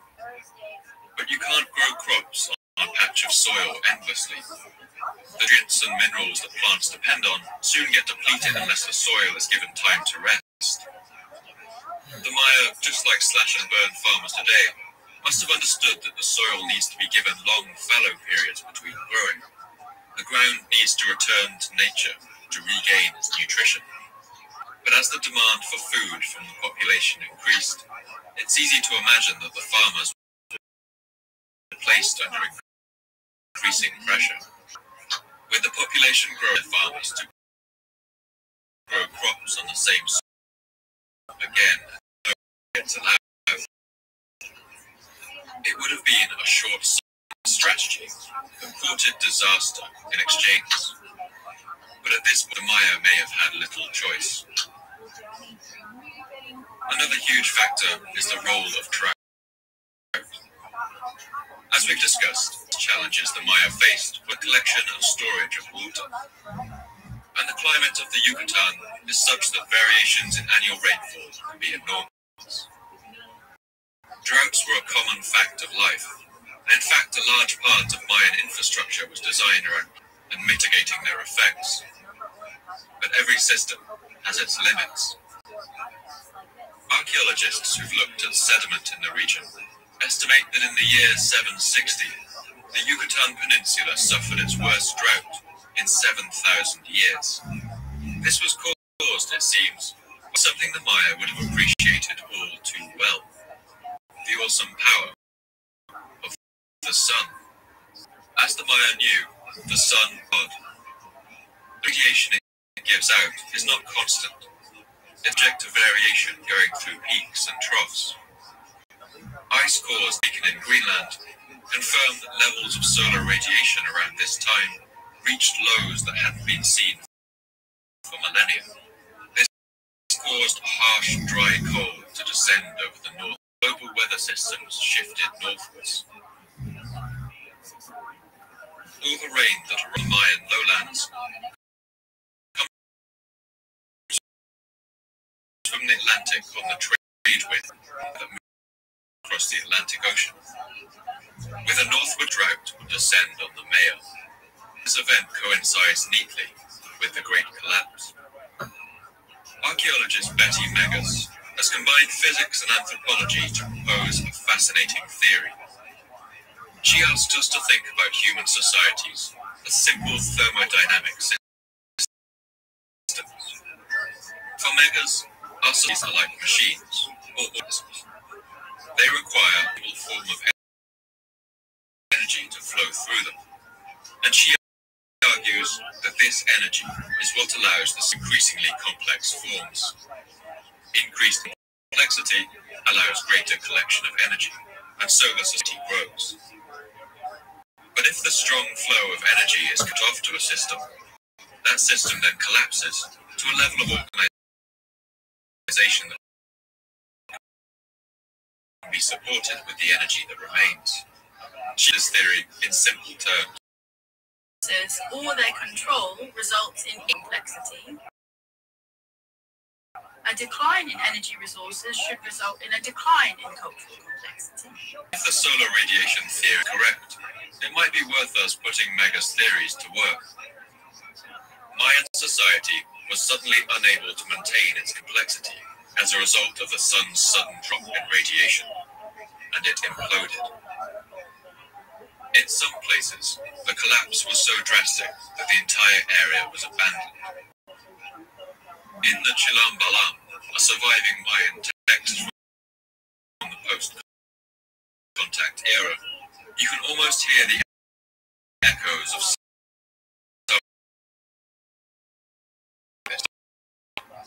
when our rulers increased in number and introduced a drought, the hues of the animals burned, seashore burned, a sea of misery.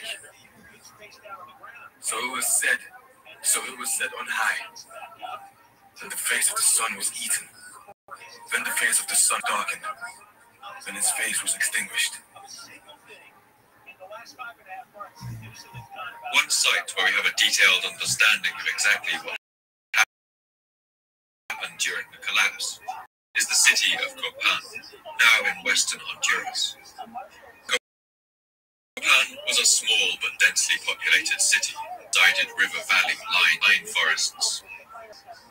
Its people loved sports. It had the largest ball court of any classical Maya city, and it used the symbol of the leaf-nosed bat as its emblem on inscriptions. For much of its history, it was a close ally of Tikal, and fought wars on its behalf. Kopan was a trading outpost, perfectly positioned to profit jade and quetzal feathers coming down from the hills. Revealed silt of the valley floor, the Mayans could feed themselves on a thriving agriculture of corn, beans, and chilies. But the soil around Kopan is less fertile. It's more acidic and pro-erosion if cultivated for long periods. Even today, modern farmers grow barely a third of the amount of corn in the hills when compared to the valley floor. From the 5th century onwards, fueled by this fertile soil and trade, the population of Kopan boomed. By the year 800, it may have reached as much as 30,000 people, living in this small area of only about 10 square miles. Between the years 650 and 750, construction of royal palaces and monuments was especially frenzied, and nobles other than the king even began erecting their own palaces. This all points to a period of thriving economic success. But the opulent life of the nobles was supported by the hard work of Kopan's farmers. As Kopan grew, came around, space was beginning to run out of their homes on the valley sides. Looked a little like a Brazilian favela today. Houses climbing on top of each other on the side, but these dwellings were inhabited only for about a century. And the reason for that can be seen in the layer of sediment that today covers their floors. As they up the mountainsides, the ground was open.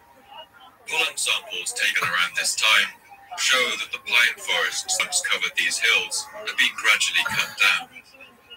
As these trees disappeared, their roots no longer held together the fragile soils on the valley's sides, and the earth would now be swept away by the rains. This acidic, low-nutrient soil would have leached down to the valley bottom, reducing its fertility as well.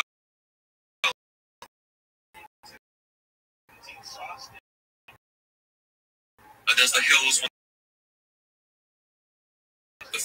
to avoid famine, their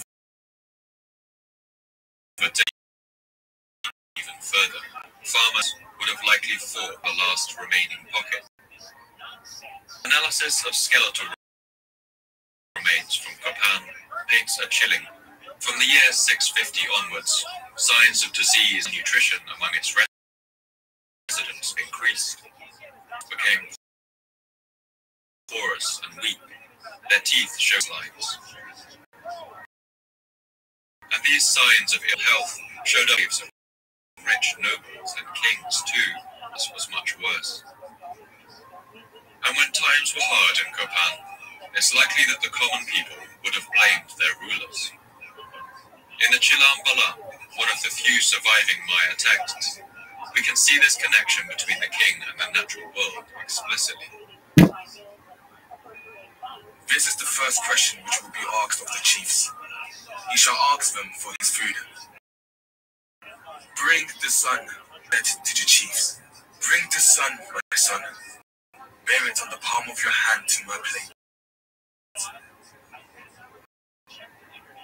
The Mayan system of rulership is, you support the king's lifestyle, and he will protect you. He will keep the gods happy, the sun shining, and the crops growing. If the king was seen to, the people may have decided that he had to go. The last we hear from a king of Kopan is in the year 822, with a single inscription. It was carved when Kopan's last known king, a man called Ukit Tuk, came to the throne. apparently during a period of violence and chaos. He began the carving of a four-sided monument just like his predecessors, but it was never finished. One side shows him being crowned, the next is half carved, but the remaining two sides are blank. It's as if the carver just got up one day in the middle of his job and left. Whoever Ukit took was support to keep the idea of royalty alive. 3 decades later, in the year 850, the royal palace of Gopan was burned, and history in that city came to an end. With the calamity of chaos followed in Gopan, but the Pokan didn't leave all at once. In the year 950, a full century after the burning of the royal palace, there were still roughly 15,000 people living in the valley bottom, about half the number at its height. But the population continued to dwindle, and by the 12th century, there is no sign of any inhabitation in the valley. Pollen samples show that past this point, the forests crept back to recover the ruins of Kopan. At Tikal, we don't have the same level of detail, but we can trace at its monuments and inscriptions. During the mid-8th century, Tikal had once again the upper hand over its enemy, Kalak Mul. And with its return to glory, Tikal boomed to an impressive height. As it consolidated its power over the region and gave allies back under its protective umbrella, Tikal also embarked on a burst of construction the likes of which it had never seen. Almost all of Tikal's great temples and pyramids date from the second half of this century. But as the year 800 rolled around, all of that would come to an end. By the mid-800s, it's clear Tikal was coming apart. Its vital allies were now putting up monuments of their own, proclaiming themselves kings of smaller provinces, rather than servants of the great king in Tikal. Monuments began going up in Washington first, asserting their independence from Tikal, and in Ishlu and Jimbal in the north, the same thing was happening. Tikal's dominion was fracturing into a mass of small kingdoms. And what's worse, the kings of these kingdoms often referred to themselves on their carvings as the Holy Lord of Tikal. By the year 900, there was no longer a king in Tikal. There were no longer any people either.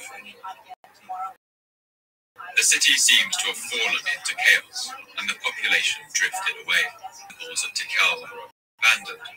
There's evidence that poor people in the city's outer districts moved in to occupy them. A strange feeling for these Maya peasants, entering the royal palace for the first time and finding it abandoned. Must have walked its halls in all hands along its richly painted walls and carved stones.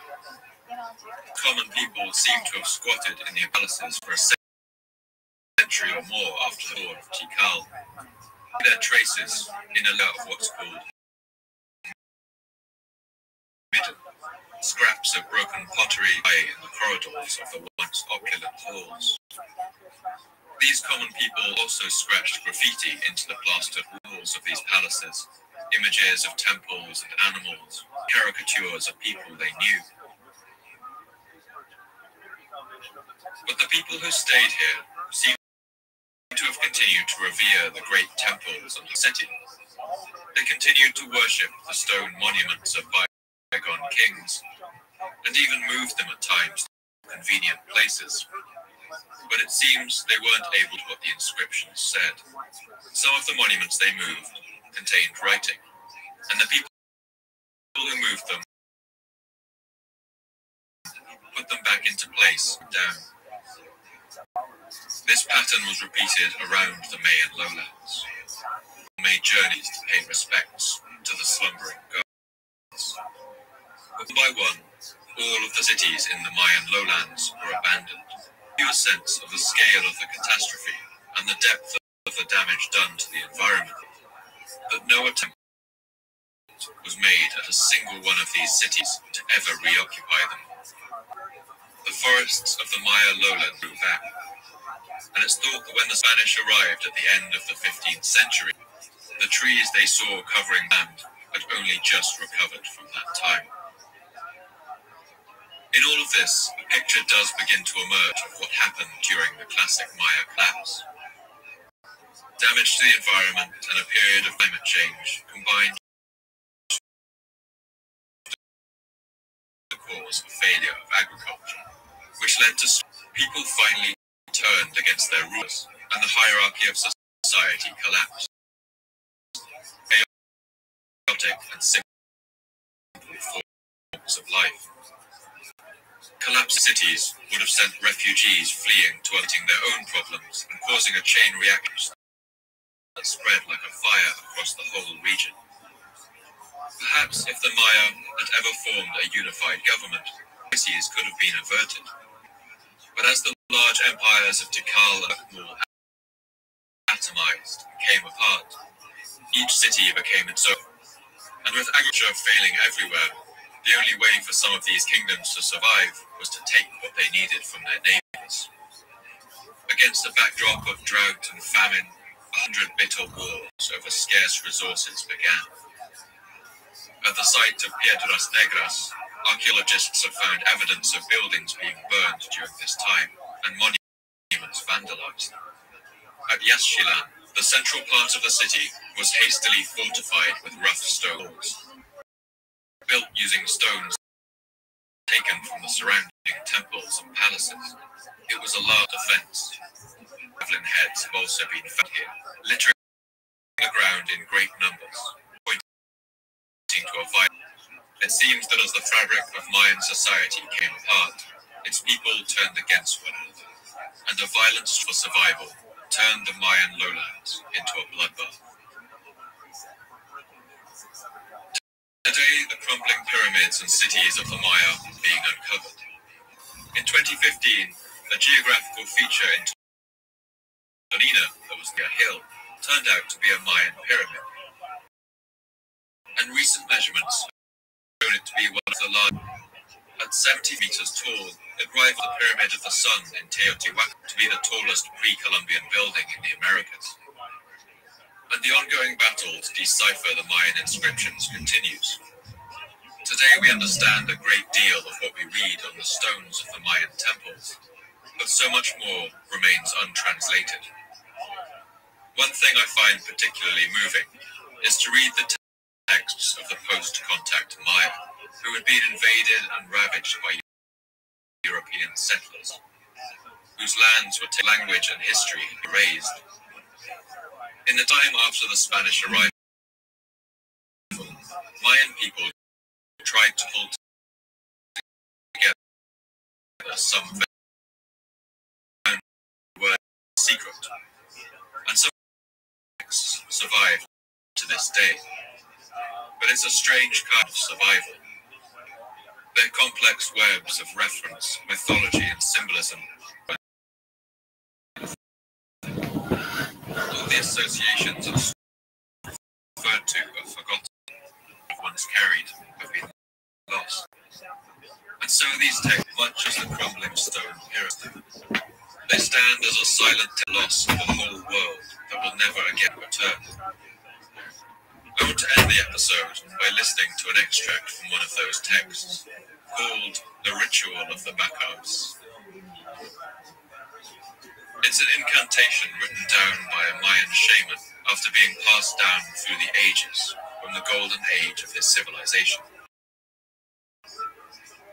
Today, without of the words, we can barely understand any of what the text means. But as you listen, I want you to think about what it must have felt like to watch this great civilization fall. To watch its great monuments, its palaces and ball courts crumble into the earth. Imagine the feeling of doom that must have crept over the whole world, over the wide plains stripped of their trees and scorched with the smoke and lime, over the hills and mountains where the quetzal birds still called, and over the empty pyramids, slowly but unstoppably crumbling. Can I how this is the creator? Kinda how, they say, is the darkness. Coming from the fifth level of the sky, the head of the dragonfly, the head covering its worms. It bits the hand of the unfettered creator, the unfettered darkness. It licked the blood in the sweat bath. It licked the blood in the stone hut. Now then,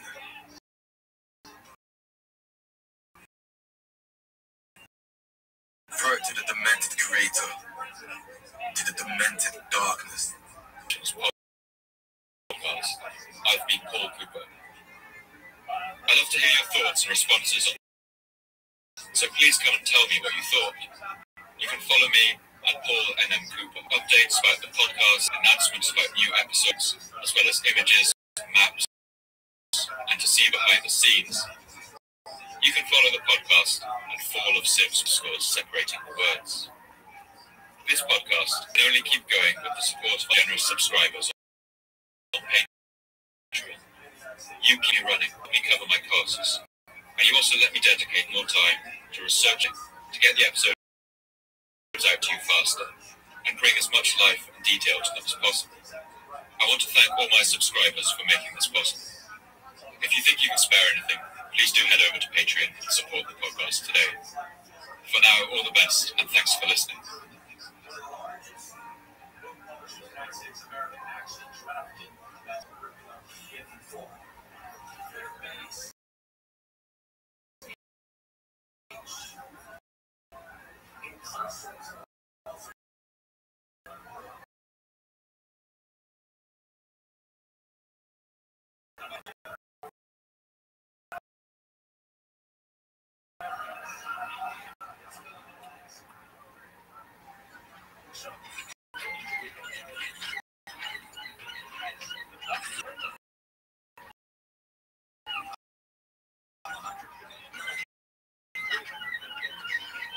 Around the year, the dangerous voyage to Iceland, a frozen island in the middle of the North Atlantic.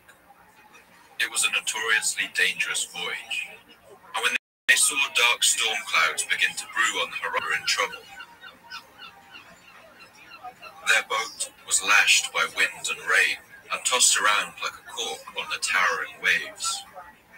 The storm went on for days, blowing them far off their course with no idea where they were heading. Finally, when all seemed lost, the storm lessened a little, and they sighted land in the distance. They managed to beach their boats through the rough waters in a small cove choked with ice. And there they waited for the remainder of the storm to blow over. They did them right across the Atlantic Ocean. Now sheltered on was in Greenland, a bleak and icy waste on the north of the American continent. These days, Greenland was an icy tundra where no sensible European would ever think to venture. But as the men waited for the storm to die down, they spotted something not far from their boat. It was a man, face down, dead in the snow.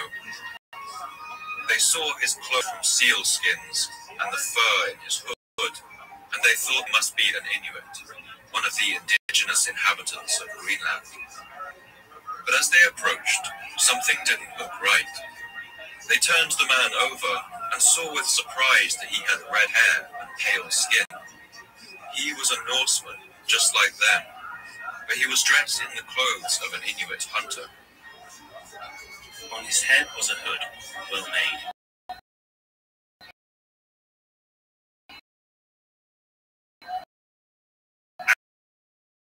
And otherwise clothes of frieze cloth and of sealskin. Through the woods in these clothes to the coast. Perhaps the ship carried him, and then he died right there on the beach, all alone at the end.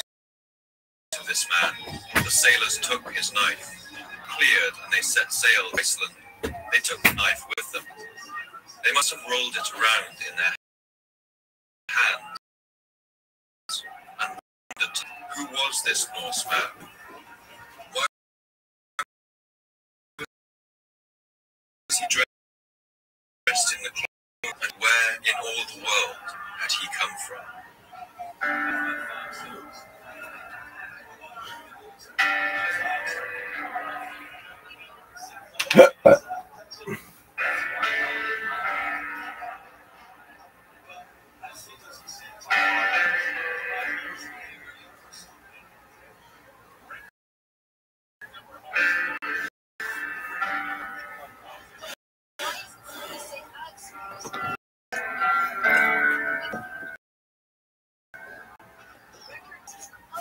situation. We know how the council. Why are you here when you have so many problems in California? Nobody asks that question. I know. I don't understand. For those ones. What question? Oh, I have more. I really, I don't. I think we should send you to Bob Brown. I would. You know what? I think we got to do something like that. So I would ask him those questions. And then the reporters say, are you running for president?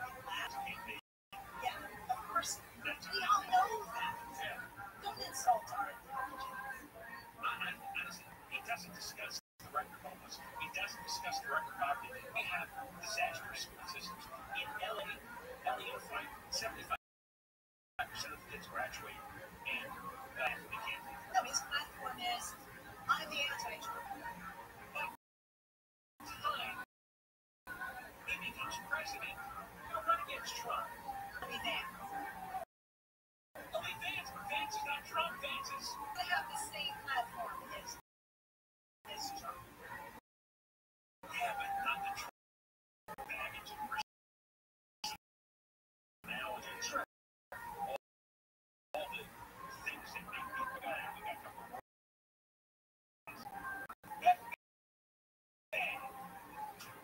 Never marked blood became by 24 hours. Here's the latest. LA Metro's new board chair is taking the gavel, and President Trump has threatened over of New York City.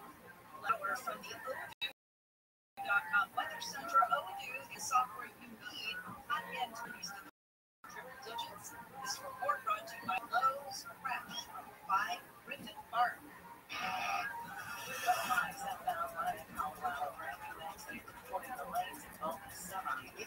All the way to downtown LA. Paramount 105 East of Paramount Boulevard got that crash clearing to the shoulder. Get Corona 91 East 115 degrees in the lanes. And then on the other side, 91 West. 15 North Connecticut got some rush on fire. The left lane of that transition is going to be blocked. With some California's most accurate traffic reports, I'm Jenny Harmon. The devastating Texas floods have been countless residents and families have lost their homes and lives have been shattered, and children are still missing. The Community Foundation of the Texas Health District has launched county flood relief to support response, relief, and long. All donations will go directly to trusted local organization, Shelter Healthcare. Join us today and donate to the Kirk County Flood Relief Foundation. It's easy to tell if you've had 1 minute to drive. If you've had just 1 or 2 minutes to drive, never underestimate just a few. Bus driving is drunk driving.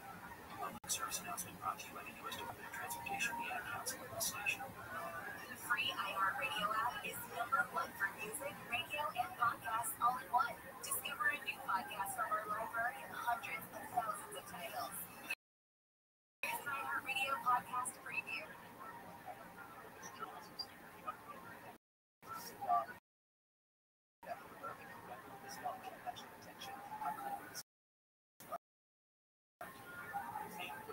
And he wanted to talk about a mystery in Birmingham, his hometown, that no one had ever told him. It had begun a few years earlier. The news of a strange letter exploded in the press.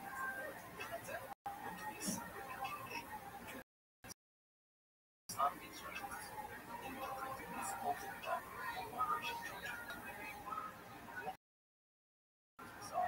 Unsigned. It's still, it's long, but the biggest source capital separation is straight.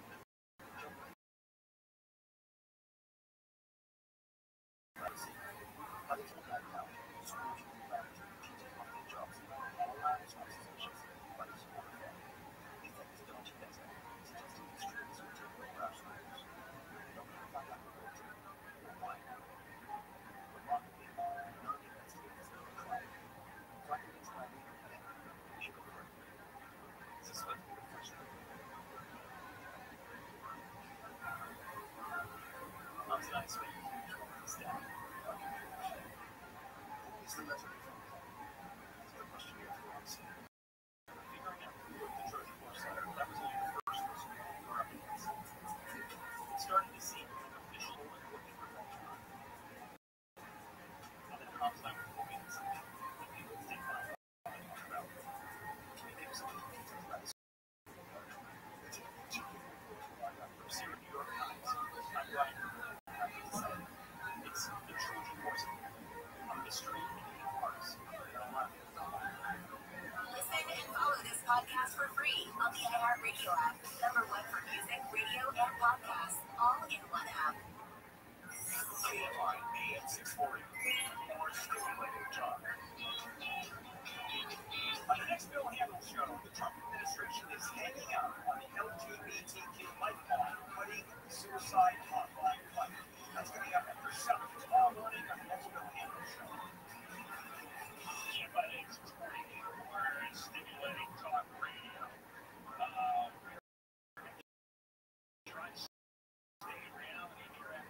say bills to stop and the Democrats and Newsom keep shooting it down. You know, we got the low carbon fuel standard that's one of the effect.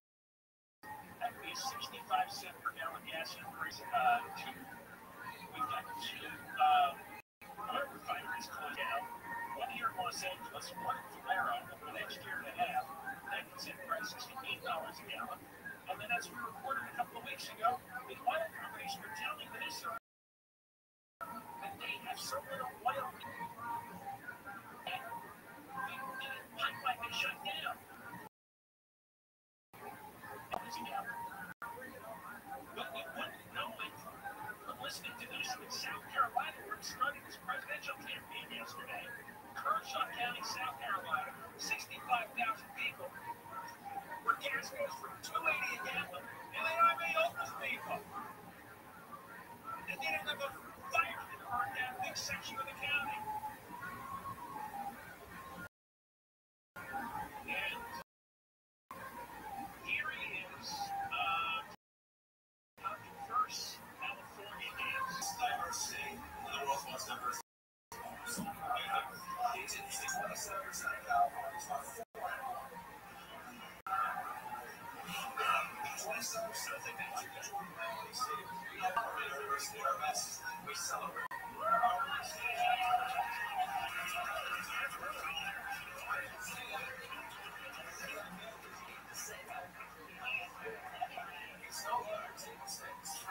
You can't take things for granted. I don't know. I was going to ask.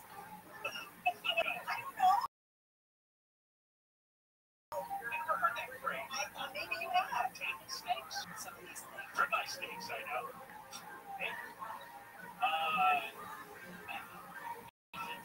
27% of farm point. These are illegal aliens who cost us $35 billion a year in taxes. $35 billion a year go to illegal alien services, including another $12.5 billion for healthcare. $12.5 billion.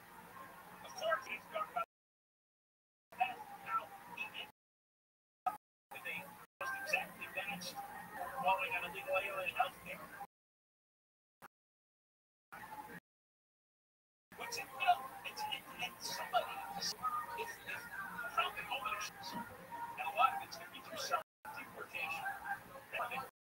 That big show in Garden Park. It is to scare people. It's like, it's time to go home. But you're living in the country, and now you see they've got the Marines and the National Guard.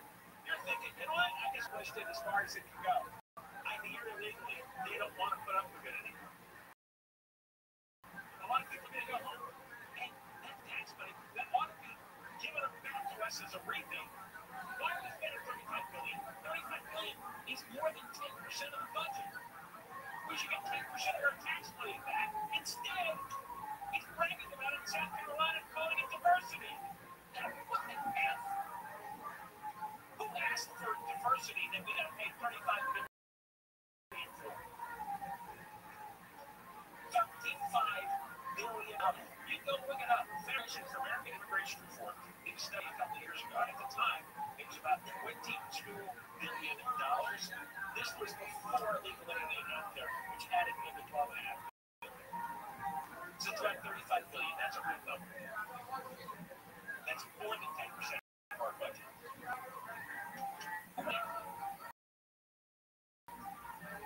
For what?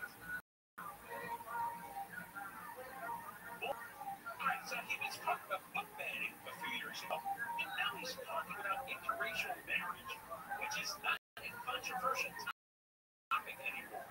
We're talking about my birthday was 1967. And it's interesting, I was trying this a moment ago because I understand why anyone remembers. You weren't around. I love the black guy. Maybe the black one, but it was some color. One just black one, but that's the year of my birth. In South Carolina, black school very much. So we take that as 1669 interracial marriage, so someone by the name of Richard Love.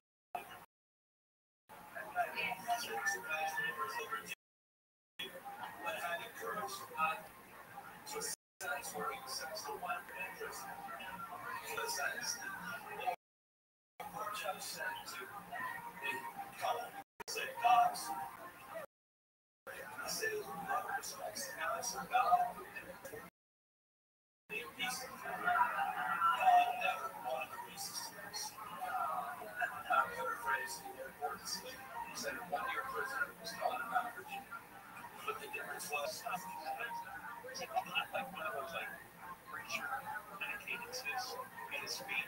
Well, the response is like a little bit of a southern accent there, like he's simply a pastor. Listen to this. Jim Clyburn is the congressman in his 80s in South Carolina. Welcome to Newsom. Clyburn was the guy who endorsed Biden to get involved in the presidential race in 2020. Let me read you first paragraph from Politico.com about this event. Gavin Newsom sweated her shirt. I think he was Corinthians. He's quoting the Bible in front of the black church going crowd. You think he reads the Bible? Seriously. And he railed against Trump as he blitzed across this early primary state. And in this small city in northeast of Columbia, sheepish. Library introduced this guy running for president. It's no secret, Library told the report. I feel good about his chances. And the trip is officially done by Newsom's team, the professional writers, that he was just supporting local Democrats in disaster-torn communities. But it was also an audition.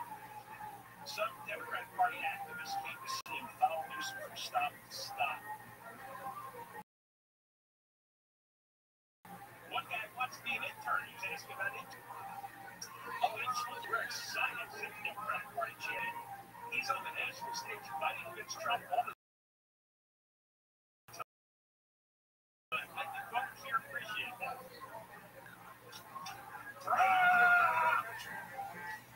Well, what's going to happen? Excuse me, Mr. Governor, we asked so many times if you were running for president on South Carolina, you left. You know, guys, you say yes, so you weren't lying. Some fans don't care that they lie. They'll make some little bit funny comment and change the subject. He knows he's lying. Of course he does. We all know. Everybody knows. So just come out and say, you know what? I mean, again, I would respect him so much more if he said, you know what? I'm testing the waters. Hey, I'm not 100% sure, but I'm thinking about it. Why doesn't he just say that? Really? I guess he's afraid. Like what you announced then. He's not announced. I'm testing the waters. I'm thinking about it. Untrue. I don't think he's capable of telling the truth. I think something catches in his throat every time he's about to say something true. He's one weird guy. He's really strange. I don't know what happened in his childhood. Maybe he's a foreign sociopath. But he's handsome. Yeah. More coming up. We're going to talk to Tony Strick. He and other Republicans are trying to get the gas prices lower, but the Democratic legislature knew something, and nobody in South Carolina, I guess they wouldn't know that we're paying almost $5 a gallon here. But they're paying almost equal. South Carolina paying $2.80 a gallon. We're paying $5. Deborah Lawrence live at KFI 24-hour news. KOST HD2 Los Angeles Orange County overstimulated talk. Arrested for allegedly interfering. Deborah Lawrence live from the KFI 24-hour news. 4 people have been arrested for allegedly trying to disable U.S. Border Patrol vehicles in the San Fernando Valley. On Tuesday, a very operation enforcement operation at a store in Van Nuys, Border Patrol officials improvised device will show large or metal strips with nails attached that were jammed into a tie. Suspects are each facing felony charges. Daniel Martin, KFI News. As Daniel just alluded to, a Home Depot store in Van Nuys has seen federal immigration enforcement activity. Multiple people were detained. Attorney Cal Soto with the National Day Labor Organizing Network says he wants the agents to know that their actions will be consistently met with protests.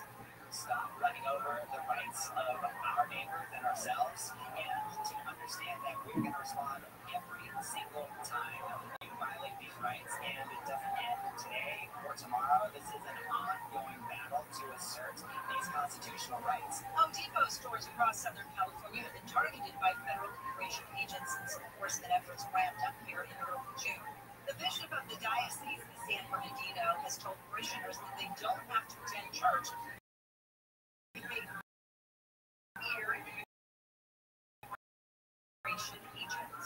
Immigration raids become sometimes with U.S. citizens getting caught up in them, causing immigrant families to stay at home or in hiding. The bishop of the Diocese of San Bernardino has issued a decree dispensing from the obligation to attend Mass on Sundays and holy days for those who are fearful of ICE. ABC's Alex Stone, Roberto Rojas says the church's mission is to care for the welfare of all trusted in his care, particularly those who face fear or hardship. LA Metro's new board chair has taken the reins of the transit agency. City Councilman Daniel Dutra has the Supervisor Janice Long. Metro reports chairman members, something Dutra says is important. This one isn't just a tradition, it's a reflection of Metro's commitment to representing every corner of Los Angeles County. It ensures that no matter where you live, every voice has a seat at the table. Dutra says his top priorities are Metro's ongoing capital projects like the Southeast Gateway Line, the D-Line extension to the West Side, and the Liverpool's connection to Pomona. The Museum of Forensic Technology, also known as LA's strangest museum, has been damaged by a fire. The fire broke out near a family building. It was quickly extinguished, but smoke did damage. But according to the Smithsonian, some of the unusual events rotten luck that became mice every day and toll remedies such as eating dead mice on toast to cure bedwetting. President Trump is threatening a takeover of New York City if its sole run Mamdani wins the race for mayor. He's ahead of current mayor Governor Cuomo, and Mamdani calls himself a Democratic socialist. Trump's a communist. The current state's elected governor, it can never be the same. This power of the White House to run after. The president also threatened a federal takeover of Washington, D.C. Southland weather for KFI sunny and hot again tomorrow. Highs 80s to low 90s. Metro LA 90s with the triple digits, the valleys, the high desert, and the IE. Mid to upper 70s. The beaches upper 80s to low 90s. Inland to OC. Right now 69 in Dana Point. It's 85 in Anaheim, 97 in Diamond Bar, 94 in Simi Valley. The KFI financial update. The Dow closed up 218. S&P 500 up 38. Nasdaq. We're going back to 5 in Griffith Park. That's a 8 freeway, line southbound right on Colorado Boulevard, and actually involving a hybrid vehicle veering off the right-hand shoulder. Traffic's down the hill on the line south of Burbank Boulevard, 2 inches of interchange. South LA, 110 southbound at Adams Boulevard is a two-vehicle right-hand shoulder. 110 south, 50 downtown, south of the Montgomery Lawrence Avenue. 210 eastbound, the Rodeo Freeway, just before Wheatland Avenue. We have a school bus that's quit running. This bus is partially blocked in the right-hand lane. We expect delays starting at the 118. On to Diamond Bar, 57. Northbound at Pathfinder Road, we have a crash here involving an SUV and an EV. Everything clearing out the right side. Expect delays leaving Brea on the 216 Motor Freeway. In Orange County, in Irvine, 405 northbound before Culver Avenue. This is Culver Avenue, not Culver Boulevard. There's Culver City. Evansville vehicle from left-hand lane, 405 northbound from Orange County. This motion is like up to Magnolia. This other California's most accurate traffic report. Sunlight Morris. Free iHeartRadio app has over 100 original stations waiting for you to expect. Like iHeartRadio. Lives for today's top comedians. Days that touched us.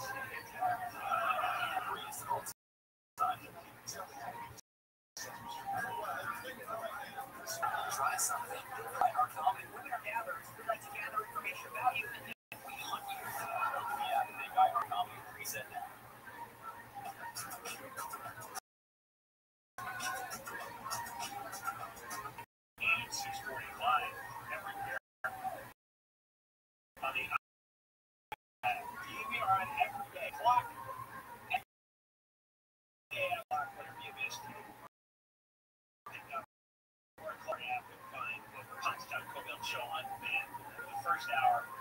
A lot on Terry Bass. I think Brett, what's going on here? They're intentionally not giving permits to people without saying scouts need because they want low-income housing built. And there's a new law coming out of Sacramento. People are going to give up and sell to developers who bring in low-income housing because they don't think wealthy people tell sites or even enough people enough to be are entitled to live in those neighborhoods. I'll explain that coming up after 3:30. Also, 2 o'clock hour, we went through Gavin Newsom, his phony baloney press conference about fire on Monday. From his kickoff first presidential campaign in South Carolina. Meantime, let's go to Tony Strickland. He's fighting on another front, which is the absurd gas prices in California, which about 40 money.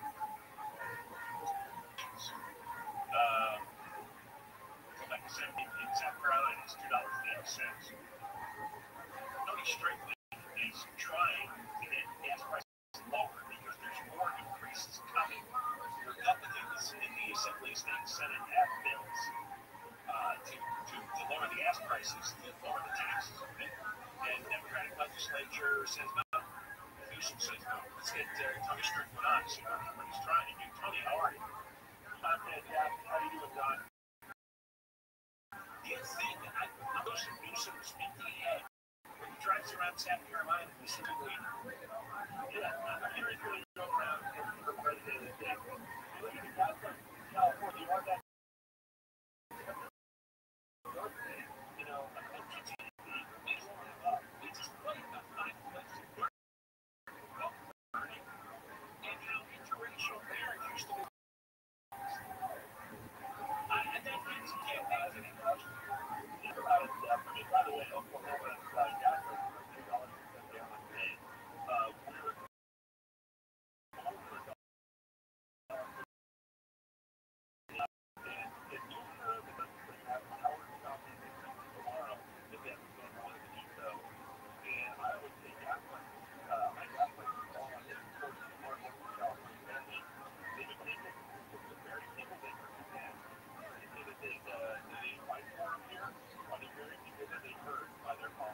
This must be Russian people on a tight budget because the other thing.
Let's talk about what's coming in the near future.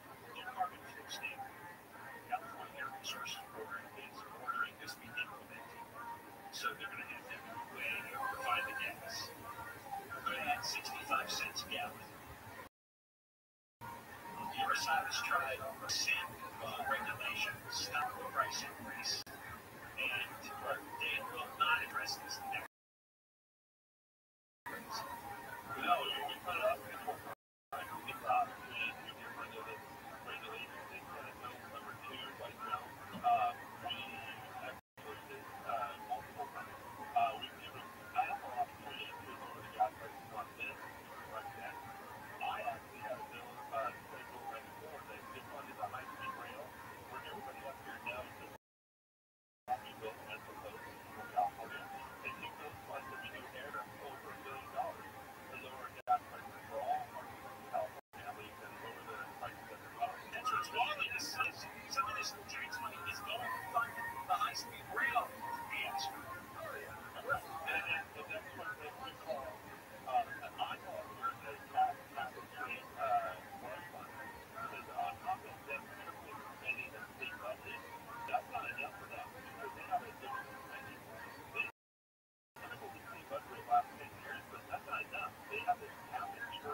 price, at least a majority finally say enough.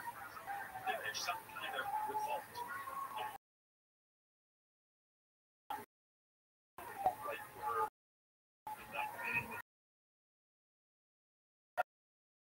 early 1970s, this kind of property taxes that people were being taxed out of, and then Howard Jarvis and Tina came together with something in 1978. I kind of see a lot of similarities to the things going on now and what's going on back then. Was you had a government, a church now at the time that was out of step with the people of California, didn't understand that they were taxing people out of their homes through the high property tax. And a revolt, I just believe there's that revolt, and a revolt in general about the affordability prices as well. All the money they're getting in. Is this all about corruption? Is this all about all these nonprofits or these scam green companies that the Democrats might be connected to? Their friends or family donors are connected to. This has got to be a financial breakdown. When you look at the budget, there's so many nonprofits that get their funding, leftist nonprofits, they get their funding from the taxpayer. You saw a little bit of that happen from the federal government when they were on the USAID. There's a lot of these nonprofits get funded by the people in California, the government. And what we need to do is to lower the size of the government and have limited government, and that will totally destroy the Democrat Party in California because they rely on government spending to help them get reelected. I mean, the nonprofit nonsense is so out of control. I mean, well, in LA, you're probably aware.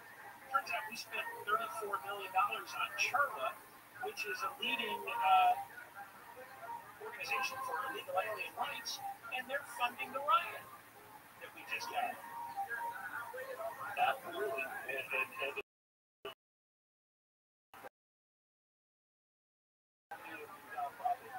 are around. We need a lot of new leadership all the way around from top to bottom. Or not in the state budget. So, I'm not going to, if you want the table, we got to get rid of these guys. I mean, we got to get rid of these people who are in office with everyday citizens, right? I want them to even wake up and they understand that the people who say they're for you in this campaign in South Carolina,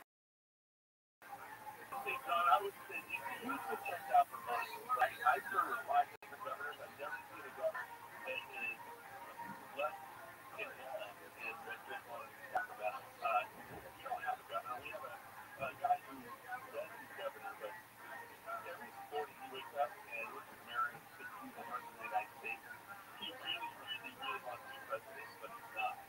And he's not. We don't have a governor today. We have someone that's in that office that's on the run for president.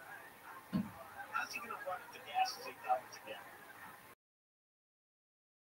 There is no way. Don't forget it.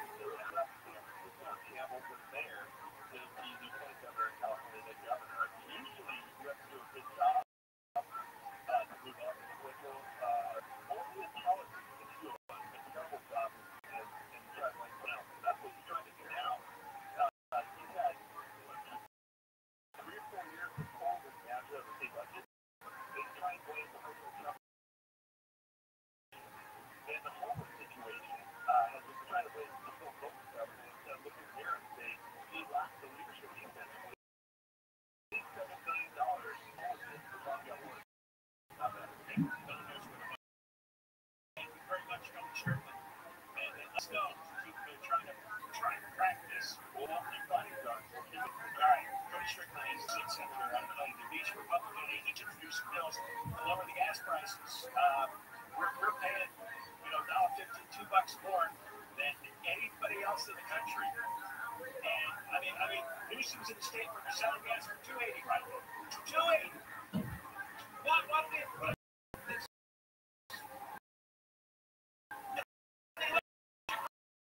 Our mandate has been canceled by Trump.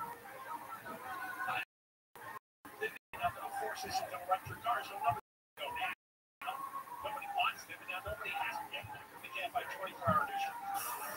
There the latest. The K-9 with the LA County Fire Department has traveled to Texas to help out with recovery efforts there.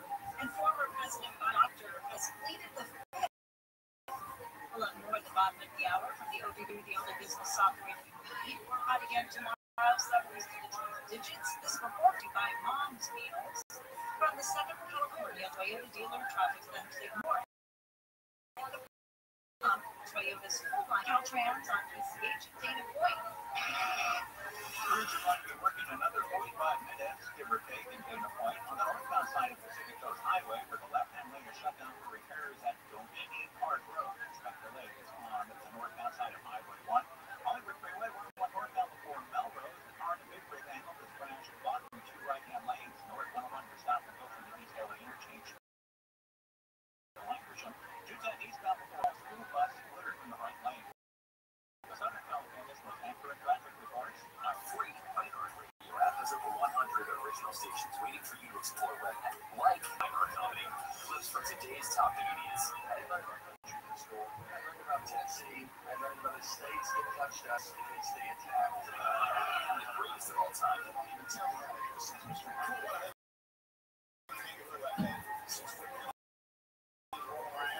Try something different. iHeartComedy. The value in the different. Open the app, make iHeartComedy present now.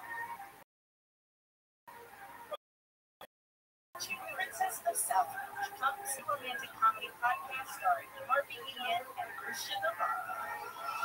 The set of those one man search for love in the big empire. The thing is that I can actually I opened it and I got hit with this wave of nausea and then my heart started beating like so bad. But I opened that close that opened that close that opened that. Meet Juan, the lonely museum curator. His dream art, his biggest fear. Everything. It's important for to step out of the place. When the perfect man walks. Well, that's right. I know. I think so. Yeah, it's too good to be true. This is Connor. To pull off this race, they'll have to get close. She's not good. She's so wanting to do this. Jump into the deep end together. When you're dating a man, how do you know if it's true love or just a better job? Listen to The Setup. Listen on America's #1 podcast network, iHeart. App and listen now. iHeart is America's podcast network. Open the free iHeart app and explore podcasts like Drug investigation in America is based on a credential form. People with their own troubles see a path forward by telling someone else. The CI system is based on blind trust. It can have deadly consequences. I'm Duke Arnett, reporter with the Boston Globe Spotlight. And I'm going to bring you inside the secret world. The story of one secret of America's blood. Okay?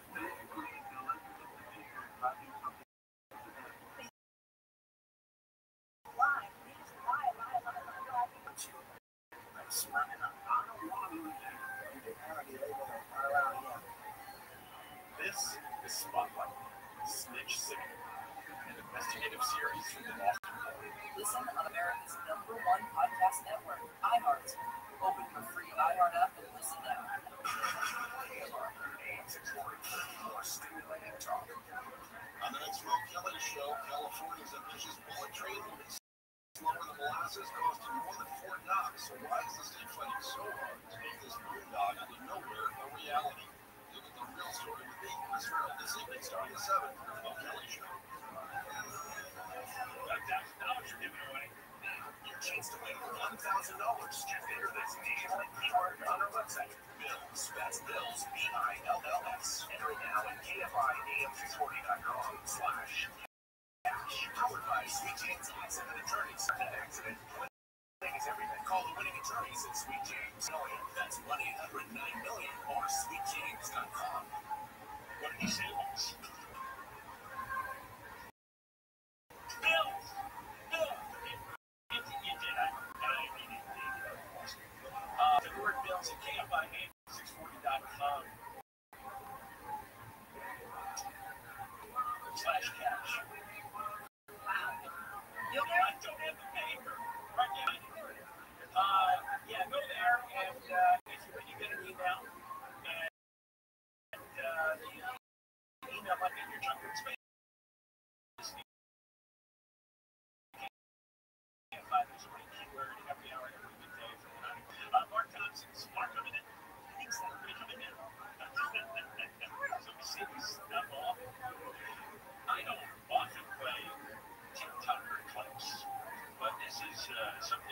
watching.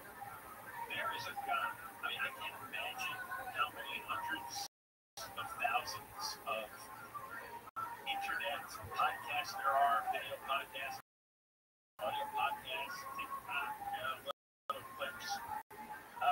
There's a guy, Korean Rama, and he has a TikTok series called Subway Takers. I guess that's right. Yeah, it's actually quite fascinating. And well-known people come on and they give a hot take on some odd little issue, some little theme they have. And so, I have Kamala Harris and but her hot take was about bacon, and it was really weird. And maybe she was stoned that day. And, somebody suggested what her thing is big shit guns. And that's why, like, she was smoking hot. And then somebody was or she told the story over it. Slipping a lot of gummies. So by the time she gets on stage, I'm sure she's nervous. You know, a lot of people have stage fright, very nervous speaking publicly. She's in a position she has no business being inside. You see her nodding up all the time before she goes on TV or goes and gives a speech. And she overloads up the gummies, and then she gets her sentence. Well, this was so that both Harris decided we shouldn't air this. Let's do something else. He tells that story. This email me. An email from the DNC. Interesting shots of spouse that all else to tell my daughter that the potential president. And so I said yes, based on the fact that also they both have good takes. What happened with Pop? It was really confusing. Mutually agreed that and I got one for takers that bad. It was really, really bad. And it was like that. It was something to tell you this. Yeah, something to tell you bacon as a spice.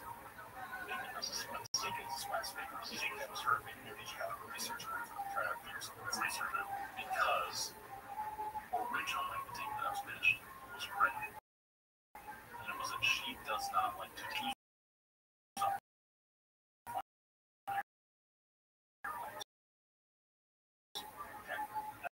And I was like 100% disagree. Research group said this makes you look weird. It's not okay. You need to appeal to people to show up the bacon. And I tried to call and say, trust me, she did a bacon thing. And I was with her, said we're gonna make it. So, alright, look at bacon. And then an hour later, I got this said, you can't do bacon. I said, I know you can't do bacon. But then I tried to cut it into something else. It just wasn't working. And I was like, overrun the bacon themselves. First, they wrote the override saying, for no reason, I'm going to make it work. And I did make it work. And they were like, this makes her look. And I said, what else is that? And then I was like, I post this. A lot of people make fun of me. I don't post it. I still have a photograph with colors and a good story. So I took the photo and the story, and I completely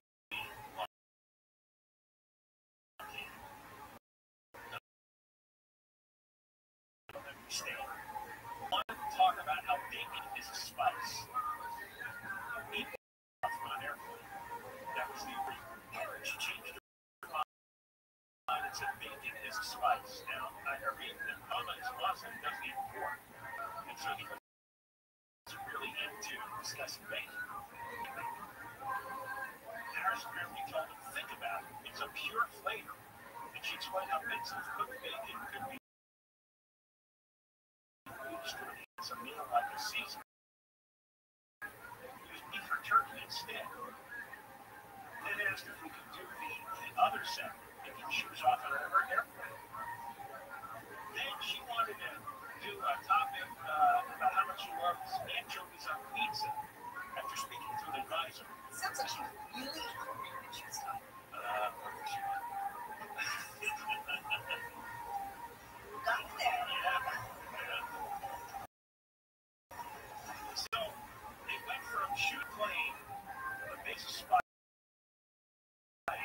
anchovies and pizza, and he's got a cool picture.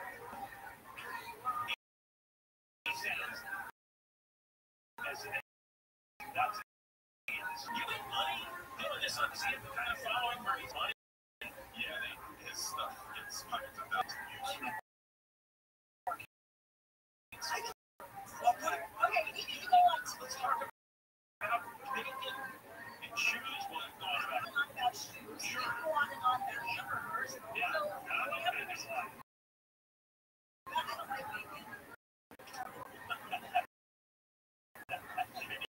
You're not even story of the day. No, vegetarians are militants and violent and vegans, all I'm so glad. You know what? I used to, at first we saw I want to do her thing, and it's like, oh, maybe it's a bad image. I think that's her, and I think part of the reason is she's sucking up nuts. And I understand every day before your brain gets permanently flushed. But I'm just saying,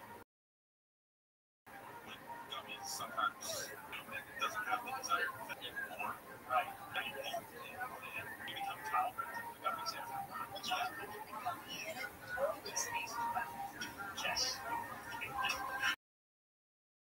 Because somebody was pushing me. Drug pushing just because then I understood why you can't sleep. I take them to help me sleep. Maybe once every few weeks I take one gummy. And the opposites I took the Bruce that happens to me too. I'm in chocolate vanilla. I know, because you're a gummy virgin. Your body was supposed to be you took my virginity. That mark is life. Producer, go ahead. All right. Well, this story's the last now. Take a pause. A canine team with the LA County Fire Department has traveled to Texas to help with search and recovery efforts of deadly floods that killed at least 118 people. Selena Serrano with LA Fire's canine search rescue team tells KTLA that 9 partners are monitored. This is what we worked hard for. He's worked hard for all these years, and you just keep going out there. And whatever the family members need, the other team agencies need, we're there to support. The team is expected to be deployed for a couple of weeks. 160 people are still missing following the flooding that happened over the weekend. People in Whittier are calling for the removal of City Planning Commissioner Richard Burke over an immigration lawsuit. Video taken at a costume party in April shows Burke and his husband dressed up as an ICE agent in an undocumented entry. On Tuesday, Mayor Councilmember Mary Ann Sheffield held a news conference. She called for Burke's resignation or immediate removal. The coalition of residents known as Mayor Change is also demanding action in response to the video. KFI News. More money is being allocated to protect law enforcement from impaired drivers. Governor Newsom has announced over $35 million in grants to nearly 150 agencies to fight impaired driving in California. He says from cannabis sales will support DUI and public education and toxicology lab upgrades to help keep roads safer statewide. The funds will be administered by the CHP, and City Commissioner Sean Dury says this is a big step forward in their ongoing mission to save lives and prevent impaired driving. Heather Booker, KFI News. Former President Biden's White House doctor has pleaded the fifth, refusing to answer questions from a House committee that is now formally investigating Biden's health while he was in office. So upset with the chair, it's cold. What Dr. O'Connor did today, only it was a cover up. And it was much stricter than expected to violate his patient's privacy. At least there's one person in the room that understands what an oath is, and that was the doctor. ABC's Stephen Portnoy reports the decision, citing the Fifth Amendment against self-incrimination and doctor-patient confidentiality, refusing questions. And vegetarians are apparently power-hungry overachievers. All right, maybe not, but a new study says vegetarians may care about animal welfare and the environment, but the reason is about independent thinking and standing apart from the crowd. Society maintained leaders has compassion. It's also prioritized kindness, harmony, and caring for others. Research from the U.S. and Poland shows they don't care for friends and family, stability and safety, and following social norms like meat eaters do. Respondents were a bit more extreme in rejecting conformity than Americans, but all vegetarians care more about power than carnivores. Like Trojan AFI News. Power, yes. The Polish vegetarians are crazier than the Americans. That explains it, even though you're not vegetarian. No.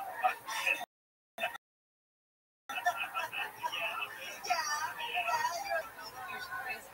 Southland weather, all over again tomorrow. 80s to low 90s to the triple digits for the valleys, the high desert, and the IV. Mid to upper 70s, upper 80s to low 90s in the hills. Right now it's 93 in Laguna Woods. It's 91 in Rancho Santa Margarita. We're going to a crash on the 101 near Hollywood. It was on the northbound side of the 101 Hollywood Freeway before Melrose and car and big rig not together, but just learned from the CHP a few minutes ago that right now, one northbound is now slow coming away from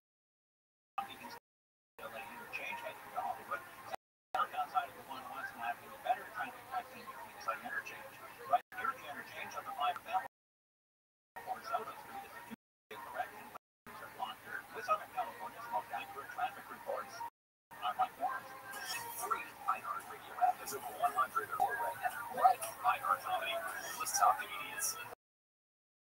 I learned about Tennessee. I learned about greatest of all time.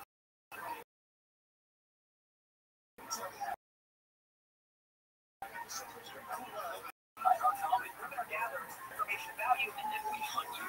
Open the app and make iHeart Comedy a preset.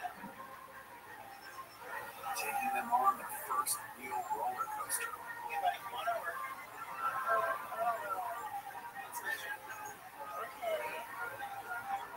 Just tall enough. Yes.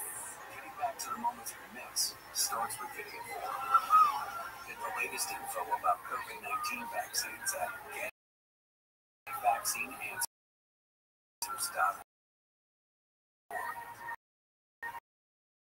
It's up to you. Brought to you by iHeartRadio. For music, radio, and podcasts, all in one. Discover a new podcast from our library of over 350,000 titles. Here's an iHeartRadio podcast preview.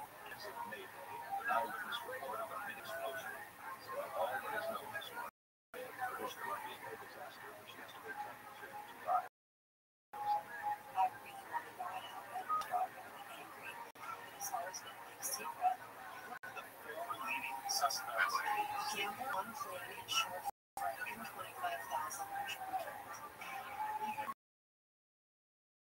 Murder charges against him was acquitted of a lie. To be a fairly normal boy, Sam didn't have any friends. He was told and I wasn't sure even existed. But Joe, I found him today. Like the guy? The guy. So, do you know what they did? They said, we have a very good idea who the responsible person was. From CBC Podcasts, in action. Hosted by me, Ian Heaviest, and Joe. Largest unsolved mass murder in Canada. Canadian Flight 21. Uncover Season 2, on board. Listen and follow this podcast for free on the iHeartRadio app. #1 for music, radio, and podcasts all in one. And iHeartRadio is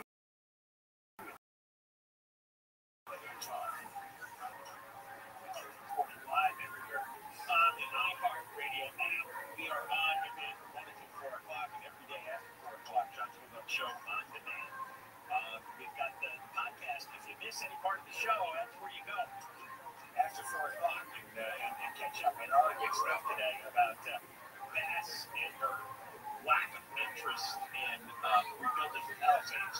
No permits coming out of her office, which I'm going to talk a little bit about in a minute.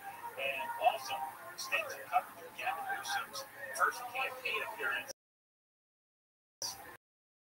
running for president in South Carolina. It's introduced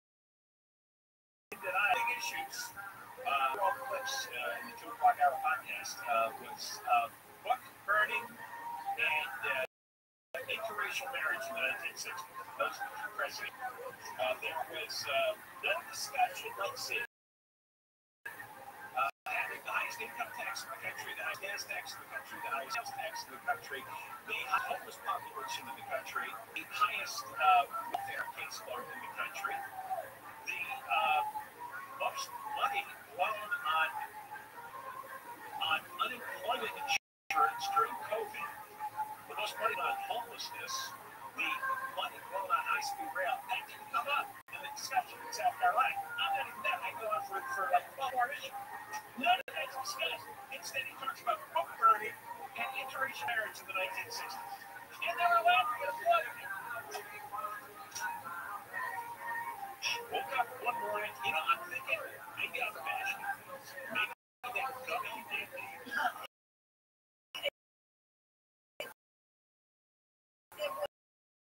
I might think of my brain, and now I'm experiencing an alternate universe that's not really happening.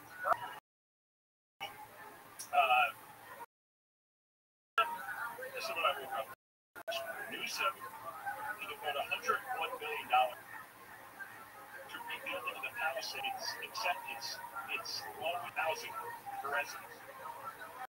And I was touching on this yet, talking with Rick Kershaw on the air, batting it out. I saw this, and I go, I'm right. There's 7,000 homes that burned down in the Palisades. There's about 100 permits that were approved. In Altadena, there's 7,000 plus homes, 100 permits. There's also another 1,000, 2,000 homes burned in Malibu, Jason areas. Tornadoes. Now, after 6 months, they would have figured it out. They didn't. Okay. So, I've given up that nobody in the media is going to ask this question. They're addressing these issues publicly. So I would have thousands of workers. Thousands. And they're permitting 100 homes in the thousand. Why would this be? Are they that incompetent? That lazy? That stupid?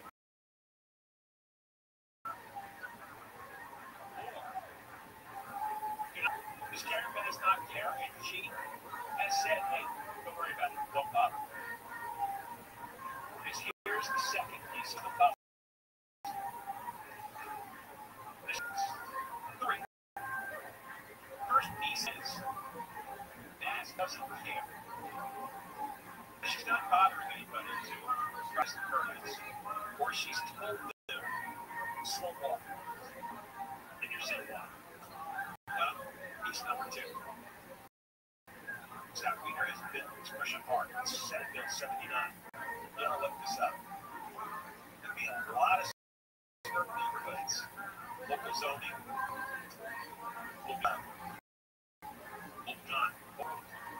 The state, Scott Wiener, wants to get rid of zoning so that the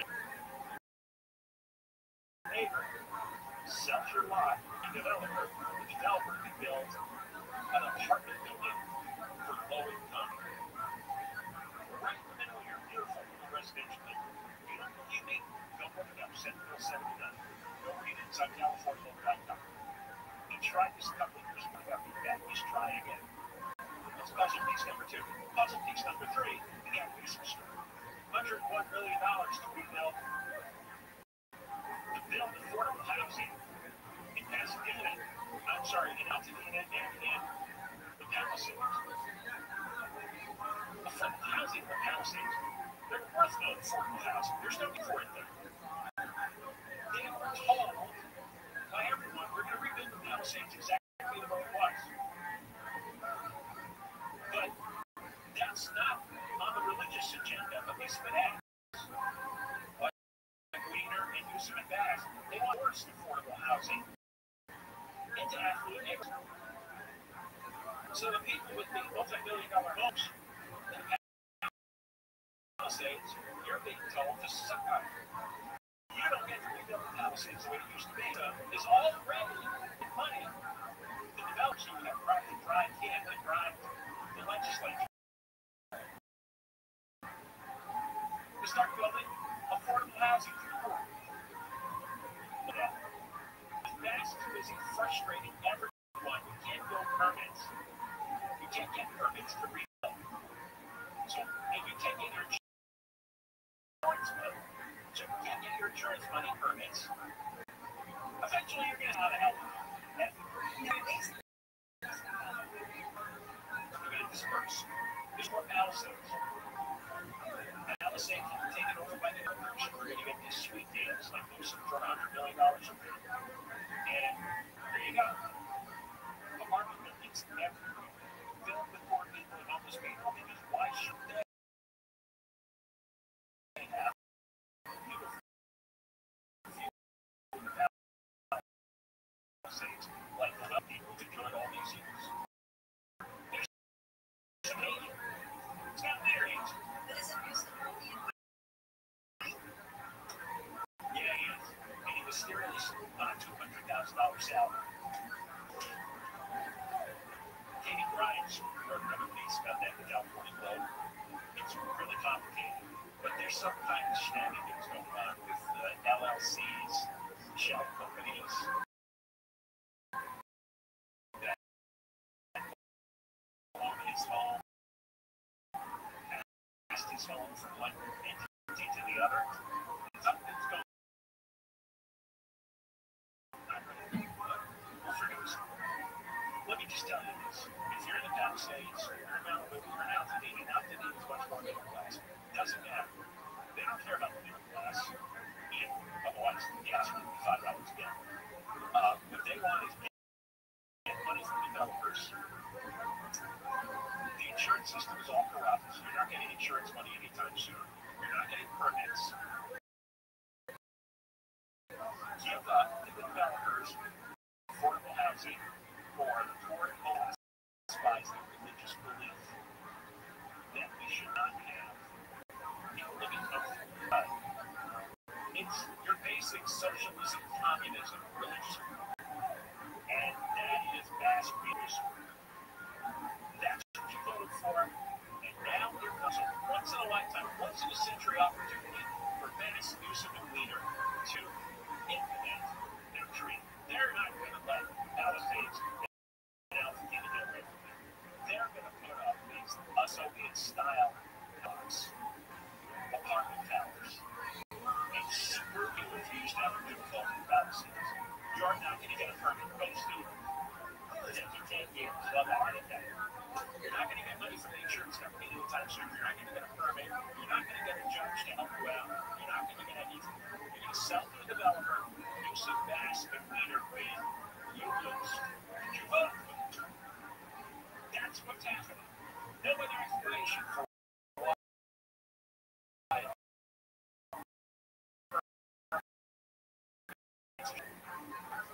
As bad as I do, I don't do that. I think we're that cut. I think we're purpose. What else can it be? Here's the has been built with the attack in Arizona. This AI company has gotten some great on posts made by its chatbot. We'll have more at the hour. We're going to go to the 2:15 next. If you're counting on your 401k to build wealth or comfortable retirement, not for years and years, 401k is work built to make you rich. They were designed to show you display and uncertainty.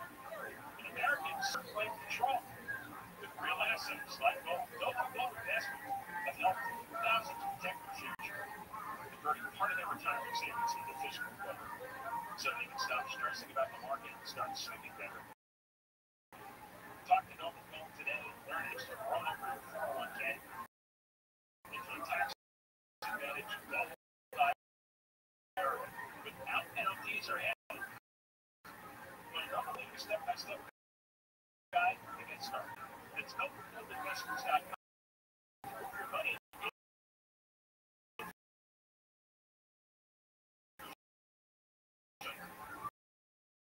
We're going to the 215 in San Bernardino. Has also shut down 215 off of the 210. Heading the other direction on the 2 northbound side right at Alessandro and the government bus, everything on the right-hand shoulder. He says there are U.S. Marines on board now to get ready to get this accident where he got north. In fact, he's happening in the central town. This other person, I'm on board. Keep that up for your music. Your favorite morning show, sports, TV, and live local news and weather. Start to change. There's an app for all that too. iHeartRadio. Download the #1 app for radio. The free iHeartRadio app.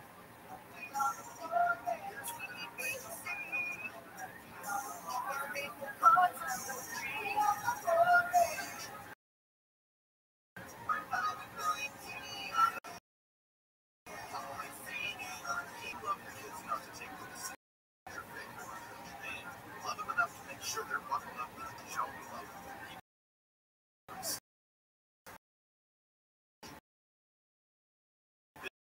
NHTSA.gov/. The free iHeartRadio app, #1 for music, video, and podcasts all in. Discover a new podcast from our library of hundreds of thousands of titles. Here's iHeartRadio Podcast Preview. The New York Times headline caught my eye. Read as follows: the psychedelic revolution is coming. Psychiatrists say psychedelics are everywhere. Psychedelics so soon it flows out.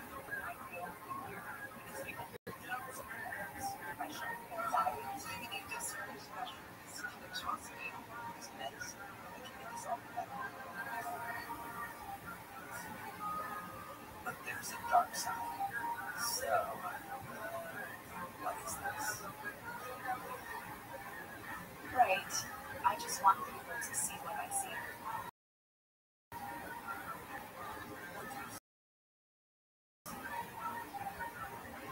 Cover-ups in this. A lot of people get hurt.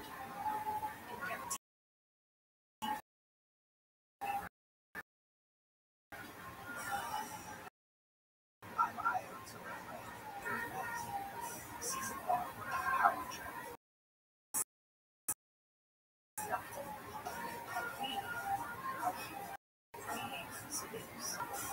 Listen and follow this podcast for free on the iHeartRadio app. #1 for music, radio, and podcasts in one app. Rescue operations still underway after catastrophic flash floods. Vehicles made it past Tuesday and floodwater surged over 20 feet. Also sits a border known to meteorologists as Flash Flood Alley. That's also around the site of the Texas flooding cameras. And it's not over yet. The flooding threat continues in central Texas into tomorrow. But Thursday and Friday, the summer swelter will roll on with temperatures well into Trip City, Omaha, Dallas, Houston, Jacksonville, Montgomery, and Atlanta. High temperature valleys to New Mexico may enter the low 100s. The desert over extreme heat warning. See a mini heat wave end in the front. Some scattered showers. Some section of the Pacific Northwest is still under a red flag fire. That's your national forecast. Find your iHeartRadio ways to experience our radio at home and on the go beyond the iPhone and Android. And at iHeartRadio.com. iHeartRadio. Visit TVs. iHeartRadio is coming into your living room on your Vizio TV. Check your TV remote for the iHeartRadio buttons or visit the Vizio Smartcast App Store. And make sure you log in with your iHeartRadio account so all your favorites are there and ready for you instantly. All your music, radio stations, and favorite podcasts available for you on the biggest screen in your home. iHeartRadio and Vizio. Check it out for free now. iHeartRadio. Anywhere you want.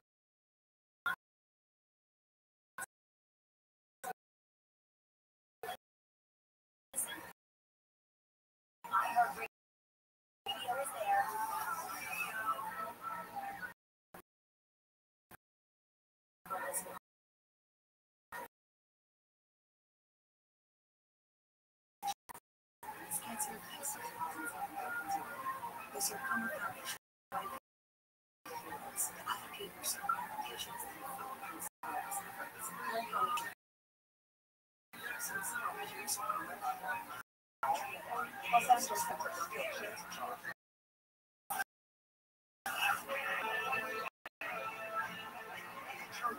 Sure. And in Southern California, you wouldn't think it for the summer that they would close, but it's going to. They've already said it. I know. I'll tell you what it is today on the television. John Kovacic came live on 640 live everywhere on the iHeartRadio app, and Mark Thompson commenting his moments towards after 4 o'clock on the iHeart app. The podcast John Kovacic show on demand. And tomorrow we're going to have Dr. Jay Banachira, the show Institute Director, St. John and Anthony National.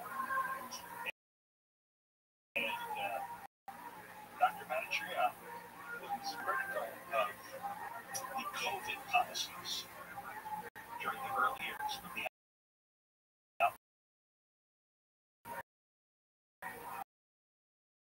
and he was criticized. Dallas is running the underground. One of the things he said, turn out Jay Banachira coming on tomorrow. First draw one watch. Right at Ray does all. Ray does a lot of comes to. I am just talking about what a monkey you are. Yeah. You are ours. I want to see one of my tricks. I love your theory about the slowness of the planet. Well, it's a time. Yeah, it's a bunch of dollars. I'm thinking, it's been enough political stuff. Religion being invested in. They've been talking evils of the wealthy, and why should they have them? So I'm not giving over to everybody. Great statistic. This might have been 6 weeks ago when I heard on your show. You asked how many affordable housing units are there in the homes. That was it. Do you remember? Yeah. Do you remember the answer? No.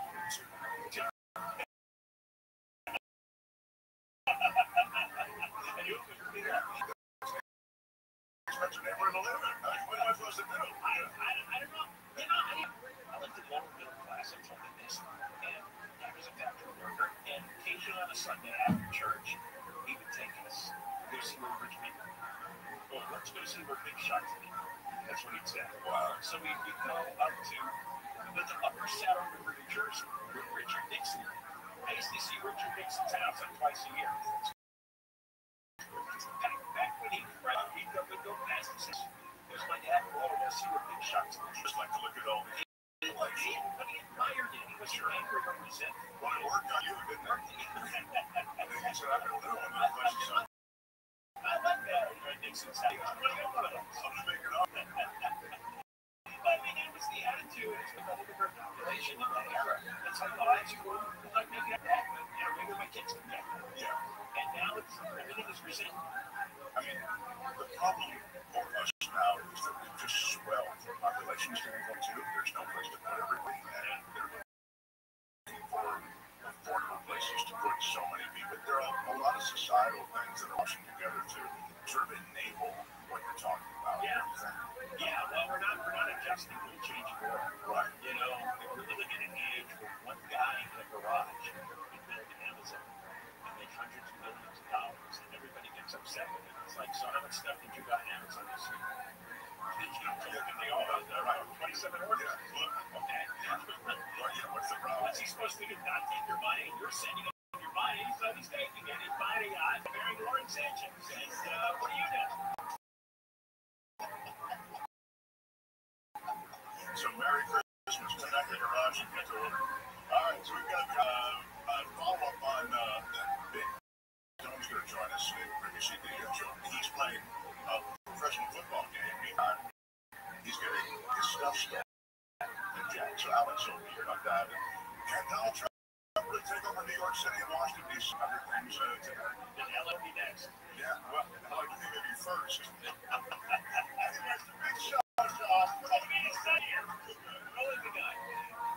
We've got Michael the news. Thompson in for Conway next. KFI in. KOST 82, Los Angeles, Orange County, or Steele Talk. Chill out. Chill out. I'm Michael Rothschild live from the KFI 24-hour news. It's trying to help people stay cool during this heat wave. The temps at 9 days cooling centers across the city are now open. Los Angeles has hundreds of locations for relief, including recreational arts facilities, pools, and library branches. You can sign up for heat and weather alerts at notifyla.org. Meanwhile, PWP announced it's offering rebates of up to $275 Cool LA initiative for income qualified customers. Tammy Trujillo, AFI News.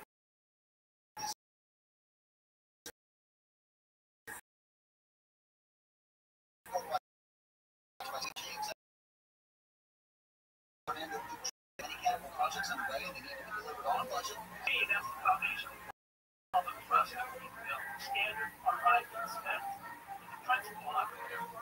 It's the only way we meet the needs of a growing, diverse future. Metro is currently extending the line that runs from down LA to Town and Singapore. West side is also elevating Woodville's extension on the Gateway line to cities like Downey and Arcade.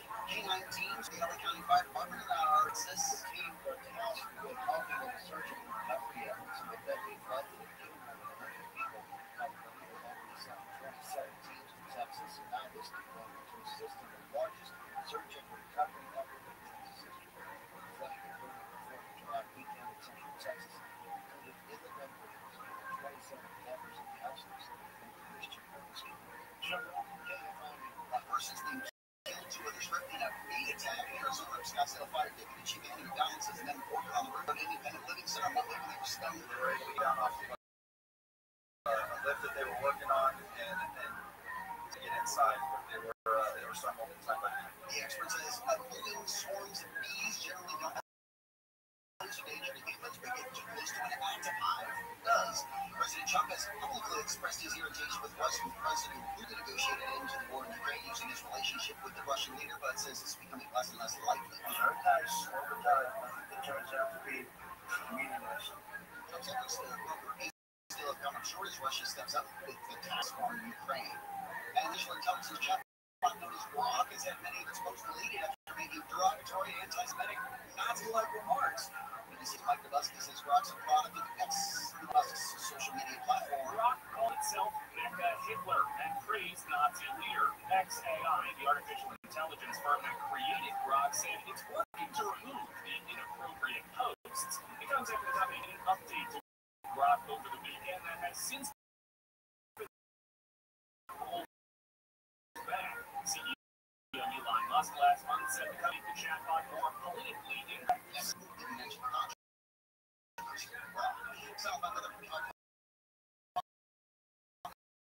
Cloudy overnight, lows above 50 degrees, clearing up tomorrow, which is 90 and up Metro LA, 18 further out, Palm Springs, Inland Empire, 90s in the valley. About 5 degrees cooler Friday and cooler for the weekend. Right now, 72 in Laguna Beach, 84 in Orange, 99 in Docks Oaks. KFI Financial Report down was up 218 today. NASDAQ was up 193. S&P was up 38. Just crashing commerce.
19th to 20th, streaming live only on Hulu.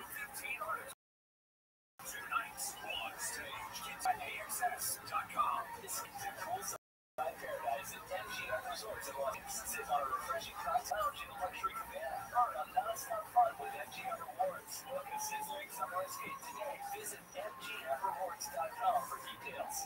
You want to be a teacher when you were little, but you grew up and things changed. Well, it's time to grow back up and raise it. Innovative things are happening in teaching today and could be a part. Big One Team. Visit Teach.org. Brought to you by Teach. The journey on the spiritual enlightenment is personal, and as your host, it can also be deadly. Join filmmaker Caroline Hurst as she uncovers the disappearances of death and fallen Westerners who have taken the city. Because this is a vicious contract. Listen to Astray on the Audio app or wherever you get your podcasts. NOAA, which includes the National Weather Service, says the fatal flooding in Texas should be a wake-up call. Jacob says if confirmed, it's weather forecast. I also love it's modernized. No weather radio saved my life, as you know, says. His NOAA weather radio issued an alert and out of a campsite that was destroyed. Jacobs also promised that if confirmed, staffing at local weather service offices will be a priority. Pope Leo is once again offering to host peace talks between Russia and Ukraine in the Vatican. He met with Ukrainian President Volodymyr Zelensky in Italy Wednesday. The Pontiff and Ukrainian leader discussed the importance of dialogue as they prefer ease of ending hostilities. The Pope also expressed his sorrow for the victims of war. Russia previously rejected Pope Leo's offer to host those negotiations. That's politics. I'm Brass. Number one on your car radio preset and the new and improved iHeart Radio app. Free never sounded so good. KFRD at 640.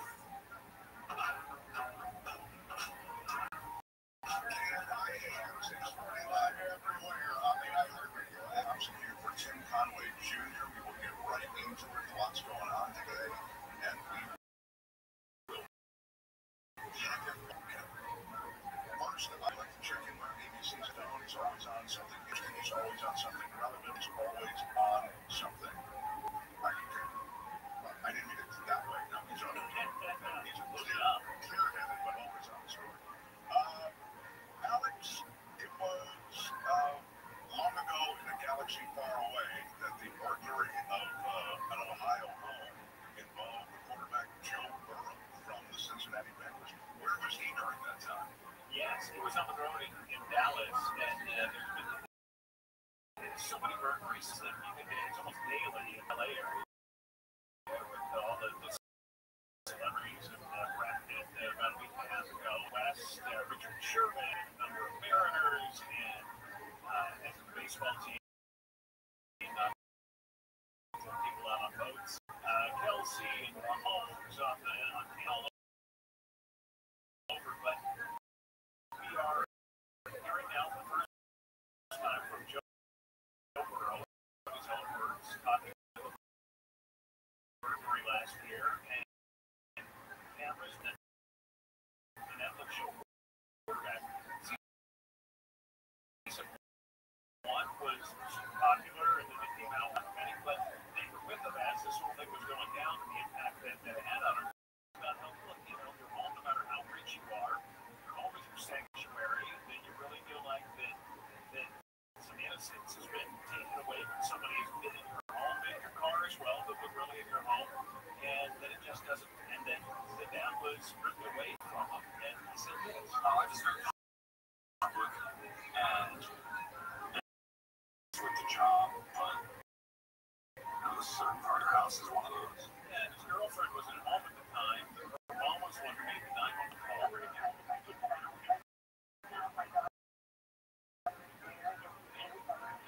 So went up through all of this as he learned about it, and they were on the road in Dallas. People know that the bad guys know that they're away, that they're live on television, and that their home was going to be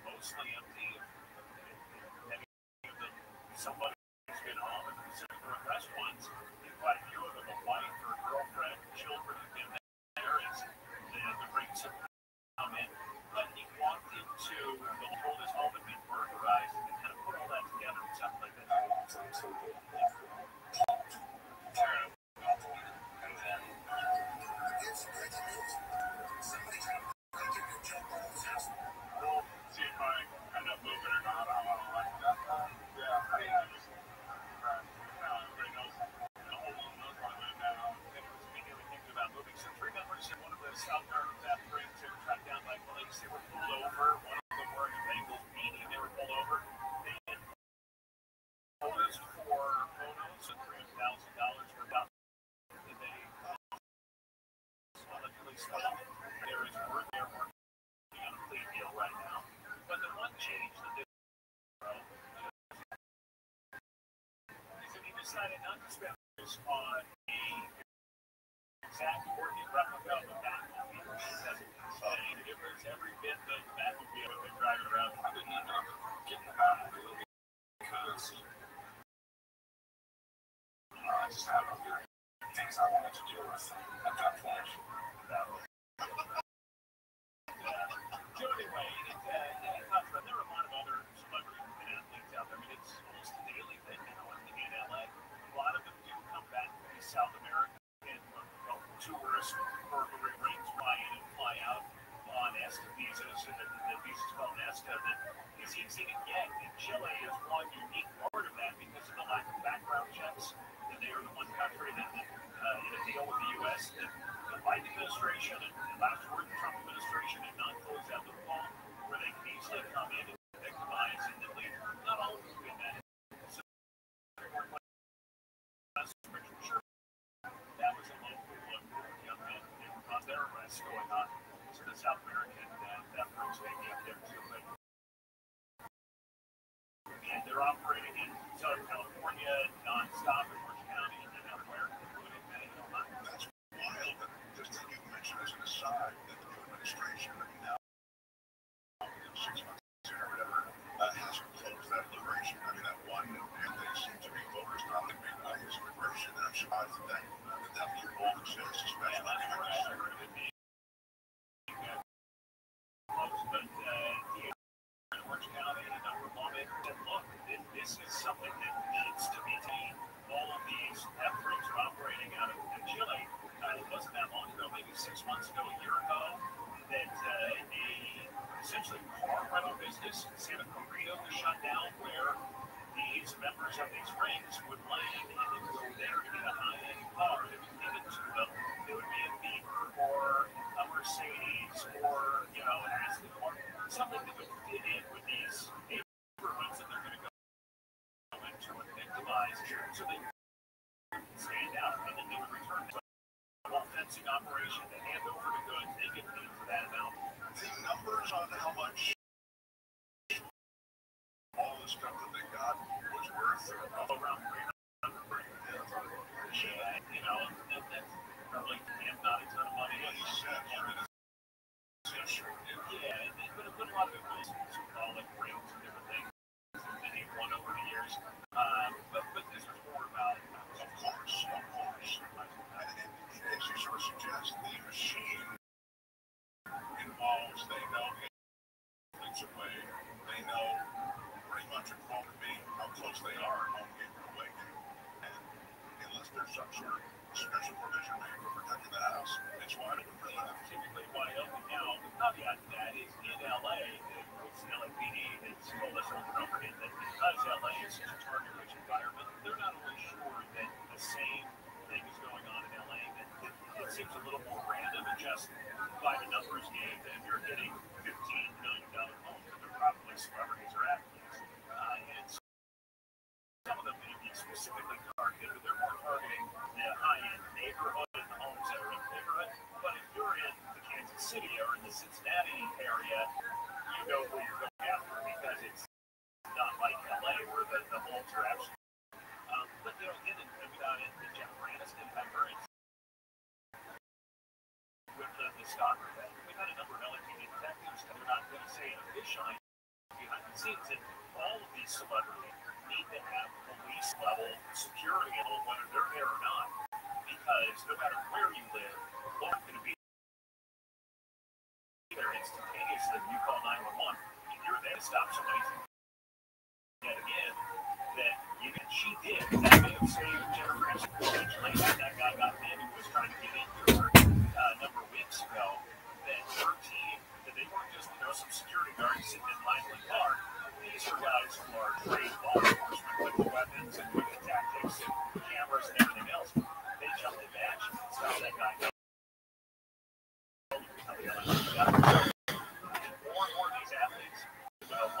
Let us now return to the Middle East, the heartland of Bologna, Mesopotamian region, Tigris and Euphrates rivers, Talmudic period, which is associated with the leaders of the Academy.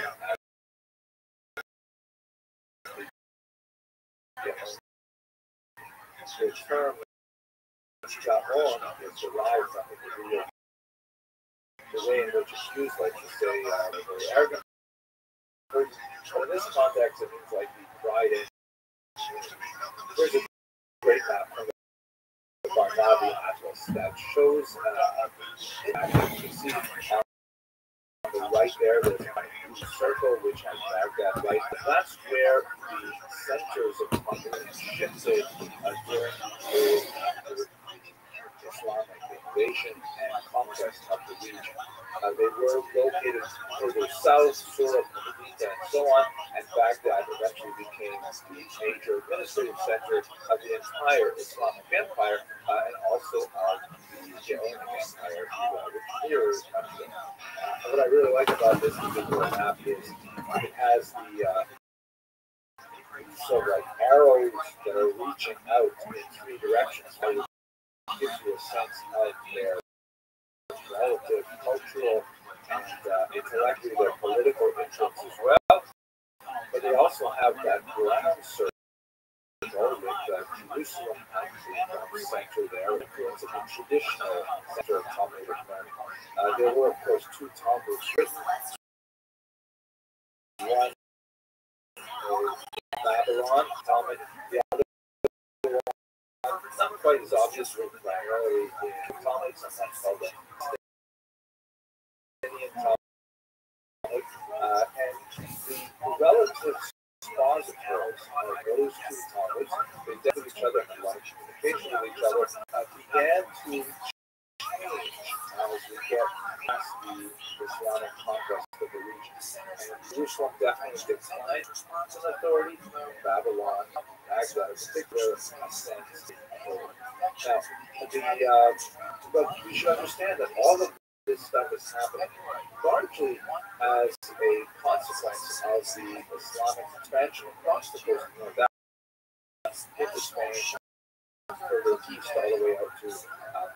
There are a lot of political and economic reasons why the government has such an assist in reaching these far-flung diasporas. First of all, understand that with the Muslim Babylonians, they were no longer separated from various diasporic communities by a political boundary. So they were really one cultural orbit, one linguistic orbit, and was much more convenient and safe for travel back and forth. You never had, the geopolitical conflict between, let's say, the Roman or the Byzantine Empire, putting them all under the Muslims really had a tremendous impact on the ability to communicate with each other, to engage in interregional trade and things like that.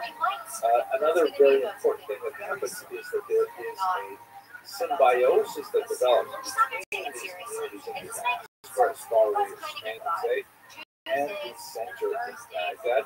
On the one hand, these much smaller communities outside of the traditional center send requests for information, for clarification of Jewish law. These requests are called and the leaders of the academies in Baghdad are able to send Jews to shoot goats. So there's a whole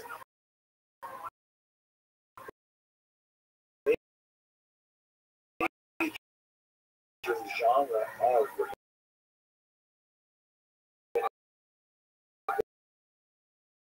literature called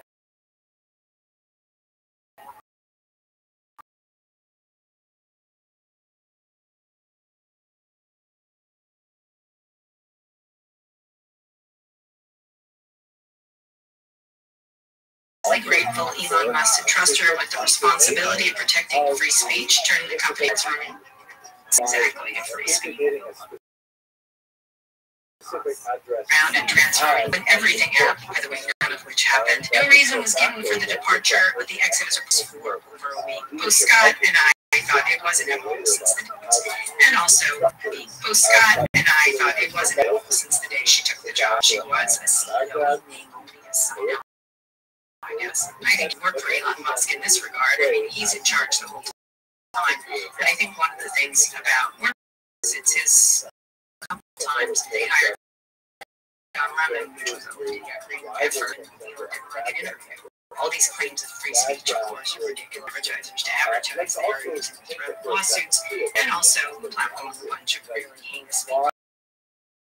And at the same time, isn't exactly a free speech platform as Nazis, so good job. Tune in on Friday to hear about the exit. Forms of free speech. Also, in terms of the way Jews talk about their own language, the Arabs regarded Arabic as a holy language, as a language of phenomenal aesthetic appeal, both in terms of its structure, its grammar, its vocabulary, and its calligraphy. And Jews had a similar kind of feeling about Hebrew. And so this idea of course, Hebrew languages, so there was a lot of cultural give and take there in terms of the absorption of Arabic as an important language. Jews began, of course, writing in Arabic with peacetime. This was called Judeo-Arabic, and it was a very widely used. Another important element that's going on at this time is the very significant shift towards urbanization. Up until now, Jews have largely been, like most people in countries, very majority of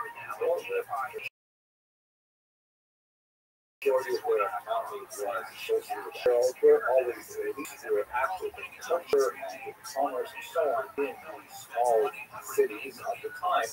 It was during the period of the Islamic invasion conquest that Jews really began to shift towards a more urban the shift towards trade, crafts, skills, things like that was very prominent in the 7th to the 10th century in particular.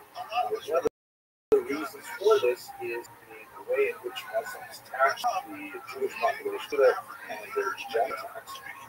Jews are, of course, required to pay the full tax that is on the individual head tax called jizya. We spoke about that a few years ago. And by the way, another aspect of the consult had your receipts that if you're paid your full tax, you are much more free to move into the should go know you and produce your receipts. If necessary, you would have less difficulty with the local authorities. Another tax called a haraj, which was a custom tax that was based on individual units of farmland. And the challenge of the haraj was that it was applied based on territory rather than population. So if you had 100 people living in a particular area and farming a particular section of real estate, and let's say 20 people left that area, that meant that 80 people had to carry the burden that was once carried by 100 people. And 20 people left, and 60 people had that same tax burden. So kind of like an acceleration factor where villages, especially the Jews, who saw the cities as much more of living and lighter tax burden. Also, recently, Jews have the various people in the synagogue, ritual baths, and Asian restaurants, things like this. So it kind of fits with their culture. This is Professor Rothschild, very important scholar of Indonesia, which we'll speak about. And she did one excellent, brilliant analysis of the Welcome.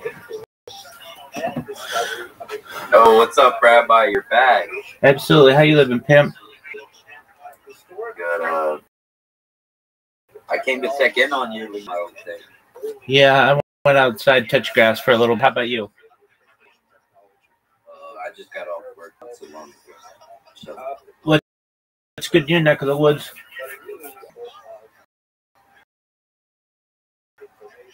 What'd you say? What's good in your neck of the woods? Nothing bad. I had an appointment today.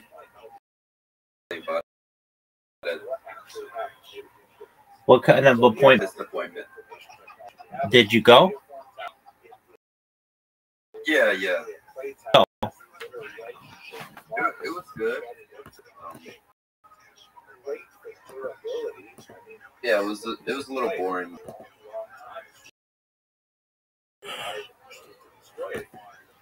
Was it successful? Yeah, it's like my last one that I have.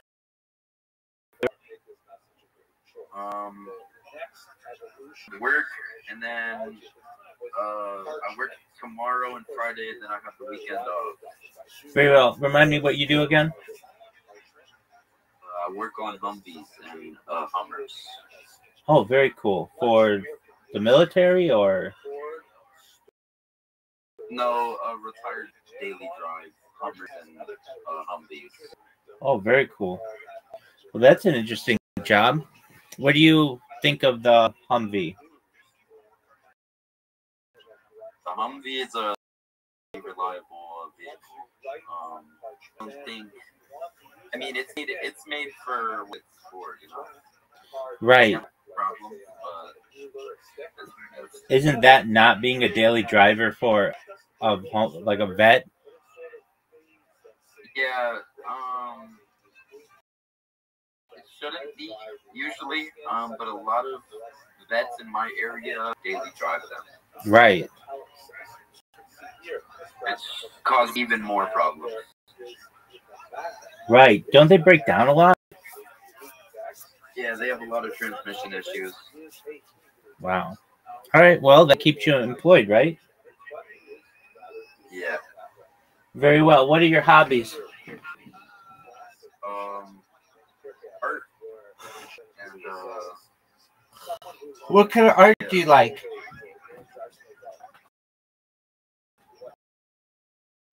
I like classical art. Like, I don't really like modern art.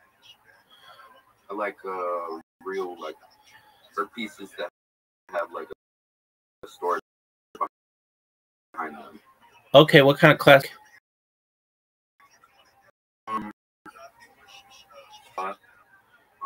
A lot of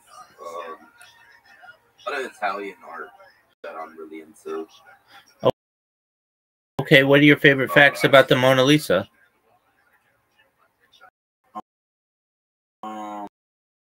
It depicts Mona Lisa. Isn't she just sitting? But her face is seen a lot, and her as her face, it was changed over time so much that her face became unrecognizable to even her. So I just like the backstory behind it. Very well. Hey, would you remind me, how did you find out about me? People in Aiden's Discord. That's right. Did you see Aiden Rush streaming last night? Yeah, I did. He's actually live right now. That's what made me check in on him. Right. I saw that too. What's he like? Let me what he's doing. What's good on his? I got celebration. You just yeah. Do you want to know what percentage of his stream are bots? Oh, what is it? Just one moment. If you did that WT, it'll tell you everybody on Kick. All right, his approximately. He has like 55,000 bots. Hey. So he's got 57,000 people watching him. There are like 2,000 unique chatters. So he's got a lot of bots. Yeah, I would say, like, in streams, dollars to donuts, 57,000 people watching him. Like, what are the odds of that? It's just not possible. If you you'd have like 30,000 sometimes. Nope. Every time it's 57,000. Wow. I never really realized. Perhaps one of the most, if not the most botted platform on the internet. It's incredible. So he's right now number 2. I mean, the Westcall, WESTCOL, they have 0.4% engagement rate, which is like, it's absolutely terrible. It's like, that means like 200% of the people watching their stream are lurkers, which is just not realistic. Of Aiden Ross's stream, he has a 3.8% engagement rate, which is very low. Like, if you have people watching you, maybe 1 out of 2, 1 out of 3, 1 out of 4 is going to be chatting. Maybe 1 out of 5. 1 out of 5 people chatting, that's realistic. But at 1 in 35, like, no, that's not realistic. Then you're botting. Yeah. I don't really understand to sit through his streams like they do. That's why he has to bottom. I'll tune in the bots usually, but that's about it. Yeah. I like when he does like collaboration. Those are cool. Or he does, like, he'll watch a fight or something. But if he's just gambling, that's boring as fuck. Yeah. I'm not a big supporter on gambling, so I don't really stick that in those neck of woods. Okay. Do you just not like gambling, or you have an issue or something? Yeah, no, my mom has a gambling problem. Oh, okay. I gotcha. Well, yeah, and it's, as I've heard previously, Kick is a platform for streamers to promote stake. Yeah. So, like, if you ever get anybody who's a big streamer on Kick, they'll just throw credits at them and say, please stream on stake, and then they make money doing that. It's just to promote stake, which is, I just saw something. That's how they get all these good deals with these streamers, is because of making so much off stake. Right. So stake is the number 1 gambling platform in the world, and Kick loses money, but it gets more and more people to know about stake. And right. I don't know, I personally think that stake is pretty corrupt. Whenever I see anybody play on it, they always lose. I mean, like, I can't tell you how many times I've just seen people sit there and click the button, and their balance just goes lower and lower and lower and lower. You can't just check out. You can't just like, oh, okay, I'm gonna get my money right now. Oh no, there's like a daily minimum, and like, it's just like, there's garbage. Very fair to people, I feel, and they use this kind of marketing tactic that I don't feel that should be able to use. I think they should be banned from a lot of platforms. What they do,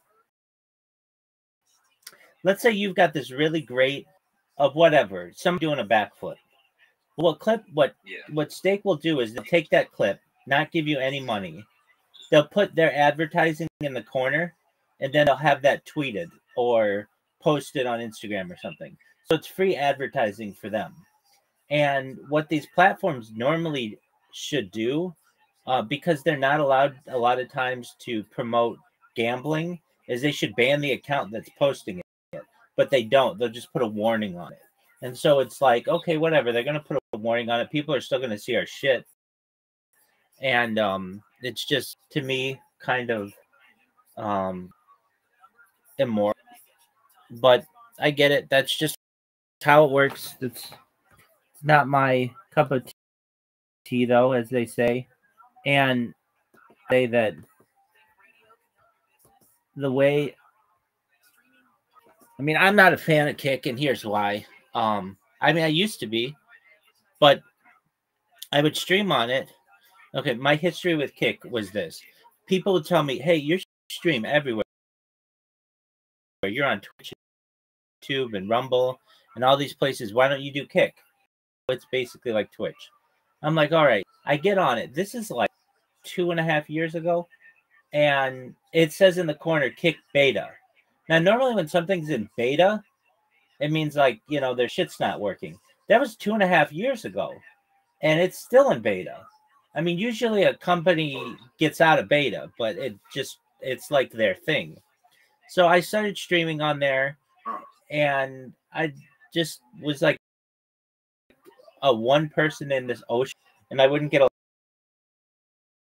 lot of people watching me. So I stopped streaming on the, then I went back 6 issue that again, it's like you'll get 1 or 2 people watching you, and it's just not a lot of there aren't a lot of real people. Like I just told you, Aiden Ross has 55,000 bots right now, or at least 50,000. He always has between 50,000 and 60,000 people watching him whenever he's live, except if he does something with someone else. Like if he does a collaboration with like Donald Trump, he has the people, or Drake, he'll get hundreds of thousands of people.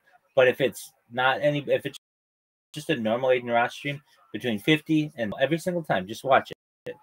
Well, anyway, I recognize that, look, when I stream, I want people to be able to watch my streams, not just today, not just yesterday, not just 2 weeks ago, but I want them to be able to watch them a month from now. That's not how Kick works, or streams for 1 month.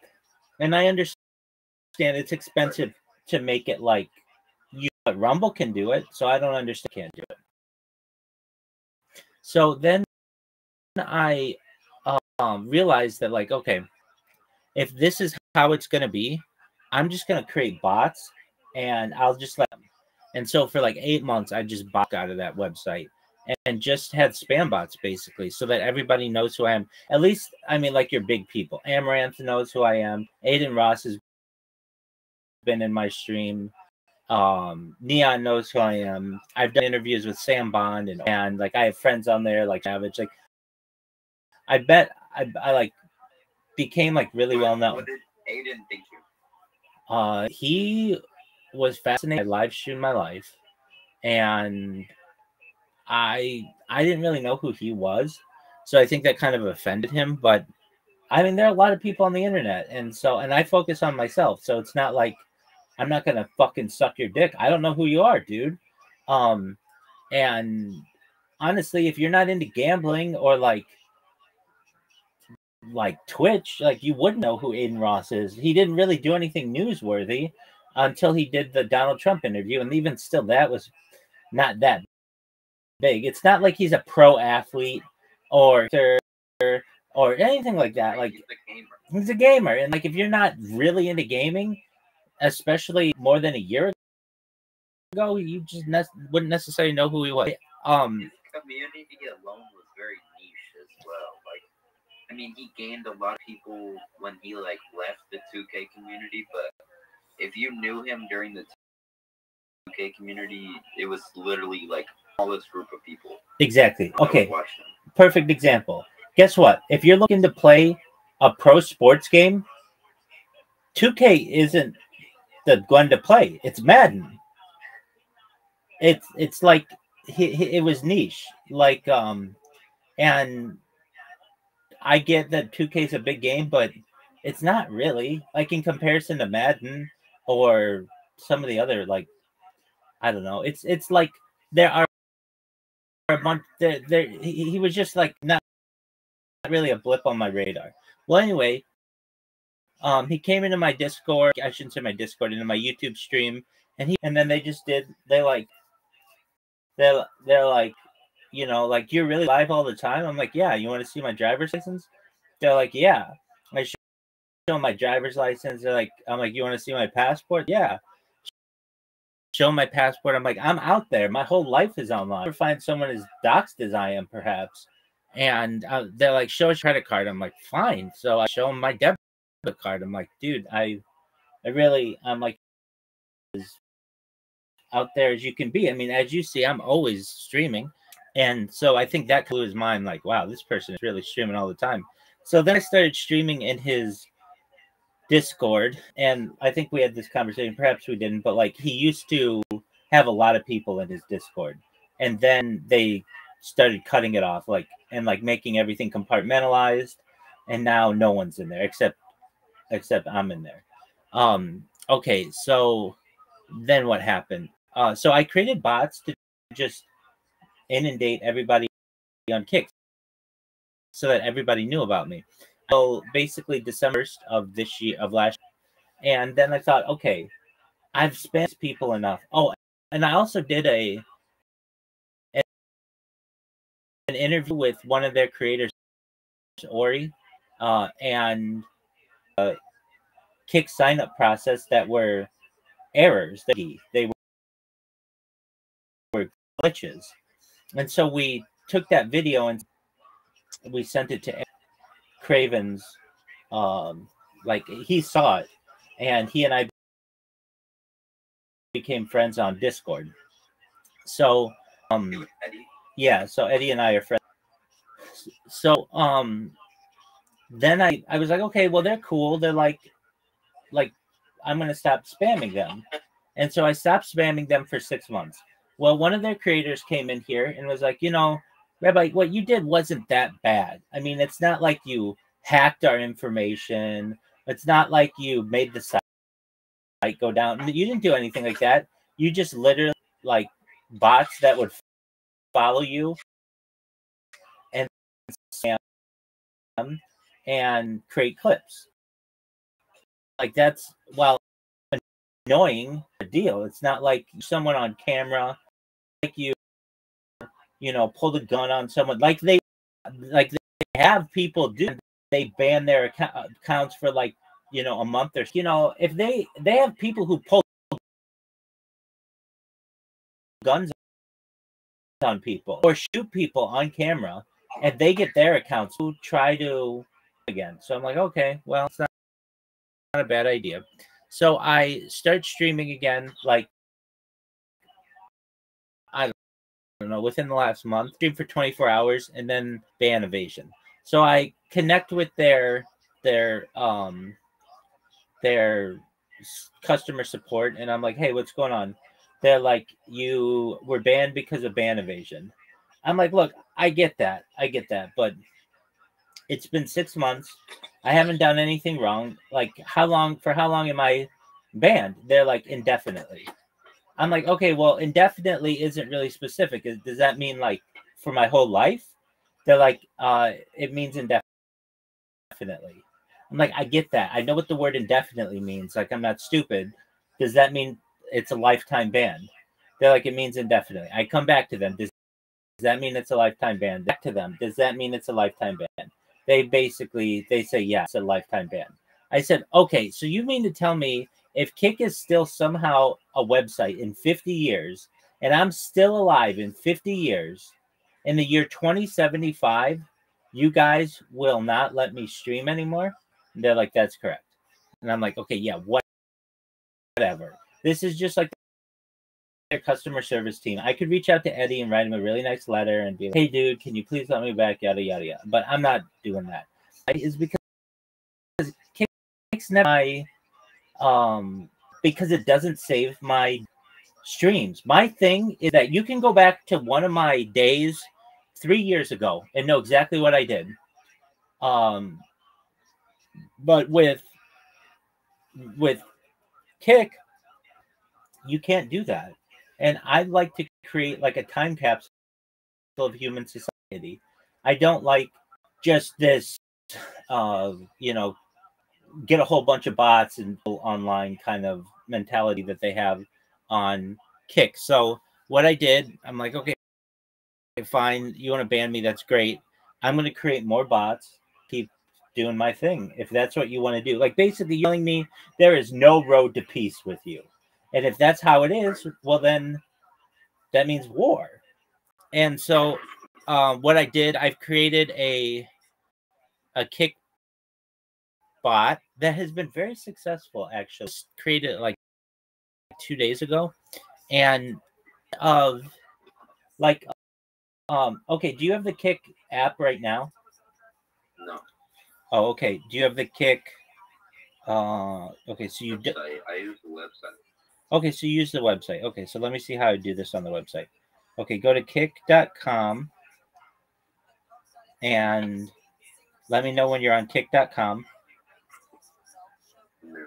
Okay, do you see at the very top there's like a little television with a play button?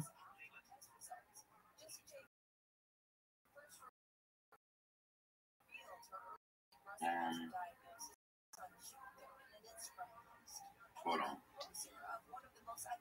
With a play button? Yes, I see that. Okay. Okay. And then go to clips. Do you see it says clips? Mm-hmm. All right. And then sort by recent. Okay. And then just start scrolling down and look for red heart. Red heart? Yeah, in the description. Okay. It should say YouTube, Rabbi Rothschild, and then my Discord link. I see it. Now keep scrolling. How'd you manage to do this? Because I created a bot. Keep scrolling. Oh my. There's a lot of them. Yeah, exactly. And so this thing just works even when I'm touching grass or going to the bathroom or talking with you. It's working 24/7. What happens is it makes people be like, a lot of times people don't clip smaller creators. And so it's just a free advertisement for me for like months. And I'll be like, hey, how'd you find out about me? They're like, Kick. I'm like, oh, okay. How on Kick? And they're like a year and a half ago, you clipped my friend and it had a link to this Discord and now we're here. I'm like,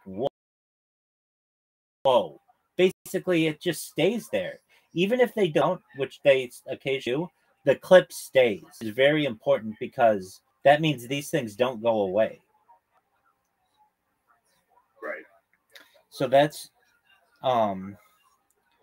that to me is very powerful when I'm promoting myself.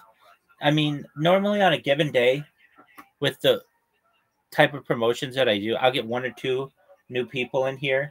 But with this bot, I get 10 people a day, new people who stay. I probably get like 13 to 15, but not everybody stays. Some people, pardon me? Is everybody positive? The ones who speak, yeah, they're very positive, and they're from all around the world.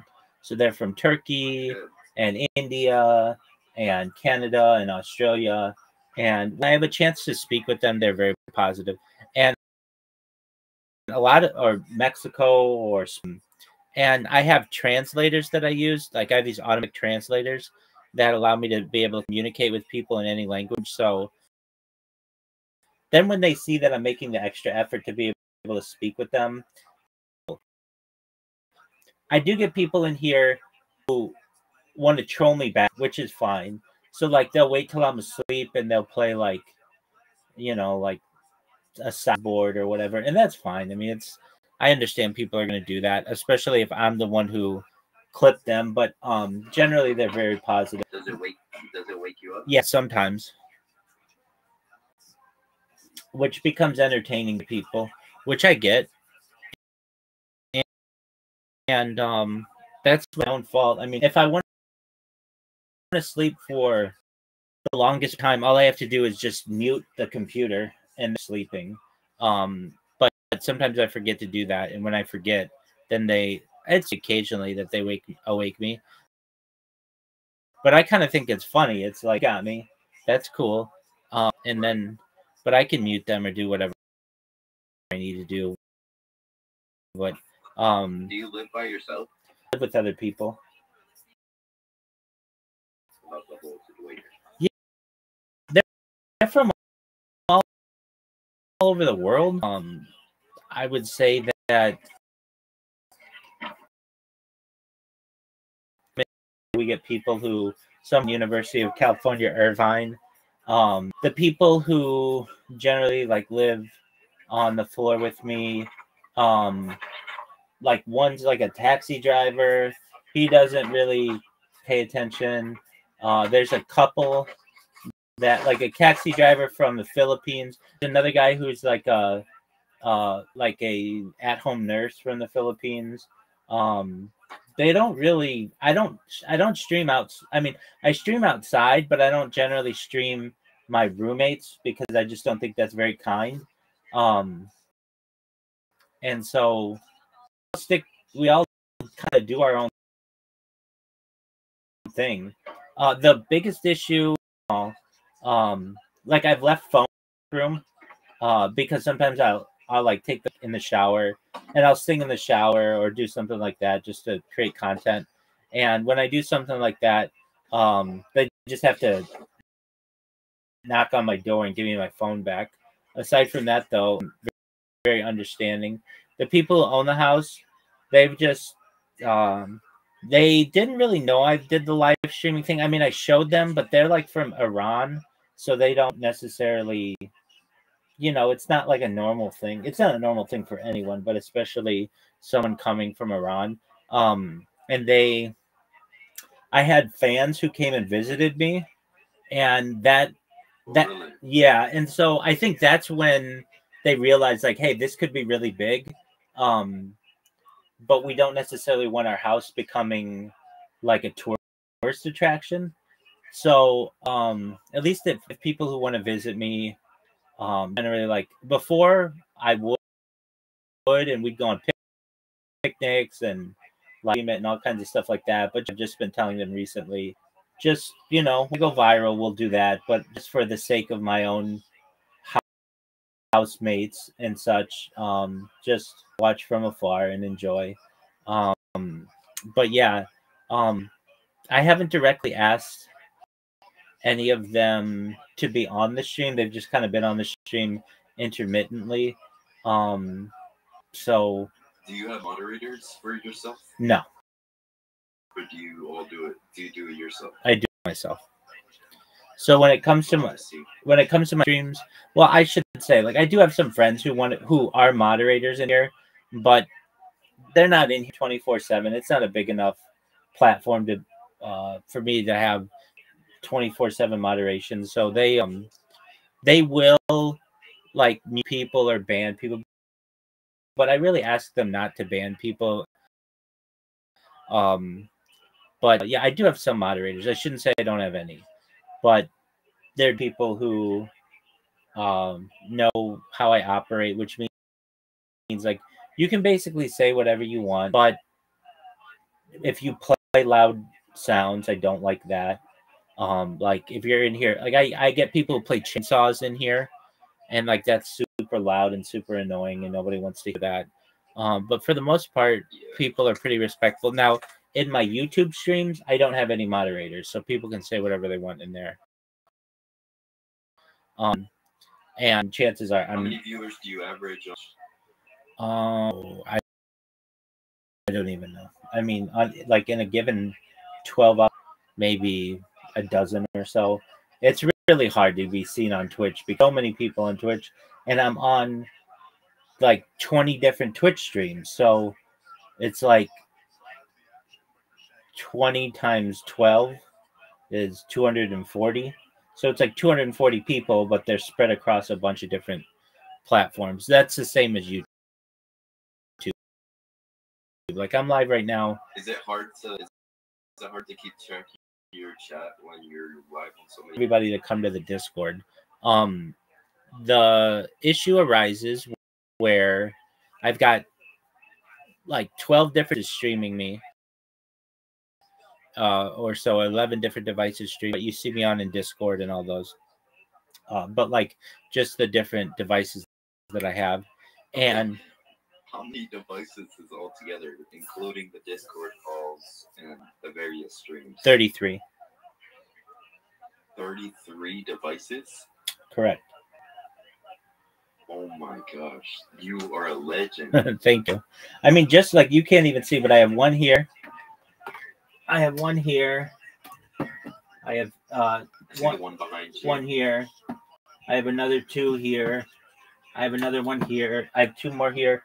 Just in front of me, that I can touch with my hand right now, not including that one that you're seeing me on.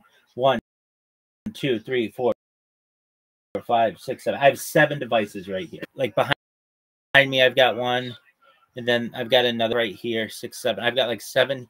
I've got 7 here and 7 here, and I have another like 7 over there. And the only one. I've got a ceiling one, yeah. And I've got streams. Now you asked a really great question. Yeah, that's the most difficult thing. If I had all of the chat,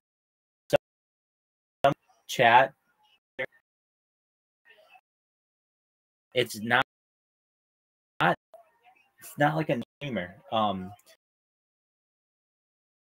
So normal streamer, that means that I can't see the chat.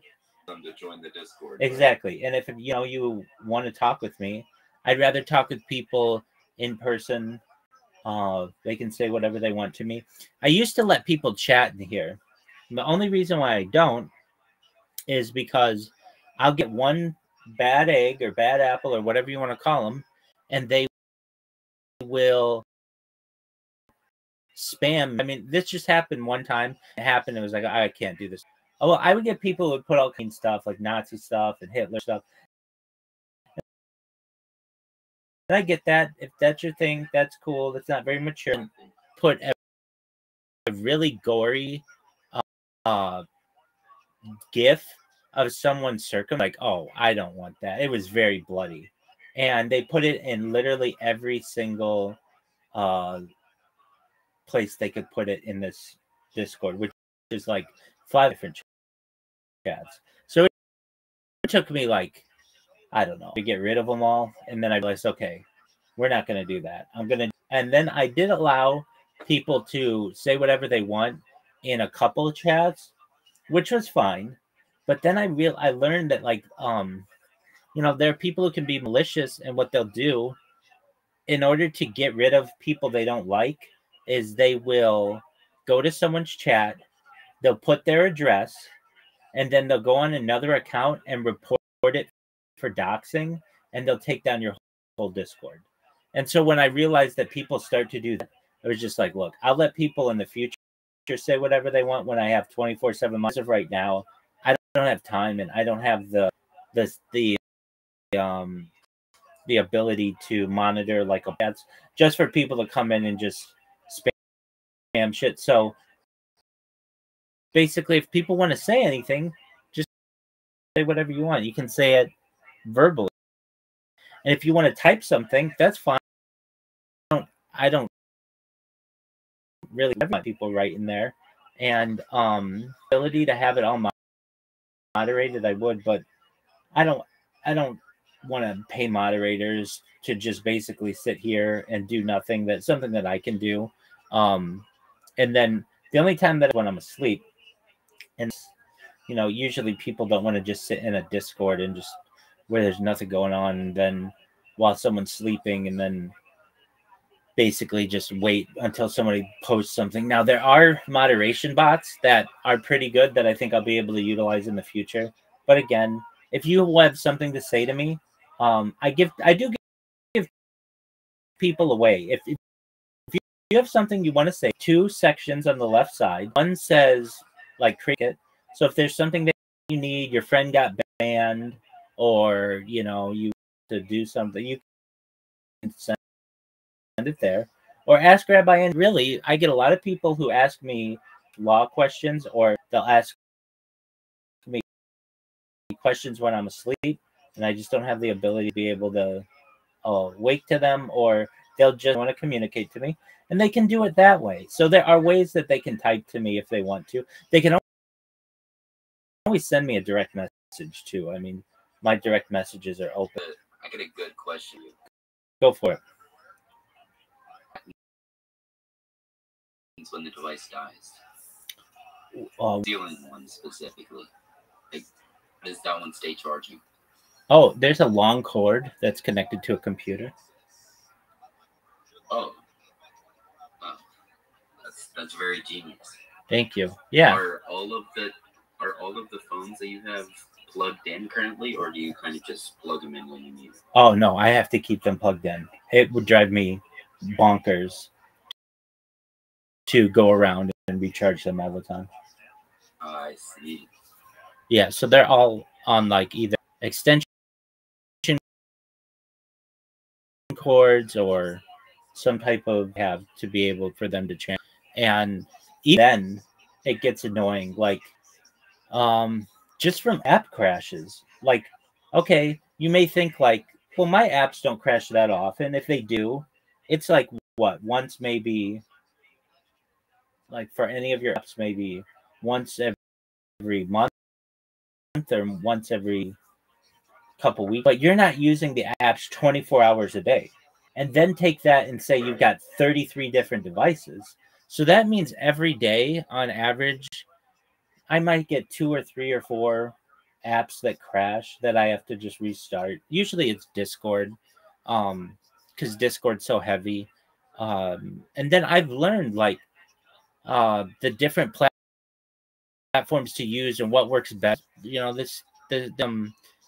It's taken some time to get some set up.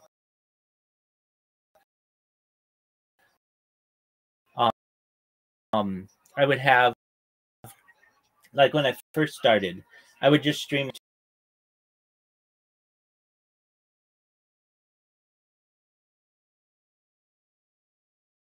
just 100% Connect Protect, and that causes a lot of. They won't sometimes tell you that your stream ended. You'll still think you're streaming. It stopped streaming 6 hours ago. So I had to overcome that. So I use a platform they have really nice disconnection protection, and that means, I mean, it doesn't happen often, but even if it does, just whatever, like my router just gets like a packet update or something from the ISP, and the internet cuts out for like maybe 5 seconds or something like that. It will restream.io make sure that the stream continues and nothing ever happens with it. So that's what I use. I mean, I'm live on like 33 different platforms of which you've never heard, including Africa TV, which you would think would be big in Africa, but it's actually big in South Korea. On Bilibili, which is like China's Google. I'm on Trovo and DLive and YouNow and Vaughn, a bunch that you're just like, I've never any of those. And I'm like, I know. I mean, there are a lot of different platforms on which you can be live. And I do my best to be as uncancelable as possible. So let's say even, the head of the entire internet, this Rabbi Rothschild, let's get rid of all their shit. Okay, well, that's cool. It's going to take you years to get rid of my stuff because a lot of it is I don't even have tied to me. I don't even have my name in it. So I just live stream, but it's just on like a backup archive, and it doesn't even have my name. So it's just being transmitted to the internet, and people will find it decades from now, perhaps, and be like, "Oh, this was." Additionally, you'd have to have down from all the different platforms, and then I create bots that promote me. So I'm very confident that it's not going to be that long until I perhaps go viral. The reason why I say that is I have are they do a lot of promotion for myself. So there's a platform, it's known as Blue Sky, that is like the Twitter, it's like the liberal Twitter, and so they just inundate people on Blue Sky, and people talk about me all the time. At least once an hour, somebody will tweet about me or whatever you want to call it, and saying what? Something positive or something negative? Usually it's they laugh about what I do. So I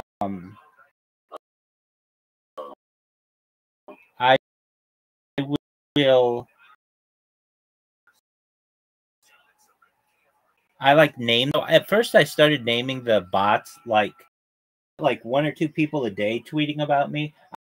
I'll call it tweeting, but it's like posting or whatever, which is sexual, and that gets like 4 people a day tweeting about me, meaning like 4 times the amount of people. And so them is called pussy eating until my tongue is raw and mouth gets lockjaw rabbi. Now it's like, well, why would you name funny? And they take a screenshot of it and then they post it, and then that stays on their timeline, and it's a permanent advertisement that like, hey, I'm streaming, and it's got my Discord links in there, and it's got like this thing that I post. Now I also put in there like the message that I put is very like it makes people laugh because it's just so like ridiculous. It says, attention, please read the attached World Peace Manifesto. I have this like whenever anybody hears the word manifesto, they like get like freaked out, which is what I want them to do. I want to get in their head. So I like what I do, and like I like to talk technology a lot. So then I say the biggest pimp of 6+ years, please discuss Santa Claus machine, invisibility cloaks, MILFs, and more. Data equals Earth's number share to be a trillionaire. When people make of it, because normally people are so serious online, but when I go in there, I'm like, let's talk about Santa Claus, and they're like, okay, what's that? And it's like, instead of use any element. So it can make whatever you want. It could make a dog, and it could make a jug of milk, whatever you want it to be, it could do. And they think that's really cool. It's part of futurology. It's something that, while we haven't yet invented it, scientists have pondered that it's a possibility, and I talk about it. What about invisibility cloaks? People are like, Potter? I mean, precisely like in Harry Potter. Basically like a blanket that you can put over yourself that allows you to be invisible. Now, there are different ways to think about this. You like transparent, where you can walk through walls. Okay, that's cool. We can talk about those, but I mean generally just like one that it uses photocells, and the military's already developed these that allow you to basically take they currently have them with a shield. So it's a shield that you put in front of yourself, and you can't tell that there's like a shield in front of you. It basically mimics whatever's behind you. So Hold on, I'll be right back. yeah, sure, that's fine.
Writing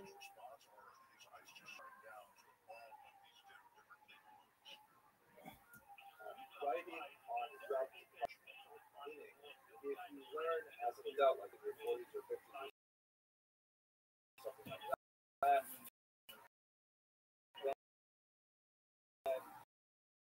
you have to like erase by writing really, really goes away. What you learn as a child, as an adolescent, it's systemic and you have to write it, which is not ideal, but that's what you do.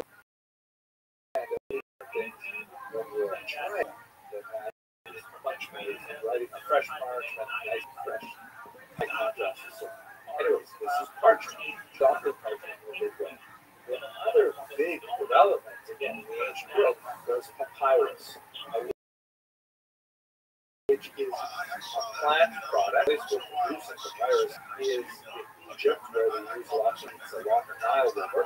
And as you can see from this Egyptian document, shows color well, very beautiful, and in fact, it can be made into a script form, unlike parchment, which works really well with scrolls. The papyrus can be cut up into square slices and then bound on one side into what's called a codex, or a film. This was actually juicier, crispier.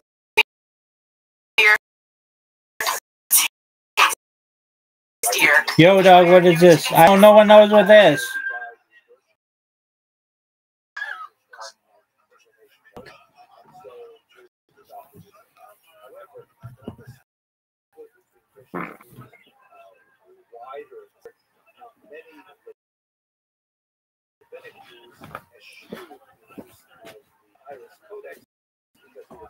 So heavily associated with Christian weaknesses, papyri tend to fray at the edges because it is a fibrous product, and so it tends to be a little bit more fragile in terms of coatings.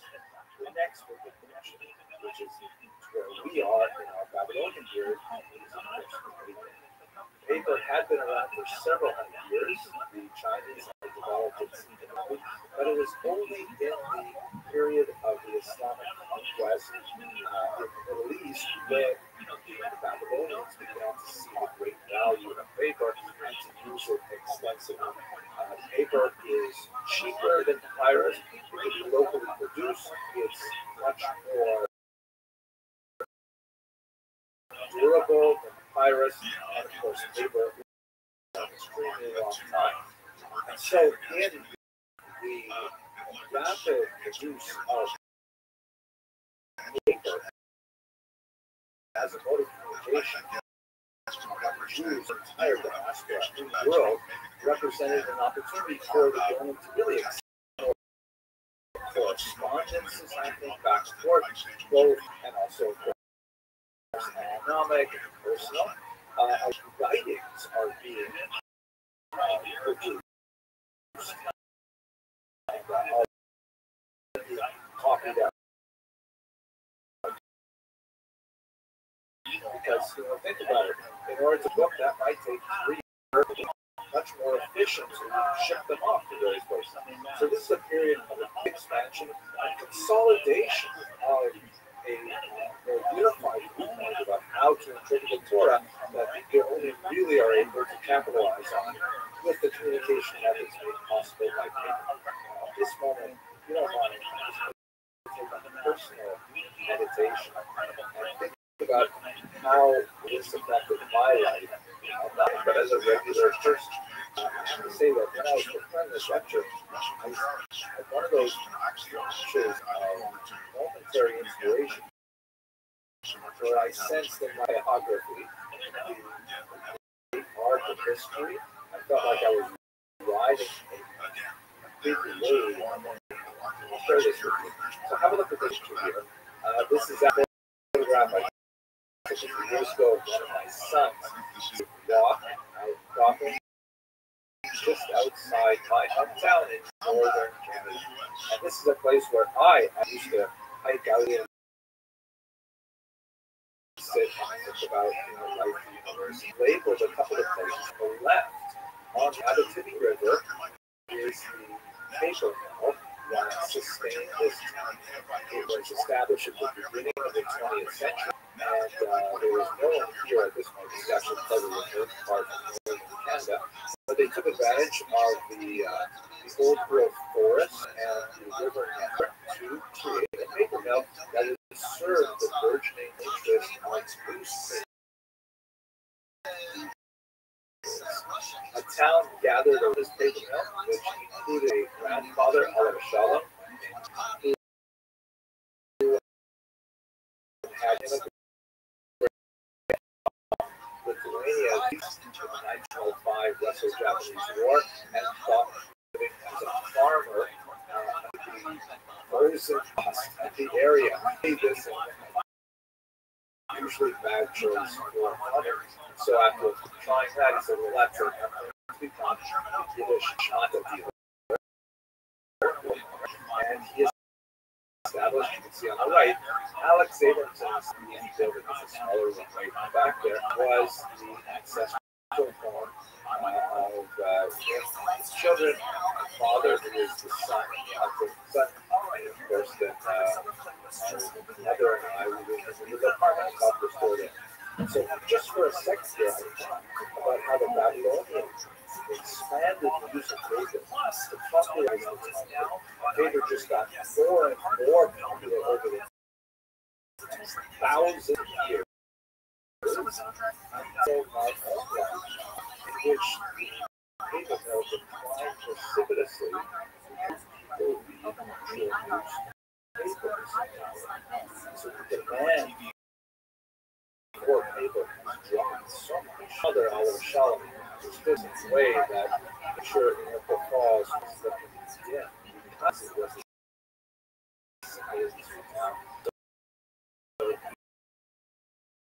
sure the big city Toronto, where ultimately I would say by the game on now I work which is digital. This is real engagement today. Doing and studying history right now is very, very far from paper. There's no way to actually capture this on paper. So we really come to a grand cycle of technology transfer. I'm very excited to be at this cusp of a great for realization of Talmud, Jewish history, and justice. Okay, sorry for that little tangent. The only, of course, are the leaders of the baseball background. We actually know a fair bit about them. Interesting. One of these academies. I got up Gallon is a surname, is a title. And he is asked by North Africa, hey, can you explain to us, of course, it's a formal language, how and what do we make of these kinds of conflicts and how we support so on. And he writes a kind of a pamphlet language responding, explaining a lot about the Talmud as a manuscript, and he goes beyond the period of frozen Talmud, which would be around the year 500, to describe the next 500 years of Jewish history in Babylonia, which in particular describes the institution of the Gaonate and a sister institution called Exelarchy. We have had opportunity in this lecture to speak a little about the earlier period. At this point, we should really talk about the growing conflict between the Gaonate as intellectual and spiritual, not only of Baghdadi Jewry, but really of Jewry at this time. And the Exelarchy are recognized by the Muslim authorities as the Sassanid Empire and so on as the de jure and de facto leaders of the Jewish minority. Art in Aramaic is Reish Galuta, and there's actually a prayer that's recited for the position even today in most synagogues. There's a prayer in the Orthodox liturgy that is still recited today on Saturday mornings for the public welfare of the Exelarch. The term, of course, Exelarch is leader of the exile. But that's not to say that the Aryan Israelites always saw eye to eye with one another. The Aryan, of course, the person who reached the height of being the leader of the academy had to be very proficient in Jewish law and had to be a superior administrator and so on, whereas the exarch was a descendant of the house of David. That was a very important point. And there's a lot of politics involved in maintaining that particular position. So what you see frequently is kind of like the occasional moments of friction. There were exarchs who were much more pious, much more learned, but it seems to be the exception to the rule. The clearest examples of this and the awkwardness that was created was regarding an exarch named Rustam. He was alive at the time of the Muslim conquest. When the Persian king was defeated, the Muslim conqueror took some of his daughters, that was the Persian king's daughters, and put them for himself as a bride, and he created the other one, Jewish exarch Rustam. Now, Rustam married her, and he had a number of sons with her, who later went on to become exarchs as well. And this created kind of an awkward moment because it doesn't sound like nature type of wedding. I mean, first of all, she's not Jewish. Second of all, she's poor. Thirdly, it puts a list where the Muslim ruler says, this is your wife. And so the rabbis, the Kohanim, have difficulty dealing with this particular situation way to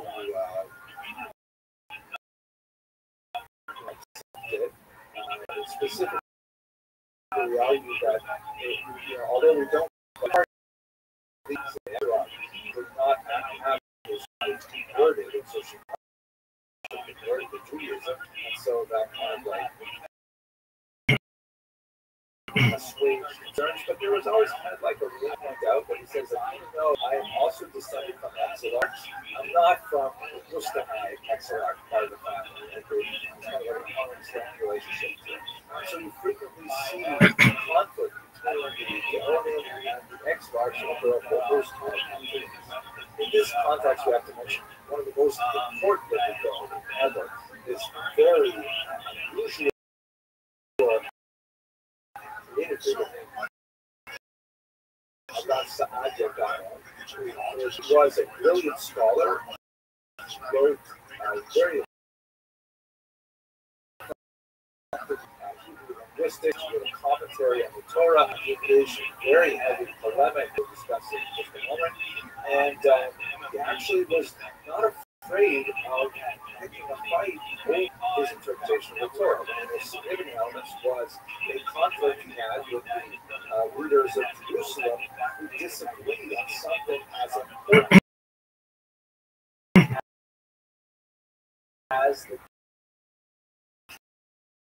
calendar. Specifically, when would Yom Kippur fall?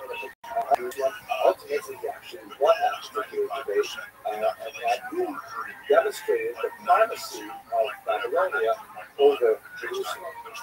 He himself was not a Babylonian, he was from Egypt, and in fact, one of the big surprises was when the exarch actually appointed him to lead the academy of Susa, and they later on, the exarch conflict with Saadia Gaon, but he originally highly controlled position. They had a major conflict here with the match up. But this is the kind of environment, religious, intellectual, academic, maybe associated with welfare powers. They frequently have to contact that really has Jewish history because of their intellectual education. I alluded a moment ago to one of the activities of Saadia Gaon, and that is his conference population. And I want to return to it later on, but it is in this when they really begin to see political growth. unlike the Jewish community, which were Rabbinites, who follow the interpretive tradition that includes the Talmud as a major source of how to negotiate the text of the Torah, the Karaites reject that interpretive tradition and argue that the original text has to be approached. There are many occasions in which the ambiguities in the original text of the Torah and argues that it should not be understood on face value. This is inevitable. There are so many which ambiguity.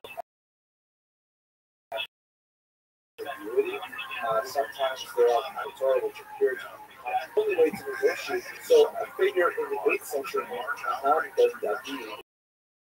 has proposed a rejection of the Torah story about why exactly this happened. We have really only polemical accounts to describe his disagreement with the community as a whole. It appears that he was, for example, in line to become an exilic, but was passed over, and some have argued that this was part of the reason for his creation of an alternative interpretive tradition. But at any rate, he didn't form what were called at the time Karaites, but later Karaites, his legacy as their primary impetus for the Karite movement, however, expanded significantly. Despite the long time, you can see on this map the many centers that, of course, exist to this very day.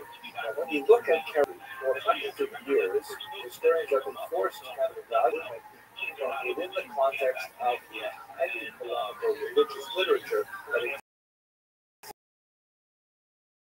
exists on the topic.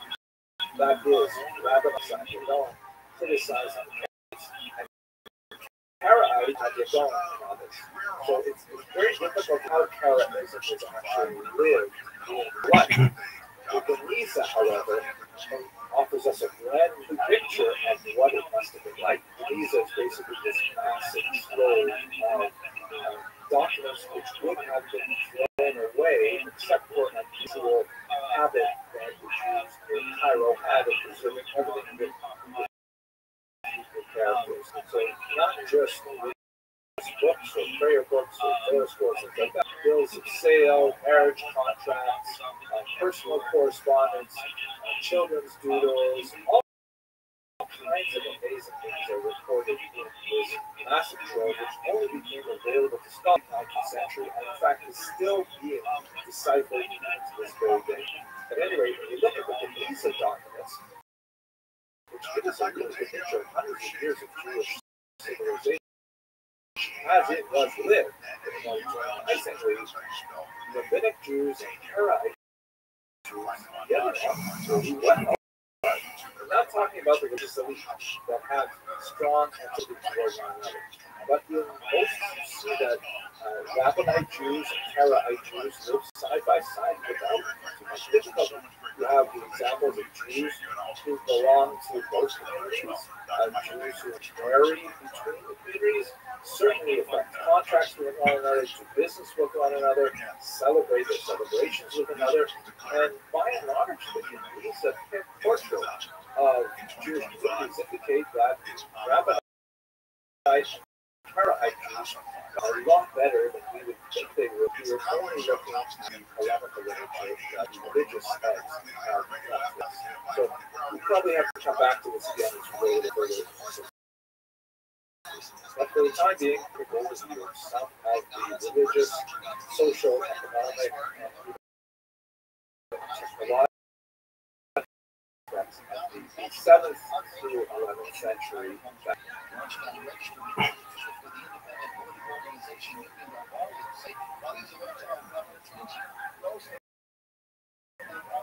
Organizations asking to provide immigration enforcement actions together more information before doing so. This report brought to you by Solaris. Search and rescue teams in Texas are working to find more than 106 people believed to be missing since the flooding that hit the central part of the state. I've been speaking with EMS officials who are telling me that they are going to scour every single inch of the Guadalupe River all the way down to its terminus at Canyon Lake. That's 125 river miles. So we just finished talking about the January period, and one of the communities that was most heavily influenced by the Guadalupe music movement. Let's take a few moments to look at the origins of the shaped by the Muslim conquest, and we'll conclude this lecture with one of the high-paid scholarship that emanated from North Africa. So when we speak about North Africa, there's actually a term that's used in scholarly literature, Maghreb, which is considered the West, and it's an Arabic term, that encompasses these countries here in modern day terms, basically Libya, Algeria, Morocco, Egypt, and as you can see, the population density is highest on the coast itself. As you move further south, you get to the Sahara Desert, much more forbidding, much less population there. But there are Jews who are living, for example, on the southern side of the Atlas mountain range in Morocco and so on. Let's have a look here at a satellite photograph, so we can talk a little bit about the origins of these long-standing communities. Now, much of this is shrouded in legend. There is definitely, however, a significant Semitic influence in North Africa. Well, the first